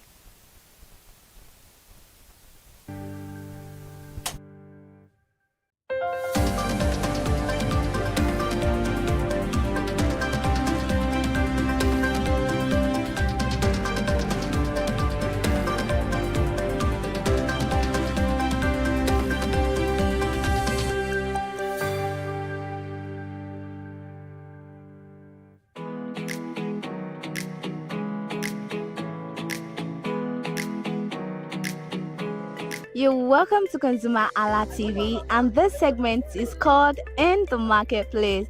Yes, in the marketplace, I am Elizabeth Abefe. You know, when you see me, it's in the marketplace o'clock. And today, I know you all will be surprised that there is no tomatoes, there is no yam, there's no pepper, there is no yam flour, there is nothing unique pepper, there is no food item or food stuff. Yeah, we decided to bring more creativity to showcase Nigeria talent and Nigeria's dealer on crafts. Yes, craft is still useful. You see a lot of people carrying different kinds of craft bags, craft earrings, craft jackets, leather bags, leather belts, and all of that. And you are wondering, are all this made in Nigeria? Does Nigeria still adore craft work? Obviously, yes, they do. But then we have to go and talk to people so they will tell us more about this craft. Does craft still pay? Does it have profit? After all, there are a lot of museums now, but do people still come to the market to get stuff? But yeah, we'll be bringing you behind the news of a particular market. And today, I'm live here at Art and Craft Oba Elekushi Market, known as Oba Elekushi International Market in Lekki. Yeah, but then before we move deep to talk to people, let's move straight to the history. Lagos, a city that never sleeps, a place where traffic like an endless song, where tradition and modernity walk side by side.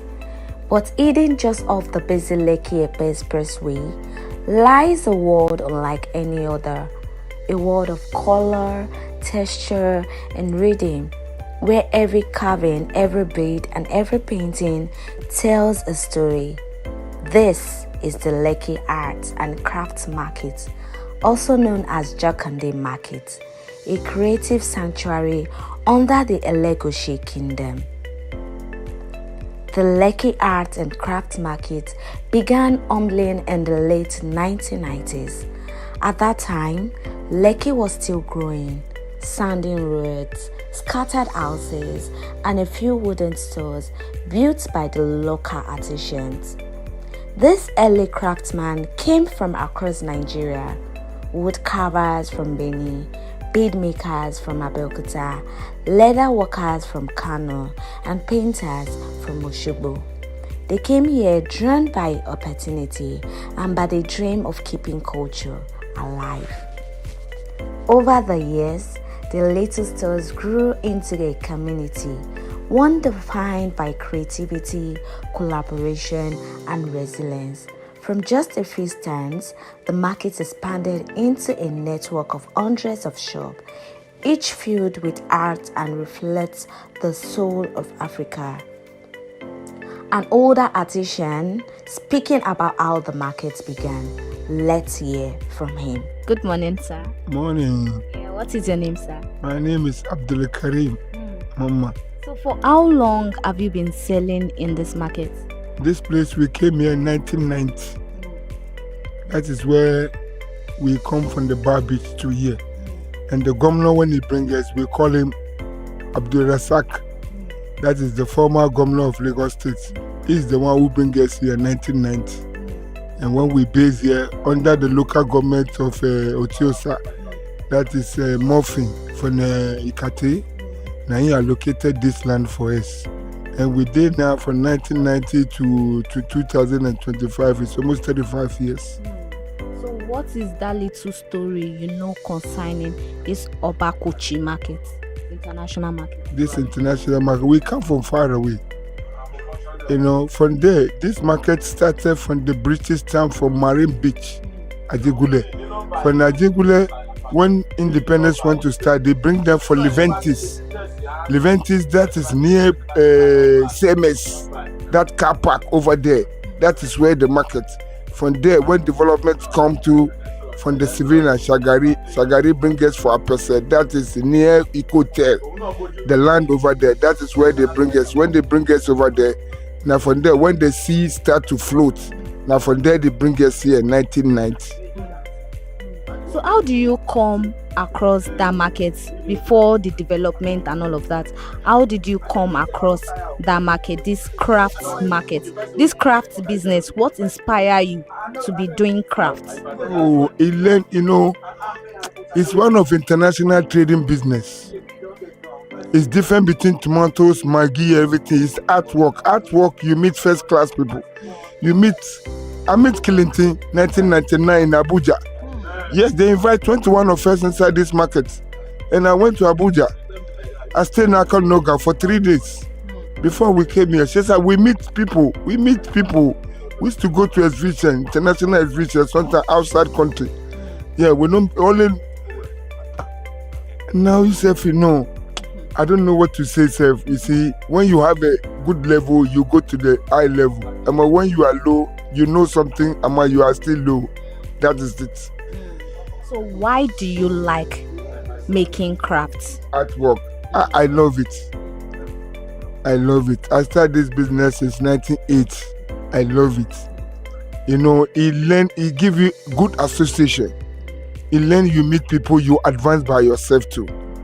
You understand now? You meet first class people and they too, they will respect you. They will say that, yes, you have a brain on it, and you know, yes, that is the main thing. You meet first class people. The artwork, you know, when we say trading, it's one of the traders international.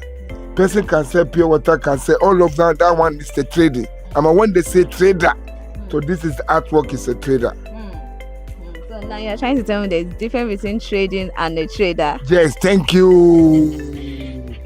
Okay, so this your artwork. Do you craft them yourself or you buy them? No, I buy them. We have people who produce it for us. We are artist dealer. You understand that kind of thing? We are not a producer. We are artist dealer. Just an artist dealer is different between the producer. Producer is the one who will come and meet us. So we are the people who go show him the kind of work when we know that it's moving. You know, that kind of things, yes. So is there a reason why you did not also try to be a producer rather than art dealer? Because I feel if you are a producer, there will be a lot of story to tell combining. So is there a reason why you did not be a producer? Not so. You see, the producer is different between the seller. You understand? Now, a producer, they have one spirit in their body. When sometimes in the midnight they wake up, the thing vision used to come to them, how to arrange some things. You understand that kind of things? Yes. We the dealer, we are different. It's like this our market now. We have people who produce bag. This bag, different types of bag. You will see them. They come, they will give them orders. Say, this market now, before it's a deal. Now this market is a producer. They produce work, people come to collect it. So what challenges is in this business? Oh, the challenges is museum. Sometimes like this work is a new work. I will show you difference inside where the museum people are disturbing.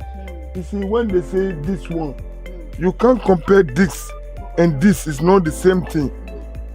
You understand? I'm a museum now. They will take this one to be like this one, and they will disturb public. Okay, now you are trying to tell me now, if I should get what you are saying now, we have original and we have fake. So now they would make the fake to look like original. Thank you. We have old carving and new carving. This is the new carving and this is the old carving. And this old carving has been existing for so long. We can give you the history, why they produce this, why it come. You understand that kind of thing? You have a reason. The old carving never come like a function. No, it come a reason. It's a culture. So now can you tell me something about this one? This one, I can give you, see this one, we can call it Prince of Fetish. Prince of Fetish. You understand now? Prince of Fetish, if some people come to him to come and collect prayer. When they want to go hunter, some want to go farm, some want to go this. And any evil something when you want to come, the Prince of Fetish, he will cover it. You understand? Now you have a reason of coming. So now you're saying new carving now is now the one they are projecting at the museum. Now, yes, they will take it like the same thing. The challenge we have is a museum and the custom. They wish to seize this market from the customer. So that's why the customer should not come in the market again. Rather than customers coming into the market to explore and see all this beauty, they'll rather go to the museum. So we have a challenges. It's museum who is delaying is discouraging the people in our business. The many people buy when they went to the airport, they seize it. When they seize it, they'll come to us. They will tell us, "Hey, now no more wood. I'm not buying wood." So what do we say? And we are selling wood. We have people who sell painting. So then how do you survive in the market? Because a lot of people are always saying, now me hearing you with all this experience, the way you're speaking so well, majorly people actually believe that people that don't really know their left and right are those that are always in the market, those that are not brilliant, those that are not intelligent. But then how do you survive in the market? What keeps you going? We have a hope. Why I tell you, say we have a hope. We have the promise one day it will change. We have a leader when you will know about tourism and bringing tourism for us. You understand now? When we bring tourism to finish. When you go to Kenya, they deal in tourism. When you go to Ghana, they deal in tourism. Ivory Coast in tourism.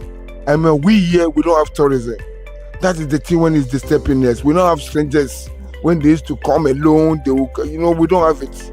I was about asking that how many different people comes here, but you said people, is it like Westerners don't come here to see this beauty? American come, American Britain. Before in Shagari time in the 80s, we see Americans lot. German, Italy. And later, the changes when it's coming, we don't see American, now it's Chinese. And Chinese have a particular something when they are buying. They buy stone. They buy what? Stone, precious stone. You know, Chinese don't buy wood like this too much. They buy precious stone. Sister, that is the way we are getting some challenge. Sister, one Chinese, they are buying wood. That advertisement, the wood. Then how do you now cope? How do you cope in the market? Well, you say, you know, it's God survive, we are living. The pandemic people, when they saw it, they think that we have money. You understand? I can sell one, at least I will spend like 1 month, 2 months, I never sell. Then when you don't see customers like that, how do you cope apart from God? How do you cope? What's that thing that keeps still making sometimes too, you see, we have a friends. We have a friends and we have a brothers who you could tell, and in some places, you know, that kind of things where they sell art. So sometimes they used to come here, come and buy some one work for some people like in Abuja, some people in Calabar, you know, Akwa Ibom. They used to come here, come and buy things, or in the hotel. People who sell in the hotel, sometimes from Kano State, Kaduna, Zaria, you know, sometimes they used to come and buy market and go. So what's that memorable thing that's ever happened to you in the market? What's the memorable thing you can never forget that's ever happened to you? That is the day we went to Abuja. That is the day we went to Abuja. That is the way I saw that, no, artwork is their value and it's very interesting. No, not only this market alone, we met people like Nike, like Chike, Bogo, the one who have Bogobili Gallery. You understand? And Bogobili Gallery is my name who I give Chike. My popular name is Bogobiri. You understand that kind of things? Yes. My real name is Abdul Karim. My real popular name, when you want to know me very well, whether in anywhere when they sell art, you call Bogobiri. Yes, Bogobiri. Yes. So is this artwork that makes you go international, if I should get you right? Thank you. You can't see president of Kilinti go and buy sugar or in the market like Mokola market in Ibadan. No way. You can't see it. You can't come market here to say you won't buy Gary. No. We meet ambassador. When we came here, new one, the 1990, France ambassador, Brazil, all Argentina ambassador need to come. Brazil, America, France, Belgium, Canada. I've select 10 embassies where they used to come here before. But now museum has taken shape and... Thank you, museum blockers. Museum park, all the customers. Yes, and the thing where they disturb us, we need corporate plus tourism. When we cooperate plus tourism will at least, you know, when we register ourselves as a tourism, you can get the reconnection of the art. And now we are under Oba Ikati. You understand now? We are under him. We are not under tourism. When we do under tourism, so it's the tourism people who will be bringing boats, carrying strangers, they come for us every month, every 3 months. When they have some exhibition in America or Germany or anything, they can invite us. Who has the money, go and cut your ticket. This is the mission. And everybody, when you are going to exhibition, at least you carry 2 people along beside you. That is the law of international business. When you are going out, anyone, when they give you visa, you are going to Germany or anywhere to go and sell art as a exhibition, they will allow you to take 2 people to go finish. So now, with this way water is around, how do you now cope entering the water, your customers entering the... Now it's 1 week and some, now almost with 10 days now. When this water start on Tuesday, last 2 weeks Tuesday, you understand now? Last week Tuesday, but that we know what we face. Before, you know, they block all the canal where the vehicle is passing. They block all the gutter for us because of that street when they are doing. You understand that? That's why before, when we did here, water don't flow to reach here. We used to come, we go see, so we all imposter. We go come out our shirt. The water at least 3-4 days, you go. This one, almost 10 days now. Since Tuesday, Wednesday, Thursday, Friday, Saturday, Sunday, Monday, Tuesday, Wednesday. And today is Thursday. 10 days. That is what we are. Is excuse me to say, it's very annoying. How for consume it. Today, this morning, me and the secretary, we sit down, we discuss how we want to find solution. We say in the afternoon, we'll go to the street. We'll put our leg in the water to see where the point is. When we can do something, we do it. When we can't do it all. Thank you very much, sir. Nice to meet you. For many of them, the market wasn't just a place to sell. It was a home. A space to express, to teach, and to connect with others through arts. The market sits on land under the royal Elegushi family. This connection gave it not just a space, but heritage. Under the watchful support of the Oba Elegushi and the local community, the market gained identity and order.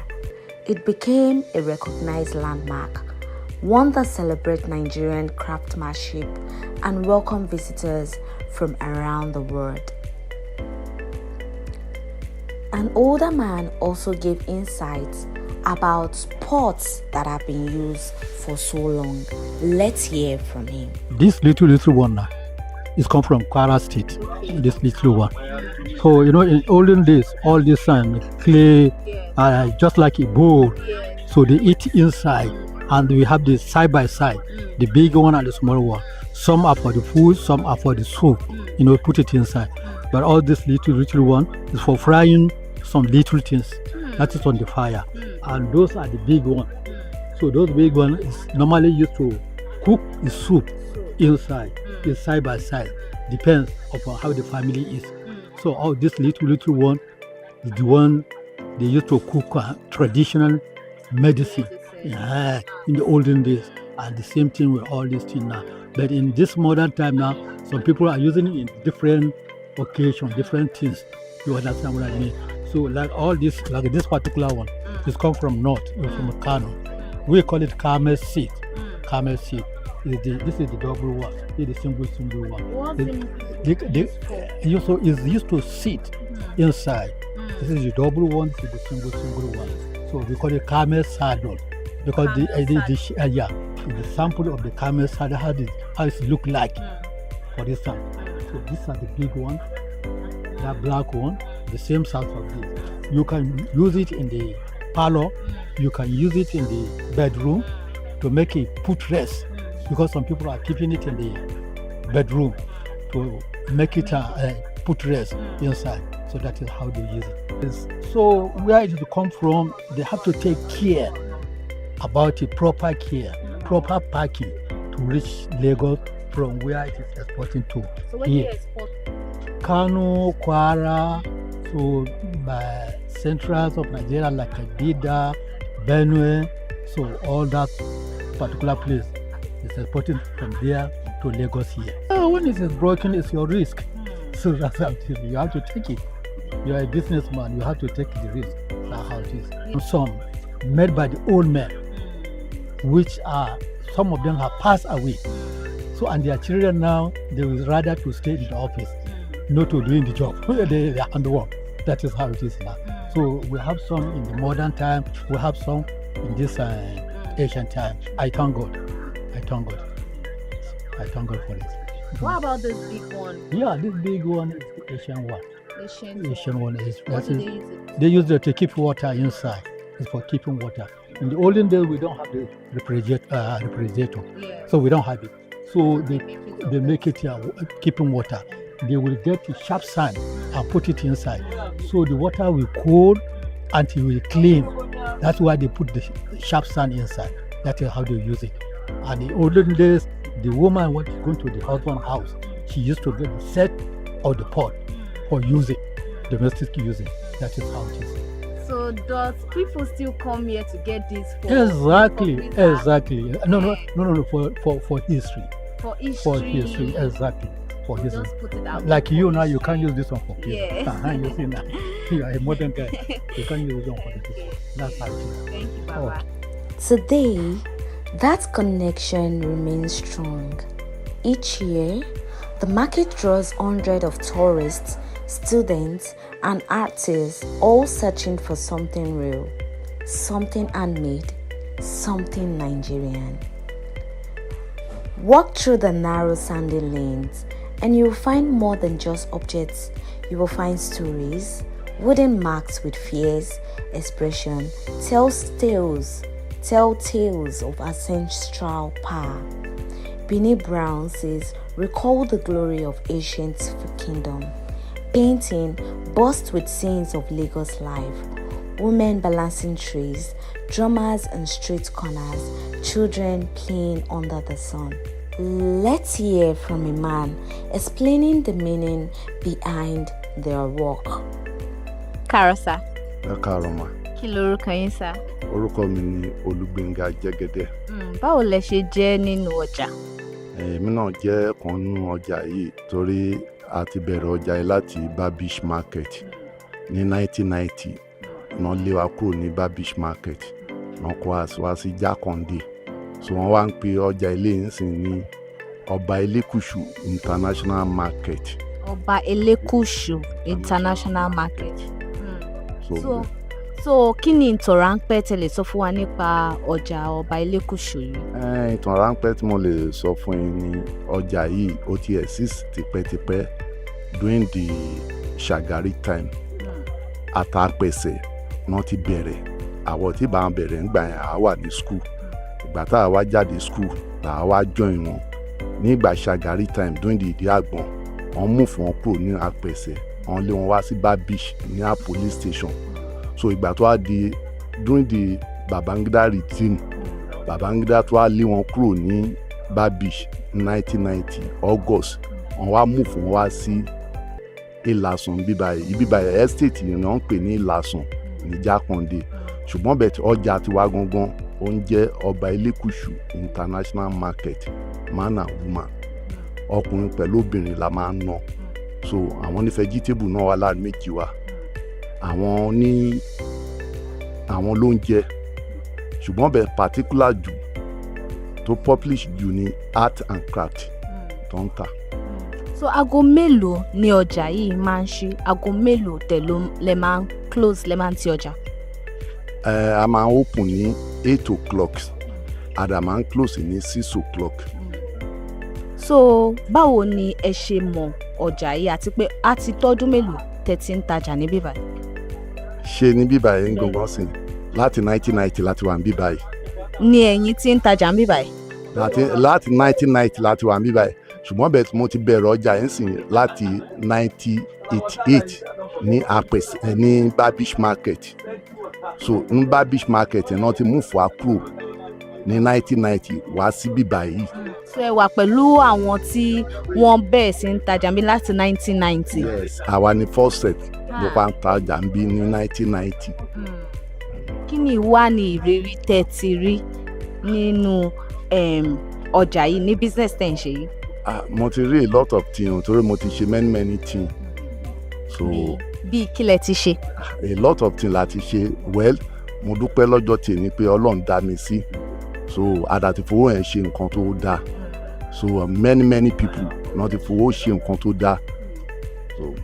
So kí ni ẹ wá ń tà nínú ọjà yìí? Kí ni ẹ̀yin tẹ́ ń tà nínú ọjà? Nǹkan tèmi ń tà nínú ọjà yìí sì ni àwọn craft.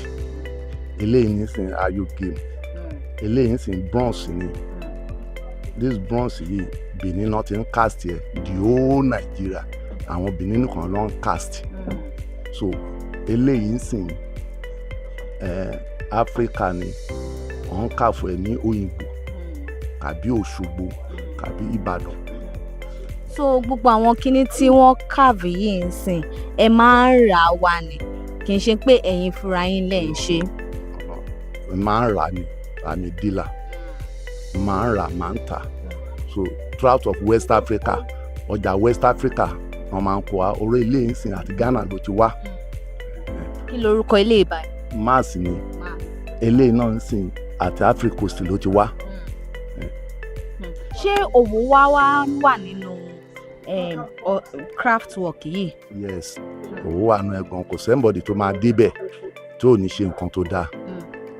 So adúrú èèyàn mélòó ló máa ń wá láti wá láti àti pé ibo làwọn èèyàn ti máa ń wá síbí báyìí wá ti wá ná ọjà yìí. throughout the whole world náà ti ń wá ní 2016 ọba Morocco wá bí so last year president kan mo ti gbàgbé orúkọ president yẹn náà this Africa country náà ni òun náà wá bí so exactly ní 93 so Water Carrington kò lè ṣe kó má wá bí kò lè ṣe ọ̀sẹ̀ kan kó má wá bí every Saturday ló máa ń wá bí pẹ̀lú ìyàwó ẹ̀. so kí ni ó máa ń mú wọn lórí láti wá síbí báyìí. A lot of things ló máa ń mú wọn lórí torí ẹlòmíì kò mọ nípa àwọn èrè yìí ẹlòmíì ò rí àwọn káfíń rí so ó máa ń jẹ́ wonderful fún wọn pé ṣáwọn kan wà tán máa ń ṣe ilé. so káfíń wo nísìn ló wà nínú bíbá tó jẹ́ pé ó ní ìtànnú. kò sí èyí tó ní ìtànnú eléyìí ń sìn this is Festac 77 lélẹ̀. Festac 77 yẹn ìtàn wo ló ní. Nàìjíríà ṣe Festac nígbà yẹn ní 1977 so eléyìí ló ń lò gangan ní national Festac 77 so symbol Festac 77 nìyí so àwọn eléyìí náà ó wà níbí ẹ̀wò ń sìn orí eléyìí ń sìn slave ni ibi tí wọ́n ti kó alẹ́rú láyé àtijọ́. so àwọn èèyàn ń sìn máa ra eléyìí ń sìn ó máa gbé sílé. yes fún láti ṣe ìrántí. yes pé ibi tí àwọn ìbò yẹn ti ṣe wá ní ayé àtijọ́. so tí àwọn westerners tó bá wá bíbáyìí àbí bóyá ṣé àwọn school máa ń gbé àwọn ọmọ wá bíbáyìí wá ṣe excursion. àwọn school máa ń wá bíbáyìí dáadáa wá ṣe excursion. so àwọn other country náà máa ń wá láti Ghana throughout of the whole world náà máa ń ná bíbáyìí. so nísìn tí wọ́n bá wá ń sìn tẹ́ bá fẹ́ sọ fún wọn bí eléyìí ṣe jẹ́ ń sìn ń pé báwo lẹ ṣe máa ń bẹ̀rẹ̀ láti polówó ọjà. a sọ fún bí story yẹn ti jẹ́ láyé àtijọ́ pé on trade by barter ni so ìgbà tí àwọn òyìnbó yẹn kó wa ní ẹrú ńgbà yẹn wọ́n máa ṣe ń jẹ pẹ̀lú ọtí shinap láyé àtijọ́ so bí ìtàn tá a mọ̀ gbọ́ láyé nìyẹn trading by barter. Trade by barter. Okay. Kí wá ni ohun má ní gbàgbé tó ti ṣẹlẹ̀ sí nínú ọjà tẹ́ ẹ lè gbàgbé rí? A lot of things ti ṣẹlẹ̀ fún inú ọjà yìí o torí ìgbà tá a kọ́kọ́ débí ní 1990 yẹn ogun Gulf War ó bẹ̀rẹ̀ fún ti Liberia so ká má tètè wá sọ ètò ti ṣẹlẹ̀ lẹ́nu ọjọ́ mẹ́ta EndSARS lockdown so ẹ̀yin náà wo bí títa ti rí ń sìn ní fraud omi so ọdọọdún lomi máa ń yọ á lẹ́nu. mo tẹ̀ fẹ́ béèrè nípa mo sì fẹ́ mẹ́nu bà omi yẹn báwo ni ẹ ṣe ń cope nínú wọn ẹ tẹ̀sẹ̀ láti odidi kínní wá síbi tẹ́ ń ta tí ń tajà báwo lẹ ṣe ń cope tí ẹ̀yin bá tẹ̀tẹ̀ ń ta nǹkan bá tẹ̀ lè wọnú ẹ̀ àwọn oníbàárà yín kọ́ ṣé ẹ̀ ń rí ọjà tà. àwọn olùbárà wa tán nífẹ̀ẹ́ wa tọ́lọ́nà ńlá nífẹ̀ẹ́ wa wọ́n wá ń ṣàánú wa wọ́n máa ń rẹ́ǹtì rimboat so wọ́n máa fún omi wá so àdá ń ṣàdúrà fún wọn lójoojúmọ́ pé bí tí wọ́n ti ń wá yẹn Ọlọ́run ò ní gbàgbé gbogbo wọn. so bí rainboot yẹn ń sìn èlò ni ṣé ó máa ń dá àkókò tíyàn máa fi ya àti dá padà. tó bá lè ti rẹ́ǹtì ẹ̀ lọ wọn ìgbà tó bá lè ti lò tán wàá tún gbé fún wọn. bí èlò ń sìn. àmì ìmọ̀ye o àmì ìmọ̀ye o. so àwọn èèyàn ń sìn pẹ̀lú bí omi yẹn ṣe pọ̀ lọ ṣe máa ń wọnú ẹ̀ wá síbí báyìí wá ti wá rajà.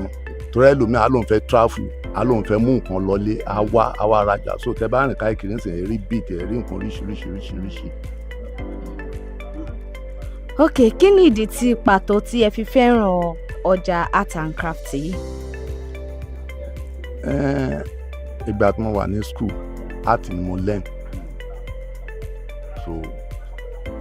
so tí n bá lè ti rí wọn gbà yẹn tí n bá lè ti rí wọn tí wọn bá lè ti ń káàbà yẹn náà máa wò wọn máa ní ṣùgbọ́n bẹ́ẹ̀ ṣe eléyìí sìn ṣó lè mú wá so mi wàá mọ̀ pé iṣẹ́ tèmi náà má bàa ṣe wá ṣe nìyẹn tó má bàa jẹ́ ọ̀nà fún mi. pẹ̀lú bẹ́ẹ̀ ṣe sọ ń pé ìgbà tẹ wà ń school yẹn ń pé lẹ ti fẹ́ràn láti máa ṣe àwọn carving àti àwọn kọ̀ọ̀kan kí ló dé tó fi jẹ́ pé ẹ̀yin náà ẹ̀ wá fi kọ́ kẹ́yìn náà fúnra yín máa ṣe. àwọn oníkankan tí táwa lè ṣe orí ilé yìí sìn àwa fúnra là ń sandpaper ẹ̀. bí àpótí yìí. Yes, tẹ́lẹ̀ bá wà ní rough wa nísìn orí àwọn kan tá a máa ń lò yìí ẹ̀rí nísìn àwọn brush tá a máa fi kún sandpaper lélẹ̀ nísìn táwọn káfà bàbá ṣe àwa fúnra lára la máa ṣe báyìí la máa dùn la máa sandpaper ẹ̀ la máa fún ní polish tó bá jẹ́ pé black la fẹ́ lò tàbí brown any colour tá a bá fẹ́ mú jáde àá mú jáde. ṣé ó wá ní ayẹyẹ kan tí ẹ máa ń ṣe níbí báyìí nínú ọjà ń bí báyìí? Yes, a máa ń ṣe ọdún ní every December end of year party. End of the year party nìkan lẹ máa ń ṣe. So ṣe lè wá sọ fún mi ìdí tí ó fi jẹ́ pé ẹ ti yan láti máa tajà níbí? Kò síbi tá a ti lè ta ọjà tó bá jẹ́ pé nísìnyí wọ́n tún mú fún wa kúrò níbí báyìí nísìnyí tó bá jẹ́ pé bíi Maryland náà tún mú fún wa lọ a máa tún máa lọ náà ni. ẹ ṣé sá. Here, art is not just decoration, it is memory, a record of who we are and where we are from. In every woven basket, every beaded necklace, you can feel the rhythm of Africa, living, breathing, evolving. The people who brings this market to life are more than traders, they are custodians of culture. Some have been here for over 20 years, passing skills from parent to child. They work long hours, carving, painting, stitching, inspiring, and all that. Female artisans discussing our daily routine or what inspires our work. Let's hear from her. Morning, ma. Morning. What is your name? I'm Patience. Okay, so for how long have you been selling here in this market? Well, I would have said it's just 3 years interval now. So what do you sell in this market? What we sell in this market is craft work in general, and then fabric. We use fabric in making a lot of stuffs. Wood as well. Like now we have wood earrings. Other stuff that they are using woods to make. You can see raffia and basket there. What we get from raffia stuff. There are different design of handbags, things. And then when it comes to my shop, I sell fabrics. I use fabric in making bags. You can see different types of it. The face cap, the necklaces, interior accessories using fabric to create them. So now I will ask, what brings out this creativity? Like, why? Tell me the story, how you come about. Okay, I want to be using fabrics to make wares, to make earrings, to make bags. Like, what? Tell me that story. Well, the story that I would love to tell you, I will start by telling you that I served for like 7 years, and my boss was is an actress, a creative actress, she's a producer. So I was working with him. The fact that the salary was too poor, but I know I was learning. So and apart from learning, I fall in love with it because it's a creative act. Something you notice that you can use fabric to create something, to bring something out of nothing, and it will go viral. People love it. There are some people that love wearing African stuffs. You understand me? So that is where I get the love, the interest. I do it with passion. That's the truth. And there's a saying that when you have passion for something and you do it, there's no how someone will not succeed in it, because that is what you have passion for. For sure, exactly. So how do you make this your creativity? Because I can see palm, I can see slippers to make with fabrics too. Yeah, like these slippers too, you make them yourself? Yes. So then you just decided, like, okay, this one, what brings that inspiration? You can see what we are having here. That is necklaces. You know, as I was telling you, after staying with my boss for like 7 years, I learned from there, and then I know that we can use fabric to create a whole lot of things. So I developed the passion for it. So most of my So most of my stuffs I make them by myself, and I love making them because it gives me joy, it keeps me busy, and we sell. So there's profit in this business. For sure. Before, people are always looking at fabrics like, oh, fabric, just fabric. But now a lot of people want to rock African wear. So now, how many from Westerners, can you tell me different kind of people that come to your shop to patronize you? We have an international expatriates all over the world come to our market to buy. You understand? Sometimes it's only that we are having problem calling on government for them to help us to repair the road so that those expatriates will not have any problem coming in, driving in. So it's an international market. We have a whole lot of stuffs that you can only find it here, not everywhere. So what are the challenges in this business?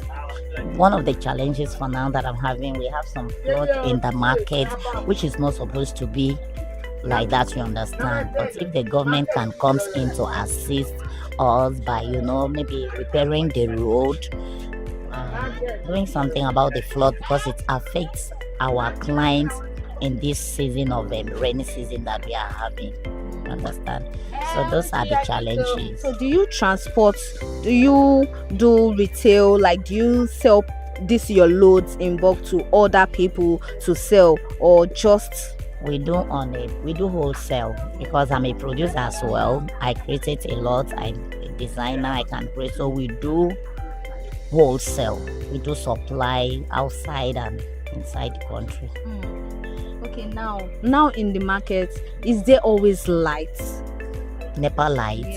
Yes, we do have light. It's only that we are having a little challenge with NEPA for now.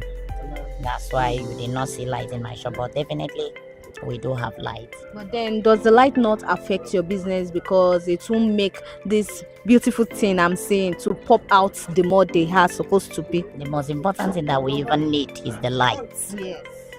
Because that's like in my shop now, you need light for customers to see what we are having inside, and it will brighten the whole thing. It will make the shop to look more attractive than without lights.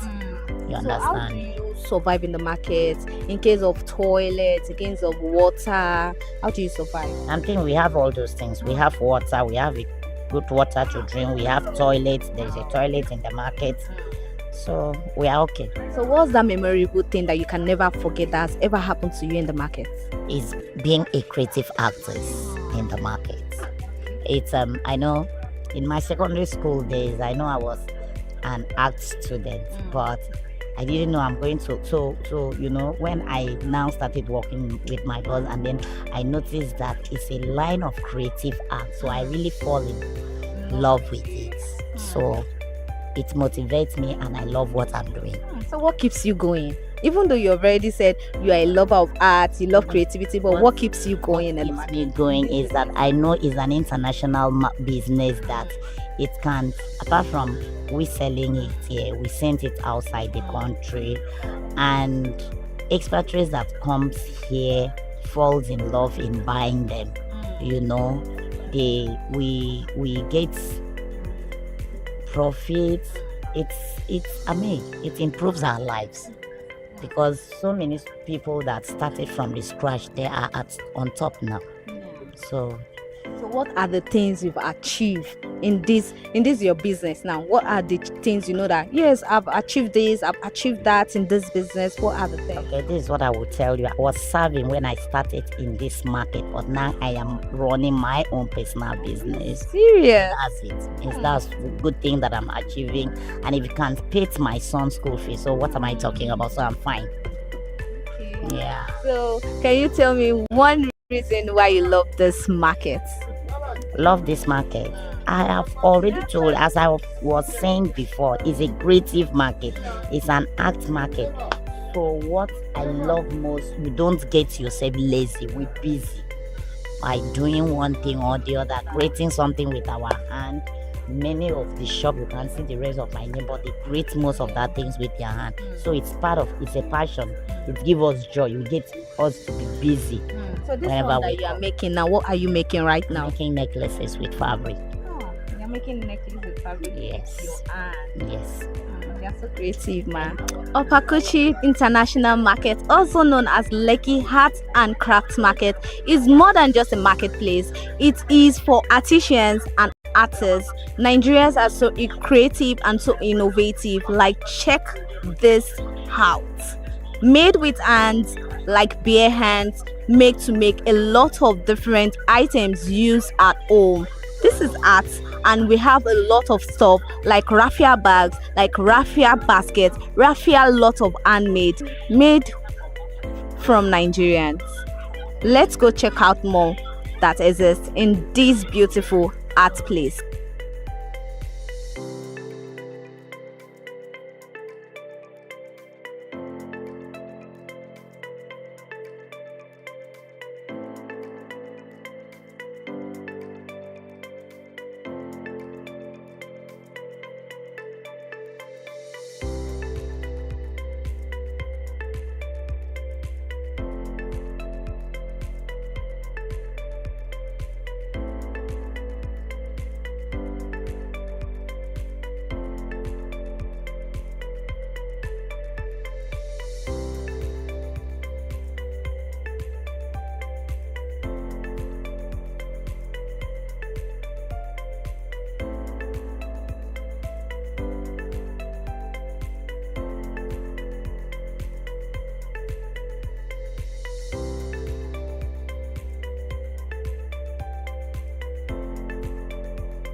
Every customer who lives with a sculpture or a bracelet carries a piece of their story to the world. From sunrise to sunset, the market oozes with energy. A living museum, not of relics, but of living and shaping heritage. But like every great story, this one has its struggles. Flooding during the rainy season, rising costs, competition from mass-produced goods, competition, seizure from museums, and lots more. Traders speaking about challenges. Let's hear from them. Good morning, sir. Good morning. What is your name, sir? Taiwo. Okay, so what do you sell here in Obagoshi International Market? Tongue carving. We have different items. So we have Danvo, we have different bosses, shells, game, and Keno. All of the singles, they are different concepts. So do you make them? We did. Yeah. So for our we have cow on, so these are cow on, and the belt, and the dogs. So nativities, we have angels, and the different kind of musical instruments on it, and we have mass and wooden paintings, we have baskets. Okay, so this cow on now, they are for decoration at home. Yeah, they are cow decoration, but this one particularly, this one. Drinking palm wine in the village. Yeah, actually. And you made them yourself? Yeah, we did. So for how long have you been in this business? More than 30 years. 30 years. Yeah. So what do you use to do all this your work? We call it we call it town carving. Town carving. Wooden, every ton of wood beside the tree. So what brought the inspiration that made you, should I say, where did you learn this from? Actually, from Ibadan, gradually they are graduating on so our father, they have been doing this, so they have been teaching us gradually. So as they come out. So what is the challenges in this business? Okay, actually, no more challenges on this business. So because they learn also, we say we are graduating to make it to proceed on the work. So we say we are changing some different things from wooden. So we proceed to something else. So I can see toys, different kind of toys right here. I see school balls. I can see small school balls. I see playing stuff. Now these angels now. So now these angels now they are used to put in front of cars, if I'm right, or where do they put decorative angels? angels, they bring it back good luck for someone. So they put it at home. At home, in the rope. They hang it on different places in the house. So this see nativities back of that place. Birth of Jesus Christ. So see the big one. So that's all about it. And the mask for the good luck for the house. Those marks. So this marks now is believed to bring good luck. A decorative chess, so to play in between the family at home. So what brought this creativity of using wood to make toys? How did you think about it? Our grandfather, I don't know, the inspiration comes from them. So from there we learn from them. Okay, so you learned from your grandfather. Yeah. Actually. So do people buy it? They did. They did. Many. Both foreign and indigenous peoples. Okay, thank you very much, sir. Are you still doubting Nigeria creativity? Are you still doubting Nigeria creativity? As you can see, I am rocking a lot of items made by hands by our Nigerians. Check this out. It's called a toy car made from wood, craft out from wood. Like, have you ever thought about that before? Just take a look at it. And we have a lot of different items made by wood by Nigerians. About flooding, fewer tourists, season from museum, and lots more. Let's hear what they have to say concerning that. The market resilience reflects the Nigerian spirit itself, one that bends but never breaks. Today, the Lekki Arts and Crafts Market has become a destination, a place where culture meets commerce. Tourists stroll between stalls, bargaining for souvenirs.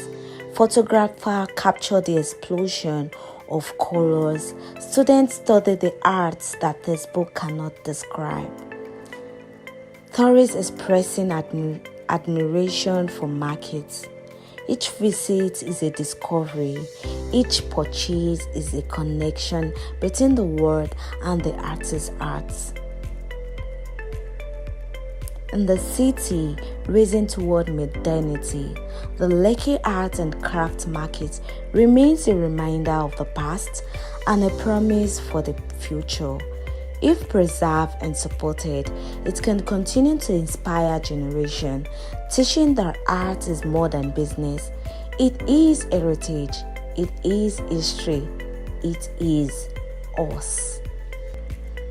Let's take a look at the beautiful things being sold at Lekki Art and Crafts. We have different varieties of beautiful stones like Ghana stones, ostidium, rose quartz, amethyst, Ghana bead, raffia bag, and fan, raffia vase for decorating, Ankara bags, Ankara caps, Ankara jotas, palms and slippers made with Ankara, necklace made with Ankara, bangles made with fabric Ankara, Ankara bags, raffia bag, raffia shelf, raffia decorator, even mirrors made with raffia. Yeah, a lot of mirrors that you can actually use in different homes. I think we have raffia chandelier, raffia trolley, raffia gift basket, raffia lots more, raffia hearts used to beautify, just to showcase, made with hands from the artisans. We had clay save box, clay calabash, clay incense, abstract carved with wood for decoration, bowl made, carved with wood, painting. Not only we have art and craft, there are also vegetables sold in this place. We have white cabbage, Chinese cabbage, Chinese pumpkin, water guide, tonkwa, mint leaf, kale, celery, and lots more being there. We have lots of people who also tell us the stories behind this craft. Let's go hear from them. Ẹ káàárọ̀ o. Kí lorúkọ yín mà?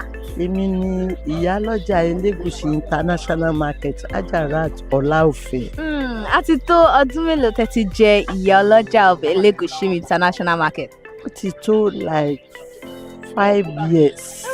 5 years. Báwo ni ìrìn àjò náà? Ẹ mú mi rìnrìn àjò náà. Ìrìn àjò náà dùn gan ni. Látọ̀dọ̀ ìyálọ́jà wa Fọláṣadé Òjó Tinubu, ibẹ̀ láti gbérìn àjò wa. Then látọ̀dọ̀ bàbá wa Elegushi tó ní ọjà bí, a gbé látọ̀dọ̀ wọn. Because gbogbo n tá bá fẹ́ ṣe, a gbọ́dọ̀ dóyè ọ̀dọ̀ àwọn bàbá wa Elegushi.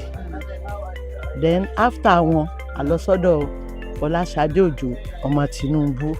So ibi tá ti gbé ìrìn àjò wa nìyí. Okay, kí ni nǹkan ráńpẹ́ àbí ìtàn ráńpẹ́ tẹ́ lè sọ nípa Elegushi International Market? Elegushi International Market òun ló fún wa ní ọjà yìí láti fi ta ọjà. Ṣó ti yé? Then wọ́n gbà wá tọwọ́ tẹsẹ̀ nínú bí. Wọ́n dẹ̀ ń ṣe ẹ̀tọ́ wọn fún wa nínú ọjà yìí. Yẹn la fi dúpẹ́ fún wọn. Mo mọ̀ pé kò easy láti jẹ́ olórí inú ọjà. Báwo ni ẹ ṣe ń darí àwọn tó ń tajà ní ọjà? Ṣé ìbéèrè yẹn ó dáa gan ni, torí bí ṣe wà yìí wọ́n pe ọjà wa ní Elegushi International Market.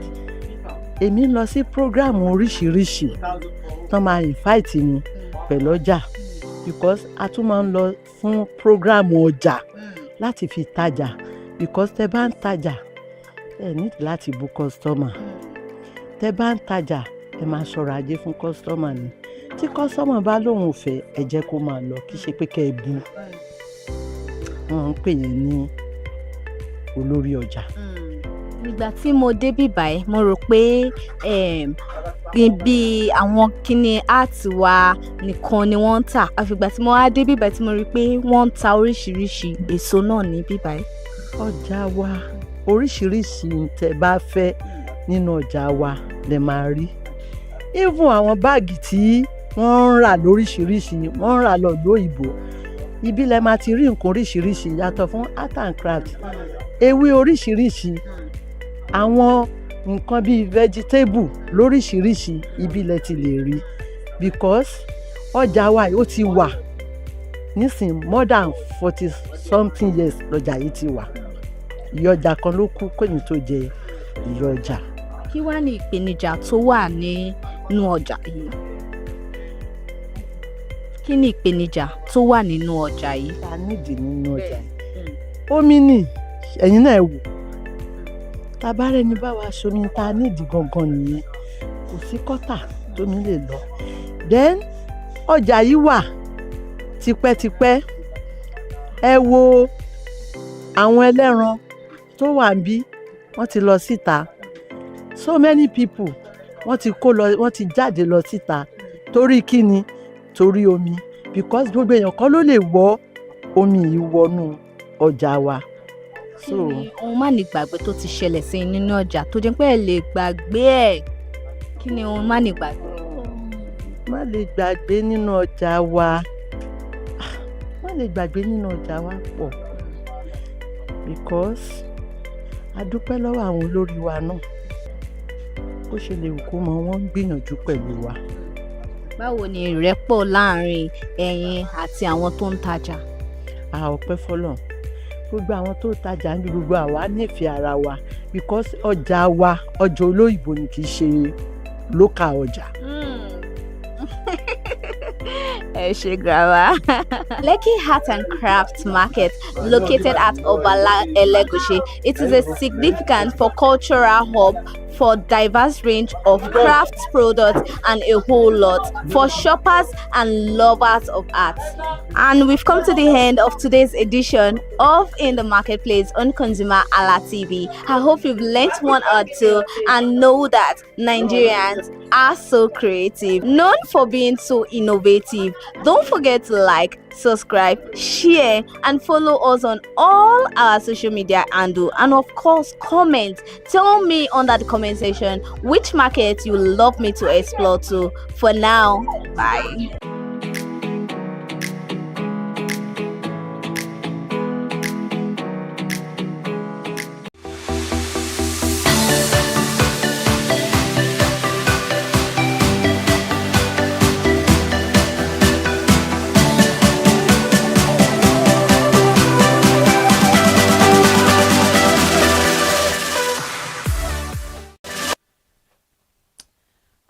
Welcome to another beautiful edition of Healthy Living on ConsumerHallaTV. And if you are just joining us for the first time, trust me, this is the program for you.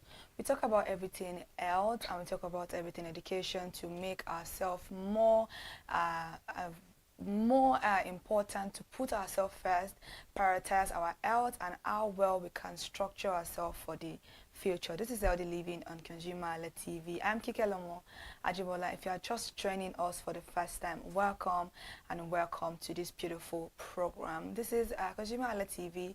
If you haven't followed us across all our social media platforms, please do so at on Instagram at ConsumerHallaTV, on Facebook at ConsumerHallaTV, X account at ConsumerHallaTV, and you can always join our live program every weekdays at ConsumerHallaTV on YouTube. This particular morning, we're talking about a very important conversation I think everybody should actually have at the back of their mind, which is sleep, stress, and nutrition. Most of the time, we bring our nutritionist in the house, Miss Timininu Olufora, to further buttress what nutrition can be and how nutrition can affect our various ways of life, and sleeping is part of them. We all know that sleeping is a form of resting the mind, the body, and the soul, and also giving the body a new energy boost to actually rejuvenate and also have this burst of energy, fresh air into the body system. This is why sleeping is very paramount in every human life.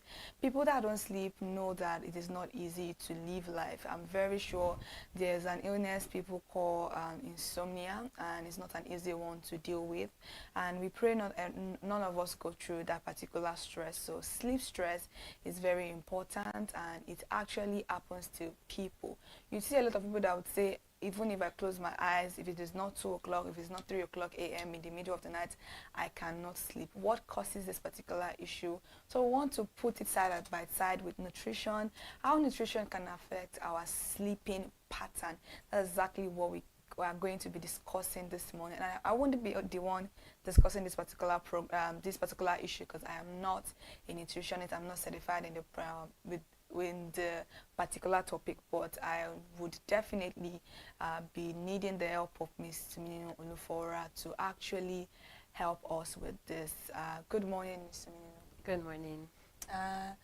I think last week we spoke about a little bit on, I can't really remember our conversation last week, but I think it's more on nutrition also. But the fact that we always bring you here to talk about nutrition is something that is very paramount. Nigerians don't take nutrition very seriously. They think, oh yeah, we spoke about meat, and the meat that's misconception concerning nutrition, and maybe it's a myth that nutrition affects sleeping. Maybe what we eat doesn't really affect how we sleep, but a lot of time we hear that if you eat late, you may not have a very beautiful sleep, you may have a bloated stomach, stuff like that. But these are all assumptions that we've just been hearing here and there, and it's not something that somebody has come out to say, okay, this is what is really affecting it. But in the first instance, what actually is sleep stress? Okay, so, sorry, excuse me. Sleep, stress, and nutrition, okay, so it's like a triangle. Okay. Sleep, then there's nutrition and stress. Oh. And if one of them leaves, that's no longer a triangle. it loses balance. Okay. So that's why the three of them are important factors in everyday life, because you can't have a good day if you've not had a restful sleep, and then also if you're stressed, your day is just, it's not going to be so much good. So yeah, nutrition plays a key role in these three factors. Yeah.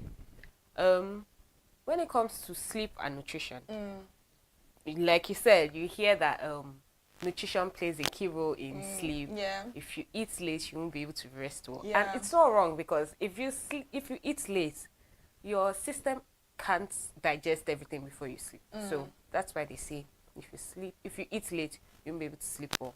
But then also when it comes to stress, because you see people when they are stressed, they binge eat, so yeah, nutrition also plays a role in stress. So that's why it's a triangle. Wow, that's actually, so I think we are doing math. I think we are doing 180 degrees Celsius this morning, and I'm in for it. So sleep and stress, also in nutrition, they work hand in hand, and if one is out of it, the whole thing. Don't you think we need to remove stress? Like, we need to remove stress. It's life. We're humans. We'll be stressed. That's true. So if it was possible to remove it, I mean, it would be nice, because everybody. But then we are humans. We'll get stressed. Something will stress us. So that's why stress is also part of the triangle. Wow, that's beautiful. So we spoke briefly about eating late in the night, which I'm probably going to still come back to. But what kind of, because some people don't eat late in the night. Some people are religiously following the 6 o'clock p.m. mark and not eat. I don't know how people do it though, but some people are doing it, and I'm very proud of you guys. We that we are not doing it, I'm proud of us too. So how does what we eat in the daytime affect our sleep pattern in the night? Okay, so in the daytime, well, it might not necessarily affect it, because your system has already digested it before. But it also doesn't mean that it won't affect, because like we've been talking about food, and if you don't have a good eating habit, you are going to be, not only are you going to be stressed, but you also could have different forms of illnesses, which leads to another issue entirely, and then nutrition now plays another key role. But then you're not more trying to manage your diet, you're not trying to treat a disease. So that's why, even though you say, okay, it might not affect, when it comes to sleeping, it might not affect it if you've eaten in the morning, like what you eat in the morning might not really affect it. But then I would say it does, because your meal is also your life. What you eat will tell you how you will be. Okay, so that's true. When you eat well in the morning, but like, look at this. We have 3 meals. We've been talking about how you should eat your breakfast, you should eat your lunch, you should eat your dinner. So imagine I take out my breakfast. Like, I don't want to eat breakfast. By the time I'm eating lunch, maybe around 12 when I'm hungry, I'm going to eat the combination of both breakfast and lunch, and then I'm going to eat more of it. And then by the time I'm hungry, maybe I'm hungry for dinner around 5, 6. I'll eat. And then I'm hungry again, and then I eat something. And instead of snacking on healthy stuffs, like you see, you can snack on fruits, you can snack on some teas. But you see yourself, you carry one big plate of food and put in front of you and eat. Oh my God, that's true. So yeah, it also affects how you eat. So people that eat eba in the morning now, people should be careful. No, actually, some people do. Yeah, I know some people that eat. Oh wow, okay. So not only me. I know someone that can eat eba and okra early in the morning. I'm like, okay, how do you do it? Like, how do you do it? How do you do it? Like, it's so funny how some people say, I like to eat. Okay, I think Mr. Emmanuel is part of them. So I don't know, but some people do eat eba early in the morning, and it's very funny how you wake up in the morning, the first food that you want to eat early in the morning is eba. I don't think I even like to eat eba in the night, talk less of early in the morning. I love to sleep, and I think it's true, eba makes you sleep because it's heavy. Yeah, so it's not because it has any not because any drug, but just because it's heavy. Thank you very much. So people always say that, how would eba make me sleep? So it's quite funny. So now you spoke about nutrition the other time, but we are talking about the fact that sleep, stress, and nutrition is a triangle, and if one is removed, it will lose balance. So what I'm going to ask next is, what nutrition play the biggest role in promoting quality sleep? What are those nutrition? Okay, so nutrients rather. We have different nutrients that play quality roles. You see, you have the minerals, you have the vitamins, you have even the amino acids that's found in protein. You know, when your protein is broken down, it gives you amino acids. I don't know. Okay, so that's those roles, those nutrients are important. And then you also have nutrients like your magnesium, where you need magnesium found in leafy green vegetables like your cabbage, your all those green vegetables that you eat. Yeah, your spinach, your lettuce, and then also in some nuts, okay, almond nuts, all those nuts, different nuts, you find them there. And this helps to boost sleep. Like you find yourself when you eat all these things, you're more rested, your muscles relax, so you can sleep better. Yeah, that's true. Yes. And but then it's not fun. No, it's not fun to eat it. Yeah. That's why you should not eat it alone. Find something to incorporate. That's true. By the time you're eating it, you'll not even realize how it's food you're eating. You'll be like, it's it's nice. Nice. Yes. Nice. Yeah. Okay. So we also have there's a particular amino acid that also helps with sleep. Okay. We call it the tryptophan. Tryptophan. Yes. It's an amino acid that helps with sleep.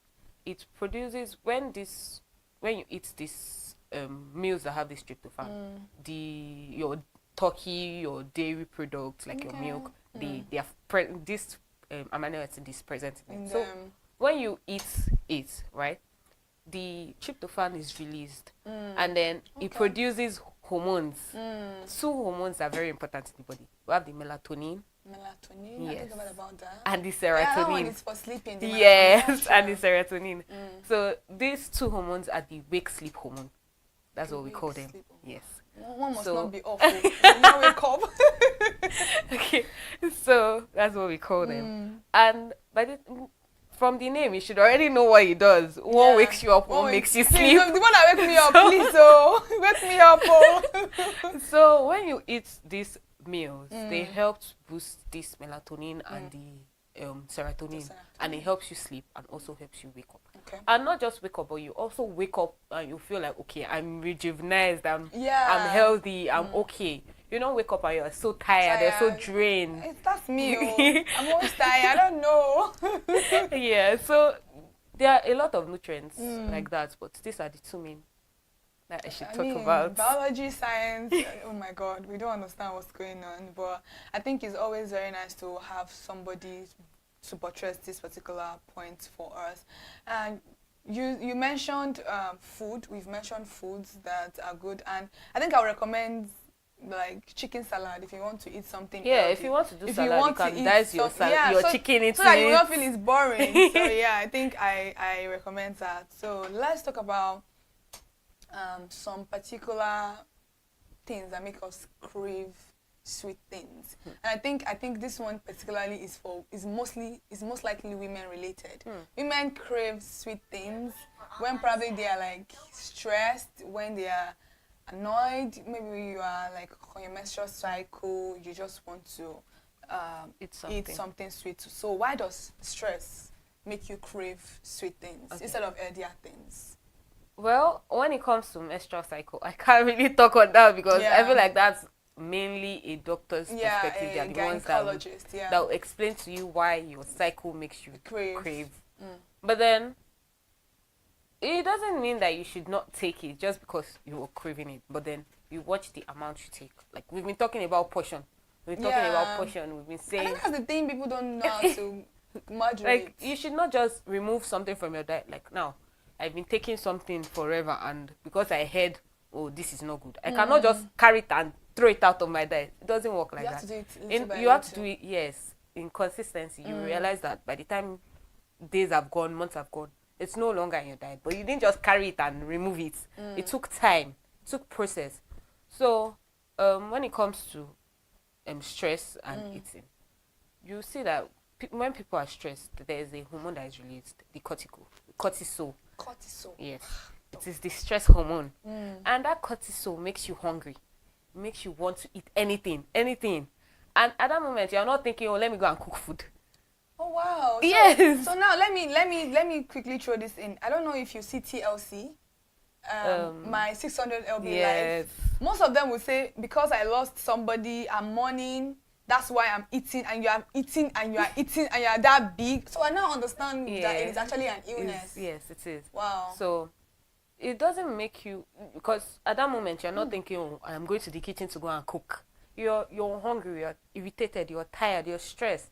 So it's the first thing you see, you pick or you eat. And it could be unhealthy snacks. It could be so many things. Even drink. You can carry 3 bowls of drink and put it in front of you and finish it. And you will not know that you've even finished it. You'll be like, I want more, I want more. So that still makes you very hungry. Very hungry. Very hungry. And even when you're not hungry, it feels like you're hungry.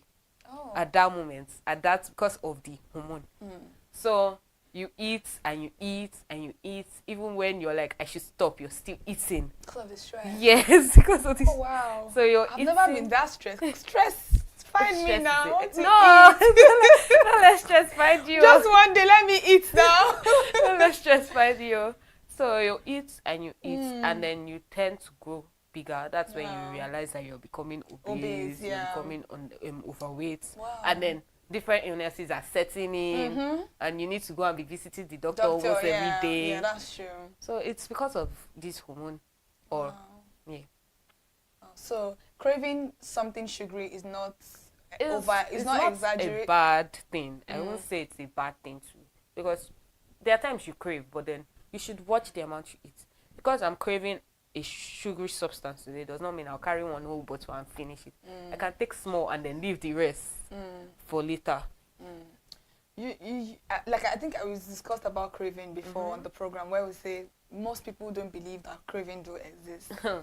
But Craving exists. Yeah, it is funny how you are craving something, and if you don't have that thing, it's as if the word is ending. Like I'm like, but people don't believe that craving. People like. Do you crave? Like, no, what's craving? I think my mom always say, during my pregnancy women, during Yeah, my own time, nobody have craving. wanted this. Nobody does this. It's your husband it's people's husband that is spoiling you. You're saying you are craving this. I'm like, are you like, I don't understand. Pregnancy cravings are the worst, because you hear somebody's craving salt.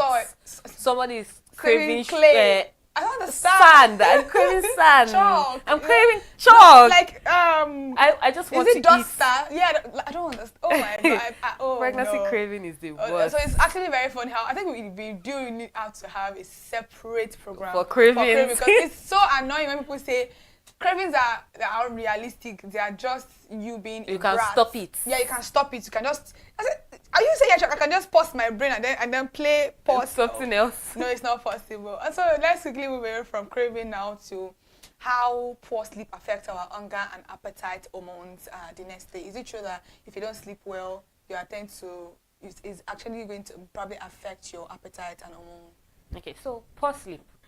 I think we spoke about how food affects sleeping. Yeah. So now we're going to talk about how sleep affects eating.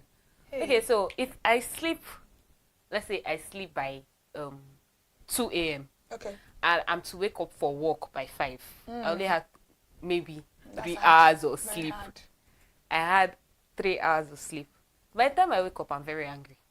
Oh, yeah, that's true. Stress. I'm very angry. Yeah. So you don't see me go into the kitchen and start making food. I'm looking for anything I can find to just pack and be going to where I'm going. That's true. So, one, you might not even be packing a well-balanced diet. You might just, let's say it's chicken I saw here, I saw rice here, I throw the two of them together, I put it inside my lunch. Let's go. Let's go. I don't have this Let's today. go. And then you see other people, they will not even, they won't see anything in their house and they'll just go out and buy it. They don't know what process was used in cooking this food. They don't know what they used even in cooking. So they don't know how balanced their food is. They don't know how clean this food is. And that's why I say yes. Sleep affects food. Oh wow. So you're likely to when you're, let's say when you wake up grumpier, the grumpier you are, the lack of energy to cook. Like, I don't care at this point. I just want to go to work, come back to this house and sleep again. And I think that's very true, because most of us that like to press our phone into the night, we know we know what we are talking about. So it's always funny how people just think even when you sleep early, I don't have anything to wake up and there are start sometimes cooking. that when you sleep early, you're like, I can't cook I just can't cook. I think people that said 8 hours of sleep is enough, they didn't think about it very well. Like, give me 12 hours. Why can't the night? You see, like, you actually, why can't the night just keep going on? Sometimes you wake up, you sleep by 9, you wake up by like probably like 7, and then you still feel tired. So tired. Like, so that means slept enough. Oh my God, we need to calculate the math. The math is not mathing. Anyways, let's go on a short break. When we get back, we'll continue into our conversation with Ms. Tumininu Olufora on sleep, stress, and nutrition.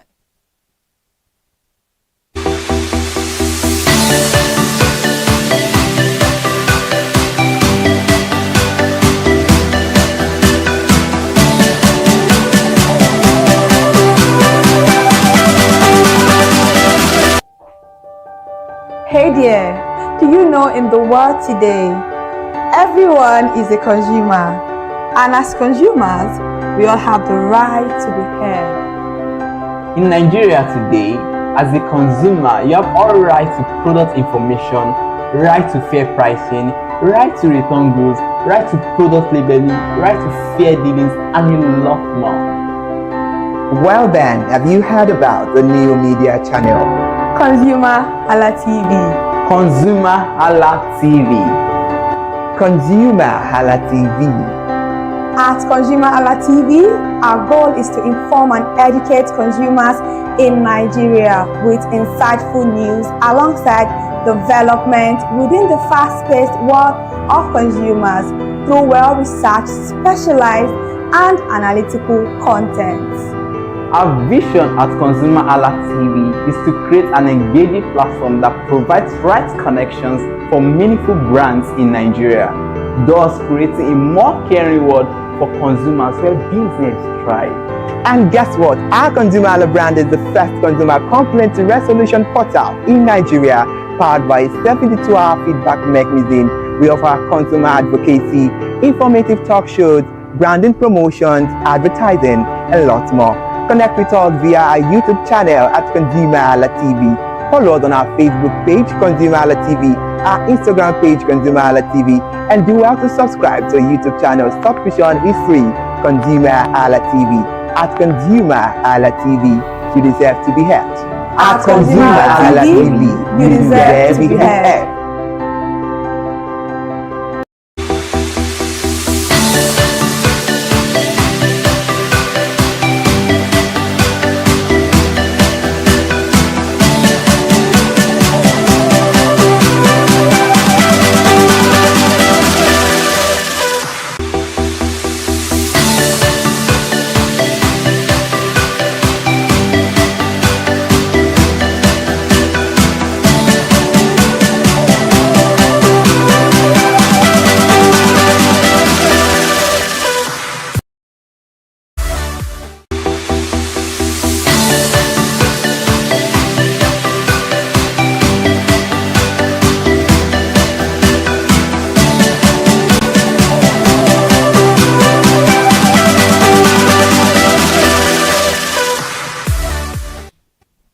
Welcome back from that break. This is LD Living on ConsumerHallaTV. Thank you so much for still staying connected to us. And this morning we are talking about sleep, stress, and nutrition with Ms. Tumininu Olufora, a nutritionist in the house. We've been asking her questions, and she has explained how sleep, stress, and nutrition are all in a triangular form, and if one is being removed, it can cause a off-balance situations. Before we went on a break, I said we were going to continue into our question to have more knowledge into what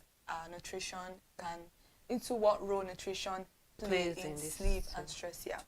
So the first question is, I know this can be very unrealistic, but I think we should ask it. Can caffeine and alcohol ever be part of a healthy sleep routine, or should they be avoided completely? You know, some people will say, if I drink alcohol, I sleep, I will sleep like never before. Baby, Yeah, like a baby. Like alcohol is now like a medicine. I don't understand. And some people say if I drink caffeine, I sleep more. But some people say if I drink caffeine, I won't be able to sleep. So what is it about? Okay, so there are 2 questions I can pick out from this. Yeah. Number 1 is caffeine bad?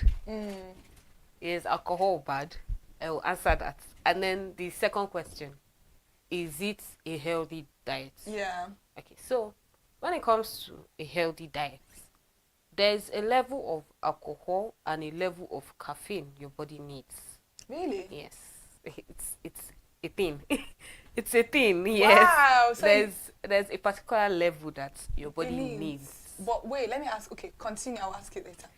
But it doesn't mean I should go and carry. Which is which you are now buttressing as scientifically. Sometimes, if it is really recommended, I think you should take a little. Nobody saying you should go and pour a glass of alcohol and start drinking. So somebody said no. We're not saying that here. We're just saying that sometimes just to boost a little bit, just maybe. And even traditionally, some people use alcohol a form of just medicine, just a form of medicine. And she already mentioned that alcohol is in our fruit already. Some food that we eat, there is alcohol in it. But they are natural alcohol, not the one that if you take a little bit, you're dancing around. Yeah, you feel fly, you know, I'm on top of the world. That's not the one we are talking about here, so I understand. Okay, so, and then coming to the second question is... Can it ever be a part of healthy food? Okay, so for healthy foods, I mean, when it comes to caffeine, taking it in the night doesn't make sense to me. Yeah, that's true. It's either you're trying to stay awake because to read. Caffeine is not going to make you sleep. I'm sorry, whoever told you caffeine is making you sleep, it's not. Yeah, maybe your body just not digest it differently. Alcohol is not making you sleep. It is your tiredness. You've played too much because you were drunk and now you're tired. Oh, so you are sleeping. The because alcohol is not what's true. making you sleep. If you take alcohol, most people that take alcohol, they do their whatever everything display, they've done, and then as soon as they jump the bed, they are off. I think that timeline is deleted from their brain, so they feel like once I take alcohol, it's just a few minutes I'm sleeping. No, it's not the alcohol; it's the tiredness. It's what you've done in between that time that is making you tired. So if you're going to take your caffeine, or take it in the morning time. In the morning is okay. When you are working. Yes, so that you would have worked it out. Yeah. Because your body even needs time to rest. And that time it's using to rest is during the night. So imagine if I take alcohol in the night when my body is meant to be resting. What time will I be resting? What time would the organs in my body that are meant to be asleep actually sleep? That's true. Overworking themselves, leading to extra health problems. Issues, yeah. So when you say, okay, I want to take it, make sure you're taking it before at least 3 hours before you're going to bed. You've finished anything you're doing. That's true. When I say anything, I don't mean the alcohol. Yeah. I mean your feeding, your food, anything you're doing. If you're taking alcohol at least 6 hours before you're going to bed, that should have been digested. So you're free to do it in the daytime, until at least 2, because even by 10, the thing would have finished from your body. So at least 2, you should have been done with your alcohol and your caffeine. Doesn't mean that every day you wake up you want to take alcohol, and then by 2 o'clock I'm stopping it because yes, by 2. It's quite funny. You spoke about cortisol level. I think you said stress help release that particular hormone. Yeah. But what's the link, the connection between chronic stress, cortisol level, and weight gain? So we've spoken about it. I don't know if we spoke about it together or we spoke about it, because we spoke about how binge eating will make you get more weight.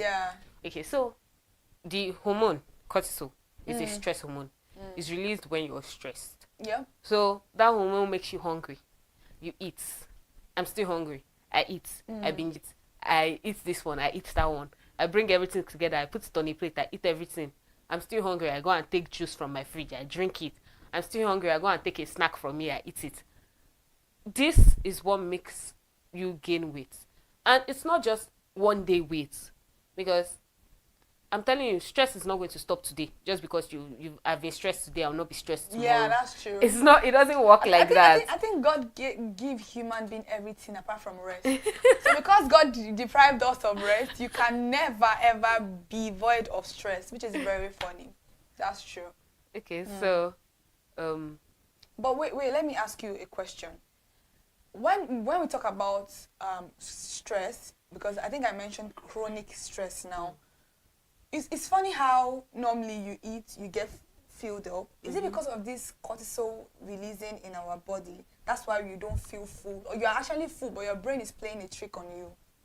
It could be either of the way. You're actually full and your brain is playing a trick on you because of the hormone. Okay. Or it could be the hormone that you've released. That's what is making you eat. Is not even making you eat like that, but then your body is too much. It's not even digesting it, but it's just storing it.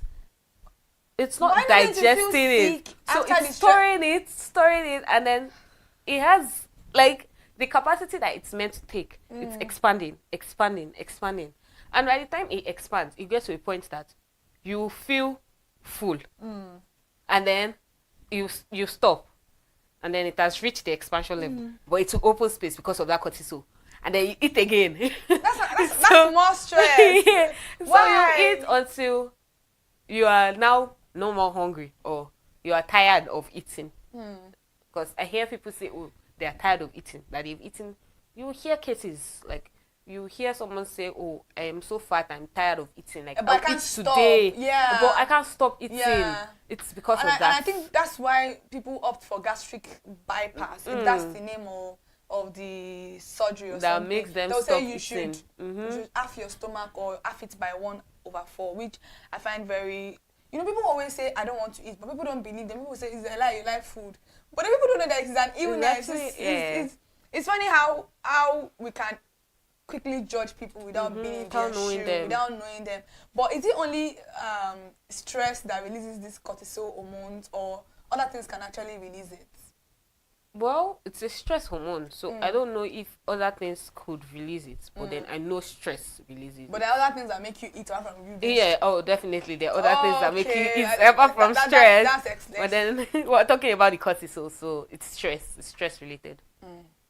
That's very good, and that's very sad. But at least we understand what is going on. So, but medically it can be treated. By God's grace, it should be able to treat. Yes. Because I think, and even if you're in that category, they will tell you things that will help you.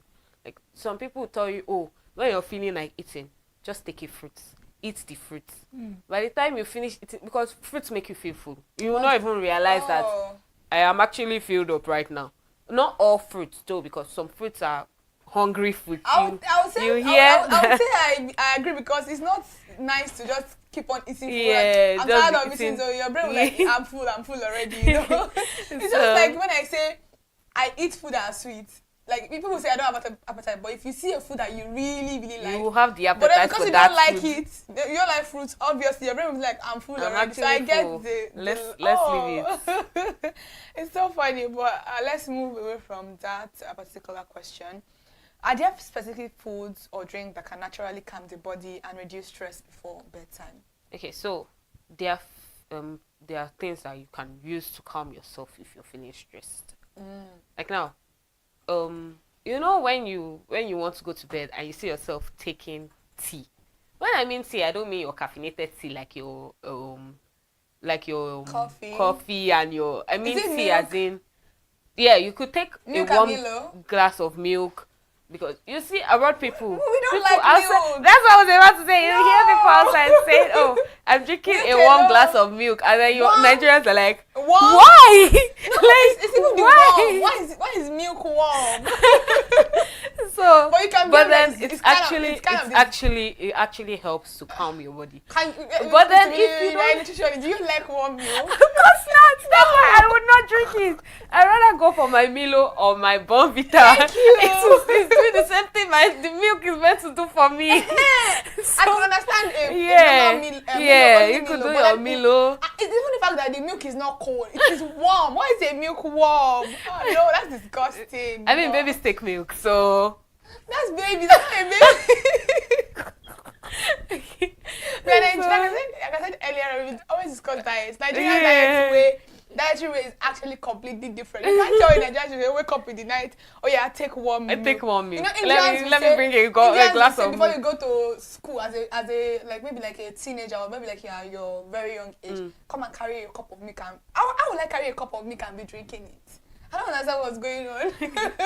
Yeah. Oh wow. So you can take your one milk if you want to. You can take Milo, Bonvita. There are also some teas.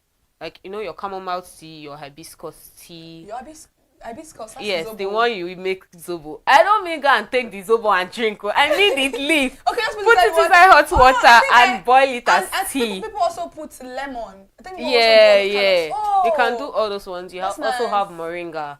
Is it true that it makes you smell fresh if you continuously take it?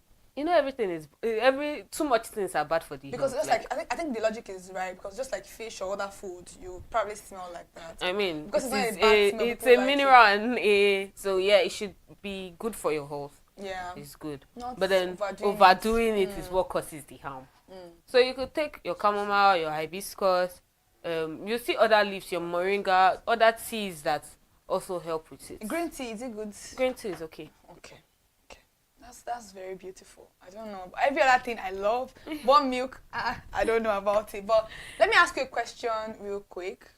Like you always say, you're not a doctor, but I feel like probably you should have a knowledge about it. Do you think it's advisable for you to take sleeping pills? Okay. So unless you've been prescribed sleeping pills by a doctor, I repeat, by a doctor, you should not be taking them. You know, some people say if I don't take them, I won't be able to sleep. Go and get a warm glass of something for yourself. One glass of milk. A warm glass of something for yourself. You will sleep. Or there's another thing we do in Nigeria. It's not okay. Well, I will say it, but do you know that your Bible makes you sleep? Read it. Your Bible. No, read it. The devil does not want you reading the Bible. That's true. You will sleep. I think I the really devil does not want you reading. You will sleep. That's very true. I completely agree. That sleep that you want, you will force it. You feel like this is not a storybook. What's going on here? That's actually very true. I agree. So please, if you know you cannot sleep, read the Bible. Or you take one glass of milk. Me, I sleep, so I don't need a one glass of milk. So let's quickly move away from that. Now, I'm really enjoying myself on the program today. I don't even know why. How can meal timing, you know, maybe eating late at night impact? We've mentioned it. You've mentioned eating in the afternoon, daytime. You know, some people wake up to eat in the middle of the night. Do you think it is advisable to wake up? It's not. But you know, there are sometimes when you're actually very hungry and you wake up and you're like, I am hungry, I need to eat something. Go and take a fruit. Go and take when I say snack, we don't have fruit that's what I was about to say. When I say snack, I don't mean you should go and carry one plate of everything. Or maybe like cheese ball. Or cheese ball and say, oh, this is a snack. You know? No. You could look for something small, something light that you know that you're going to be able to digest in 1 hour. Because by God's grace, there's something you'll be able to digest in 1 hour. Can you digest probably spag or rice in 1 hour? No. I still ate spag in the middle of the night. You cannot digest such in 1 hour. You cannot digest that in 1 hour. Really? No. God, okay. You're Nigerians. What can we digest in 1 hour? That's the main question. Now, what can we digest in 1 hour? I mean, look at all our meals. What is there that can be digested in 1 hour? So just don't wake up and eat it.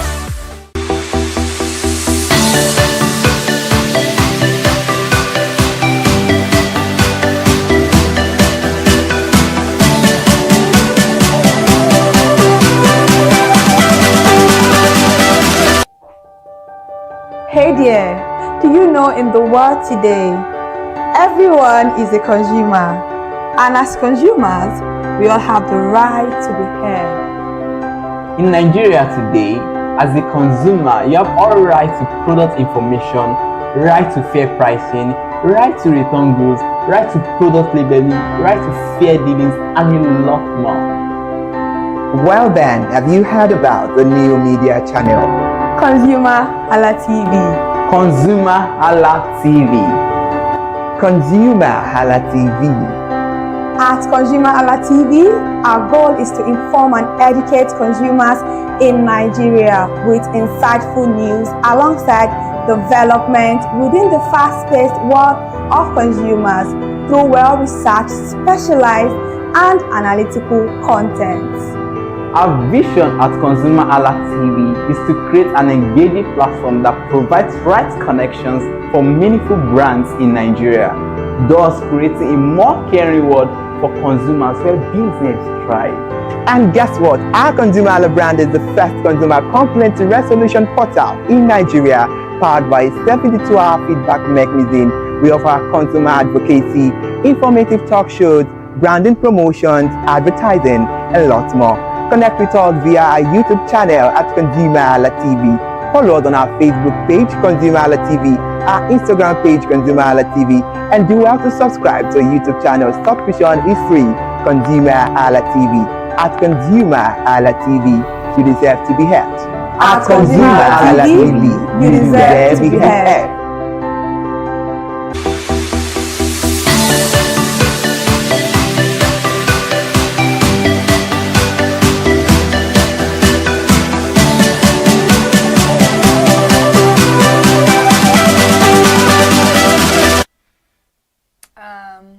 Welcome back from that break. We're sorry we had a little bit of breaking transmission.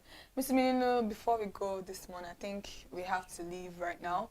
What simple nutrition habits can help break the cycle of stress, poor sleep, and unhealthy eating?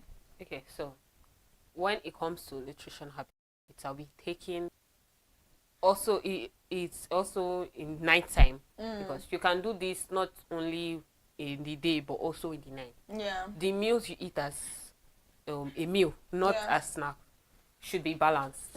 You should make sure that you're eating your balanced diet. Your breakfast, your lunch, and your dinner are balanced. When I say dinner, make sure you're eating dinner before at least 8 o'clock. You should have eaten your dinner. You should have eaten your dinner. Because you see somebody tell you, oh, eat dinner at 7. You're like, but I'm hungry later. It's not kind of not realistic. Yeah, but I'm hungry later. So that's why I said it. Yeah. Because it's not too late and your body can still digest it before you go to bed. You go to bed. So yeah, you eating that at that time. And then also like we talked about the teas, you could also drink them to calm yourself before you go to bed. Okay. Then consistency is something that is very important. Yeah. Your body will get used to something you do every time. That's true. Yes. So by the time you do this consistently, you've built it, and then before you know it, oh, that's what you're doing the next day. The following day, it's something you're doing. So yeah, consistency is important. It's a choice. When you start it, you lose all the bad habits you follow in food. Bad habits. You follow in food, and you come out well.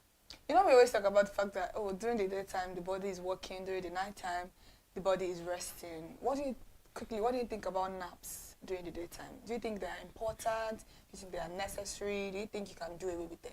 You know, when we say you should take 8 hours of sleep, we don't mean at once. We don't mean at once. Okay. You can break it. It doesn't have to be at once. You can break it where you take maybe 2 hours in the afternoon and then the remaining 6 hours later on. Okay. But then it doesn't. Throughout the day, it must just be 8 hours. Can you exit 8 hours? I mean, everybody exceeds once in a while. You exceed the 8 hours. But your body just feel good once you've taken the 8 hours. That's the time frame for it. That's very interesting and that's very beautiful.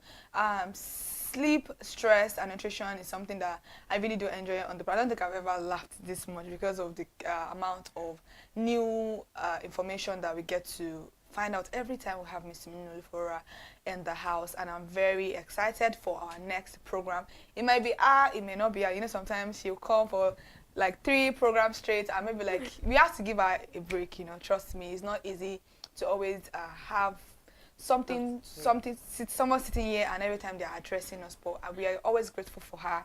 We're always very happy whenever we have her on the program. Thank you so much for joining us on the program this morning. And this is LD Living on ConsumerHallaTV. If you haven't subscribed to our YouTube channel yet, please do so at ConsumerHallaTV.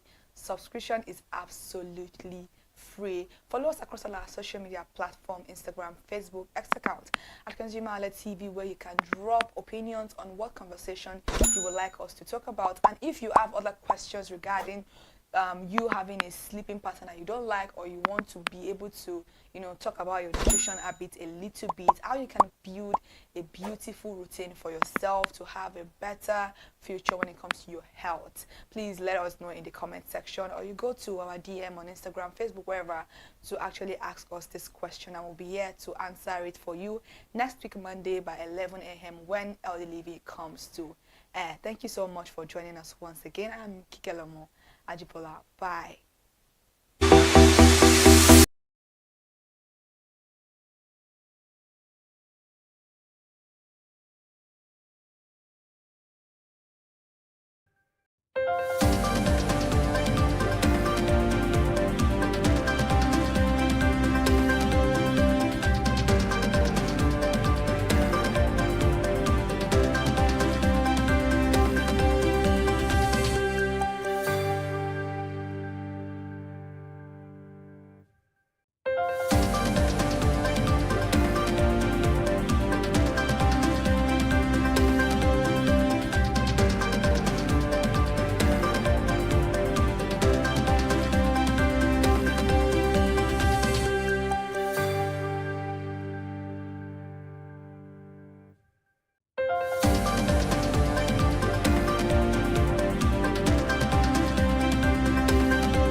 Thank you so much for joining us on the news at 4. I am Ire Ayomi Kuleke.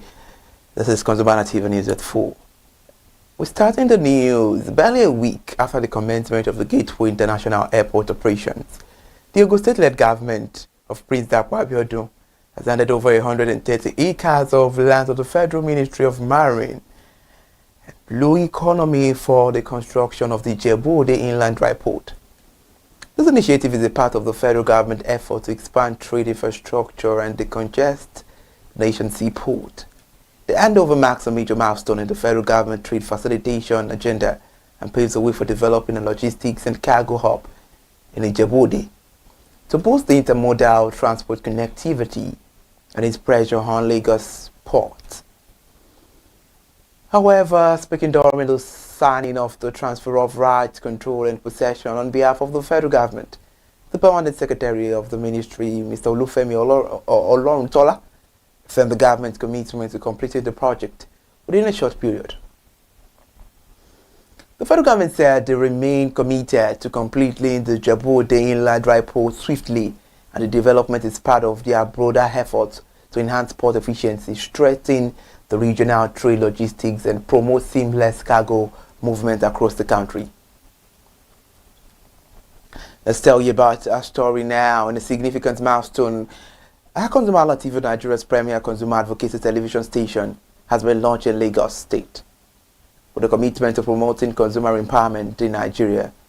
At the formal launch over the weekend, last Friday, the Chief Executive Officer of Brand Intelligence, in quote, the owner of ConsumerHallaTV, a consumer-centered digital television platform, Tunde Olufowora said that the new station will give a voice to over 200 million Nigeria consumers through insightful programming that focus on consumer rights, protections, product reviews, and market trends, scam alerts, and expert advice, among others.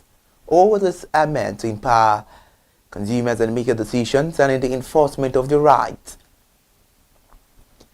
The launch had in attendance corporate executives, top government functionaries, and consumer advocacy groups, which included the Lagos State Commissioner for Information and Strategy in Lagos State, Mr. Gbenga Omotosho, President of the Nigeria Guild of Editors, Eze Anaba, and a human rights activist, President founder of Consumer Advocacy Foundation, and also a member of the federal government Consumer Protection Tribunal, Ms. Shola Salako.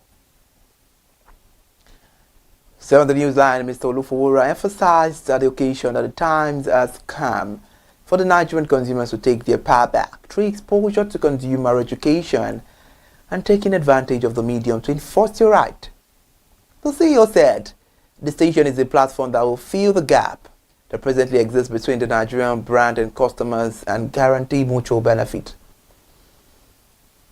At ConsumerHallaTV, our vision is to create an engagement platform that constantly mirrors the mind of consumers and provide the right connections for the meaningful brands in Nigeria. This forming part of the overall vision of our ConsumerHalla brand, creating a more caring world of consumers where business thrives. The mission of our ConsumerHallaTV is to educate, inform, and empower Nigerian consumers to promote fairness, transparency, and accountability in the marketplace.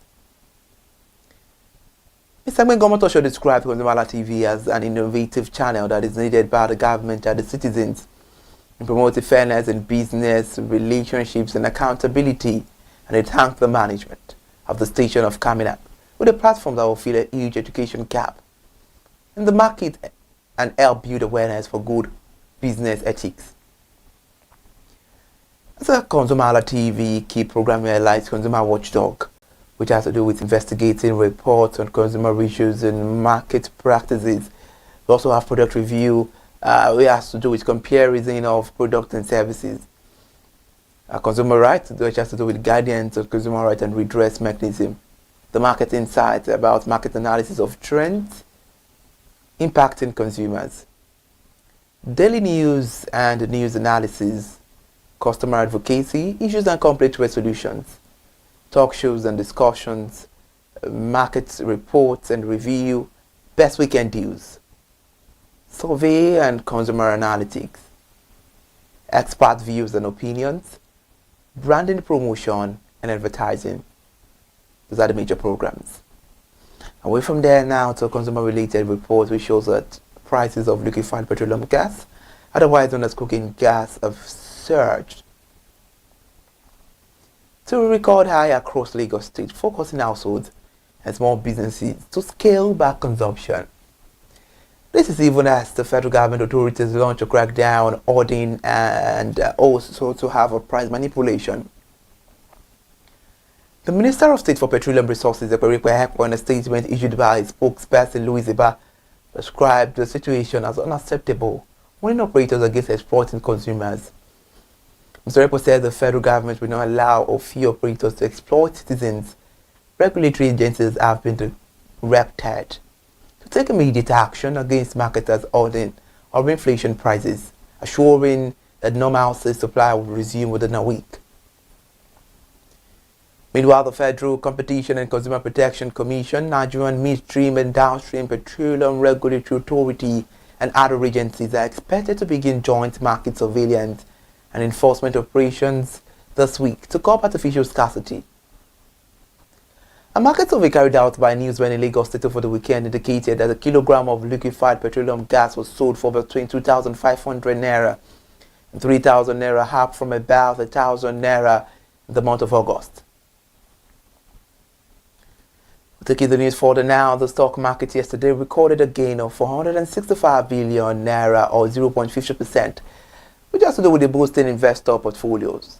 The Nigeria Exchange Limited market capitalization increased from 93.295 trillion naira at the opening to 93.760 trillion naira at the close of trading on Monday.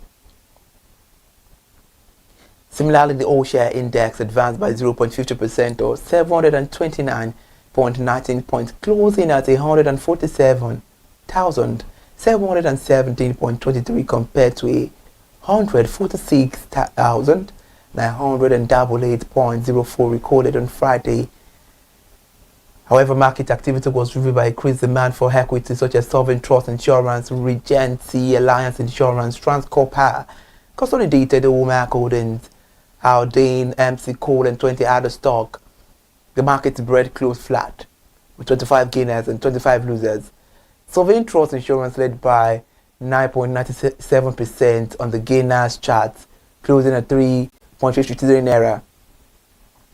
Regency Alliance Insurance trailed by 9.68%, settling at 1.36, and Transcorp Power gained about 8.92%. Finishing at 342 naira per share. Rand Consolidated Womack Holdings grew by 7.40%, ended the session at 4.50 naira, while Haldane MC Coal soared by 6.80%, closing at 4.40 naira per share. Conversely, Triple G led the losers chart by 9.92%, finishing at 5 naira 0.45. And Women Bank followed by 4.51%, ending the session at 19.05 naira, while Living Trust Mortgage Bank dipped by 3.85%, settling at 5 naira per share, and NGS Group declined by 3.33%, closing at 58 naira, and Cortex shared by 3.08%, settling at 3.78 naira per share. An assessment of the market activity revealed an overall improvement in the market deals for volume and value. 624.61 million shares worth 13.5 billion naira, which were exchanged across 31,563 transactions. Thank you so much for joining us on the news. Let's go on a short break. We'll be right back.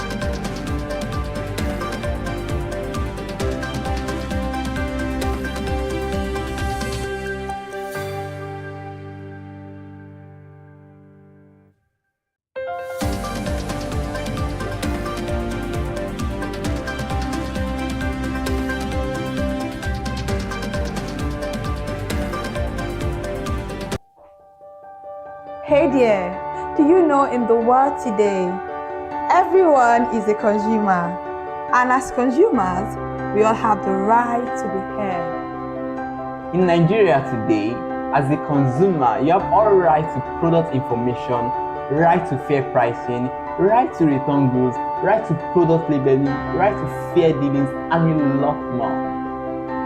Well then, have you heard about the new media channel? ConsumerHallaTV. Consumer.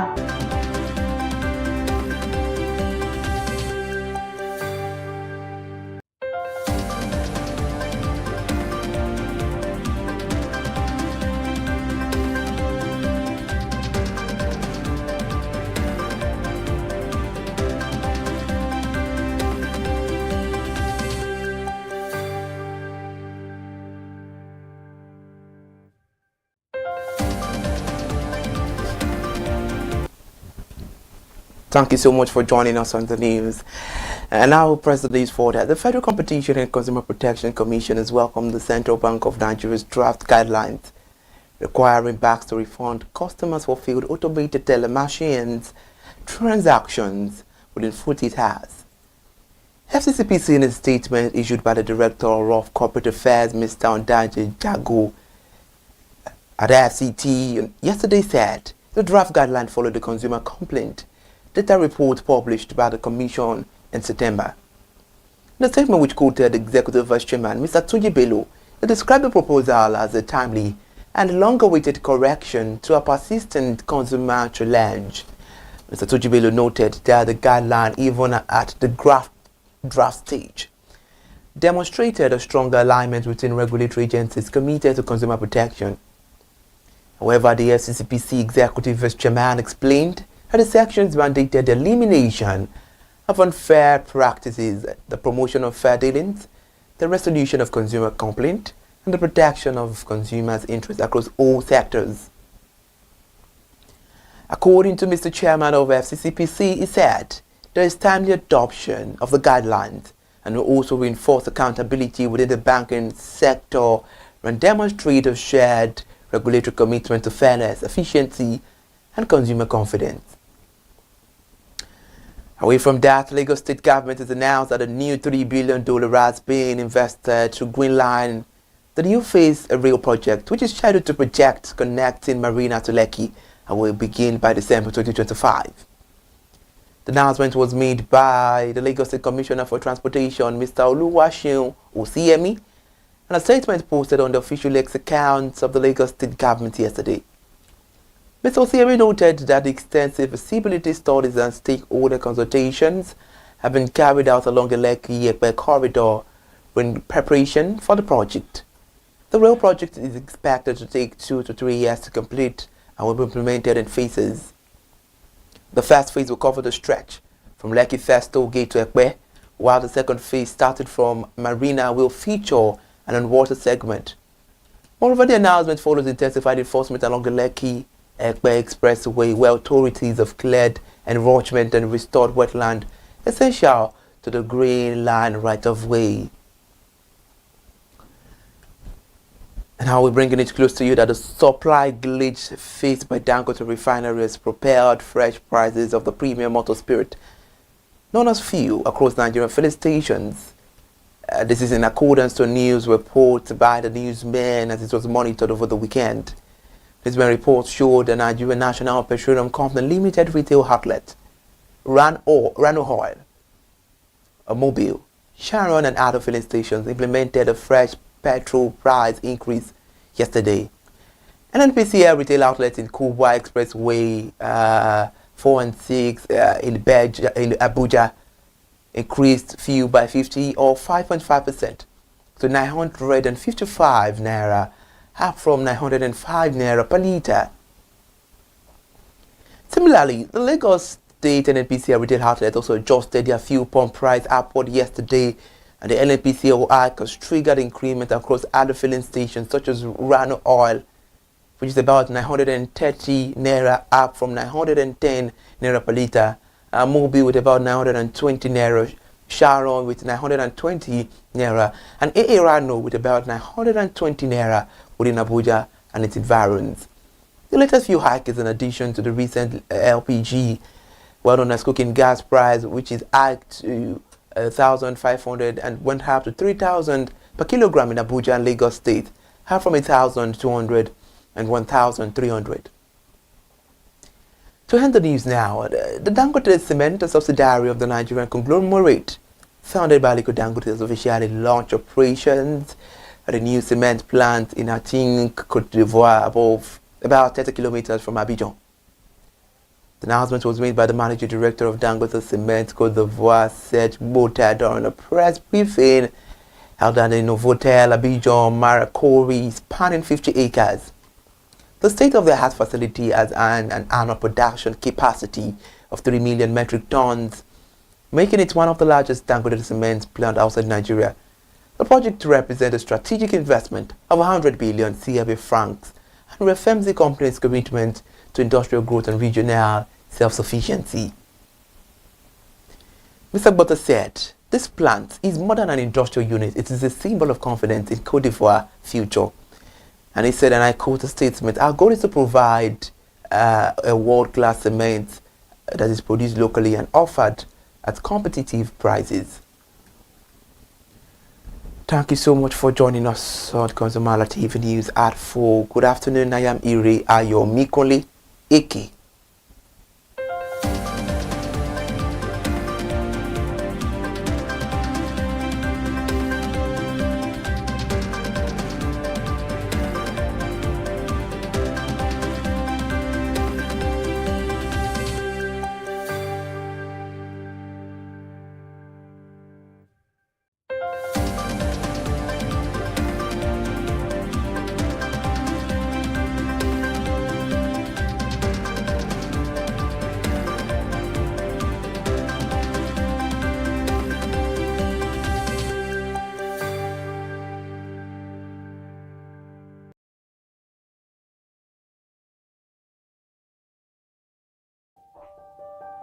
Hey there, do you know in the world today, everyone is a consumer, and as consumers, we all have the right to be heard. In Nigeria today, as a consumer, you have all right to product information, right to fair pricing, right to return goods, right to product labeling, right to fair dealings, and a lot more.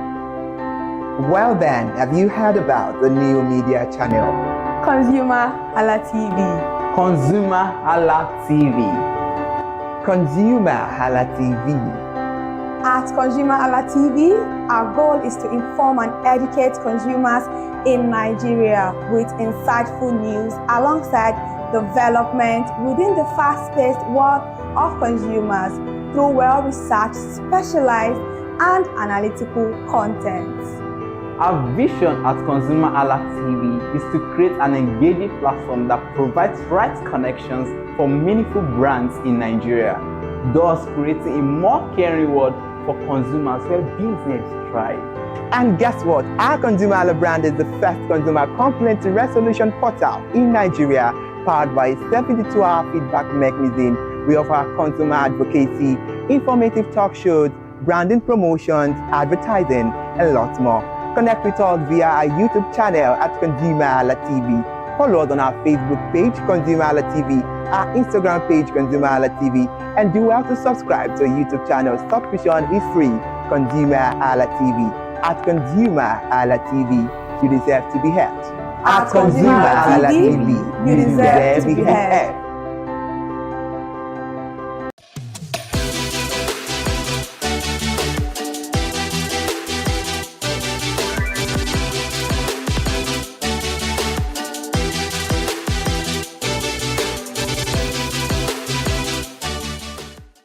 Hello and welcome to another edition of your #1 entertainment show on ConsumerHallaTV. Screen time where you enjoy premium entertainment, and not just entertainment, you get to get informed and get to know about happenings in the entertainment industry. On this show we have celebrity of the week, interviews, top 5 countdown, and everything spicy. I am Iremofe Kofoworola, the man clothed in wealth and honor. And if you're a regular viewer of this show, you get to know that I'm not always alone, because definitely a king has to have a queen. So today on the show, as usual, is with the ever amazing, the one and only Kikelomo Ajibola. Good afternoon, Iremofe. Yeah. How are you? I'm good. I mean, good to have you here. I guess he forgot to mention movie release update, because that's my favorite section. So he doesn't want to talk about it because he doesn't want to talk about it in that aspect because he doesn't want me to feel special. But I am special, and this is the Screen Time on ConsumerHallaTV. Thank you so much for joining us on another beautiful episode of Screen Time on ConsumerHallaTV. I'm Kikelomo Ajibola, and like he said, whenever it's screen time, it is that time that we have fun and make a lot of noise in the studio. I mean, it's so interesting. I'm always looking forward to coming on the show. I mean, because I know viewers just have to get entertained. Exactly. Entertainment is part of life. Yeah. But today it's different. Very different. Yeah, because I mean, everybody takes pictures. Everybody tries to document moments, and you know, away from the fact that pictures or photographs, they are used for aesthetics and all that. Yes. They create memories. Yeah, that, documentation. Yes, that you ordinarily might forget sometimes, but when you hold onto that picture, I'm like, oh, I took this picture these days, like that, like yeah. You know, and I think Facebook is very good at reminding you of what you look like in 2015, 2010, what you posted. So and sometimes, beautiful. yeah, it reminds you of growth. Yeah, you understand. This was the way you looked in 2015, this in is like 2025, 10 years now. Yeah, exactly. You've seen a lot of all those trends on TikTok actually, and even on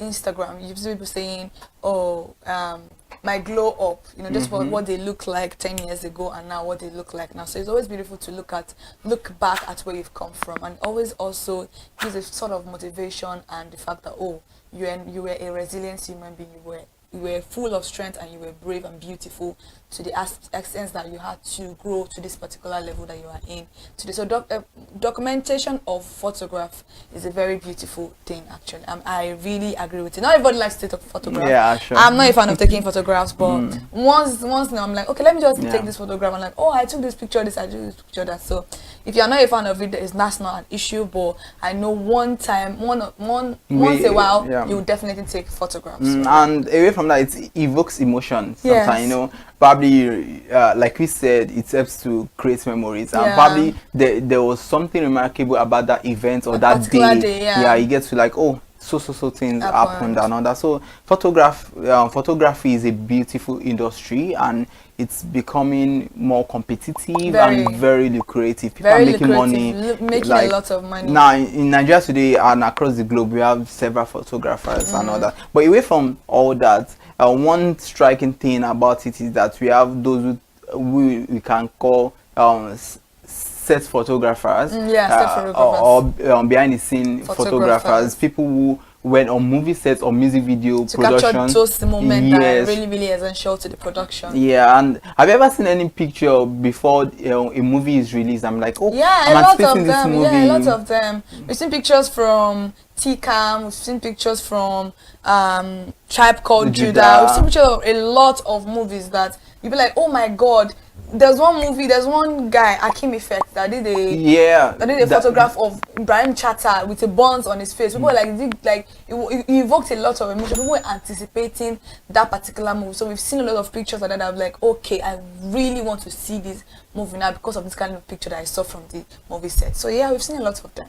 Interesting. And today we have a photographer with us in the studio who is going to do more justice to what it feels like to be a behind the scene photographer and to be a photographer generally. So you want to know who he is. He's no other person than Olanrewaju Olubokola Abimbola, fondly known as Ozone, who is a Lagos-based photographer whose creative journey started in 2017 after several years of pursuing photography as his passion.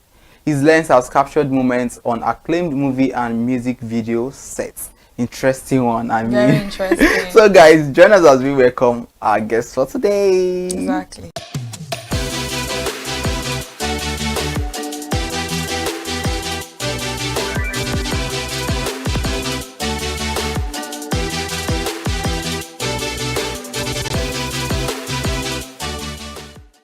Alright, ladies and gentlemen, he is no other person than the one and only Olubukola Olanrewaju Abimbola, known as Ozone. You are welcome to the show today. Thank you very much. Thank you so much. Thanks for having me. And I mean, like you said, you love being behind the scene, and I quite understand that with some photographers that I've known and others. So I would want to ask then, what really motivated you to choose photography as a profession or as a career, that you know that you just wanted to invest so much into it? Because at the time you began, it might not have been so probably as lucrative as now. No, it wasn't. Yeah, and probably less competitive. But now, you know, we have many photographers and all that. So what really like gave you that knack for storytelling through the world of photography? I think it's my big brother. My big brother was a photographer, or is a photographer, because a photographer is always a photographer. He is not actively doing photography anymore, so that's why I used to was. So he was always shooting, and I always loved it. The idea of him, just capturing moments through his camera. So I had a small camera in secondary school, so it was just for passion. I was always shooting inter-house sports and social nights and all that, so I was always just shooting. And then after my school, I started doing paid employment, like I got a job. But when you're just not happy doing something, it's just not there. Like I wasn't feeling it. So I had to resign at some point, and I decided to go into photography. So all I needed was just to get a professional camera. So, and I decided to seek for help from people. Yeah, so I was able to get my first camera quickly. And then what was your first camera? It's Canon 60D. That was my first camera. And then the talent was there already, because I feel like every other form of art, you can learn photography, but storytelling is a talent. So I think I had the talent for storytelling, and moments that people would always overlook or miss, I would just see like, oh, this thing is going to be very great if I captured it. And then so it helped me that right from my very first shot, I started going viral. Like right from my very first shot, like people started liking my photos and everything. I just like, oh, I love what this thing is saying. I could take a picture of a lizard on a fence, and then it will still go viral and everything. So people just always loved, and then it motivated me to go into it professionally. Yeah, so basically that it's always good to kind of get into the background of what exactly prompted somebody to want to choose the profession they are in. Yeah, passion is there. You also, I think you mentioned that it may not have been as lucrative. Yes. And did you ever even think that it was going to be this lucrative? No. It's so funny. No, to be very honest, like I just felt like, what was that thing I could do, that would be easy on me while I'm still making money. You get what I'm saying? Because I liked it anyway. So and I had you get what I'm saying? So I felt like, oh, let me go into it. And I could remember my first models, I paid them for the photo shoot. Yeah. You get what I'm saying? Like I begged for money. Like, hey, I want to get like 5 models. We went to the beach, and then I give them 5,000 there. And that was like 2017. It's 2017. Yeah. Yeah. So it's actually very nice. And which beach? Is it like a beach? No, was it? I think it was Takwa Bay. Takwa Bay. So you took. We took. Oh my god! You must have loved photography. For passion, I can't. Oh my god! I think he spoke about the fact that there's some things that you see that maybe some ordinary eyes. Let me not say ordinary people. You all are special. Like maybe ordinary eyes would say, let me just overlook it, but you look deep into like, okay, this would actually make a good photography. So what actually makes those kind of pictures very unique to you? How do you determine that, okay, this is exactly like a lizard on the fence, everybody can see this? So how do you take those pictures? Your inner eyes. Like what? Like, you must be an oracle for you to know this picture is going to be nice, and then from the first picture you were going viral, so you must actually know your audience. Yeah, I think there are 3 things that always make photographs exceptional. And I think apart from the authenticity, which comes along with training, I think emotions should actually be a part of your photographs. Like when you look at somebody and then you feel like, if you shoot this moment, if someone sees it, how are they going to interpret it in the next 20 years? Are they still going to get the story behind it? Because like if it's a smile, if it's a cry, if it's a frown, like you just want to take it and then make sure that it is, that emotion is visible for anybody that is looking at it. And then the third thing, like I said, talent. You get like there is people that learn, like 3 people can learn under you, and at the end of the day they are taking different shots, and then and different stories. Shooting, it's just that they are just telling it differently. I could say till tomorrow. I could talk to tomorrow about this particular thing, but because of You always say ability and ability is kind of different. Very, very different. Something like it is inbuilt. That's a talent. But something you can learn, like your ability to be able to actually learn this thing and just shoot it. So I get where it's saying that your skill and also your talent has to come together for you to be able to be a good photographer that tells a story behind every photo that they pick. Very beautiful. I mean, photography is a beautiful form of art. Yeah. It's a powerful storytelling that evokes a lot of I mean, you are seeing these pictures and it reminds you of so many things. Yes. Now let's now relate that to movie sets. Yeah, because we are trying to look at it, because not every photographer is a still set photographer. Not everybody can. Not everybody. Because not everybody can actually take moments on during movie production or music video. You have captured moments during music video production, movie sets, and all that. So what role does a BTS photographer play in the promotion of movies? Very important role. And it's very, very good for PR and for promotion, basically. And then you need to tell the story of the movie's journey. You get what I'm saying? Like the viewers would see the finished product, but the directors and the producers, they want to see the BTS. Like, they love it. So usually the BTS is more for the people on the set oh wow than the viewers or exactly what they've gone through. You get what I'm saying? Yeah. So it's about, oh, okay, we are on this project, but we also need somebody to document our journey on this project, and then it is left for the producer to either let you see the BTS or not, and when you get to see the BTS, so it is left to them, to be very honest. I think BTS is a powerful. I mean, it should be a department on it. Yeah, it is. Because I do love to see BTS. Yeah. Chinaya Inebe. Yeah. She actually do document. She's a vlogger. As part of vlogger, she's an actress. Yeah. She actually does vlog on our channel.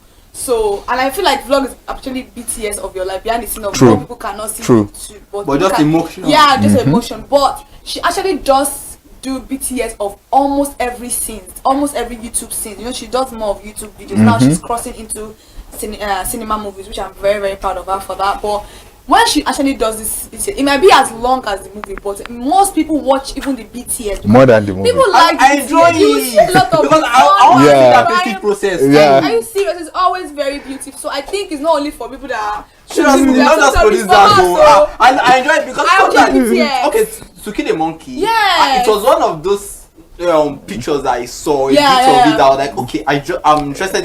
Several movies, even before you came on board. Now we are talking about how sometimes you see these pictures and we are motivated to see the movie. Like, what's going to happen in this movie? Because normally it's evoking emotion in us. Please let us see. Please, I think I love the fact that Uchenna Obunabo now is now shooting BTS of scenes that didn't make it into the movie. Yeah, exactly. He's putting it out now. Okay, scenes that didn't make it. So it's another form of making money, another way of making people say, oh, I want to go and see. Why did people do this? It's like a form of controversy. And people are drawn to vulnerabilities. The thing is, people want to see the mistakes that you made. Like, for instance, now if you say a multi-billionaire who is always prim and proper, and then one day the person just shows himself in a bathrobe, you know, just slippers, and then you are just like, oh, so you can be like this. Exactly. So you would pictures like that and videos like that, you see them having series of views and countless of like it's form of promotion. Exactly. You don't actually need to create a bunch of promotion. Your BTS alone is a powerful storytelling for the audience. I really love BTS. It's not for you alone. Please drop that BTS. Drop it for her. Interesting. So you worked on a movie set that, I mean, the movie is not out anyway. You don't know if it's going to be a movie or a series or anything. You cannot say the name of the movie. I mean, we can. I think we can even say. No, you can. We can. Find him is that Oscar Iman. Yeah. Kemi Adetiba's husband produced the movie, and in fact, when I saw some of those, pictures, because the trailer is out, I watched it and I'm like, okay, this thing we really need to see behind the story of how this masterpiece was created and all that. So how was it like for you working on that huge project? Because I mean, if I would just come and I'm ready. It's such a big set. So how was the experience like for you? I feel like that particular project was a life-changing experience, and the reason I called it life-changing is in terms of what I was able to learn on set.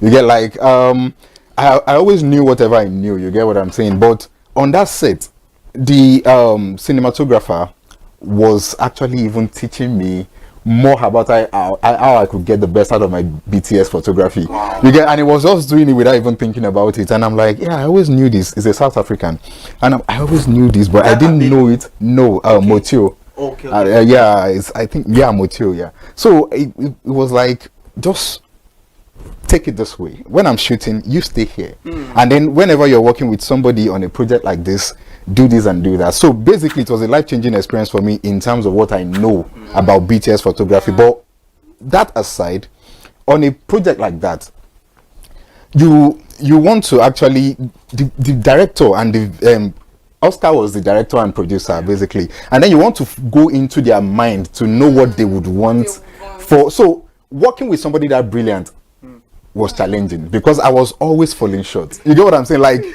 you would think, oh God, I've done this. This is great, and then you show Oscar. Oscar was just like, no, you should do it this way, and I'm like, God. And then I'll go back to the drawing board, the art director. So basically, it kept me on my toes. It was more challenging than fun for me. Like I was almost crying at some point. Like, who sent me? I wanted to just ask the emotional part too. You know, we see movies and some movies evoke a lot of emotions. Yeah. Is it the same with you people too on set? If you are shooting some particular scene? Yeah. Basically, you need to be professional enough to not get too caught up in the emotional aspect of it because you're there to work. Yeah. It's like you're on the set and then it's a comedy show and then you're laughing. You can't laugh. Oh my God. Even if you want to, like, you just can't. Like, you need to be able to separate yourself from whatever is going on set, and then just make sure you are delivering your work as much as possible. And it can be very challenging because, first of all, lighting can be an issue because the mood of the scene has to be intact, and then you as a photographer need to find a way to take it without using a speed light or whatever and still make very good photos. And then you need to be able to move around without making any sound because you know mics can pick the smallest of noise.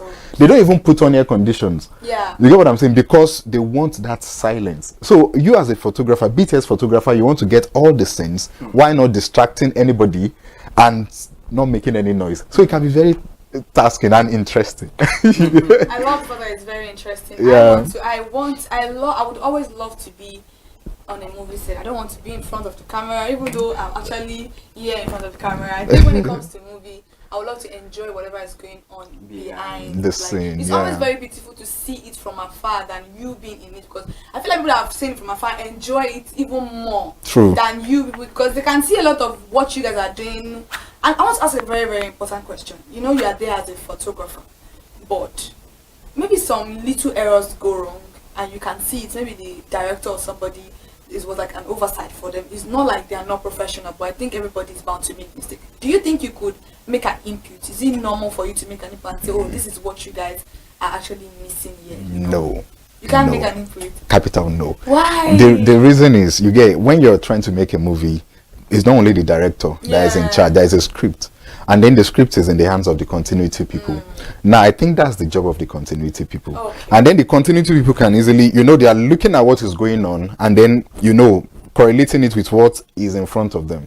If you make any mistakes, they are the ones to, hey, yeah, you made a mistake here. If it is wardrobe, they are going to call the wardrobe department, go and fix it. If it is makeup, oh, they will call the... So I think they are professional enough to always call that. I know, but not you as a photographer. I know, I'm just, you know what I'm saying? Because we see a lot of errors in movies. I feel like if somebody, maybe another person has cited, because you said like the capital no, that you don't interfere, which I understand just because of check and balances, you should not interfere. But I feel like if you are, as a normal person, I'm on a set and I'm seeing probably maybe the cup is different from the way they placed it and the continuity missed it. You could tell the continuity. You could tell the continuity. Oh my God. So I feel like if you saw that, the continuity is, you're like, all of you are like together. Like, okay, you could easily like, if sorry sir, something is missing, and like, they should be able to reason, because we see a lot of I'm like, okay, maybe you should not just leave everything into the hands of the continuity. Everybody's bound to make mistakes. We are all human. It may be a subtle mistake, but it could distract the whole agenda of the movie. So if somebody else is actually seeing it One just call you and say, sorry, sir, I think you should just... The point I'm just trying to make is that you cannot tell the director. You can tell the continuity and be like, oh, I think you missed this. Oh, okay. Oh, wait. And you get what I'm saying? The way the continuity can easily say, oh, that moment, don't miss it. You get what I'm saying? So we can actually communicate to ourselves about what we should do as crew members. I think, don't think if we tell director now, make director be like, continuity, you don't know what you're doing. No. I mean, this is really interesting. So you've worked with many brands, with celebrities. I've seen pictures taken by sometimes. I mean, I've always told myself one day Ozone is going to pay. When I have that money. So, what has been the most remarkable experience you've had with any brand or any set you've been on? Which one has been the most remarkable for you? Easily finding Messiah, to be very honest.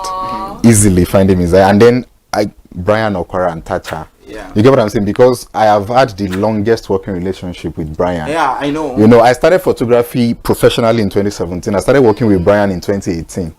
Up until now. You get what I'm saying? Like, and he has introduced me to a lot of his friends, and you know, I've worked with a lot of people from there. So Brian, one corner first, you get what I'm saying? And then finding Messiah too, because of what it was able to teach me for that couple of months. And then with Tacha is a whole different experience, because with Tacha it taught me how to bring the, you know, international storytelling into what the local people also want. Like, I worked with Moet and Chandon and then gave them what they wanted, and okay, I'm working with No Leave No Transfer brand of Tacha, and then I'm still trying to like, oh, what I did for Moet and Chandon, I could do it for Tacha in a smaller scale, or in a scale that befits our brand.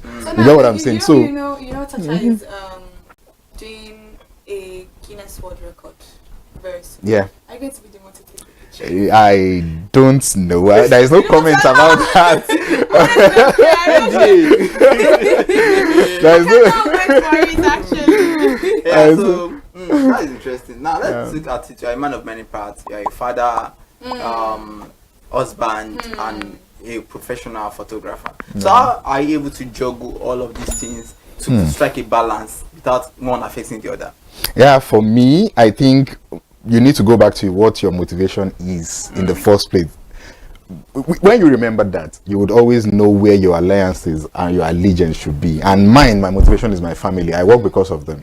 So basically, when I'm not on the system editing, I'm trying to spend as much time as possible with my kid and, you know, at home. You get? So when I'm not working, I'm always at home. Like, my friends hardly see me. You get? Like, I hardly go anywhere at all, because I want to just, like, you know, see me as much as possible. You get? Like, I think for me, I just always remember that I do everything for them. You get? So that's just it. So there's no, that is just work, family. Social life is a little bit. I'm lucky because my job takes me to places, and I'm, you know, while working, I'm still social at the same time. You get what I'm saying? So that's true. You know, you talk a little bit about lucrativeness of the business. I know most people will not want to answer how much or how you people, especially someone that's I understand. Exactly, I understand. I'm not going to put you on the under the bus. So let's just say, on a scale of 1 to 10, rate the lucrativeness of photography right now, like presently in Nigeria. It's dicey. Do you know why? Why? Because it's not a black and white answer. Okay. The photography itself is very lucrative. I'm not going to lie. On a scale of 1 to 10, I could say 8. Yeah. But the thing is, photography money goes back into photography because of the gadgets. Okay. You know, so a lot of times you see a lot of photographers doing a lot and making a lot, but not still having a lot. Because you have to upgrade. You get what I'm saying? Apart from upgrading, if anything has issues, to even fix it, you are thinking in the thousands or hundreds of thousands to get them fixed. And then you're like, oh, yesterday I had like almost 1 million, and then today 80k or maybe 200k. You get what I'm saying? So it's lucrative on its own, but I wish that maybe, you know, the gadgets could, you know, something could happen and then the gadgets would just, so to now make the profit margin a little wider, you know. So that's just all I can say. But if you are talking about what clients are ready to pay for photography, it can be huge. Thank you very much. Yeah. Now, Nigerian photography, people take pictures in Paris, people take pictures on runways and every other thing.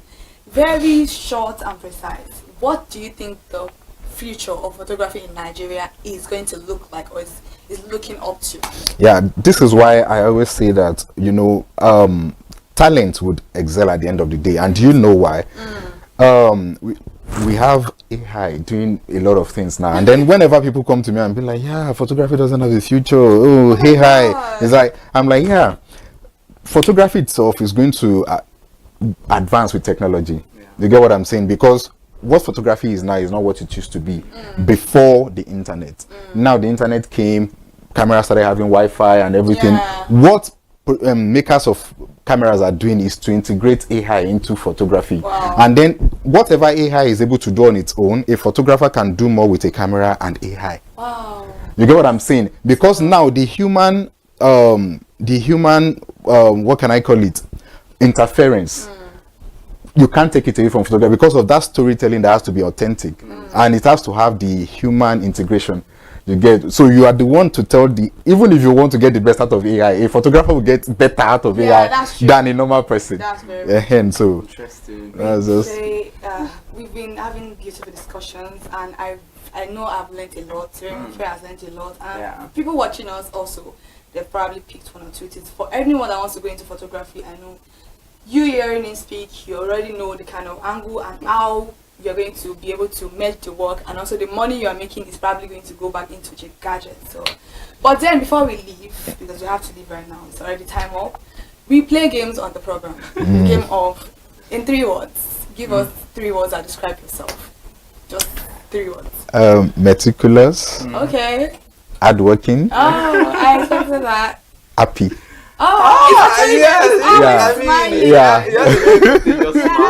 Always smiling. Thank you so much. I really welcome. had a very happy moment today. Yeah. It's making me smile too, and I'm quite sure if you'd want you back on the show, you definitely come back. I got it. And thank you for I would. for everything you showed up for us. Just really mean a lot to us.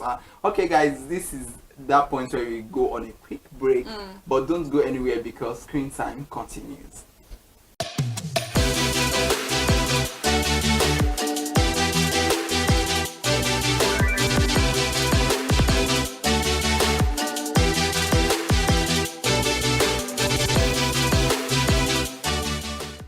My name is Olubukola Ozone, a photographer and a social media enthusiast. You're watching ConsumerHallaTV. It's a consumer advocacy TV. If you have a problem, anything, any consumer related problem, just holla at them, just like their name implies, and they're going to get it sorted for you. Keep watching, stay tuned. Thank you very much.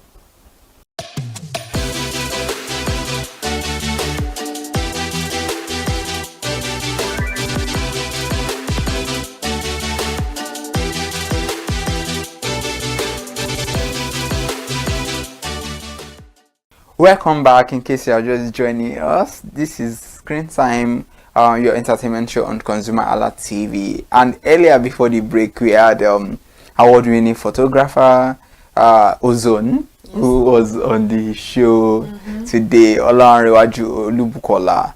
And I mean, it was quite interesting speaking with him. Exactly. Yeah, because he shed more light on what it means to be a photographer in the real sense, and how pictures or photographs can capture moments, you know, that it can always be memorable to us and all that. So that was really insightful. Very, very insightful. It shed a lot of light into what photography is and how also it can impact promotion in the lives of when it comes to movies. When it comes to movies, especially with people seeing the behind the scene pictures and how it can captivate them into watching the movie. And like I said earlier on, that there's some pictures that you will see online and you'll be like, oh, what's going on? Like, how exactly do you achieve this picture? Especially that one of Ibrahim Chatta, with him having a burnt map created by Akim Effect. It was a really beautiful picture that created a lot of controversy, especially on Facebook. People were saying all sort of things. His house got burnt, he was burnt, like very unrealistic. I'm like, okay, this is just a movie. And for a picture to create that much of a controversy, then it is very, very important in whatever they are doing when it comes to production and creating memories for movie. And he said it earlier on that even it may not necessarily be for the fans, but it is very beautiful for the producers, for the directors, and for the cast to see the kind of journey they've been through to make that masterpiece. I can see Tikam, even though we didn't get a lot of BTS, a lot of pictures from Tikam when Tikam was being produced. After Tikam was dropped and these celebrities started posting their behind the scenes on the post, I could remember Omeche's post, I was talking about the fact that she was so happy to be on the set. Sunshine Rosman's post about whatever was going on. You know, Michael Ejo, Bimbo Akintola's post. All of their posts were really beautiful, and it even made people want to actually see what the movie is actually all about. So even after production, even after everything, even after the post-production, the after effect of a photograph is a very powerful one for the fact that for Tikam it played a key role for when the celebrities started posting their pictures. Kind of like, oh wow, this was all the makeup, everything, all the hairs that she did. Oh, Sunshine. There was a lot of BTS for mine. It was very, very beautiful. I didn't know who took those pictures, whether it was other people, whether it was from our own phone. Regardless, they were very beautiful. Interesting one, and also it even makes you who appreciates art, you as a fan, it makes you appreciate what they've done more, because when you see the behind the scene, because sometimes even if it's as videos, then you can get to oh, sometimes when what we see on screen and we criticize, you know, it's a lot deeper, a lot of sweat, blood, that a lot has really gone into that production. So it's a whole lot, and kudos to all photographers out there who is doing something beautiful that we can always hold on to. Also, in the light of celebrating photographers, we are looking at our top 5 countdown for the week. We are looking at photographers that, I mean, like we said earlier on, the industry is now competitive. Very competitive. And many people are coming up, and we have seasoned photographers who over the years they've really captured images that, you know, you can always say these things for years you are still going to be talking about it. But generally, we are looking at top 5 photographers whose works have really, you know, spanned across television, documentary, film, and I mean, we've seen that behind the scenes. We've seen even photographs they've captured through their lenses that we know that yes, you know, very beautiful. Yeah, so coming on number 5 spot today is no other person than Adiola Olagunchu. I mean, an amazing photographer, visual storyteller. I mean, pictures are always amazing. Very beautiful. They are very memorable. They are documentary, historical.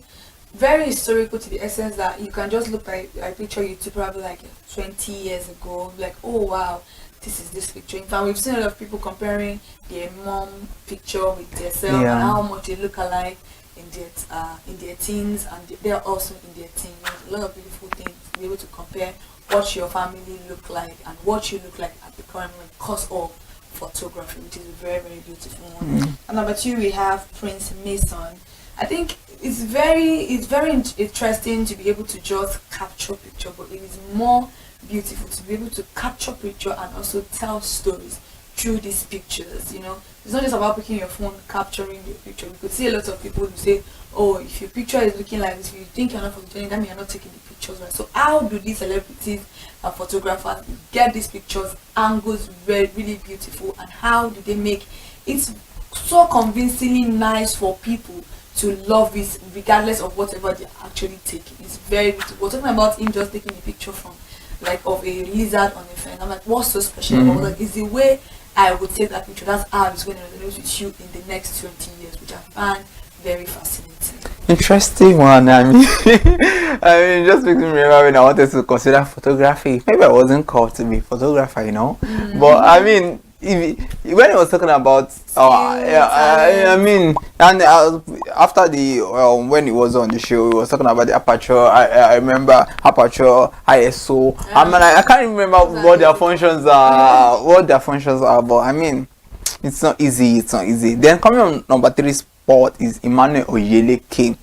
This is another amazing photographer whose pictures you see, it's like somebody has breathed life into a form of static visual. Yeah, you understand, and you're like, wow, this is beautiful. You know, there's some pictures you see and like, what? it looks so heavenly. It looks so magnificent. It looks so whatever word you want to use.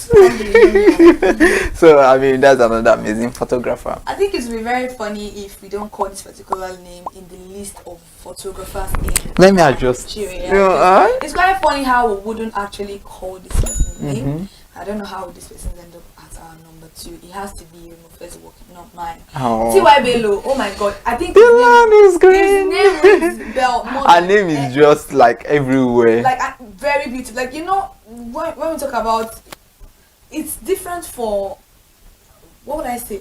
Let's say, you know, gender plays a very key role in whatever we are doing in life. And when it comes to audio, photography, you know, music production, is a very gender-based dominated area. And to see a particular gender doing a lot of work in that aspect, I don't think I could give this particular person credit enough for what exactly she's doing. Very beautiful, very fantastic. I mean, Bello, with all due respect, ma, she's so amazing. She has been in the game, right? Yeah. I mean, I think her husband also is a photographer. Well, the funniest thing, her husband is not even known. That is so. I don't know if she's one. I don't know if I'm mixing it, but there was a time I saw 2 photographers. They were also popular. I don't know if she's the one, so I don't want to bring that. Yeah, T.Y. Bello, you know, with her afro, I mean, she has a signature over the past years, and it has not changed a bit. Her afro, her rings, her way of dressing, and she's so beautiful. She was the one that discovered Jumoke, the bread seller. Yeah, that's true. Yeah, during her shoot then, and you know,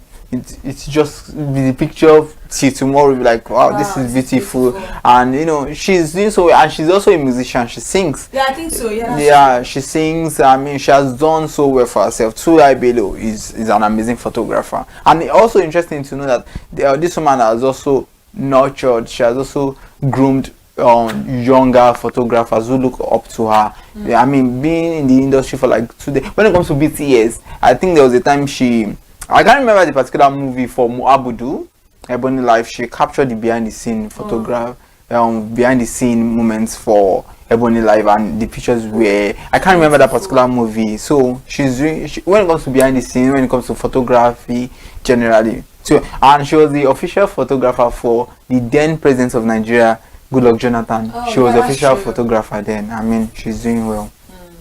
So number 1, I think I'll leave it to you. Number 1 also is, I mean, he's a man of when it comes to photography itself. I mean, if there was a word like evolution of photography in Nigeria, Kelechi Amadiobi is one photographer that, I mean, this man is a legend. The same way we have legends when it comes to movies, music. In Nigeria, Kelechi Amadi is I mean, is there any celebrity that he has not captured? I mean, he has captured many celebrities, and just like T.Y. Bello too, he has been in the game for years, and he has also nurtured younger photographers who look up to him. I mean, he's doing quite well, and there was the time he captured Omotola Joladeke, you know. I mean, his pictures are very beautiful. Beautiful.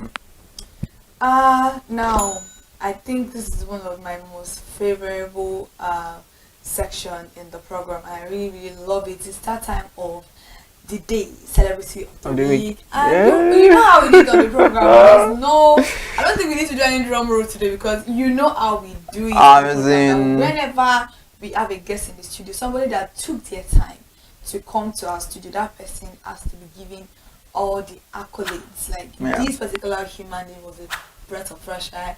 Like he said, I love to smile a lot. Yeah, he's a happy person. He's a happy soul. Very happy. His smile was very contagious. I think all through our interview with him, we're all like, our teeth were like shining. This man just brought this kind of happiness in the studio, and it was really beautiful. So I will let you do the honor. So I mean, so I'll come to that one. All right, it's not that person than Olarewaju Olubukola, fondly known as Ozone. Ozone Lens. You know, I love that name. and it's someone that I said it to him earlier on. I can't wait for him to capture. I mean, when I was sitting in the studio and he captures me, because I mean, his pictures are always. Do you know one thing? The ozone makes me want to remember ozone layer. You know, beautiful. You know, ozone normally when anything that is related to that is always breathtaking. Yeah, breathtaking. You know, when you see a picture and it's breathtaking, like, what? This is it. I mean, I remember your heart will drop into your stomach. I remember the first time I saw his pictures. I mean, his work of art, and it was really nice. And this is general. I want to say that people, when they take your pictures, try to pay them anything that has to do with work of art. You know? It could be music, it could be anything. You just take a picture. You could have given your friend your phone to take a picture. Especially me, if you give me. If you give me your phone to take a picture, I'm gonna take rubbish. Just trust me. Seriously, it's not easy to be a photographer. Talk less of being a professional photographer. The one that actually has the eyes for it. You understand? And you know, they come on your sets, they take BTS, whatever it is. And someone was arguing one time that if, for instance, you are a photographer, I'm your client, and I come to you, I pose and I do all of that, and the pictures were taken. At the end of the day, who is original owner, or who are we going to attribute copyright or owner to? Is it me that I am your client? If I'm paying you, if I'm paying you, I think I'm the owner of the picture, because a movie producer doesn't do too much. I'm just paying you, but I'm the owner of the movie because it's my money that's making you do the work. So I'm paying you for the service. You didn't just snap me for free. Yeah, so you are saying it's me, not the photographer. That's you are rendering a service to me. But in the long run, it's just like music too. It's like, it's art. Even if somebody is paying you, at the end of the day, the copyright attribution is to the person who created the work, because I'm used my intellect. Intellectual. I don't think. No, it's an intellectual property that I already bought. You didn't give it to me for free. If I pick your intellectual property without your consent, that's another thing entirely. You understand? If probably Davido is buying a music, nobody's going to come and claim it. Only if they have an agreement that, oh, the agreement is that the song later on in the future you can claim it as yours. But do you know that if you take pictures now, you can always attribute that work of art to that particular photographer, because in the long run, even if you pay for it, I mean, the attributions to the copyright still remains the fact that it is the intellectual property of that photographer, not you. Nobody is saying that, but the person cannot claim copyright. Can say intellectual property, but the person cannot claim copyright. I'm not the one that took my picture now, so definitely it's your own. It's your own creativeness. But as long as I am paying you for that service, you are giving that service to me totally. It's like you saying, "Oh, my great grandfathers are the owner of this land now." And then I came to, yes, the name, your grandfather and the owners is in your lineage to say, oh, I sold this land to this person. Does that mean that after I've paid you, you come and claim the land? I mean, I've gotten it from you. That doesn't mean that you forever be the owner of the land. That's what I'm trying to say, that if you actually are rendering a service to somebody, you are already selling that service out. You can see, if I choose, that is why you see that sometimes you might take a picture from a photographer, and they will not attribute the picture to the photographer. Do you know why? Because the agreement was like, I pay you, you go your way, I go my way. The pictures are mine. No photographers can ever come and say, give me back my picture. I paid you. It's only when I don't pay you that you can come and tell me that this is my picture because you didn't pay for it. You didn't pay for the service. But if I feel like, okay, I want to, you see most of them will say collaborations. Let me collaborate with you. I will tag you. Why do you think some of them will take pictures and they will not tag? Because do you think the person doesn't want to be known? Because the agreement was like, I'm paying you off totally. You cannot come and claim. There are a lot of celebrities that they are writing music for.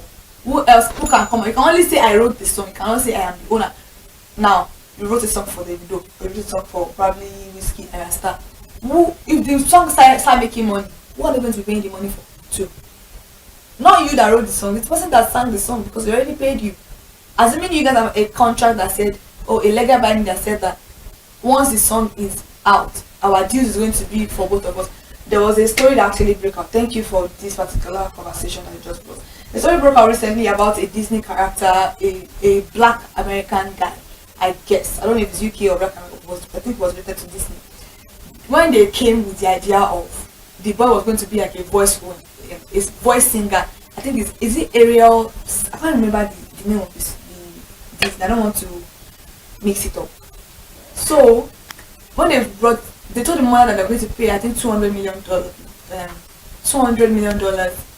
like forever. Like once they pay her that $200 million, she doesn't have a claim. Her son, it's her son that is, but he was young then. Her son doesn't have a claim to the movie, doesn't have anything. The woman declined it. $2 million, sorry, $2 million is a lot of money then, even till now. But to say, she said no, she doesn't want. No.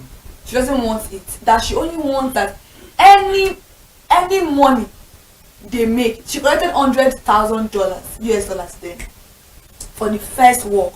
She now said them her son will forever have a royalty. Yeah.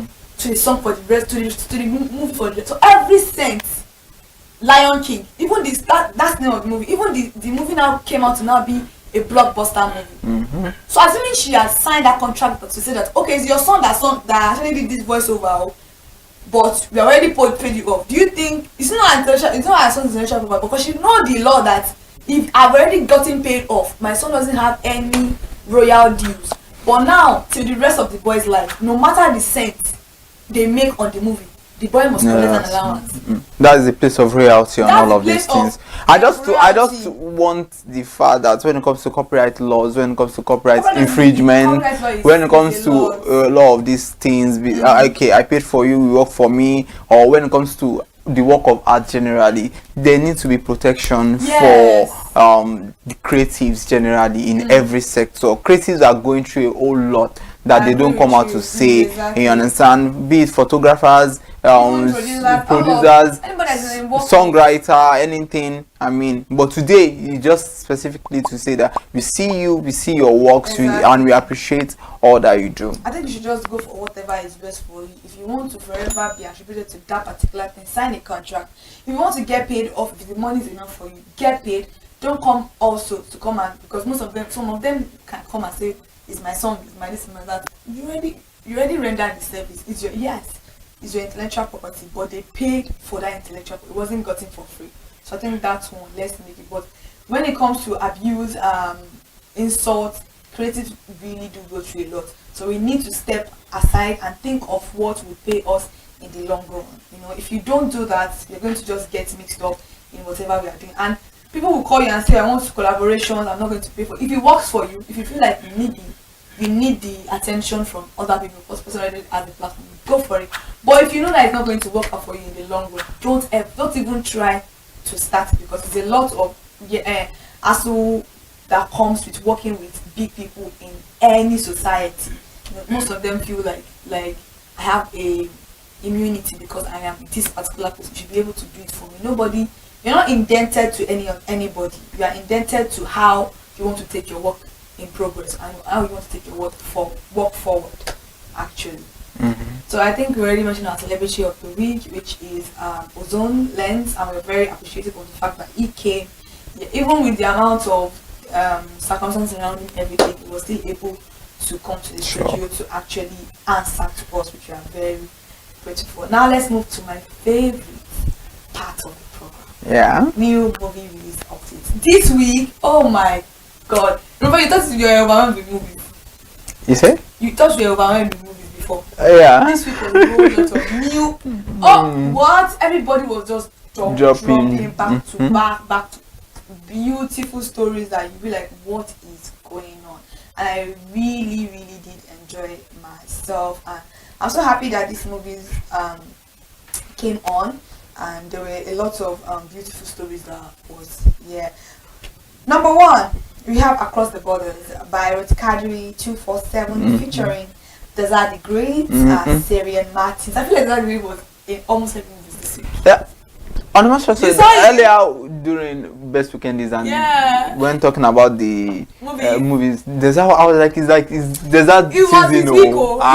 It was just his week. It was just his week. Like, it was in almost every movie. I'm like, what is going on? I love me a little bit of that, but it wasn't. I'm like, okay, can we just move away from that? But I'm very happy that we got to play key significant roles in all of these particular movies. Across the Borders by Kadri 247 featuring Desert the Great, Syrian Martins. The movie is a beautiful story, very I marry wife for you from village. It did not go well. The love late. It was just a beautiful story. If you want to watch it, please go. And you know when Syrian is playing this particular roles, it is a very, very beautiful one. Another one is Recipe for Trouble on Sonia Uche TV. If Sonia is playing the role of a maid of a girl that doesn't know how to speak English, you know that you are in for a laugh. This girl is so funny, I'm telling you. She's amazing. Very amazing lady, beautiful, I'm telling you. Featuring Sonia Uche and also Deza the Great. I'm like, what's going on? Sonia is even an amazing actress. I haven't watched her in Arike. Yeah. And I know that. We've spoken about Arike before, so if you haven't seen Arike, please go see Arike. A very beautiful one of that. Another one that we have here is Love on the Street on Morisam TV, starring Teniola Aladeshe Morisam. And this particular story is a very beautiful one, talking about the fact that if you actually don't value yourself, a man will probably not value you. It kind of took a while for us to understand that I don't think this man really loves me. Let me give him the space to rethink whatever he was thinking. And some men can actually be confused. So I think giving them space will also make them realize that they're about to do something. I'm very happy that this movie came to a very beautiful point, and Morisam was able to understand what was going on in his life. You could love somebody and always let them go for your own sanity, but it's a very beautiful story. Please go watch Love on the Street on Morisam TV. Teniola Aladeshe did a very fantastic one here. Now, can you imagine seeing Lateef Adedimeji on Uchenna Obunabo TV? Can you imagine that? It was so beautiful. I'm like, when I first saw it, I'm like, okay. But he played a role of a Igbo man, because you know he's very good with his Igbo nation. He can make you laugh. No Vacancy, that's the name of the movie, on Uchenna Obunabo TV, featuring Lateef Adedimeji and Oyin Alex. If it's Oyin Alex is my baby, my girl. She's so good. I love her so much. No Vacancy on Uchenna Obunabo TV, featuring Lateef Adedimeji and Oyin Alex. Very beautiful love stories, but families almost tore them apart. Where Forever Begins, another one on Omoni Oboli TV. How would we review movies and recommend? We are recommending a movie for as in the queen, the queen of YouTube. One of the reigning queens of YouTube. I don't know why I want to put through Kadiri, because Kadiri. Yeah, that was I said, one of the reigning queens so of like exactly YouTube. You know, Where Forever Begins on Omoni Oboli TV, featuring Daniel Etin Effiong and Cynthia Clark. Amazing actors together. This movie is emotional. It is love infused, family oriented, very beautiful story. Where Forever Begins on Omoni Oboli TV on YouTube. Go check that out quickly. Another one is Unspoken Scars on Biodun Stephen TV, featuring Michael Zappa. And Sophie Alakija, my two favorite human beings. I love. If they were a couple, I love this story. I love the way this story ended. I love the way Biodun Stephen writes her stories. Like, you cannot probably predict the ending of this story, because you'll be like, you already know what's. But I feel like you may not likely predict the ending of this particular story. Unspoken Scars on Biodun Stephen TV. It ended the way I wanted it to end, and I was so happy I got my ending. The way I already imagined it in my head, it ended. Biodun Stephen is really amazing. Yeah. Another one is Street Babes on Oyin Alex TV, featuring Oyin Alex and Sonia Uche. You know, Liar, Phantom Fire. It's a very beautiful one. And then If Silence Speaks on Mercy Johnson Okoji TV, starring Deza the Great, Mercy Johnson and Yvonne Jegede. This story compares the life of what the man has lived before and what is currently living, and how karma never misses an address. Karma is gonna come for you regardless of wherever you are. Very beautiful one. And lastly, Visa on Arrival is still showing. Please go watch Visa on Arrival. It's a very beautiful one on Accelerate TV. Please go watch it. If Silence Speaks on Mr. Johnson TV once again, please go and watch it on YouTube. You're going to enjoy yourself. See, dear, I'm just like, okay, Yeah, she just giving us all the movies, and I mean, do also enjoy all of these movies. They're just for your premium enjoyment, entertainment at its peak, and I mean, but while you are watching it, do not just forget screen time. So do not forget to subscribe, like, share, and all of our social media platforms. I mean, YouTube, Instagram, TikTok. We now have a TikTok account, ConsumerHallaTV TikTok account. Can you imagine? Now we have TikTok, YouTube, Facebook, Instagram, and X account. Please go and follow us across all of our social media platforms as ConsumerHallaTV. And in case we didn't do justice to some of the movies that you wanted us to review, comment down below and say, Kike, you didn't do it. I thought you said you love movies. Why have you not reviewed this one? I may not have seen it. I'm waiting for you also to recommend movies for me. Thank you so much for joining us on this particular edition of Screen Time on ConsumerHallaTV. I am Kike Lomo Ajibola. Interesting one, the one and only Kike Lomo Ajibola. My co-host like no other. So I mean, I remain my humble self. I'm always humble. At least I mean, I'm just humble. I am Irimufe Kofurola, the man clothed in wealth and strength. Thank you so much for coming. For joining us today. I said coming. They have come. Now you can go to your house, but like, comment, and subscribe, and also watch other programs on this particular platform, ConsumerHallaTV. Thank you so much. We love you. See you next time on the program.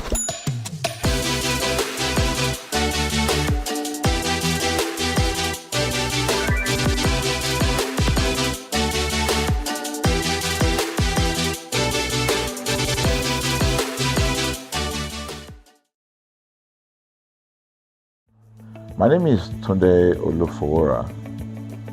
I'm the CEO of Brand Eye Communications. We are the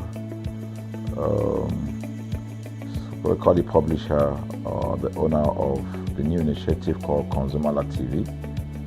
ConsumerHallaTV is actually Nigeria's first consumer-centered, or call it consumer-centric television platform that aims to bring voice to the over 220 million Nigerians.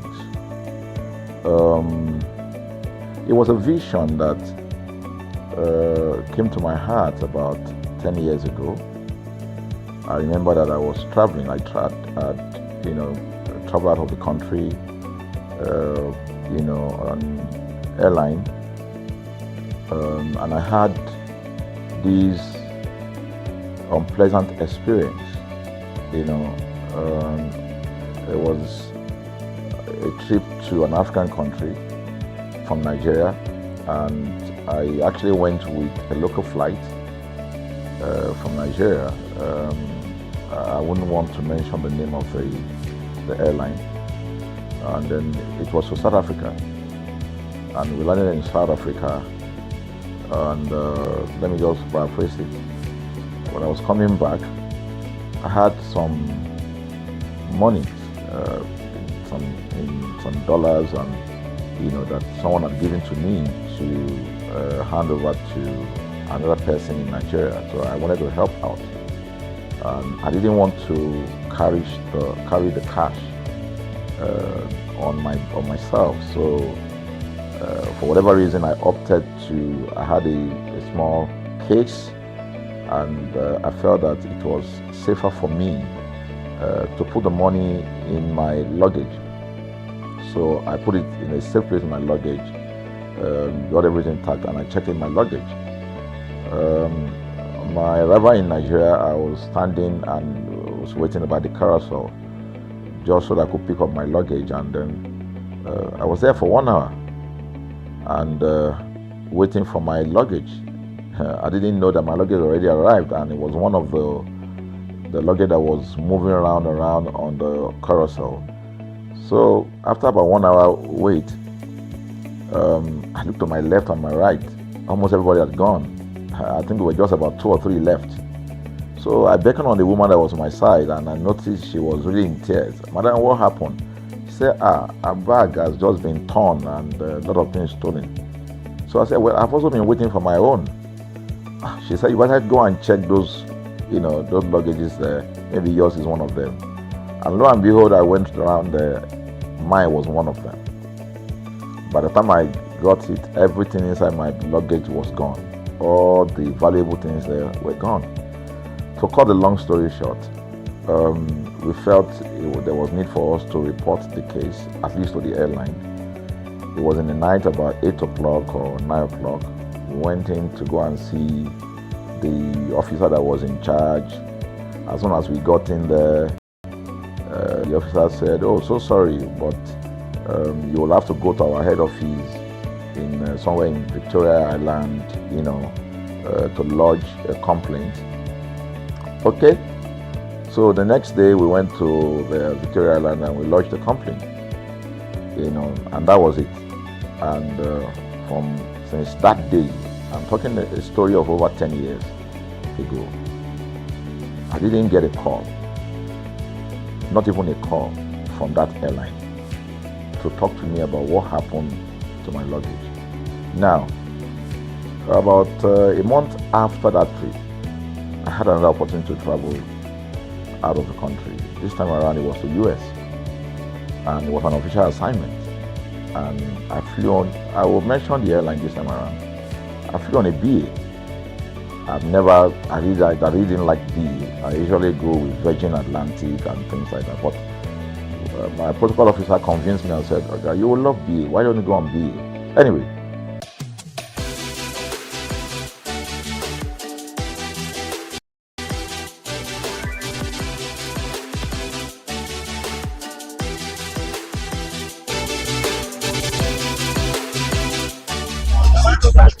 Hi, good evening. I'm Kikelamo Ajibola, and we are live at Lekki, Lagos, Nigeria, at the Film House IMAX Cinema for the movie premiere of The Earth. This is the directorial debut of for a feature film by Daniel Etim Effiong. We all know Daniel Etim Effiong is a beautiful, phenomenal actor, and to see him direct a movie this beautiful, we cannot wait to see it. We see a lot of celebrities coming in from this particular place, and we are so excited to take you on this beautiful journey as you experience it through our lens at ConsumerHallaTV. Thank you.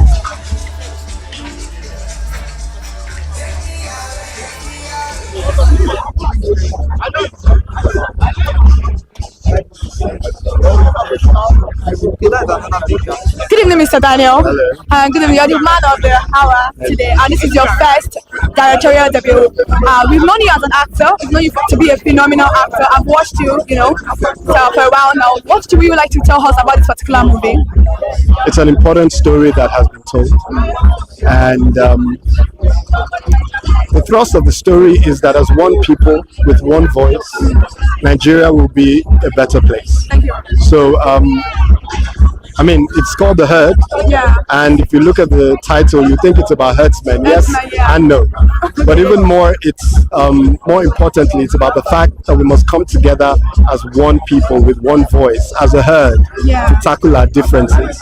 That's the thrust of the storytelling in this film.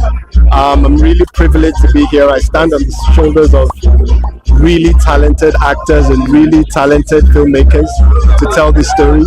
I feel blessed, and I wish you all would get to see this film. People must go out on the 17th and onwards to watch The Herd. Tell people about it. Every Nigerian must see The Herd. Thank you very much. Lastly, your movie, your commercial last year won the AMVC at the skin. What would you like people to take over from this movie, and how would you want Nigerians to actually receive this particular movie? I want Nigerians to embrace it. It's our story. It's for us, by us. It's important to tell stories like this, to face our challenges rather than run away from it, rather than sweep it under the carpet. I think it's important that we gather together and create solutions to our differences. Thank you very much. God bless you. Thank you so much.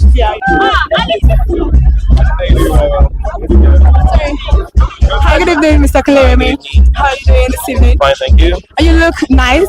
Oh, thank you. Thank you so much. What would you like to say? Thank you so much. What would you like to say about this particular movie, The Earth? I've said it so many times tonight. I'm just glad and happy to be part of a story that is shining light on a very, very important discussion and issue in the country, which is the insecurities. Thank you very much. What was your role in this movie? Oh, I'm the groom. I'm the groom. Thank you very much. What would you like Nigerians to take away from this particular storytelling? First, Nigerians come to the cinema, watch it, and then let's discuss what you take away from it. I can't tell you what to take away from it because I have what I've taken away from it, but I want you to come, watch it yourself, and make a decision that we can discuss. Thank you very much. And Thank you very much. By the way, it's coming out in cinemas from the 17th of October, 2025, a day before my birthday. This is the best birthday gift you can give me. Okay. Let's knock it out the park. Break a record. Thank you so much. Hi. Hi. Good evening. You look stunning, by the way. You look amazing. How are you? And how is the premiere for you this evening? I love it. It's fun. It's cool. It's refreshing. Yeah. What would you like people to take away from this particular movie based on the storyline or trailer that you said? I just want people to understand.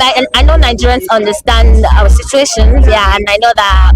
I just want other people to understand the situation too, and for us to also know that this is actually pressing. You know, I like the storyline. I like the fact it's about really something that's very pressing issue. Yeah. I'm really a content creator, which is shooting comedy like that. Would you like to venture into movie by anytime soon? Yeah, sure. And are you getting any invitation? Don't worry, watch out for me. Okay, we should watch out for you. Yeah. Thank you very much. And this is ConsumerHallaTV. Don't touch the dial. Keep watching. Hi, good evening. Good evening.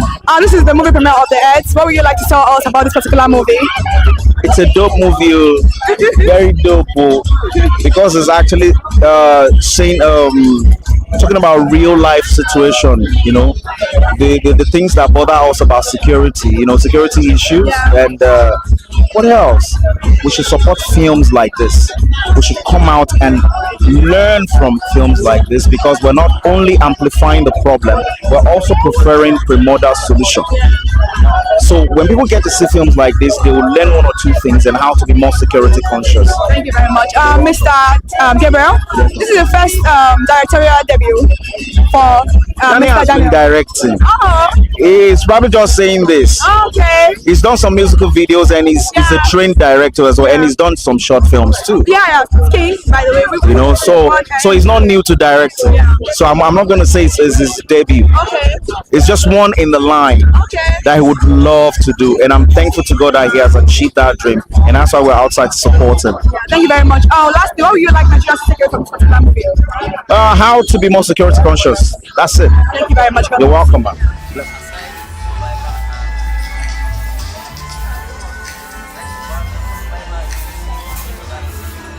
Hi guys, we're live at the movie premiere of The Earth. We are live at Film House IMAX Cinema right now, and I'm live with the movie executive producer of The Earth. Good evening. Hi, how are you? I'm fine, how are you? Good. You said you are the executive producer of the movie, right? So how many executive producers do we have on the movie?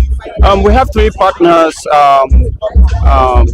that are producing, executive producers for the movie. We have Escape, which is my company, and we have Serendipity Agency, and we have Film One as executive producers of the movie. And we know that this is the first directorial debut of Daniel Etim Effium as a film director. I'm so excited to know more about the movie. What would you say a little bit about the movie without giving it away? I would say it's a packed movie. A lot of your stars, a lot of your faves, a lot of character delivery in this movie. So it's gonna be packed with action, drama, suspense, a lot of suspense, because you know, I'll just drop in. It's about kidnapping and insecurity. I was about to ask that because one of the vices that we have in Nigeria right now, one of the issues that we are dealing with, kidnapping and other sort of insecurity in the country. What do you expect people to take away from this particular movie? Because you always said that we are going to be expecting a lot of suspense. So we're about to fasten our seatbelt to really see what this movie is about. So what would you expect to take away from this particular movie? Well, we hope that this movie sparks conversations about the insecurity situation of Nigeria, that will bring about, conversations around nation building and how to rebuild Nigeria, how to rebuild the image of the country, how to encourage ourselves to be secured in our economy, how to encourage everyone in diaspora, Nigerians in diaspora, to come back home and put their money here, how to encourage foreign investors to put their money back in Nigeria, because I feel like this is a major deterrent to foreign investment or even local investments, because it cripples parts of businesses, right? So, and not even businesses, our livelihood. So basically that's it. Thank you very much. How was the set life of the Earth? How emotional was it? How interesting, exciting was it for you? I would say very emotional, right? Because you have someone that's just coming from an event that should be the best day in your life to being faced with a traumatic situation like that, and being faced with having to overcome something you didn't plan, right? So yeah, it is emotional, and it is something that should bring us to think about where we go from here. Thank you very much for that. Thank you so much. Hi, my name is Efe Ejukolem, founder Escape. Thanks for coming to the premiere of The Herd, and tell your friend to watch this movie. Go to the cinemas near you October 17th, and from there watch this movie, have fun, enjoy it. Thank you very much. God bless you. Thank you. Hi, good evening, Mr. Lani. Are you the writer of the movie The Heads? Yes, I am. What was the experience? What inspired you to write the movie? I was in church, crossover service. Someone gives a testimony, but I feel like he was kidnapped and he was rescued. But the way he told the story, I felt like there was a lot that he wasn't saying, and it touched me. And I feel like when something touches me that way, then I want to write about it. I want to share. Then I researched more about it, and then I want to share it in a way that I know, or a medium of conversation that I'm comfortable with, which is feature films. And that was the beginning of The Herd. Thank you very much. Talking about this particular movie, it's a very, very controversial topic in Nigeria. We have a lot of situations when it comes to kidnapping in the country, and you said you heard it from a testimony at a church service, and this is not the first time we've gotten to know that people have been kidnapped in the country, and some of them unfortunately are not being rescued. Some are even they'll collect the ransom and they will still later kill the person. So what do you expect people to take away from this particular movie? The first thing I want people to take from this movie is that it's entertaining. I know that's a weird thing, but because of the subject matter and how real it is, I want people to know that you can have these conversations on an entertainment medium, right? So that's the first thing. But the other thing is that I want people to know that, and it doesn't have to be kidnapped, right? Or whatever it is that you're going through life. Two things. I know we always hear it go better, right?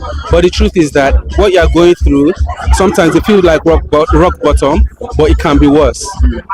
So where you are, find strength and move on. Sometimes it feels like, sometimes people find strength when it gets worse, right? Before it gets worse, dig deep and find strength. That's what I'd like people to take from it. Thank you very, very much. Talking about this particular movie, let's link it to the government. Is there any message for the government in this particular movie? No, they should watch the film. There's no message from them? No, watch the film. Okay, so we are just watching the movie as citizens. We are all citizens of Nigeria. Exactly. Watch the film, be entertained, and then every other thing you take from the movie, great. I hope the suspense is not going to give us heart attack. Sorry? The suspense. we hope to keep you at the edge of your seat. I think Daniel has done a good job of doing that. Okay. Yes. Thank you very much. How was it working with him on set? And this is his first movie actually as director. How was it working with him on set? Yeah, so I wasn't on set. I visited on set. Most of my work was pre-production, right? Giving them the template or the script to be ready. But what I'll say is that Daniel is very detailed.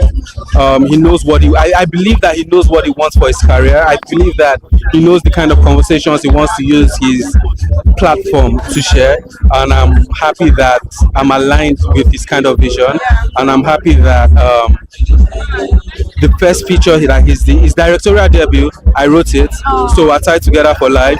That's great. Yes, that's great. Thank you very much. Hello everyone, this is Lani Aishida, right out of the herd, and you are watching ConsumerHallaTV. Don't change that dial. Hi, good evening. Hi, good evening. Thank you so much for honoring the the black carpet. It's our work. We are here to promote the film. Thank you so much. Yeah. And you are the editor for the movie The Head. Yes, I'm the editor and the VFX guy for The Head. So all those guns, shoot. Papa. So how was it for you? How was the experience, the excitement, the sorrow, the emotions for you? It was good, and when I say good, it's very, very good. Why? Because like I was telling everybody, or I was saying to people that you can't tell a better story than our reality in Nigeria. Yeah, you can't, like I said, you can't tell a better story, and you put your money to this tells a whole lot about your person. So when Daniel called me that, Cassidy, I want you to work on The Earth, I was like, this is your directorial debut. I was like, yeah, let's do it. Working on it, it was emotional for me because when I was watching it with the violence, the kidnapping, the ransom taking, it's not like saying I'm there. So because as an editor, you have to infuse yourself to the story so that you can get the right emotion, you can do the right cut when it comes to this. And like I said, it was a whole lot. I won't cry, but last, God got me. So we speak solely about one of our social security vices, which is the kidnapping. Yeah. What do you hope people take away from this movie, including the government? Okay, the government should stop lying. There's how far you can lie to the people. It's just like seeing somebody that's is wearing red boxers and the person telling that no, these boxers are white now. Why? It's not possible. You will say Nigeria, we are experiencing this. You are seeing bandits, killings everywhere, and you are going everywhere telling people that no, we have more security. Our security is good. Like, and when you lie, use another lie to cover it. That's just it. So if you don't, as the government, if you don't start putting certain structure in place, you won't get the right result. That's just the truth. Because I feel like Nigeria has the money, or we have the money because I'm in Nigeria. So I would say we have the money to make this work and expel this nuisance. But a lot of people are making money from this. You get, and like I said, it's all about survival. But last, a lot of, that's what it is. Everything comes to survival and money. A lot of people are making money, even from insecurities. The military, so everybody are making money one way or the other. So they don't even want it to stop because last, we are allocating billions to this thing. Will the soldier want it to stop? No, we are in Nigeria. We just tell ourselves the truth. That's so sad, actually. I've been glad you've actually seen this movie. I hope. How would you rate the movie over 10? Being that I've seen it. Yeah, like you are the editor of the movie. You were there, exactly. I put everything together. What you are watching, I join everything. Now, I told the last story. That's what the editor is the last storyteller of a movie. It's what I call that you watch last as a movie. I hope you've got the good call. It is good. Like I said, it's good. Like I said, this is the best film of 2025. Trust me. That's huge to say. Yeah. So why are you rating it? 1 over 10. I'll give it a 10 over 10. Oh, okay. It's a 10 over 10. I can't give my work any less. Oh, that's good. Thank you so much. What's up, guys? My name is Joshua Cassidy. Keep watching ConsumerHallaTV. And thank you so much for listening to Black Carpet this evening. Thank you. You look lovely, by the way. I appreciate it. Thank you so much. Tito, what do you think about this particular movie, The Earth? I think it's going to be an excellent one. I'm very excited that it is the debut directorial feature film for Mr. Daniel. So I expect nothing but the best. We all know he's an excellent actor, so I know he will not bring anything less than excellent. And this particular movie is actually talking about, from the trailer, it's talking about the kidnapping or the social violence that we have in the country as of the moment. What do you expect to take away from this particular movie? I'm actually hoping that we get a way forward, or like an advice, a word of advice, I would have said, okay, let's be careful. But the thing is, how careful can we be? Yeah. So just more of how can the government help? What can be done? And also more or less maybe PTSD, how to deal with it afterwards. And you know, Japa syndrome is very, very common right now, and the fact that we have a lot of beautiful landscape in Nigeria that people are not able to visit because of this particular insecurity that we're facing in the country. You just mentioned the government and everything. Do you hope that by producing movies like this, we could help bring back people from outside the country to better invest more in the country? Most definitely, I think so. I think that in every way that we can increase awareness and more or less encourage people to not give up on this country that we have should be appreciated. That's why I love a movie like The Hood. Right, thank you very much. Hi, this is Tito the Writer. Keep watching ConsumerHalla TV. Thank you.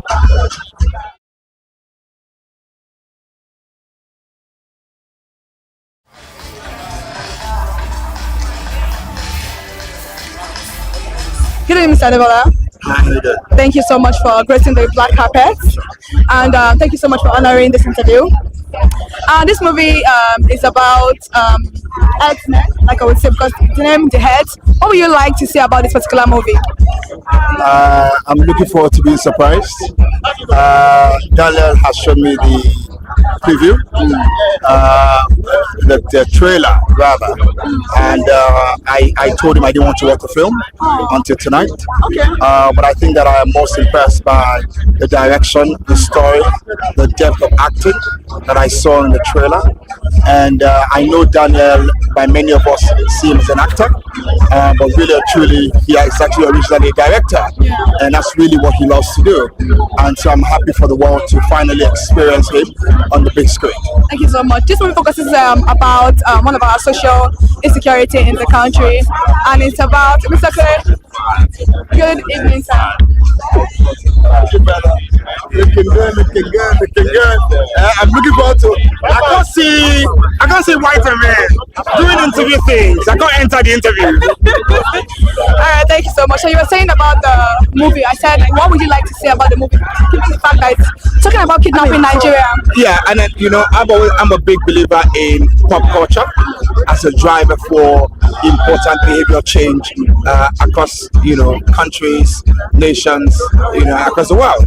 And so for every time there's a film that steps out of the comfort zone of humor, of romance, to take on hard-hitting issues, to shed light and create a change in behavior, it's actually very exciting. So thank you very much. What would you rate this movie? You've seen the trailer and this is the first. Let's wait. We should wait.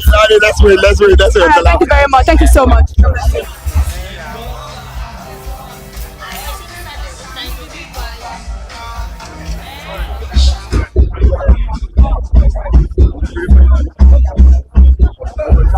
Hi, good evening. Hi. Thank you so much for gracing the black carpet this evening. It's my pleasure. And this is Onyinye. You were the lead character for Baby Farm, and you did exceptionally well in that movie. I really love the movie so much. So coming back to what's going on this evening for the movie premiere of The Eds, and you're here as support. Yeah. So what would you like to say about this particular movie? I've only seen the trailer, and I thought it was thrilling. I also thought that the topic of the theme and the topic that was handled in the film, it's a very relevant one and a very important one. So I'm looking forward to see the story that was carved around it. I'm looking forward to be thrilled. I'm looking forward to enjoy it, and also to take one or two things home, so that things that can help us be better as Nigerians. Thank you so much. As you've discussed Nigeria, you've spoken about the particular theme of the movie. It's giving kidnapping and other social vices that we're currently dealing with in the country. What do you expect people to take away from this, including the government? I think, that's what I'm really looking forward to seeing. And whatever they're saying, I hope that it's one that pushes the needle forward, pushes the conversation forward in terms of what can we do as citizens to help ourselves, and then how can we hold the government more accountable because it's their responsibility to keep the citizens safe. And if they're failing at that in one form or another, let's know how we can rise up as citizens to hold them accountable, and also to I'll encourage them to, do better for the citizens. So Thank yes. you very much. Talking about citizens, we've seen a lot of youths traveling out of the country due to one thing or the other, not necessarily kidnapping, but we have a lot of social vices going on in the country. And the fact that we have beautiful landscape in Nigeria that we cannot visit. You can see a lot of people talking about NYSC, but they can't go because of what's going on in the country. So this particular movie is targeting that. So do you think this will better bring home people from abroad and also make investors stay in the country? I hope it does, because film is so powerful. Film reflects the society, but it also influences the society. So I think that, and I hope that with this film, what you've just said, I hope it's something that comes to fruition. That the diaspora Nigerians, that they see it and they are, I want to use the word, more awakened to the plight of the Nigerians at home, and it pushes them. If they can't come back, they should come back. That would be great. We'd love for Nigerians to come back because we are the ones that will build our country by ourselves. So I hope that it does that, actually. Thank you very much. Thank you so much for gracing the black carpet once again. Hi everybody, my name is Onini Odukuro and I'm here at the premiere of The Head, and I'm shouting out to you at ConsumerHallaTV. Stay tuned. Thank you.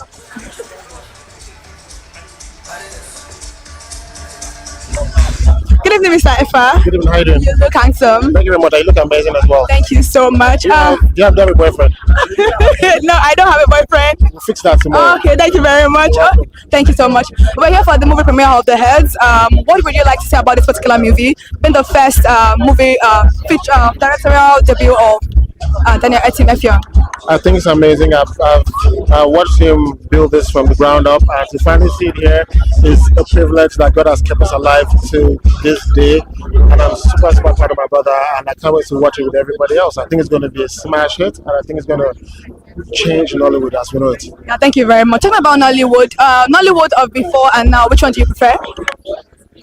I love them both, but for different reasons. I mean, you can't have a building without the foundation, to know where you're going, you have to know where you're coming from. So all the legends in the past have set the tone for what we are doing today. So I can't say one is better. They are two very different things, but they are both amazing in their own rights. Thank you very much. This movie focuses on one of our social vices, insecurity in the country, talking about kidnapping.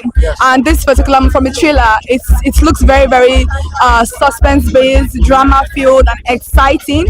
What would you like people to take away from this movie in particular? I would like the government to watch it and also address the issue. I would love people to learn these things and also be entertained and learn while they're being entertained. But it's such a serious issue that we have to tackle. So I'm looking forward to experiencing this with the rest of the country and beyond. Thank you very much. Is there any production coming from you anytime soon? Any what? Any production coming from you anytime soon? There's actually one that has myself, Daniel, and I don't want to give too much away, but it drops next year. Next year. Oh, we're looking forward to it. Thank you so much. Thanks so much. Hey guys, my name is Faiwara. You're watching ConsumerHallaTV. Keep it locked, right? Peace, one love. This is the movie premiere of The Heads. What was your character in the movie? Oh yeah, I played Gilly. My name is Barry Real, by the way. I played Gilly, and it was an amazing set, amazing film. I can't wait for you guys to watch it. We did something amazing. I hope so, actually. No, you don't take my word for it. Okay. Right? You're going in now. You're going to watch it. Okay. So when we watch it, tell all the people you know to actually watch it. Thank you very much. What would you like to tell us about your experience on set? Oh, it was wonderful shooting with the cast and crew, right? From our director, Daniel Etim he is a cool-headed guy, and his set was really fun. And then from the director to every crew member, every cast member, it felt like a family project. We all came together to actually make something work. So while we were traveling to different places, and the rigorous shoot experience, it was still fun. There was still the place of the heart, right? So it was wonderful, and it's the director's directorial feature film. So it was a great experience. Thank you very much. How would you rate your experience over 10? Over 10, straight 10, man. Straight 10 over 10. Straight 10 over 10. I don't want to do 12 over 10 it's a straight 10 over 10. Straight 10 over 10. It was good. One of my best set experiences yet. Thank you very much. Thank you very much.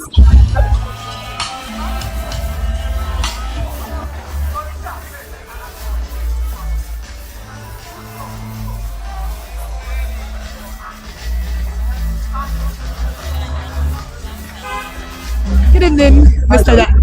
Thank you so much for joining us this evening. Thank you so much for joining us this evening. We had the movie premiere of The Earth, and we're here to, look at how things are at the movie premiere. What would you like to say about this particular movie? So when I saw the trailer for the film, I was quite impressed. I love the ensemble, the cast. I love the direction, and I'm just excited for a great film, pretty much. So yeah, I can't wait to see what The Herd is about, pretty much. Thank you very much. This movie, from the trailer, we can see that it focuses on one of our insecurity issues, which is kidnapping, and it happened on the very interesting day, which is on the wedding day. It can be very emotional, suspense-filled, and dramatic. What would you like the people to take away from this particular movie, including the government? I mean, listen, that we can do more, that it can happen to anybody. Yeah. It can happen on your best day.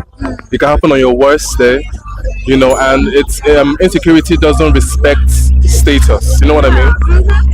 If you feel like you're bigger than it might not happen to you, but what about your kids? What about your mother? Your cousin, your family member, anybody, your best friend, somebody. So in the little ways that we can, we need to be security conscious, right? In our homes, with our staff, everything. Just be security conscious. And the government, please, it should be a wake-up call. Let's do more. Thank you very much. We can see a lot of our youth traveling out of the country that will give you excuses such as this one. How would you like this movie to portray to the Nigerians in the diaspora? That this is not all that there is to Africa, and this is not all that there is to Nigeria. But like every country and every continent, there are challenges and there are problems. And the reason why we have film, we have music, we have art, is that we can also use these mediums to make noise, to point fingers at these issues that we have, draw attention of the government and of international bodies and say, please help us. That's basically what it's about. Nigeria is a beautiful country. Africa is an awesome continent, and there are more beautiful things about us. Thank you very much. God bless you. Hi guys, my name is Charles Bond, actor, content creator, and influencer, and you are watching ConsumerHalla television. Keep it locked. Hi, good evening, Mr. Kachi. You look handsome. Thank you. I guess you are tired already. What? Are you tired? Because you look tired. No, I'm okay. I'm not tired. I'm alright. How you doing? You good? I'm good. Thank you very much. This is the movie premiere of The Earth. Yeah. So what do you want to say about this particular movie in a little bit? Well, I can't wait to see what Daniel has cooked for us. I'm really looking forward to it. So let's see what happens when we get in there. Thank you very much. This movie talk about kidnapping from the trailer that we've seen, because we've not seen the movie. It's coming out October 17th. So what do you expect people to take away from this movie, including the people and the government of Nigeria? Well, it's a story that needs to be told. We cannot keep burying our head in the sand and saying and pretending that things like this are not happening. They are happening, and I'm happy that the story is being told. So I can't wait to see it, and I hope everybody goes out to the cinema when it comes out in October on the 17th. I hope everybody goes out to watch, because we need to tell these kind of stories. Thank you very much. Right now we are seeing that some investors are moving out of the country due to some of the insecurity issues and other things that we have in the country, and also our youth are traveling out of the country, includes all of these particular issues that we're having. What do you hope this tells people that are trying to invest in the country and also the youth outside the country? Well, I mean, to each his own, really, but obviously when a place is not suitable, people will move. So more stories like this need to be told, and we need to address the situation so we can put a stop to people migrating and the jackpot syndrome. Yeah. So that's why I'm very much in support of Daniel telling this kind of story, and we hope more people will follow suit and tell stories similar. Thank you very much. How you doing? What's up? My name is Kachi Notri, and you're watching ConsumerHallaTV. Don't touch it.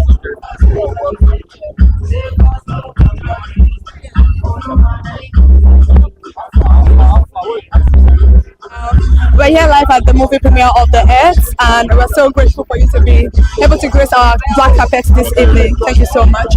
And this movie, what would you say about it? A little bit of something from you about this particular movie. I think it's one of those big, bold stories to be told, considering the crisis that we're experiencing in the country with the herdsmen and security challenges. So I think it's a bold step, especially Daniel being an actor, stepping into his directorial shoes and deciding to take on a story like this is quite commendable. Yeah, thank you so much. And you've spoken about the fact that it's one of the vices we are dealing with at the moment in Nigeria. So what would you want people to take away from this particular movie? What lesson or what way do you think it's going to affect the view of the country in general?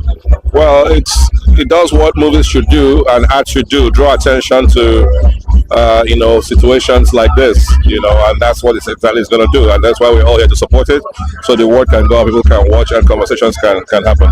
Thank you so much. Thank you very much for your time.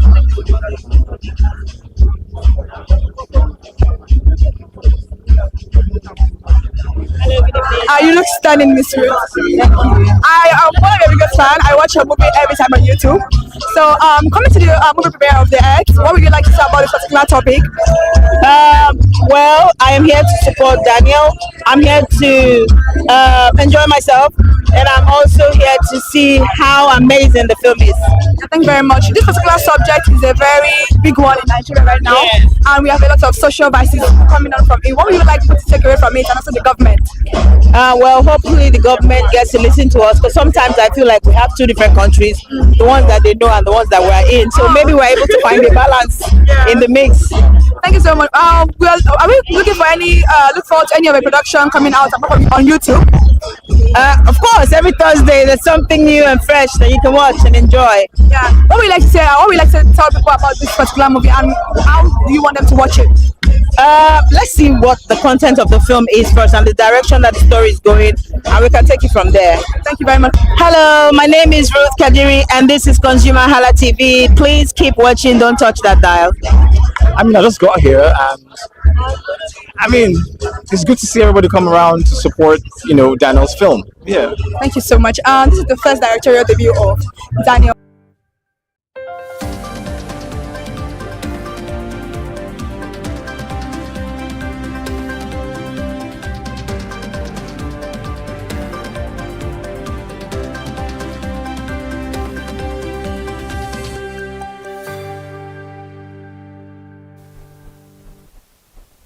Good evening and welcome to News Highlights on ConsumerHallaTV. I am Kike Lomo Ajibola. Let's start with our first highlight this evening. Barely a week after the commencement of the Gateway International Airport operations, the Ogun State-led government of Prince Dapo Abiodun has handed over 130 acres of land to the Federal Ministry of Marine and Blue Economy for the construction of the Ijebu-Ode Inland Dry Port. This initiative is part of the federal government effort to expand trade infrastructure and decongest the nation's seaport. Moving away from that now, in a significant milestone, ConsumerHallaTV, Nigeria's premier consumer advocacy television station, has been launched in Lagos with a commitment to promoting consumer empowerment in Nigeria. At the formal launch over the weekend, the Chief Executive Officer of Brand Intelligence, the owner of ConsumerHallaTV, a consumer-centered digital television platform, Tunde Olufowora, said that the new station will give a voice to over 200 million Nigerian consumers through insightful programming that focuses on consumer rights protection, product reviews, market trends, scam alert, and expert advice, among others. All these are meant to empower consumers in making decisions and in the enforcement of their rights. Over now to a consumer-related report which shows that prices of liquefied petroleum gas, otherwise known as cooking gas, have surged to record highs across Lagos, forcing households and small businesses to scale back consumption. This is even as the federal government authorities launch a crackdown on hoarding and price manipulations. Let's move over to business news, where the stock market yesterday recorded a gain of 465 billion naira, or 0.50%, boosting investor portfolios. The Nigerian Exchange Limited market capitalization increased from 93.295 trillion naira at the opening to 93.760 trillion naira at the close of trading on Monday. Similarly, the all-share index advanced by 0.50%, or 729.19 points, closing at 147,717.23 compared to 146,988.04 recorded on Friday. Moving away from that news highlight, the Federal Competition and Consumer Protection Commission has welcomed the Central Bank of Nigeria's draft guidelines requiring banks to refund customers for failed automated teller machine ATM transactions within 48 hours. FCCPC, in its statement issued by the Director of Corporate Affairs, Mr. Ondaje Ijagu, in Abuja on yesterday, said the draft guideline followed the Consumer Complaints Data Report published by the Commission in September. In the statement, which quoted the Executive Vice Chairman, Mr. Tunje Bello, it described the proposal as a timely and long-awaited correction to a persistent consumer challenges. Now here in Lagos State, the Lagos State government has announced that a new $3 billion has been invested to greenline the new phase rail project is scheduled to project connecting Marina to Lekki begin in December of 2025. The announcement was made by the Lagos State Commissioner for Transportation, Oluwaseun Osiyemi, in a statement posted on the official X account of the Lagos State government yesterday. Now, away from that, the supply glitch faced by Dangote Refinery has propelled fresh prices of the premium motor spirit known as petrol across Nigerian filling stations. And according to a news report monitored over the weekend, newsmen reports showed that Nigerian National Petroleum Company Limited retail outlets, Ran Oil, AA Rano, Mobile, Sharon, and other filling stations implemented a fresh petrol price increase on Monday. Let's move away from that now to another story on Dangote Cement, a subsidiary of the Nigerian conglomerate founded by Aliko Dangote, has officially launched operations at its new cement plant in Antigua, Cote d'Ivoire, about 30 kilometers from Abidjan. The announcement was made by the managing director of Dangote Cement, Cote d'Ivoire, Sarje Gbota, during a press briefing held at Novotel Abidjan Macri. Lastly, for today on our news highlight on entertainment, Nollywood stars and entertainment figures gathered in Lagos State last Sunday for the premiere of The Herd, marking Daniel Etim Effiong's remarkable directorial debut for a feature film length. The premiere of The Herd drew an impressive lineup of celebrities, filmmakers, and industry enthusiasts as ConsumerHallaTV reporters and camera crew covered the highly anticipated event. The film has already stirred excitement across social media with the hashtag The Herd is here trending among fans. And now we come to the end of the news highlight this evening on ConsumerHallaTV. Thank you so much for staying connected to us from the morning till now this evening. ConsumerHallaTV goes home now to come back for fresh news updates and also programs by 8 a.m. tomorrow to 6 p.m. every weekdays. Don't forget to follow us across all our social media platforms: Instagram, Facebook, TikTok, X at ConsumerHallaTV, on YouTube, where your subscription is very needed and it is much more free. ConsumerHallaTV. Thank you so much for joining us. I'm Kikelomo Ajibola. Good night.